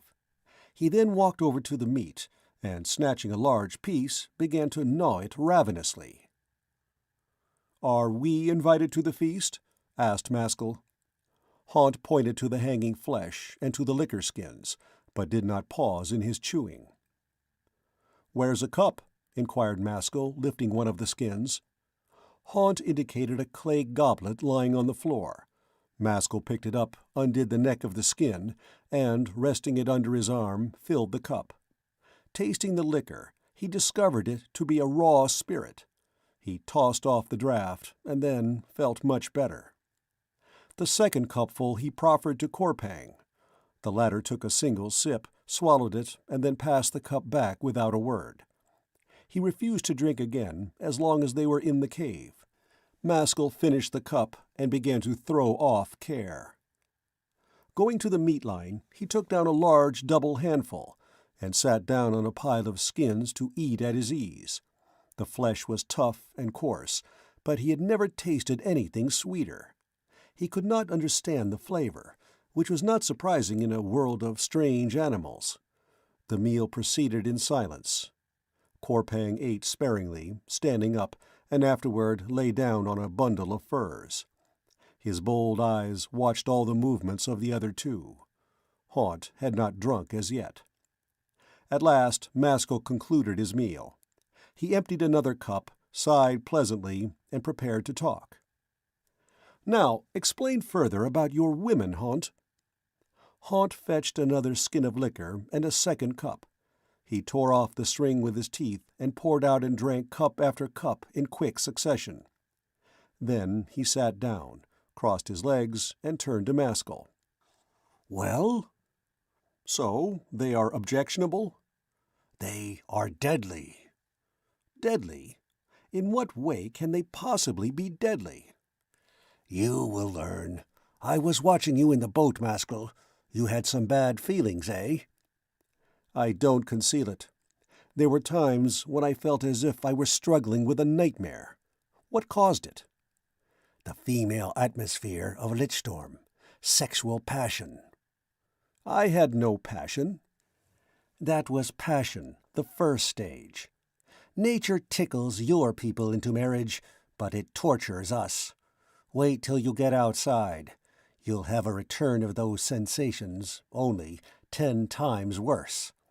The drink you've had will see to that. How do you suppose it will all end?" "If I knew, I wouldn't be asking you questions." Haunt laughed loudly. "Sullenbode!" "You mean it will end in my seeking Sullenbode?" "But what will come of it, Maskull? What will she give you? Sweet, fainting, white-armed, feminine voluptuousness?" Maskull coolly drank another cup. "And why should she give all that to a passer-by?" "Well, as a matter of fact, she hasn't it to give. No, what she will give you, and what you'll accept from her, because you can't help it, is anguish, insanity, possibly death." "You may be talking sense, but it sounds like raving to me. Why should I accept insanity and death?" "Because your passion will force you to." "What about yourself?" Maskull asked, biting his nails. "Oh, I have my male stones. I am immune." Is that all that prevents you from being like other men?" "Yes, but don't attempt any tricks, Maskull." Maskull went on drinking steadily, and said nothing for a time. "So men and women here are hostile to each other, and love is unknown?" he proceeded at last. "That magic word. Shall I tell you what love is, Maskull?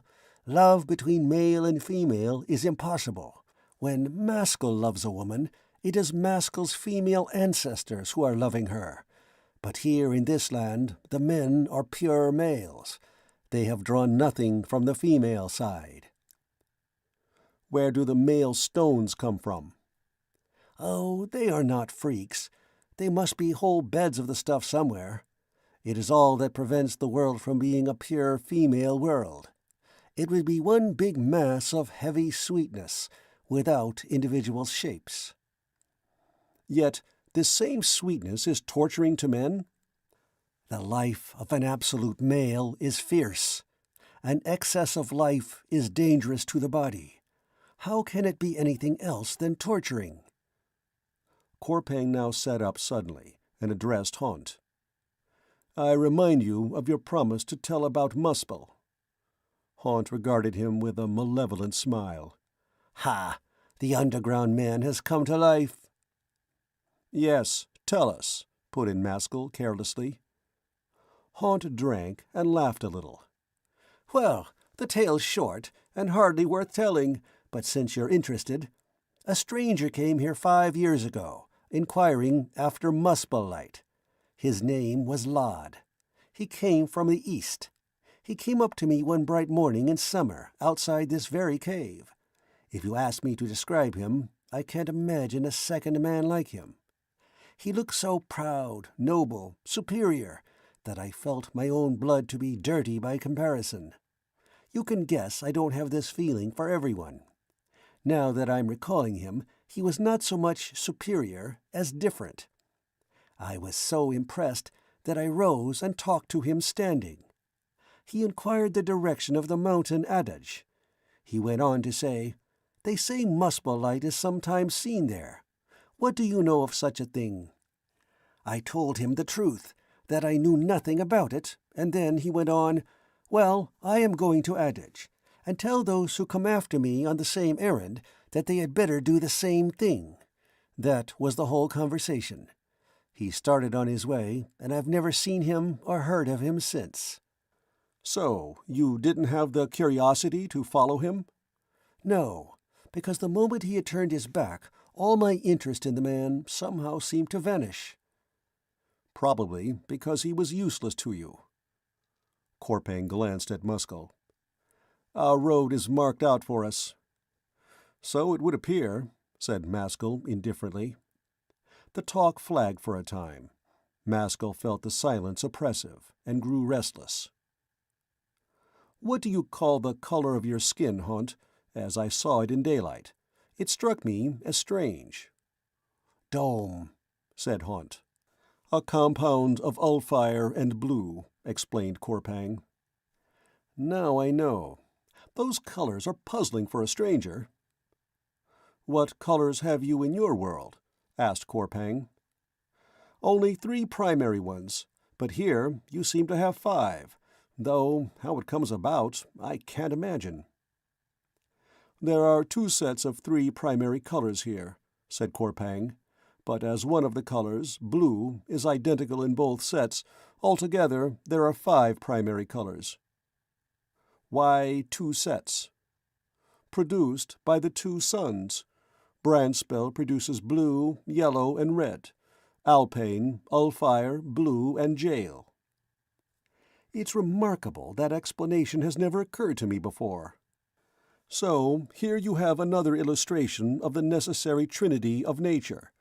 Blue is existence. It is darkness seen through light, a contrasting of existence and nothingness. Yellow is relation. In yellow light, we see the relation of objects in the clearest way. Red is feeling. When we see red, we are thrown back on our personal feelings. As regards the alpane colors, Blue stands in the middle and is therefore not existence, but relation. Ulfire is existence, so it must be a different sort of existence. Haunt yawned. There are marvelous philosophers in your underground hole. Maskull got up and looked about him. Where does that other door lead to? Better explore, said Haunt. Maskull took him at his word and strolled across the cave, flinging the curtain aside and disappearing into the night. Haunt rose abruptly and hurried after him. Corpang, too, got to his feet. He went over to the untouched spirit skins, untied the necks, and allowed the contents to gush out onto the floor. Next he took the hunting spears and snapped off the points between his hands. Before he had time to resume his seat, Haunt and Maskull reappeared. The host's quick, shifty eyes at once took in what had happened. He smiled and turned pale. "You haven't been idle, friend." Corpang fixed Haunt with his bold, heavy gaze. "I thought it well to draw your teeth." Maskull burst out laughing. "The toads come into the light to some purpose, Haunt. Who would have expected it?" Haunt, after staring hard at Corpang for 2 or 3 minutes, suddenly uttered a strange cry, like an evil spirit, and flung himself upon him. The two men began to wrestle like wildcats. They were as often on the floor as on their legs, and Maskull could not see who was getting the better of it. He made no attempt to separate them. A thought came into his head, and, snatching up the 2 male stones, he ran with them, laughing, through the upper doorway into the open night air. The door overlooked an abyss on another face of the mountain. A narrow ledge, sprinkled with green snow, wound along the cliff to the right. It was the only available path. He pitched the pebbles over the edge of the chasm. Although hard and heavy in his hand, they sank more like feathers than stones, and left a long trail of vapor behind. While Maskull was still watching them disappear, Haunt came rushing out of the cavern, followed by Corpang. He gripped Maskull's arm excitedly. "What in Crag's name have you done?" "Overboard they have gone," replied Maskull, renewing his laughter. "You accursed madman!" Haunt's luminous color came and went, just as though his internal light were breathing. Then he grew suddenly calm, by a supreme exertion of his will.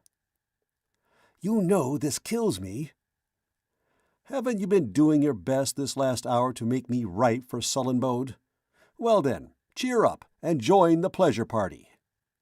"You say it as a joke, but it is the miserable truth." Haunt's jeering malevolence had completely vanished. He looked a sick man, yet somehow his face became nobler. "I would be very sorry for you, Haunt, if it did not entail my being also very sorry for myself. We are now all 3 together on the same errand, which doesn't appear to have struck you yet." "But why this errand at all?" asked Corpang quietly. "Can't you men exercise self-control till you have arrived out of danger?" Haunt fixed him with wild eyes. "No, the phantoms come trooping in on me already." He sat down moodily, but the next minute was up again. "And I cannot wait. The game is started." Soon afterward, by silent consent, they began to walk the ledge, Haunt in front. It was narrow, ascending, and slippery, so that extreme caution was demanded. The way was lighted by the self-luminous snow and rocks. When they had covered about a half a mile, Maskull, who went second of the party, staggered, caught the cliff, and finally sat down. "The drink works. My old sensations are returning, but worse." Haunt turned back. "Then you are a doomed man." Maskull, though fully conscious of his companions and situation, imagined that he was being oppressed by a black, shapeless, supernatural being who was trying to clasp him. He was filled with horror, trembled violently, yet could not move a limb. Sweat tumbled off his face in great drops. The waking nightmare lasted a long time, but during that space it kept coming and going. At one moment the vision seemed on the point of departing. The next it almost took shape, which he knew would be his death. Suddenly it vanished altogether. He was free. A fresh spring breeze fanned his face. He heard the slow, solitary singing of a sweet bird, and it seemed to him as if a poem had shot together in his soul. Such flashing, heart-breaking joy he had never experienced before in all his life. Almost immediately that too vanished. Sitting up, he passed his hand across his eyes and swayed quietly, like one who has been visited by an angel. "Your color changed to white," said Corpang. "What happened?" "I passed through torture to love," replied Maskull simply. He stood up. Haunt gazed at him somberly. "Will you not describe that passage?" Maskull answered slowly and thoughtfully. "When I was in matter play, I saw heavy clouds discharge themselves and change to colored living animals. In the same way, my black, chaotic pangs just now seem to consolidate themselves and spring together as a new sort of joy. The joy would not have been possible without the preliminary nightmare. It is not accidental. Nature intends it so. The truth has just flashed through my brain. You men of Lichtstorm don't go far enough. You stop at the pangs, without realizing that they are birth pangs." "If this is true, you are a great pioneer," muttered Haunt. "How does this sensation differ from common love?" interrogated Corpang. "This was all that love is, multiplied by wildness." Corpang fingered his chin a while. "The Lichtstorm men, however, will never reach this stage, for they are too masculine." Haunt turned pale. "Why should we alone suffer?" "Nature is freakish and cruel, and doesn't act according to justice. Follow us, Haunt, and escape from it all." "I'll see," muttered Haunt. "Perhaps I will." "Have we far to go, to Sullenbode?" inquired Maskull. "No, her home's under the hanging cap of Sarclash." "What is to happen tonight?" Maskull spoke to himself, but Haunt answered him. "Don't expect anything pleasant, in spite of what just has occurred.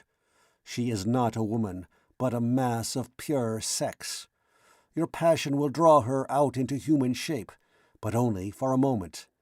If the change were permanent, you would have endowed her with a soul." "Perhaps the change might be made permanent." "To do that, it is not enough to desire her. She must desire you as well. But why should she desire you?"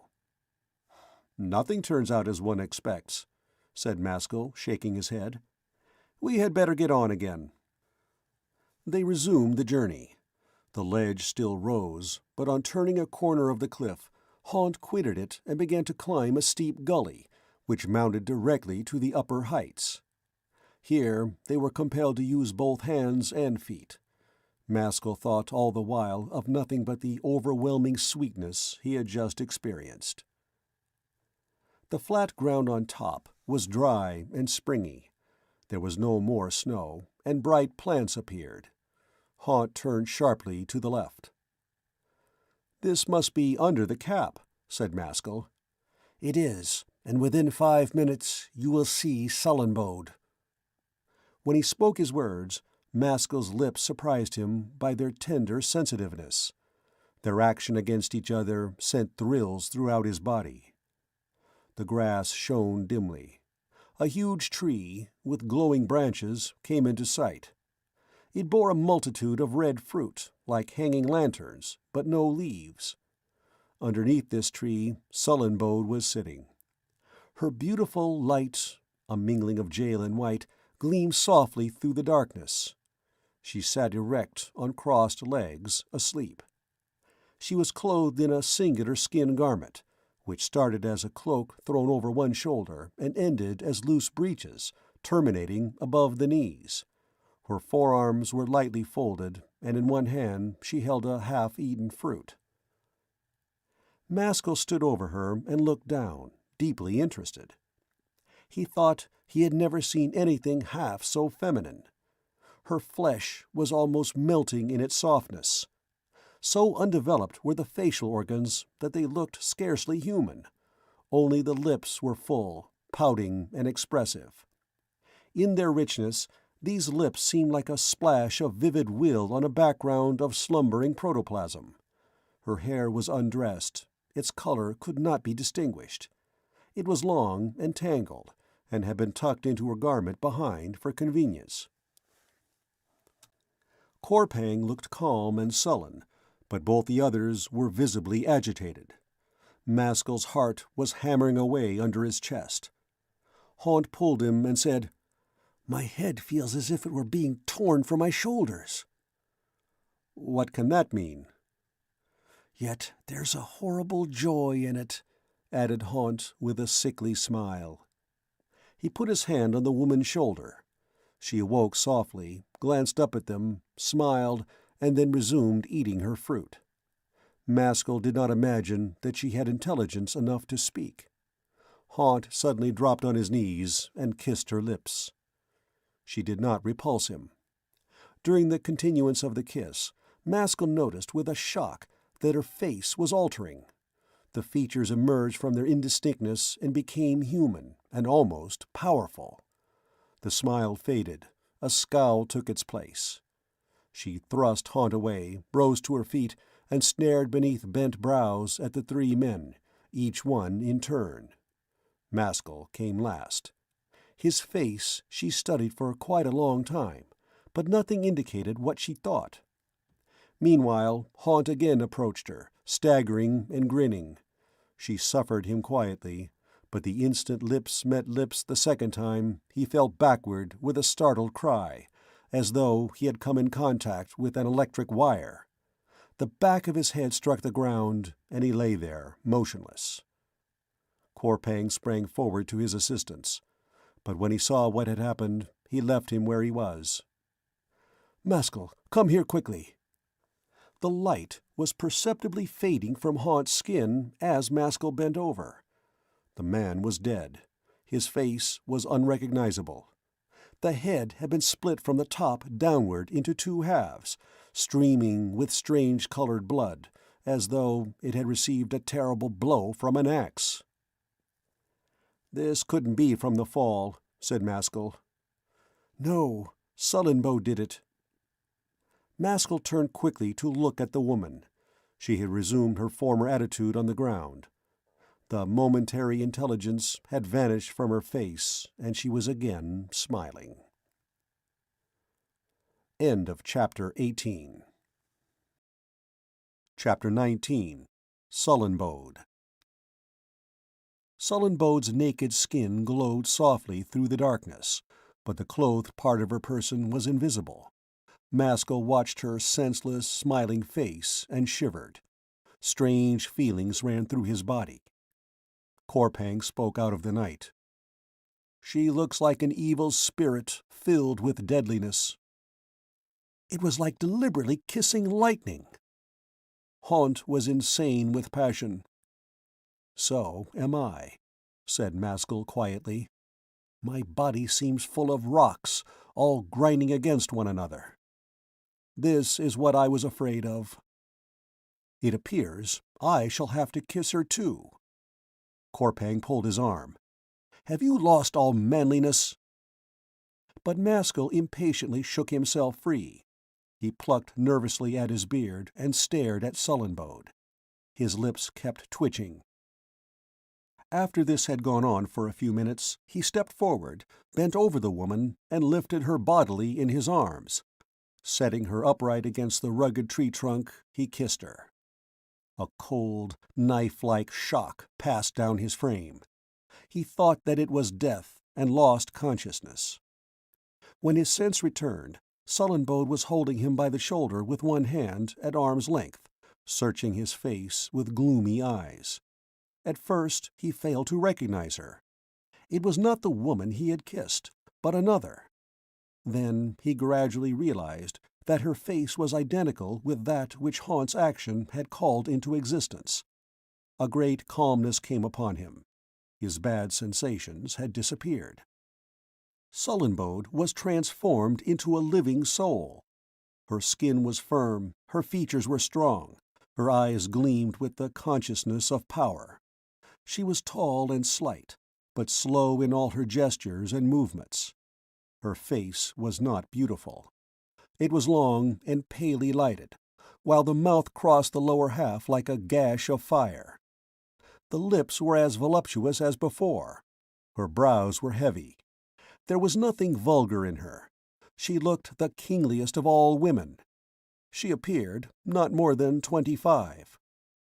Growing tired, apparently, of his scrutiny, she pushed him a little way and allowed her arm to drop, at the same time curving her mouth into a long, bow-like smile. "Whom have I to thank for this gift of life?" Her voice was rich, slow, and odd. Maskull felt himself in a dream. "My name is Maskull." She motioned to him to come a step nearer. "Listen, Maskull. Man after man has drawn me into the world, but they could not keep me there, for I did not wish it. But now you have drawn me into it for all time, for good or evil." Maskull stretched a hand toward the now invisible corpse and said quietly, "What have you to say about him?" "Who was it?" "Haunt." "So that was Haunt. The news will travel far and wide. He was a famous man." "It's a horrible affair. I can't think that you killed him deliberately." "We women are endowed with terrible power, but it is our only protection. We do not want these visits. We loathe them." "I might have died too." "You came together?" "There were 3 of us. Korpang still stands over there." "I see a faintly glimmering form. What do you want of me, Korpang?" "Nothing." "Then go away and leave me with Maskull." "No need, Korpang. I am coming with you." "This is not that pleasure, then?" demanded the low, earnest voice out of the darkness. "No, that pleasure has not returned." Sullenbode gripped his arm hard. "What pleasure are you speaking of?" "A presentiment of love, which I felt not long ago." "But what do you feel now?" "Calm and free." Sullenbode's face seemed like a pallid mask, hiding a slow, swelling sea of elemental passions. "I do not know how it will end, Maskull, but we will still keep together a little. Where are you going?" "To Adage," said Korpang, stepping forward. "But why?" "We are following the steps of Lod, who went there years ago to find Muspelite. It's the light of another world." "The quest is grand, but cannot women see that light?" "On one condition," said Korpang. "They must forget their sex. Womanhood and love belong to life, while Muspel is above life." "I give you all other men," said Sullenbode. "Maskull is mine."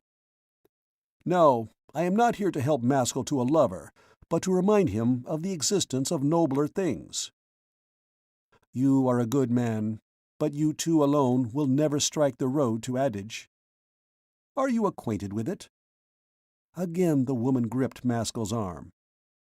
"What is love, which Korpang despises?" Maskull looked at her attentively. Sullenbode went on. "Love is that which is perfectly willing to disappear and become nothing for the sake of the beloved." Korpang wrinkled his forehead. "A magnanimous female lover is new in my experience."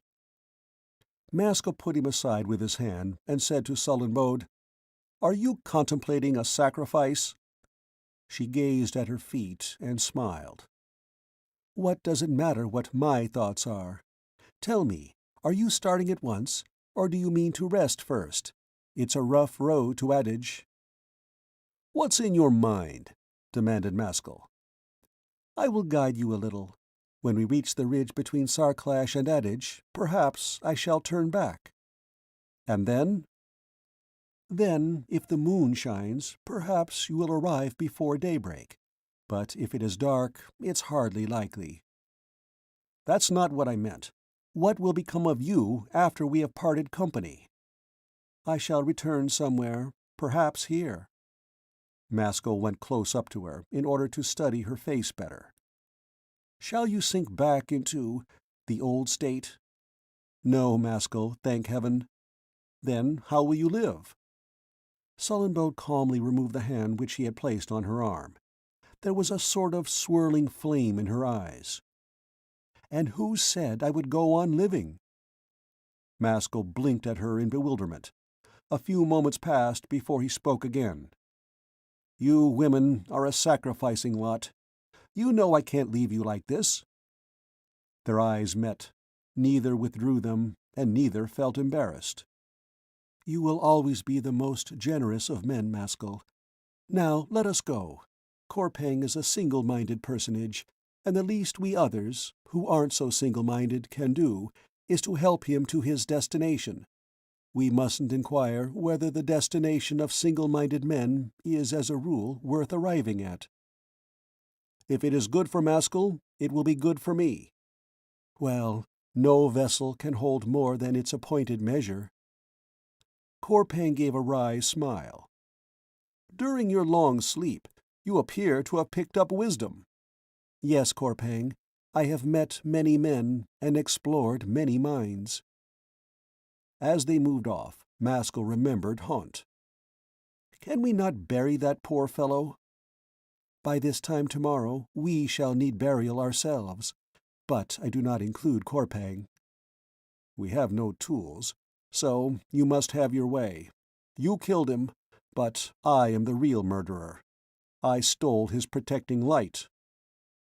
Surely that death is balanced by the life you have given me. They left the spot in the direction opposite to that by which the three men had arrived. After a few steps, they came to green snow again. At the same time, the flat ground ended, and they started to traverse a steep, pathless mountain slope. The snow and rocks glimmered, their own bodies shone. Otherwise, everything was dark. The mists swirled around them, but Maskull had no more nightmares.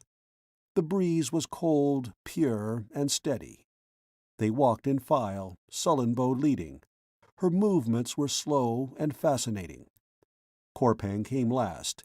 His stern eye saw nothing ahead but an alluring girl and a half-infatuated man. For a long time they continued crossing the rough and rocky slope, maintaining a slightly upward course. The angle was so steep that a false step would have been fatal. The high ground was on their right.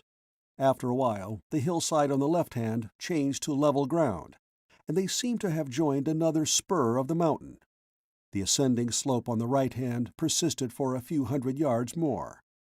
Then Sullenbode bore sharply to the left, and they found level ground all around them. "We are on the ridge," announced the woman, halting. The others came up to her, and at the same instant the moon burst through the clouds, illuminating the whole scene. Maskull uttered a cry. The wild, noble, lonely beauty of the view was quite unexpected. Tyrgeld was high in the sky to their left, shining down on them from behind. Straight in front, like an enormously wide, smoothly descending road, lay the great ridge which went on to Adage, though Adage itself was out of sight. It was never less than 200 yards wide. It was covered with green snow, in some places entirely, but in other places the naked rock showed through like black teeth. From where they stood, they were unable to see the sides of the ridge, or what lay underneath. On the right hand, which was north, the landscape was blurred and indistinct. There were no peaks there. It was the distant, low-lying land of Barry. On the left hand appeared a whole forest of mighty pinnacles, near and far as the eye could see in moonlight. All glittered green, and all possessed the extraordinary hanging caps that characterize the Lich-Storm range. These caps were of fantastic shapes, and each one was different. The valley directly opposite them was filled with rolling mist. Sarclash was a mighty mountain mass in the shape of a horseshoe. Its two ends pointed west, and were separated from each other by a mile or more of empty space. The northern end became the ridge on which they stood. The southern end was the long line of cliffs on that part of the mountain where Haunt's cave was situated. The connecting curve was the steep slope they had just traversed. One peak of Sarclash was invisible. In the southwest, many mountains raised their heads. In addition, a few summits, which must have been of extraordinary height, appeared over the south side of the horseshoe. Maskull turned round to put a question to Sullenbode, but when he saw her for the first time in moonlight, the words he had framed died on his lips. The gash-like mouth no longer dominated her other features, and the face, pale as ivory and most femininely shaped, suddenly became almost beautiful. The lips were a long, womanish curve of rose red. Her hair was a dark maroon. Maskull was greatly disturbed. He thought that she resembled a spirit rather than a woman.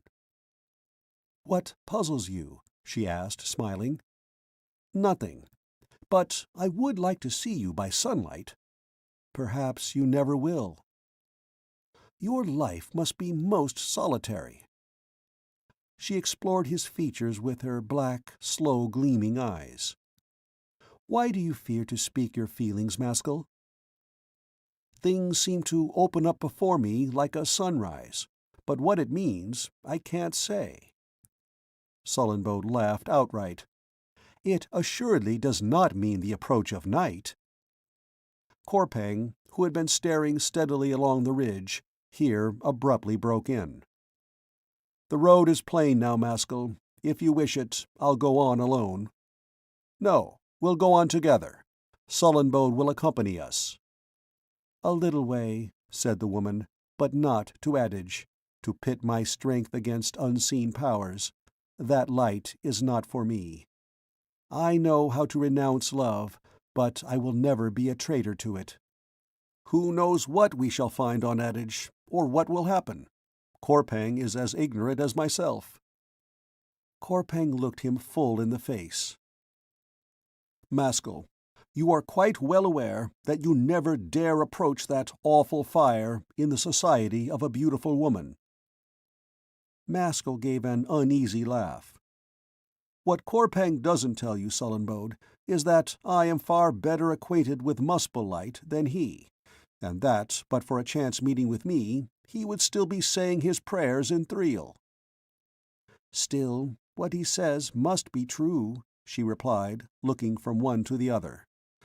"And so I am not allowed to—" "So long as I am with you, I shall urge you onward and not backward, Maskull."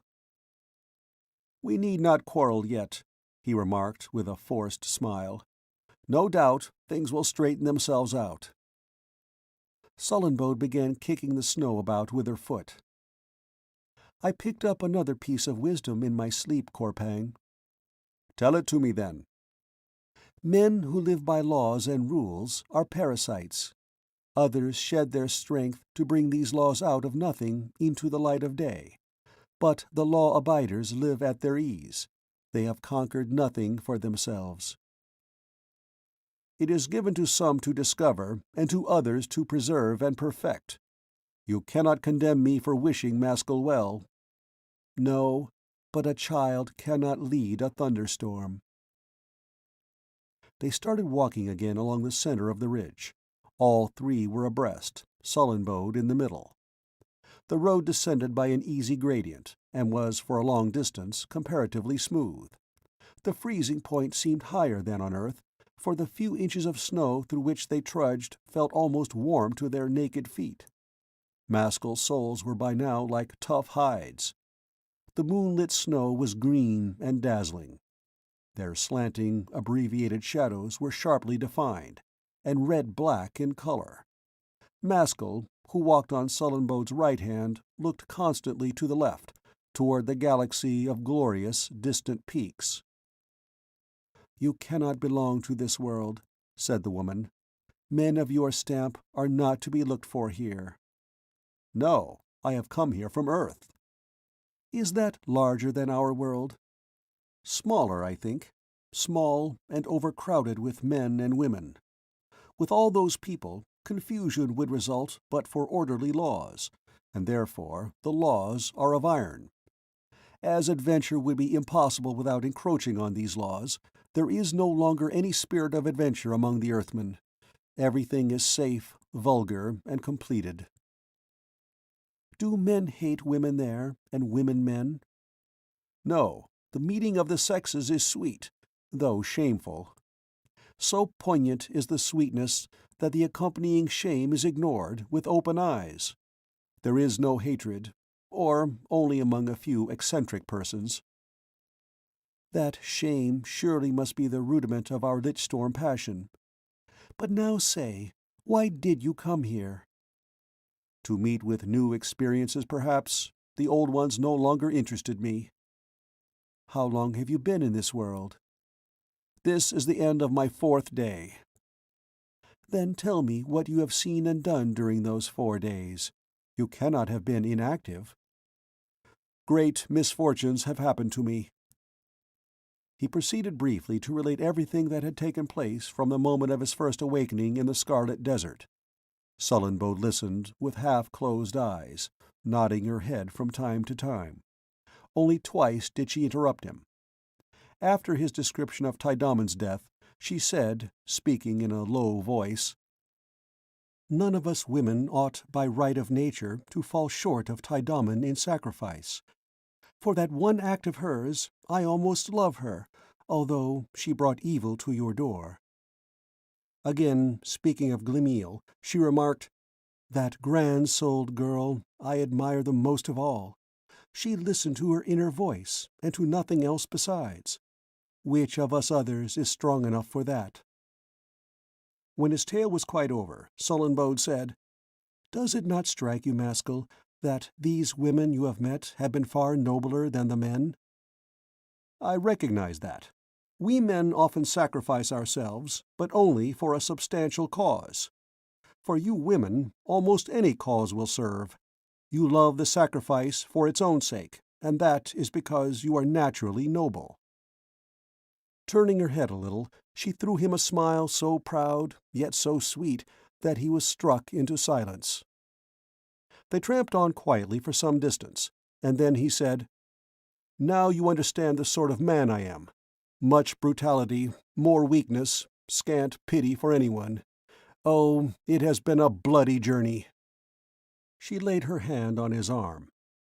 "I, for one, would not have it less rugged." "Nothing good can be said of my crimes." "To me, you seem like a lonely giant, searching for you know not what, the grandest that life holds.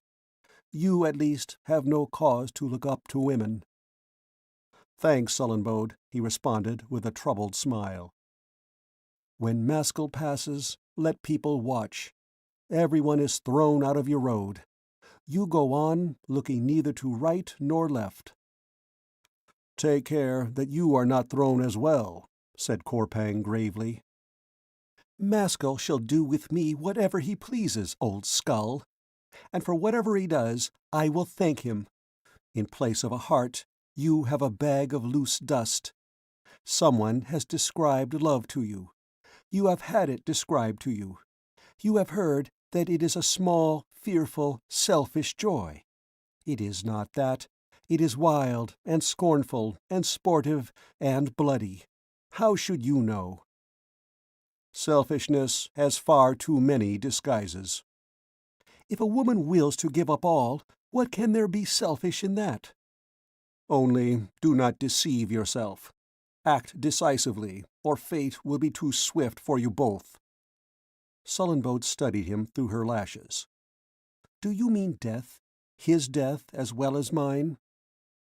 "You go too far, Corpang," said Maskull, turning a shade darker. "I don't accept you as the arbiter of our fortunes. If honest counsel is disagreeable to you, let me go on ahead." The woman detained him with her slow, light fingers. "I wish you to stay with us." "Why?" "I think you may know what you are talking about. I don't wish to bring harm to Maskull. Presently I'll leave you." "That will be best," said Corpang. Maskull looked angry. "I shall decide. Sullenbode, whether you go on or back, I stay with you. My mind is made up." An expression of joyousness overspread her face, in spite of her efforts to conceal it. "Why do you scowl at me, Maskull?" He returned no answer, but continued walking onward with puckered brows. After a dozen paces or so, he halted abruptly. "Wait, Sullenbode." The others came to a standstill. Corpang looked puzzled, but the woman smiled. Maskull, without a word, bent over and kissed her lips. Then he relinquished her body and turned around to Corpang. "How do you, in your great wisdom, interpret that kiss?" "It requires no great wisdom to interpret kisses, Maskull." "Hereafter, never dare to come between us. Sullenbode belongs to me." "Then I say no more. But you are a fated man." From that time forward he spoke not another word to either of the others. A heavy gleam appeared in the woman's eyes. "Now things are changed, Maskull. Where are you taking me?" "Choose, you." "The man I love must complete his journey. I won't have it otherwise. You shall not stand lower than Corpang." "Where you go, I will go." "And I, as long as your love endures, I will accompany you, even to Adage." "Do you doubt its lasting?" "I wish not to. Now I will tell you what I refused to tell you before. The term of your love is the term of my life. When you love me no longer, I must die." "And why?" asked Maskull slowly. "Yes, that's the responsibility you incurred when you kissed me for the first time. I never meant to tell you." "Do you mean that if I had gone on alone, you would have died?" "I have no other life but what you give me." He gazed at her mournfully, without attempting to reply, and then slowly placed his arms around her body. During this embrace he turned very pale, but Sullenbode grew as white as chalk. A few minutes later the journey toward Adage was resumed. They had been walking for 2 hours. Tyrgeld was higher in the sky and nearer the south. They had descended many hundred feet, and the character of the ridge began to alter for the worse. The thin snow disappeared and gave way to moist, boggy ground. It was all little grassy hillocks and marshes. They began to slip about and become draggled with mud. Conversation ceased. Sullenbode led the way, and the men followed in her tracks. The southern half of the landscape grew grander.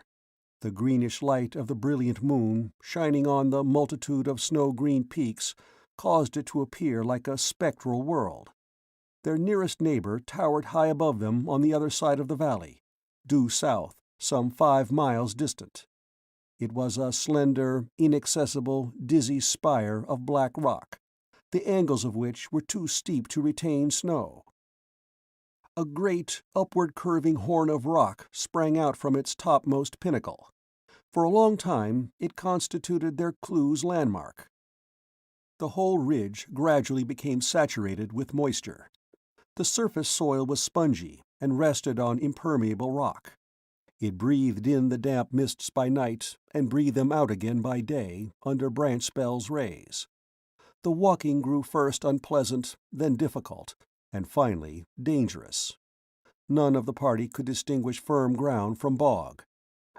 Sullenbode sank up to her waist in a pit of slime. Maskull rescued her, but after this incident took the lead himself. Corpang was the next to meet with trouble. Exploring a new path for himself, he tumbled into liquid mud up to his shoulders, and narrowly escaped a filthy death. After Maskull had got him out, at great personal risk, they proceeded once more. But now the scramble changed from bad to worse. Each step had to be thoroughly tested before weight was put upon it, and even so, the test frequently failed. All of them went in so often that in the end they no longer resembled human beings, but walking pillars, plastered from top to toe with black filth. The hardest work fell to Maskull. He not only had the exhausting task of beating the way, but was continually called upon to help his companions out of their difficulties. Without him, they could not have got through. After a peculiarly evil patch, they paused to recruit their strength. Korpang's breathing was difficult. Sullenbode was quiet, listless, and depressed. Maskull gazed at them doubtfully. "Does this continue?" he inquired. "No. I think," replied the woman, "we can't be far from the Mornstab Pass. After that we shall begin to climb again, and then the road will improve, perhaps." "Can you have been here before?" "Once I have been to the pass, but it was not so bad then." "You are tired out, Sullenbode." "What of it?" she replied, smiling faintly. "When one has a terrible lover, one must pay the price." "We cannot get there tonight, so let us stop at the first shelter we come to." "I leave it to you." He paced up and down, while the others sat. "Do you regret anything?" he demanded suddenly. "No, Maskull, nothing. I regret nothing." "Your feelings are unchanged?" "Love can't go back. It can only go on." "Yes, eternally on. It is so." "No, I don't mean that. There is a climax, but when the climax has been reached, love, if it still wants to ascend, must turn to sacrifice." "That's a dreadful creed," he said in a low voice, turning pale beneath his coating of mud. "Perhaps my nature is discordant. I am tired. I don't know what I feel." In a few minutes they were on their feet again, and the journey recommenced. Within half an hour they had reached the Mornstab Pass. The ground here was drier. The broken land to the north served to drain off the moisture of the soil. Sullenbode led them to the northern edge of the ridge to show them the nature of the country. The pass was nothing but a gigantic landslip on both sides of the ridge, where it was the lowest above the underlying land. A series of huge broken terraces of earth and rock descended toward Barry. They were overgrown with stunted vegetation. It was quite possible to get down to the lowlands that way, but rather difficult. On either side of the landslip, to east and west, the ridge came down in a long line of sheer, terrific cliffs. A low haze concealed Barry from view. Complete stillness was in the air, broken only by the distant thundering of an invisible waterfall. Maskull and Sullenbode sat down on a boulder, facing the open country. The moon was directly behind them, high up. It was almost as light as an Earth day. "Tonight is like life," said Sullenbode. "How so?" "So lovely above and around us, so foul underfoot."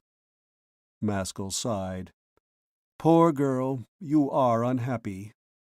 "And you, are you happy?" He thought for a while, and then replied, "No, I'm not happy. Love is not happiness." "What is it, Maskull?" "Restlessness, unshed tears, thoughts too grand for our soul to think." "Yes," said Sullenbode. After a time she asked, "Why were we created? Just to live for a few years and then disappear?" "We are told that we shall live again." "Yes, Maskull?" "Perhaps in Muspel," he added thoughtfully. "What kind of life will that be?" "Surely we shall meet again. Love is too wonderful and mysterious a thing to remain uncompleted." She gave a slight shiver and turned away from him. "This dream is untrue. Love is completed here." "How can that be, when sooner or later it is brutally interrupted by fate?" "It is completed by anguish." "Oh, why must it always be enjoyment for us? Can't we suffer? Can't we go on suffering, forever and ever? Maskull, until love crushes our spirit, finally and without remedy, we don't begin to feel ourselves." Maskull gazed at her with a troubled expression.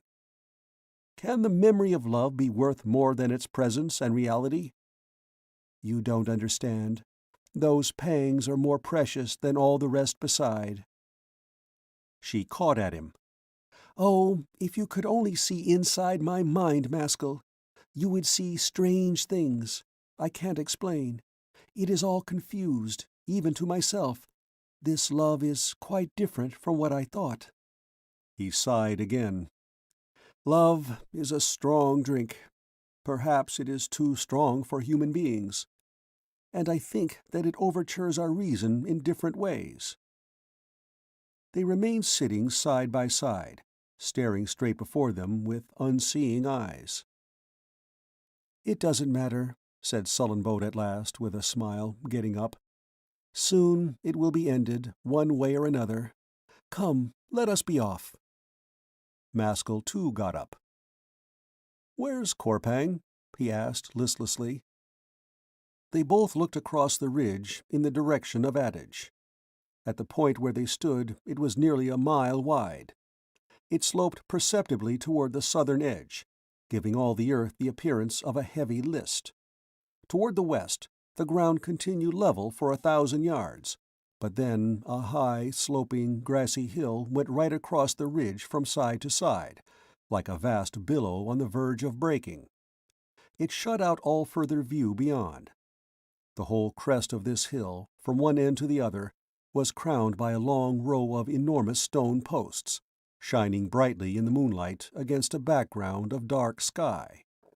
There were about 30 in all, and they were placed at such regular intervals that there was little doubt that they had been set there by human hands. Some were perpendicular, but others dipped so much that an aspect of extreme antiquity was given to the entire colonnade. Korpang was seen climbing the hill, not far from the top. "He wishes to arrive," said Maskull, watching the energetic ascent with a rather cynical smile.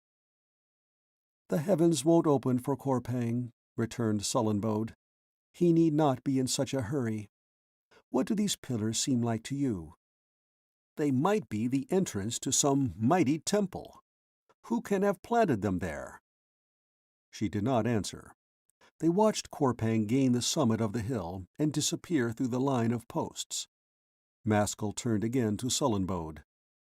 "Now we two are alone in a lonely world." She regarded him steadily. "Our last night on this earth must be a grand one. I am ready to go on." "I don't think you are fit to go on. It will be better to go down the pass a little and find shelter." She half smiled. "We won't study our poor bodies tonight. I mean you to go to Adage, Maskull." "Then, at all events, let us rest first, for it must be a long, terrible climb, and who knows what hardships we shall meet." She walked a step or two forward, half turned, and held out her hand to him. "Come, Maskull." When they had covered half the distance that separated them from the foot of the hill, Maskull heard the drum taps. They came from behind the hill, and were loud, sharp, almost explosive. He glanced at Sullenbode, but she appeared to hear nothing. A minute later, the whole sky behind and above the long chain of stone posts on the crest of the hill began to be illuminated by a strange radiance. The moonlight in that quarter faded. The post stood out black on a background of fire. It was the light of Maskull. As the moments passed, it grew more and more vivid, peculiar, and awful. It was of no color, and resembled nothing. It was supernatural and indescribable. Maskull's spirit swelled. He stood fast, with expanded nostrils and terrible eyes. Sullenbode touched him lightly.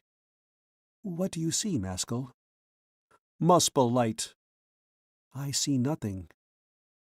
The light shot up, until Maskull scarcely knew where he stood. It burned with a fiercer and stranger glare than ever before. He forgot the existence of Sullenbode. The drum beats grew deafeningly loud. Each beat was like a rip of startling thunder, crashing through the sky and making the air tremble. Presently the crashes coalesced, and one continuous roar of thunder rocked the world. But the rhythm persisted. The 4 beats, with the third accented, still came pulsing through the atmosphere, only now against a background of thunder and not of silence. Maskull's heart beat wildly. His body was like a prison. He longed to throw it off, to spring up and become incorporated with the sublime universe which was beginning to unveil itself. Sullenboat suddenly enfolded him in her arms and kissed him, passionately, again and again. He made no response. He was unaware of what she was doing. She unclasped him, and with a bent head and streaming eyes, went noiselessly away. She started to go back toward the Mornstab Pass. A few minutes afterward, the radiance began to fade. The thunder died down. The moonlight reappeared. The stone posts and the hillside were again bright. In a short time, the supernatural light had entirely vanished, but the drum taps still sounded faintly, a muffled rhythm, from behind the hill. Maskull started violently and stared around him like a suddenly awakened sleeper. He saw Sullenboat walking slowly away from him a few hundred yards off. At that sight, death entered his heart. He ran after her, calling out. She did not look around. When he had lessened the distance between them by a half, he saw her suddenly stumble and fall. She did not get up again, but lay motionless where she fell. He flew toward her and bent over her body. His worst fears were realized. Life had departed. Beneath its coating of mud, her face bore the vulgar, ghastly crystalman grin, but Maskull saw nothing of it. She had never appeared so beautiful to him as at that moment. He remained beside her for a long time, on his knees. He wept, but between his fits of weeping, he raised his head from time to time and listened to the distant drum beats. An hour passed, 2 hours. Tyrgeld was now in the southwest. Maskull lifted Sullenbode's dead body onto his shoulders and started to walk toward the pass. He cared no more for Muspel. He intended to look for water in which to wash the corpse of his beloved and earth in which to bury her. When he had reached the boulder overlooking the landslip on which they had sat together, he lowered his burden and, placing the dead girl on the stone, seated himself beside her for a time, gazing over toward Barry. After that, he commenced his descent of the Mornstab Pass. End of Chapter 19. Chapter 20. Barry. The day had already dawned, but it was not yet sunrise when Maskull awoke from his miserable sleep. He sat up and yawned feebly. The air was cool and sweet. Far away down the landslip a bird was singing. The song consisted of only 2 notes, but it was so plaintive and heartbreaking that he scarcely knew how to endure it. The eastern sky was a delicate green, crossed by a long, thin band of chocolate-colored cloud near the horizon. The atmosphere was blue-tinted, mysterious, and hazy. Neither Sarclash nor adage was visible. The saddle of the pass was 500 feet above him. He had descended that distance overnight.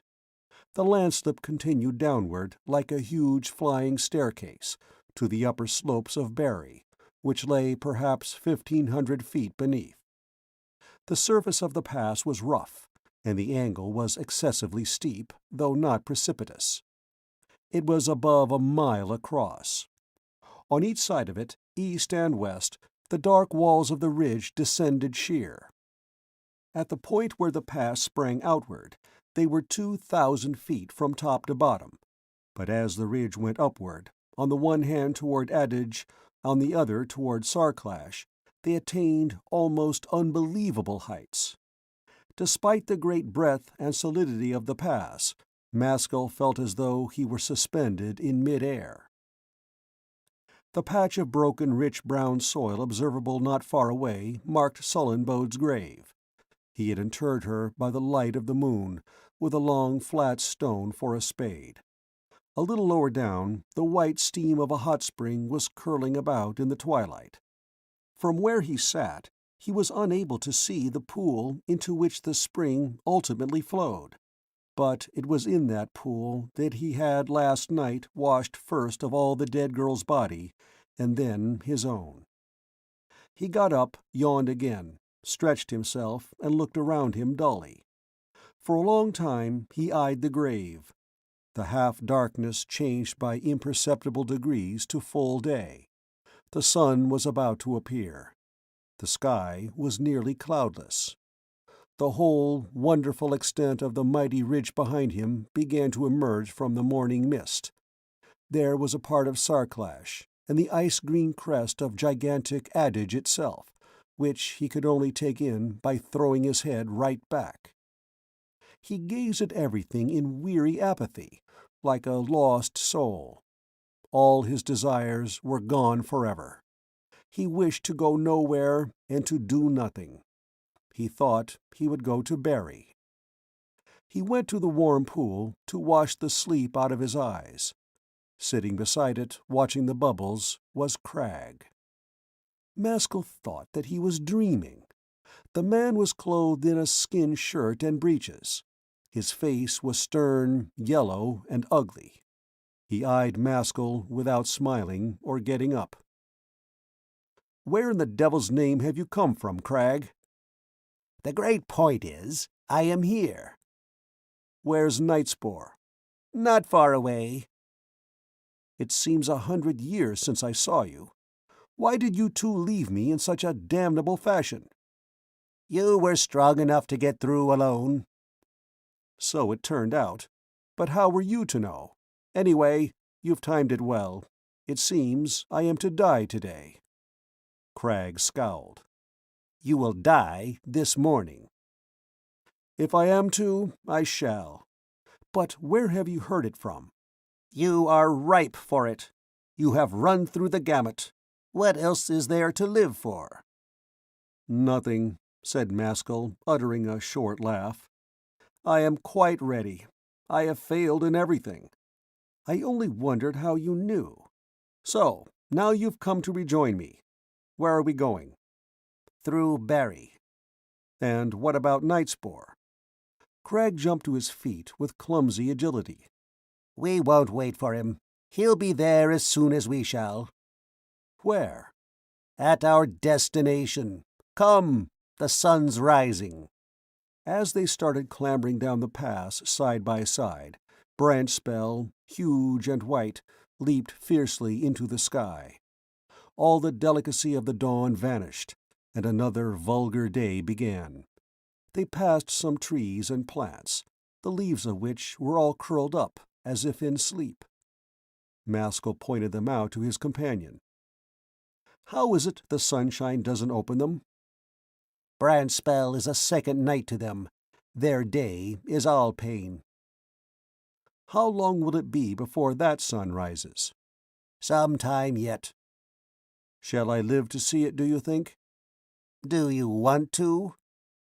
"At one time I did, but now I'm indifferent." "Keep in that humor, and you'll do well. Once for all, there's nothing worth seeing on Tormance." After a few minutes, Maskull said, "Why did we come here, then?" "To follow Surtur." "True, but where is he?" "Closer at hand than you think, perhaps." "Do you know that he is regarded as a god here, Cragg? There is a supernatural fire, too, which I have been led to believe is somehow connected with him. Why do you keep up the mystery? Who and what is Surtur?" "Don't disturb yourself about that. You will never know." "Do you know?" "I know," snarled Cragg. "The devil here is called Cragg," went on Maskull, peering into his face. "As long as pleasure is worshipped, Cragg will always be the devil." "Here we are, talking face to face, two men together. What am I to believe of you?" "Believe your senses. The real devil is Crystalman." They continued descending the landslip. The sun's rays had grown insufferably hot. In front of them, down below in the far distance, Maskull saw water and land intermingled. It appeared that they were traveling toward a lake district. "What have you and Nightspore been doing during the last 4 days, Cragg? What happened to the torpedo?" "You're just about on the same mental level as a man who sees a brand new palace and asks what has become of the scaffolding. What palace have you been building, then? We have not been idle, said Cragg. While you have been murdering and love-making, we have had our work. And how have you been made acquainted with my actions? Oh, you're an open book. Now you've got a mortal heart wound on account of a woman you knew for 6 hours. Maskull turned pale. Sneer away, Cragg. If you lived with a woman for 600 years and saw her die, that would never touch your leather heart. You haven't even the feelings of an insect. Behold the child defending its toys, said Cragg, grinning faintly. Maskull stopped short. What do you want with me, and why did you bring me here? It's no use stopping, even for the sake of theatrical effect, said Cragg, pulling him into motion again. The distance has got to be covered, however often we pull up. When he touched him, Maskull felt a terrible shooting pain through his heart. I can't go on regarding you as a man, Cragg. You're something more than a man. Whether good or evil, I can't say. Cragg looked yellow and formidable. He did not reply to Maskull's remark, but after a pause said, So, you've been trying to find Surtur on your own account, during the intervals between killing and fondling? What was that drumming? Demanded Maskull. You needn't look so important. We know you had your ear to the keyhole. But you could join the assembly. The music was not playing for you, my friend. Maskull smiled rather bitterly. At all events, I listen through no more keyholes. I have finished with life.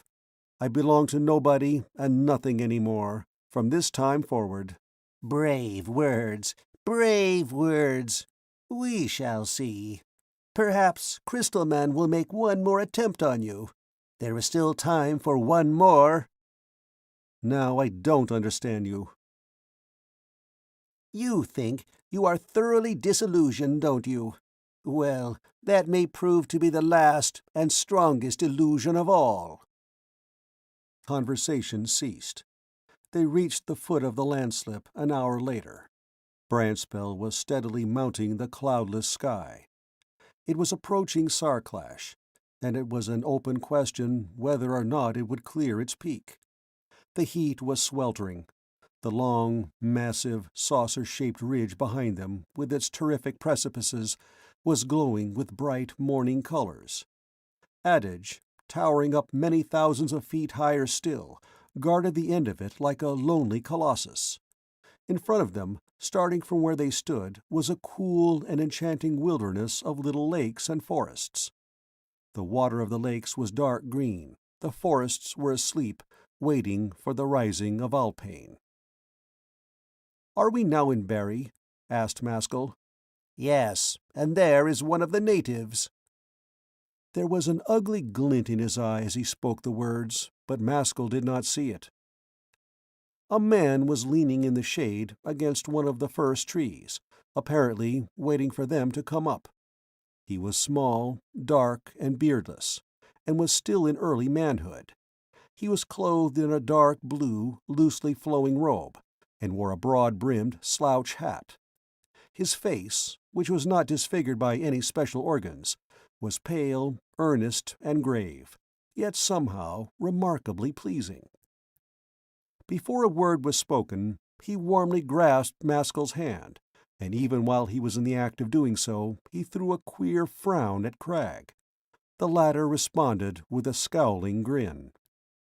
When he opened his mouth to speak, his voice was a vibrating baritone, but it was at the same time strangely womanish in its modulations and variety of tone.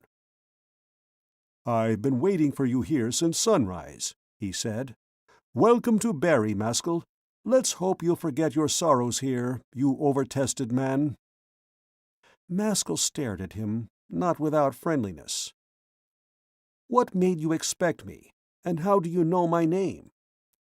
The stranger smiled, which made his face very handsome. "I'm Gangnet. I know most things." Haven't you a greeting for me, too, Gangnet? Asked Crag, thrusting his forbidding features almost into the other's face. I know you, Crag. There are a few places where you are welcome. And I know you, Gangnet, you man-woman. Well, we are here together, and you must make what you can of it. We are going down to the ocean. The smile faded from Gangnet's face. I can't drive you away, Crag, but I can make you the unwelcome third. Crag threw back his head and gave a loud, grating laugh. That bargain suits me all right. As long as I have the substance, you may have the shadow, and much good may it do you. Now that it's all arranged so satisfactorily, said Maskull with a hard smile, permit me to say that I don't desire any society at all at present. You take too much for granted, Crag. You have played the false friend once already. I presume I'm a free agent? To be a free man, one must have a universe of one's own, said Crag with a jeering look. What do you say, Gangnet? Is this a free world? Freedom from pain and ugliness should be every man's privilege, returned Gangnet tranquilly. Maskull is quite within his rights, and if you'll engage to leave him, I'll do the same. Maskull can change face as often as he likes, but he won't get rid of me so easily. Be easy on that point, Maskull. It doesn't matter, muttered Maskull. Let everyone join in the procession. In a few hours I shall finally be free anyhow, if what they say is true. I'll lead the way, said Gangnet. You don't know this country, of course, Maskull. When we get to the flatlands, some miles farther down, we shall be able to travel by water. But at present we must walk, I fear. Yes, you fear, broke out Crag in a high-pitched, scraping voice. You eternal loller! Maskull kept looking from one to the other in amazement. There seemed to be a determined hostility between the two, which indicated an intimate previous acquaintance. They set off through a wood, keeping close to its border, so that for a mile or more they were within sight of the long, narrow lake that flowed beside it. The trees were low and thin. Their dome-colored leaves were all folded. There was no underbrush. They walked on clean, brown earth. A distant waterfall sounded. They were in shade, but the air was pleasantly warm. There were no insects to irritate them. The bright lake outside looked cool and poetic. Gangnet pressed Maskull's arm affectionately. If the bringing of you from your world had fallen to me, Maskull, it is here I would have brought you, and not to the Scarlet Desert. Then you would have escaped the dark spots, and Tormance would have appeared beautiful to you. And what then, Gangnet? The dark spots would have existed all the same. You could have seen them afterward. It makes all the difference whether one sees darkness through the light or brightness through the shadows. A clear eye is the best. Tormance is an ugly world, and I greatly prefer to know it as it really is. The devil made it ugly, not Crystalman. These are Crystalman's thoughts which you see around you. He is nothing but beauty and pleasantness. Even Crag won't have the effrontery to deny that. It's very nice here, said Crag, looking around him malignantly. One only wants a cushion and a half a dozen houris to complete it. Maskull disengaged himself from Gangnet. Last night, when I was struggling through the mud in the ghastly moonlight, then I thought the world beautiful. Poor Sullenbode, said Gangnet, sighing. What? You knew her? I know her through you. By mourning for a noble woman, you show your own nobility. I think all women are noble. There may be millions of noble women, but there's only one Sullenbode. If Sullenbode can exist, said Gangnet, the world cannot be a bad place. Change the subject. The world's hard and cruel, and I am thankful to be leaving it." "On one point, though, you both agree," said Crag, smiling evilly. "Pleasure is good, and the cessation of pleasure is bad." Gangnet glanced at him coldly. "We know your peculiar theories, Crag. You are very fond of them, but they are unworkable. The world could not go on being without pleasure." "So Gangnet thinks," jeered Crag. They came to the end of the wood, and found themselves overlooking a little cliff. At the foot of it, about 50 feet below, a fresh series of lakes and forests commenced. Barry appeared to be one big mountain slope, built by nature into terraces. The lake along whose border they had been traveling was not banked at the end, but overflowed to the lower level in half a dozen beautiful thread-like falls, white and throwing off spray. The cliff was not perpendicular, and the men found it easy to negotiate. At the base, they entered another wood. Here it was much denser, and they had nothing but trees all around them. A clear brook rippled through the heart of it. They followed its bank. "It has occurred to me," said Maskull, addressing Gangnet, "that Alpane may be my death. Is that so?" "These trees don't fear Alpane, so why should you? Alpane is a wonderful, life-bringing sun." "The reason I ask is, I've seen its afterglow, and it produced such violent sensations that a very little more would have proved too much." "Because the forces were evenly balanced. When you see Alpane itself, it will reign supreme, and there will be no more struggling of wills inside you." "And that, I may tell you beforehand, Maskull," said Crag, grinning, "is Crystalman's trump card." "How do you mean?" "You'll see. You'll renounce the world so eagerly that you'll want to stay in the world merely to enjoy your sensations." Gangnet smiled.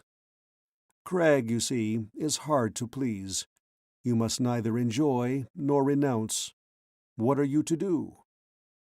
Maskull turned toward Crag. "It's very odd, but I don't understand your creed even yet. Are you recommending suicide?" Crag seemed to grow sallower and more repulsive every minute. "What, because they have left off stroking you?" he exclaimed, laughing and showing his discolored teeth. "Whoever you are, and whatever you want," said Maskull, "you seem very certain of yourself." "Yes, you would like me to blush and stammer like a booby, wouldn't you? That would be an excellent way of destroying lies." Gangnet glanced toward the foot of one of the trees. He stooped and picked up 2 or 3 objects that resembled eggs. "To eat?" asked Maskull, accepting the offered gift. "Yes, eat them. You must be hungry. I want none myself, and one mustn't insult Crag by offering him a pleasure, especially such a low pleasure." Maskull knocked the ends off 2 of the eggs and swallowed the liquid contents. They tasted rather alcoholic.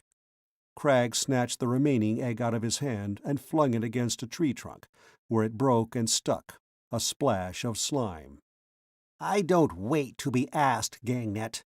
Say, is there a filthier sight than a smashed pleasure?" Gangnet did not reply, but took Maskull's arm. After they had alternately walked through forests and descended cliffs and slopes for upward of 2 hours, the landscape altered. A steep mountainside commenced and continued for at least a couple of miles, during which space the land must have dropped nearly 4,000 feet, at a practically uniform gradient. Maskull had seen nothing like this immense slide of country anywhere. The hill slope carried an enormous forest on its back. This forest, however, was different from those they had hitherto passed through. The leaves of the trees were curled up in sleep, but the boughs were so close and numerous that, but for the fact that they were translucent, the rays of the sun would have been completely intercepted. As it was, the whole forest was flooded with light. And this light, being tinged with the color of the branches, was a soft and lovely rose. So gay, feminine, and dawn-like was the illumination that Maskull's spirits immediately started to rise, although he did not wish it. He checked himself, sighed, and grew pensive. "What a place for languishing eyes and necks of ivory, Maskull," rasped Crag mockingly. "Why isn't Sullenbode here?" Maskull gripped him roughly and flung him against the nearest tree. Crag recovered himself and burst into a roaring laugh, seeming not a whit discomposed. "Still what I said? Was it true or untrue?"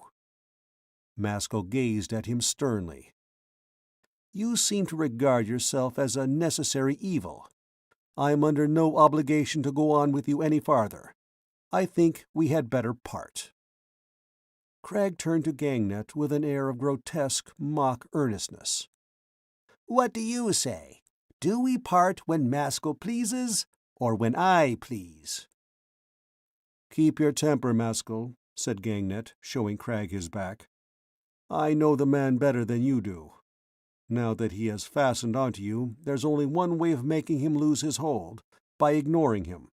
Despise him, say nothing to him, don't answer his questions. If you refuse to recognize his existence, he is as good as not here." "I'm beginning to be tired of it all," said Maskull. "It seems as if I shall add one more to my murders before I have finished." "I smell murder in the air," exclaimed Crag, pretending to sniff. "But whose?" "Do as I say, Maskull. To bandy words with him is to throw oil on fire." "I'll say no more to anyone. When do we get out of this accursed forest?" "It's some way yet, but when we're once out, we can take to the water, and you will be able to rest and think." "And brood comfortably over your sufferings," added Crag. None of the three men said anything more until they emerged into the open day. The slope of the forest was so steep that they were forced to run rather than walk, and this would have prevented any conversation even if they had otherwise felt inclined toward it. In less than half an hour they were through. A flat, open landscape lay stretched in front of them as far as they could see. 3 parts of this country consisted of smooth water. It was a succession of large, low-shored lakes, divided by narrow strips of tree-covered land. The lake immediately before them had its small end to the forest. It was there about 1/3 of a mile wide. The water at the sides and end was shallow, and choked with dome-colored rushes, but in the middle, beginning a few yards from the shore, there was a perceptible current away from them. In view of this current, it was difficult to decide whether it was a lake or a river. Some little floating islands were in the shallows. "Is it here that we take to the water?" inquired Maskull. "Yes, here," answered Gangnet. "But how?" "One of those islands will serve. It only needs to move it into the stream." Maskull frowned. "Where will it carry us to?" Come, get on," said Crag, laughing uncouthly. "The morning's wearing away, and you have to die before noon. We are going to the ocean."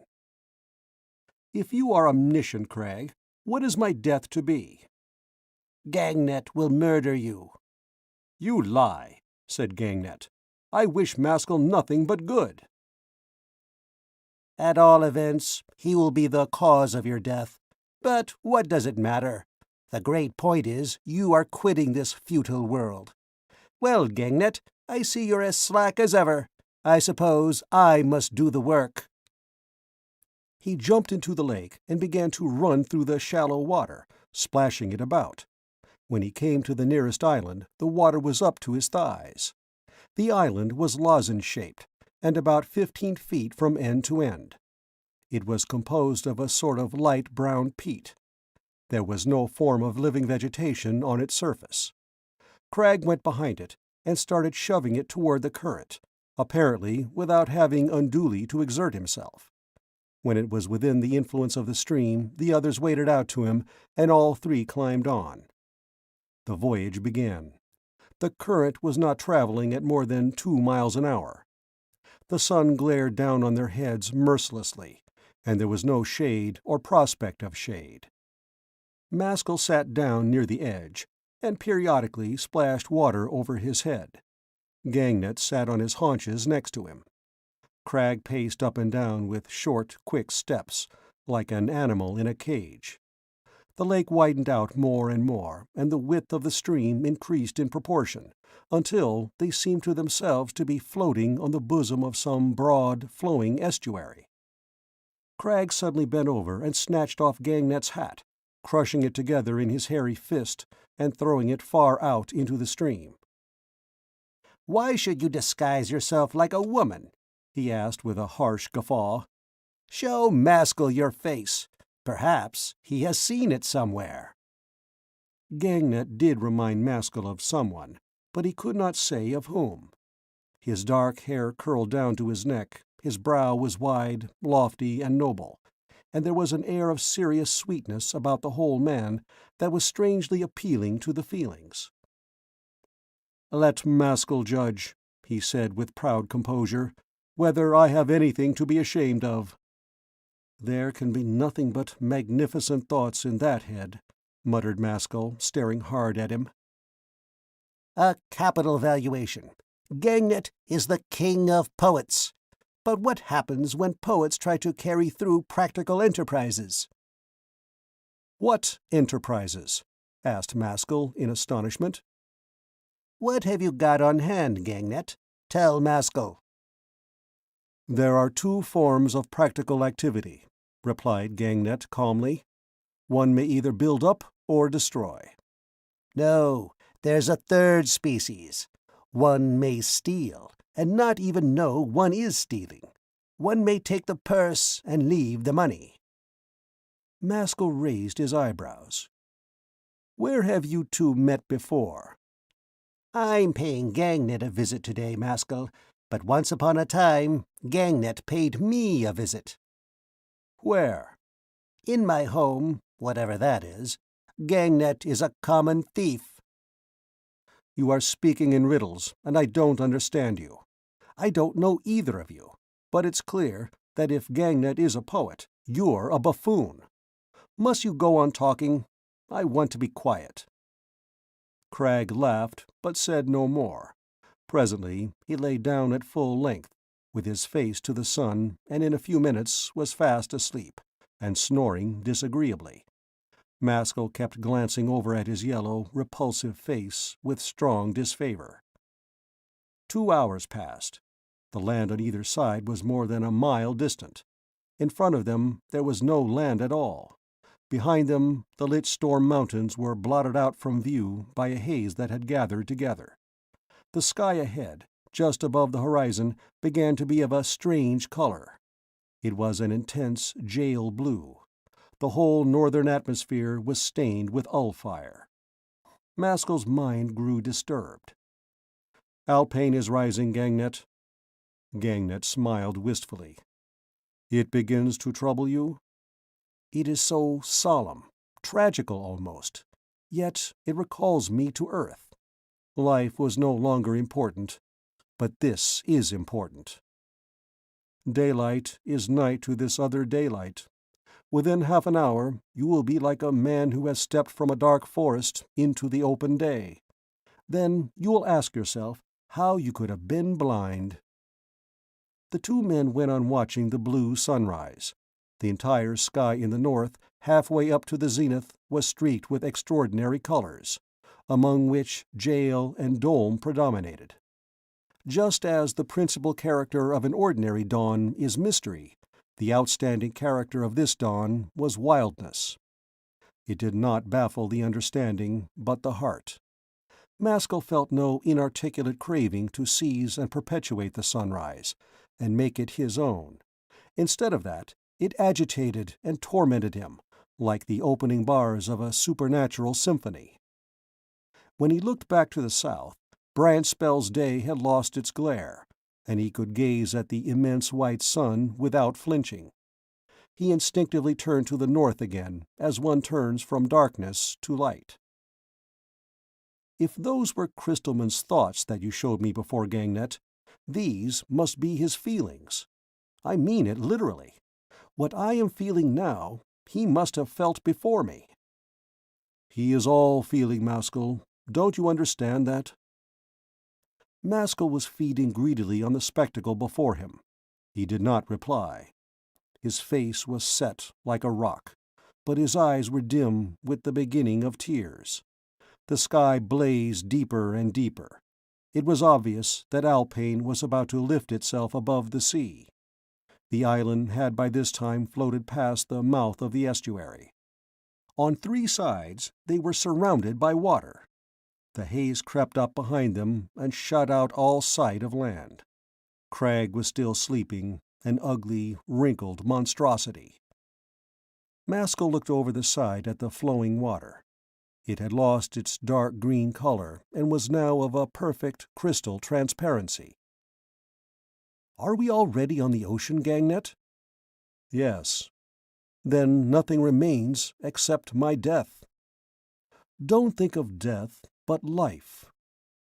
It's growing brighter, at the same time more somber. Crag seems to be fading away. "There is Alpane," said Gangnet, touching his arm. The deep, glowing disk of the blue sun peeped above the sea. Maskull was struck to silence. He was hardly so much looking as feeling. His emotions were unutterable. His soul seemed too strong for his body. The great blue orb rose rapidly out of the water, like an awful eye watching him. It shot above the sea with a bound, and Alpane's day commenced. "What do you feel?" Gangnet still held his arm. "I have set myself against the infinite," muttered Maskull. Suddenly his chaos of passion sprang together, and a wonderful idea swept through his whole being, accompanied by the intensest joy. "Why, Gangnet, I am nothing." "No, you are nothing." The mist closed in all around them. Nothing was visible except the 2 suns and a few feet of sea. The shadows of the 3 men cast by Alpane were not black, but were composed of white daylight. "Then nothing can hurt me," said Maskull with a peculiar smile. Gangnet smiled too. How could it? "I have lost my will. I feel as if some foul tumor had been scraped away, leaving me clean and free." "Do you now understand life, Maskull?" Gangnet's face was transfigured with an extraordinary spiritual beauty. He looked as if he had descended from heaven. "I understand nothing, except that I have no self any more. But this is life." "Is Gangnet expatiating on his famous blue sun?" said a jeering voice above them. Looking up, they saw that Crag had got to his feet. They both rose. At the same moment the gathering mist began to obscure Alpane's disk, changing it from blue to a vivid jail. "What do you want with us, Crag?" asked Maskull with a simple composure. Crag looked at him strangely for a few seconds. The water lapped around them. "Don't you comprehend, Maskull, that your death has arrived?" Maskull made no response. Crag rested an arm lightly on his shoulder, and suddenly he felt sick and faint. He sank to the ground, near the edge of the island raft. His heart was thumping heavily and queerly. Its beating reminded him of the drum taps. He gazed languidly at the rippling water, and it seemed to him as if he could see right through it, away, away down, to a strange fire. The water disappeared. The 2 suns were extinguished. The island was transformed into a cloud, and Maskull, alone on it, was floating through the atmosphere. Down below it was all fire, the fire of Muspel. The light mounted higher and higher until it filled the whole world. He floated toward an immense perpendicular cliff of black rock, without top or bottom. Halfway up it, Crag, suspended in mid-air, was dealing terrific blows at a blood-red spot with a huge hammer. The rhythmical, clanging sounds were hideous. Presently, Maskull made out that these sounds were the familiar drum beats. "What are you doing, Crag?" he asked. Crag suspended his work and turned around. "Beating on your heart, Maskull," was his grinning response. The cliff and Crag vanished. Maskull saw Gangnet struggling in the air. But it was not Gangnet. It was Crystalman. He seemed to be trying to escape from the muspel fire, which kept surrounding and licking him whichever way he turned. He was screaming. The fire caught him. He shrieked horribly. Maskull caught one glimpse of a vulgar, slobbering face, and then that too disappeared. He opened his eyes. The floating island was still faintly illuminated by Alpane. Craig was standing by his side, but Gangnet was no longer there. "What is this ocean called?" asked Maskull, bringing out the words with difficulty. "Surtur's Ocean." Maskull nodded and kept quiet for some time. He rested his face on his arm. "Where's Nightspore?" he asked suddenly. Crag bent over him with a grave expression. "You are Nightspore." The dying man closed his eyes and smiled. Opening them again a few moments later, with an effort, he murmured, "Who are you?" Crag maintained a gloomy silence. Shortly afterward, a frightful pang passed through Maskull's heart, and he died immediately. Crag turned his head around. "The night is really past at last, Nightspore. The day is here." Nightspore gazed long and earnestly at Maskull's body. "Why was all this necessary?" "Ask Crystalman," replied Crag sternly. "His world is no joke. He has a strong clutch, but I have a stronger. Maskull was his, but Nightspore is mine." End of Chapter 20. Chapter 21. Muspel. The fog thickened so that the two suns wholly disappeared, and all grew as black as night. Nightspore could no longer see his companion. The water lapped gently against the side of the island raft. "You say the night is past," said Nightspore, "but the night is still here. Am I dead or alive?" "You are still in Crystalman's world, but you belong to it no more. We are approaching Muspel." Nightspore felt a strong, silent throbbing of the air, a rhythmical pulsation in 4/4 time. "There's the drumming," he exclaimed. "Do you understand it, or have you forgotten?" "I half understand it, but I'm all confused." "It's evident Crystalman has dug his claws into you pretty deeply," said Crag. "The sound comes from Muspel, but the rhythm is caused by its traveling through Crystalman's atmosphere. His nature is rhythm, as he loves to call it, or dull, deadly repetition, as I name it." "I remember," said Nightspore, biting his nails in the dark. The throbbing became audible. It now sounded like a distant drum. A small patch of strange light in the far distance, straight ahead of them, began faintly to illuminate the floating island and the glassy sea around it. "Do all men escape from that ghastly world, or only I and a few like me?" asked Nightspore. "If all escaped, I shouldn't sweat, my friend. There's hard work and anguish and the risk of total death waiting for us yonder." Nightspore's heart sank. "Have I not yet finished, then?" "If you wish it, you have got through. But will you wish it?" The drumming grew loud and painful. The light resolved itself into a tiny oblong of mysterious brightness in a huge wall of night. Crag's grim and rock-like features were revealed. "I can't face rebirth," said Nightspore. "The horror of death is nothing to it." "You will choose." "I can do nothing. Crystalman is too powerful. I barely escaped with my own soul." "You are still stupid with earth fumes, and see nothing straight," said Crag. Nightspore made no reply, but seemed to be trying to recall something. The water around them was so still, colorless, and transparent that they scarcely seemed to be borne up by liquid matter at all. Maskull's corpse had disappeared. The drumming was now like the clanging of iron. The oblong patch of light grew much bigger. It burned, fierce and wild. The darkness above, below, and on either side of it began to shape itself into the semblance of a huge black wall, without bounds. "Is that really a wall we are coming to?" "You will soon find out. What you see is Maskull, and that light is the gate you have to enter." Nightspore's heart beat wildly. "Shall I remember?" he muttered. "Yes, you'll remember." "Accompany me, Crag, or I shall be lost." "There is nothing for me to do in there. I shall wait outside for you." "You are returning to the struggle?"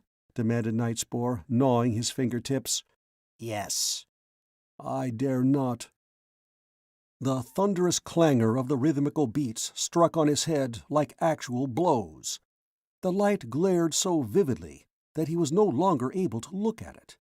It had the startling irregularity of continuous lightning, but it possessed this further peculiarity, that it seemed somehow to give out not actual light, but emotion, seen as light. They continued to approach the wall of darkness, straight toward the door. The glass-like water flowed right against it, its surface reaching up almost to the threshold. They could not speak any more. The noise was too deafening. In a few minutes they were before the gateway. Nightspore turned his back and hid his eyes in his two hands, but even then he was blinded by the light. So passionate were his feelings that his body seemed to enlarge itself. At every frightful beat of sound he quivered violently. The entrance was doorless. Crag jumped onto the rocky platform and pulled Nightspore after him. Once through the gateway, the light vanished. The rhythmical sound, blows totally ceased. Nightspore dropped his hands. All was dark and quiet as an open tomb. But the air was filled with grim, burning passion, which was to light and sound what light itself is to opaque color. Nightspore pressed his hand to his heart. "I don't know if I can endure it," he said, looking toward Crag. He felt his person far more vividly and distinctly than if he had been able to see him.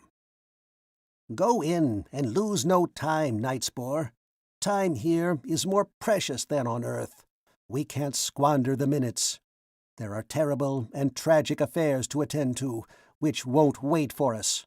Go in at once. Stop for nothing." "Where shall I go to?" muttered Nightspore. "I have forgotten everything." "Enter! Enter! There is only one way. You can't mistake it." "Why do you bid me go in, if I am to come out again?" "To have your wounds healed." Almost before the words had left his mouth, Crag sprang back onto the island raft.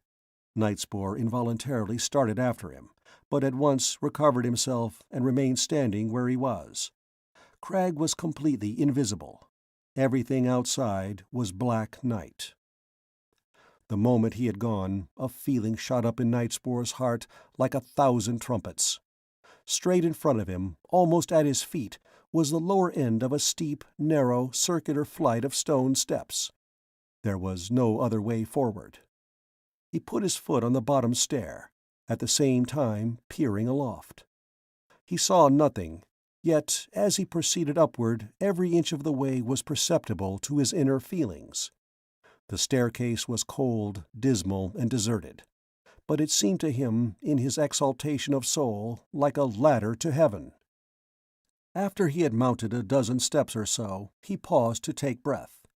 Each step was increasingly difficult to ascend. He felt as though he were carrying a heavy man on his shoulders. It struck a familiar chord in his mind. He went on, and 10 stairs higher up came to a window set in a high embrasure. Onto this he clambered, and looked through.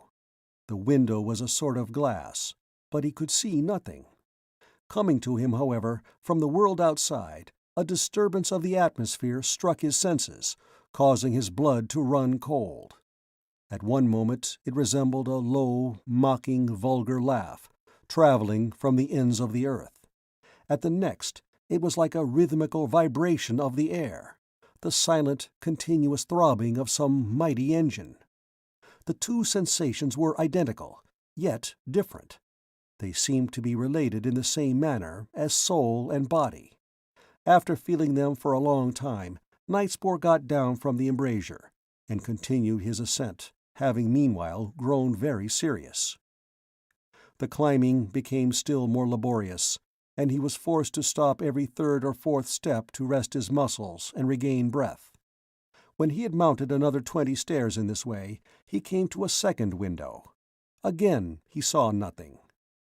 The laughing disturbance of the air, too, had ceased, but the atmospheric throb was now twice as distant as before, and its rhythm had become double. There were two separate pulses. One was in the time of a march, the other in the time of a waltz.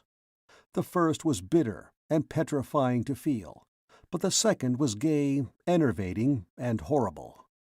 Nightspore spent little time at that window, for he felt that he was on the eve of a great discovery, and that something far more important awaited him higher up. He proceeded aloft. The ascent grew more and more exhausting, so much so that he had frequently to sit down, utterly crushed by his own dead weight. Still, he got to the third window. He climbed into the embrasure. His feelings translated themselves into vision, and he saw a sight that caused him to turn pale. A gigantic, self-luminous sphere was hanging in the sky, occupying nearly the whole of it. This sphere was composed entirely of two kinds of active beings. There were a myriad of tiny green corpuscles, varying in size from the very small to the almost indiscernible. They were not green, but he somehow saw them so. They were all striving in one direction, toward himself, toward Maskull, but were too feeble and miniature to make any headway. Their action produced the marching rhythm he had previously felt, but this rhythm was not intrinsic in the corpuscles themselves, but was a consequence of the obstruction they met with. And surrounding these atoms of life and light were far larger whirls of white light that gyrated hither and thither, carrying the green corpuscles with them wherever they desired. Their whirling motion was accompanied by the waltzing rhythm. It seemed to Nightspore that the green atoms were not only being danced about against their will, but were suffering excruciating shame and degradation in consequence. The larger ones were steadier than the extremely small. A few were even almost stationary, and one was advancing in the direction it wished to go. He turned his back to the window, buried his face in his hands, and searched in the dim recesses of his memory for an explanation of what he had just seen. Nothing came straight, but horror and wrath began to take possession of him. On his way upward to the next window, invisible fingers seemed to be squeezing his heart and twisting it about here and there. He never dreamed of turning back. His mood was so grim that he did not once permit himself to pause. Such was his physical distress by the time that he had clambered into the recess, that for several minutes he could see nothing at all. The world seemed to be spinning round him rapidly. When at last he looked, he saw the same sphere as before, but now all was changed on it. It was a world of rocks, minerals, water, plants, animals, and men. He saw the whole world at one view, yet everything was so magnified that he could distinguish the smallest details of life. In the interior of every individual, of every aggregate of individuals, of every chemical atom, he clearly perceived the presence of the green corpuscles. But according to the degree of dignity of the life form, they were fragmentary or comparatively large. In the crystal, for example, the green, imprisoned life was so minute as to be scarcely visible. In some men it was hardly bigger, but in other men and women it was 20 or 100 times greater. But, great or small, it played an important part in every individual.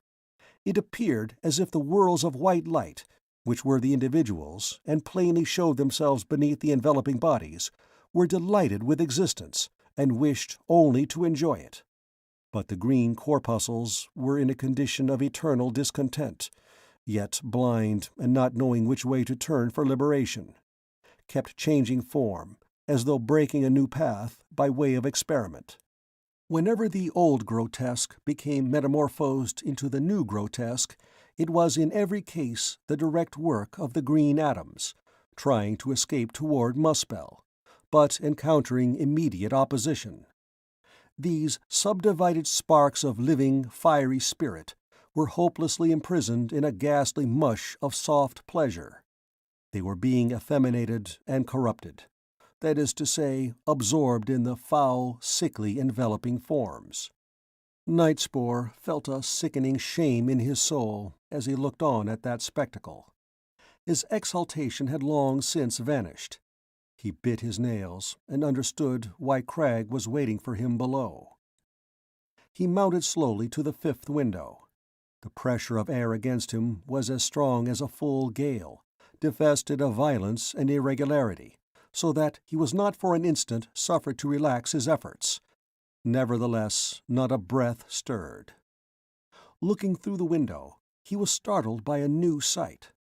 The sphere was still there, but between it and the Muspel world in which he was standing he perceived a dim, vast shadow, without any distinguishable shape, but somehow throwing out a scent of disgusting sweetness. Nightspore knew that it was Crystalman. A flood of fierce light, but it was not light, but passion, was streaming all the time from Muspel to the shadow and through it. When, however, it emerged on the other side, which was the sphere, the light was altered in character. It became split, as by a prism, into the two forms of life which he had previously seen, the green corpuscles and the whirls. What had been fiery spirit but a moment ago was now a disgusting mass of crawling, wriggling individuals, each whirl of pleasure-seeking will having, as nucleus, a fragmentary spark of living green fire. Nightspore recollected the back-rays of starkness, and it flashed across him with the certainty of truth that the green sparks were the back-rays, and the whirls the forward rays of Muspel. The former were trying desperately to return to their place of origin, but were overpowered by the brute force of the latter, which wished only to remain where they were. The individual whirls were jostling and fighting with, and even devouring each other. This created pain, but whatever pain they felt, it was always pleasure that they sought. Sometimes the green sparks were strong enough for a moment to move a little way in the direction of Muspel. The whirls would then accept the movement, not only without demur, but with pride and pleasure, as if it were their own handiwork. But they never saw beyond the shadow. They thought that they were traveling toward it. The instant the direct movement wearied them, as contrary to their whirling nature, they fell again to killing, dancing, and loving. Nightspore had a foreknowledge that the 6th window would prove to be the last. Nothing would have kept him from ascending to it, for he guessed that the nature of Crystal Man himself would there become manifest.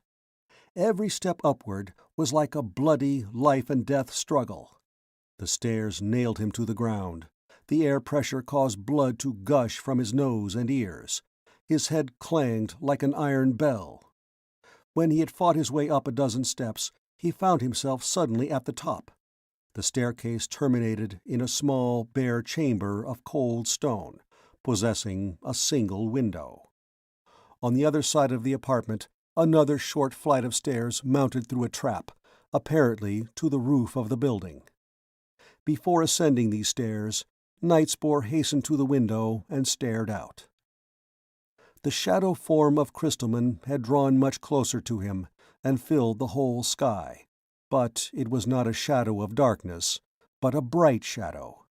It had neither shape nor color. yet in some way suggested the delicate tints of early morning. It was so nebulous that the sphere could be clearly distinguished through it. In extension, however, it was thick. The sweet smell emanating from it was strong, loathsome, and terrible. It seemed to spring from a sort of loose, mocking slime, inexpressibly vulgar and ignorant. The spirit stream from Maskull flashed with complexity and variety. It was not below individuality, but above it. It was not the one or the many, but something else far beyond either. It approached Crystalman, and entered his body, if that bright mist could be called a body. It passed right through him, and the passage caused him the most exquisite pleasure. The Maskull stream was Crystalman's food. The stream emerged from the other side onto the sphere in a double condition.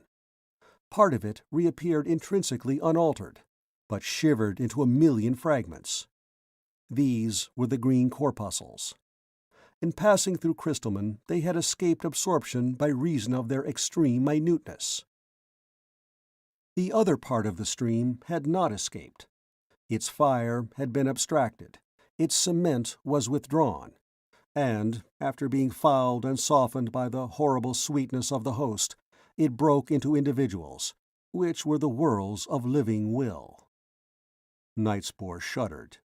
He comprehended at last how the whole world of will was doomed to eternal anguish, in order that one being might feel joy. Presently he set foot on the final flight leading to the roof, for he remembered vaguely that now only that remained.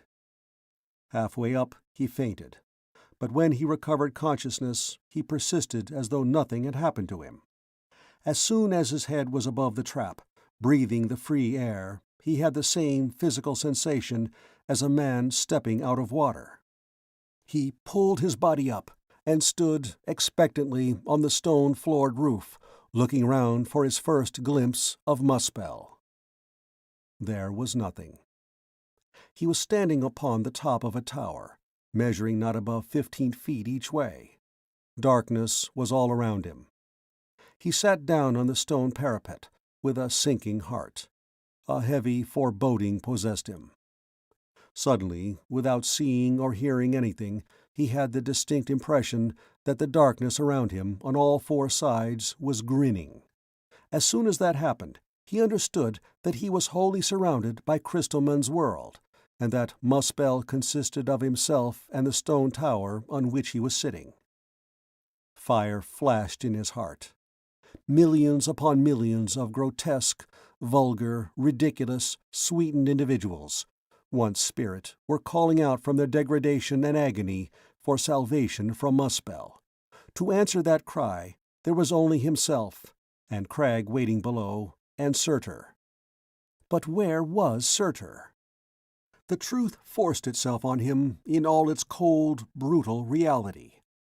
Maskull was no all-powerful universe, tolerating from pure indifference the existence, side by side with it, of another false world which had no right to be. Maskull was fighting for its life, against all that is most shameful and frightful, against sin masquerading as eternal beauty, against baseness masquerading as nature, against the devil masquerading as God. Now he understood everything. The moral combat was no mock one, no Valhalla, where warriors are cut to pieces by day and feast by night, but a grim death struggle in which what is worse than death, namely spiritual death, inevitably awaited the vanquished of Maskull. By what means could he hold back from this horrible war? During those moments of anguish, all thoughts of self, the corruption of his life on earth, were scorched out of Nightspore's soul, perhaps not for the first time. After sitting a long time, he prepared to descend. Without warning, a strange, wailing cry swept over the face of the world. Starting in awful mystery, it ended with such a note of low and sordid mockery that he could not doubt for a moment whence it originated. It was the voice of Crystalman. Cragg was waiting for him on the island raft. He threw a stern glance at Nightspore. "Have you seen everything?" "The struggle is hopeless," muttered Nightspore. "Did I not say I am the stronger?" "You may be the stronger, but he is the mightier." "I am the stronger and the mightier. Crystalman's empire is but a shadow on the face of Muspel, but nothing will be done without the bloodiest blows. What do you mean to do?" Nightspore looked at him strangely. "Are you not Surtur, Cragg?" "Yes." "Yes," said Nightspore in a slow voice, without surprise. "But what is your name on Earth?" "It is Pain." "That, too, I must have known." He was silent for a few minutes. Then he stepped quietly onto the raft. Cragg pushed off, and they proceeded into the darkness. The End of A Voyage to Arcturus by David Lindsay.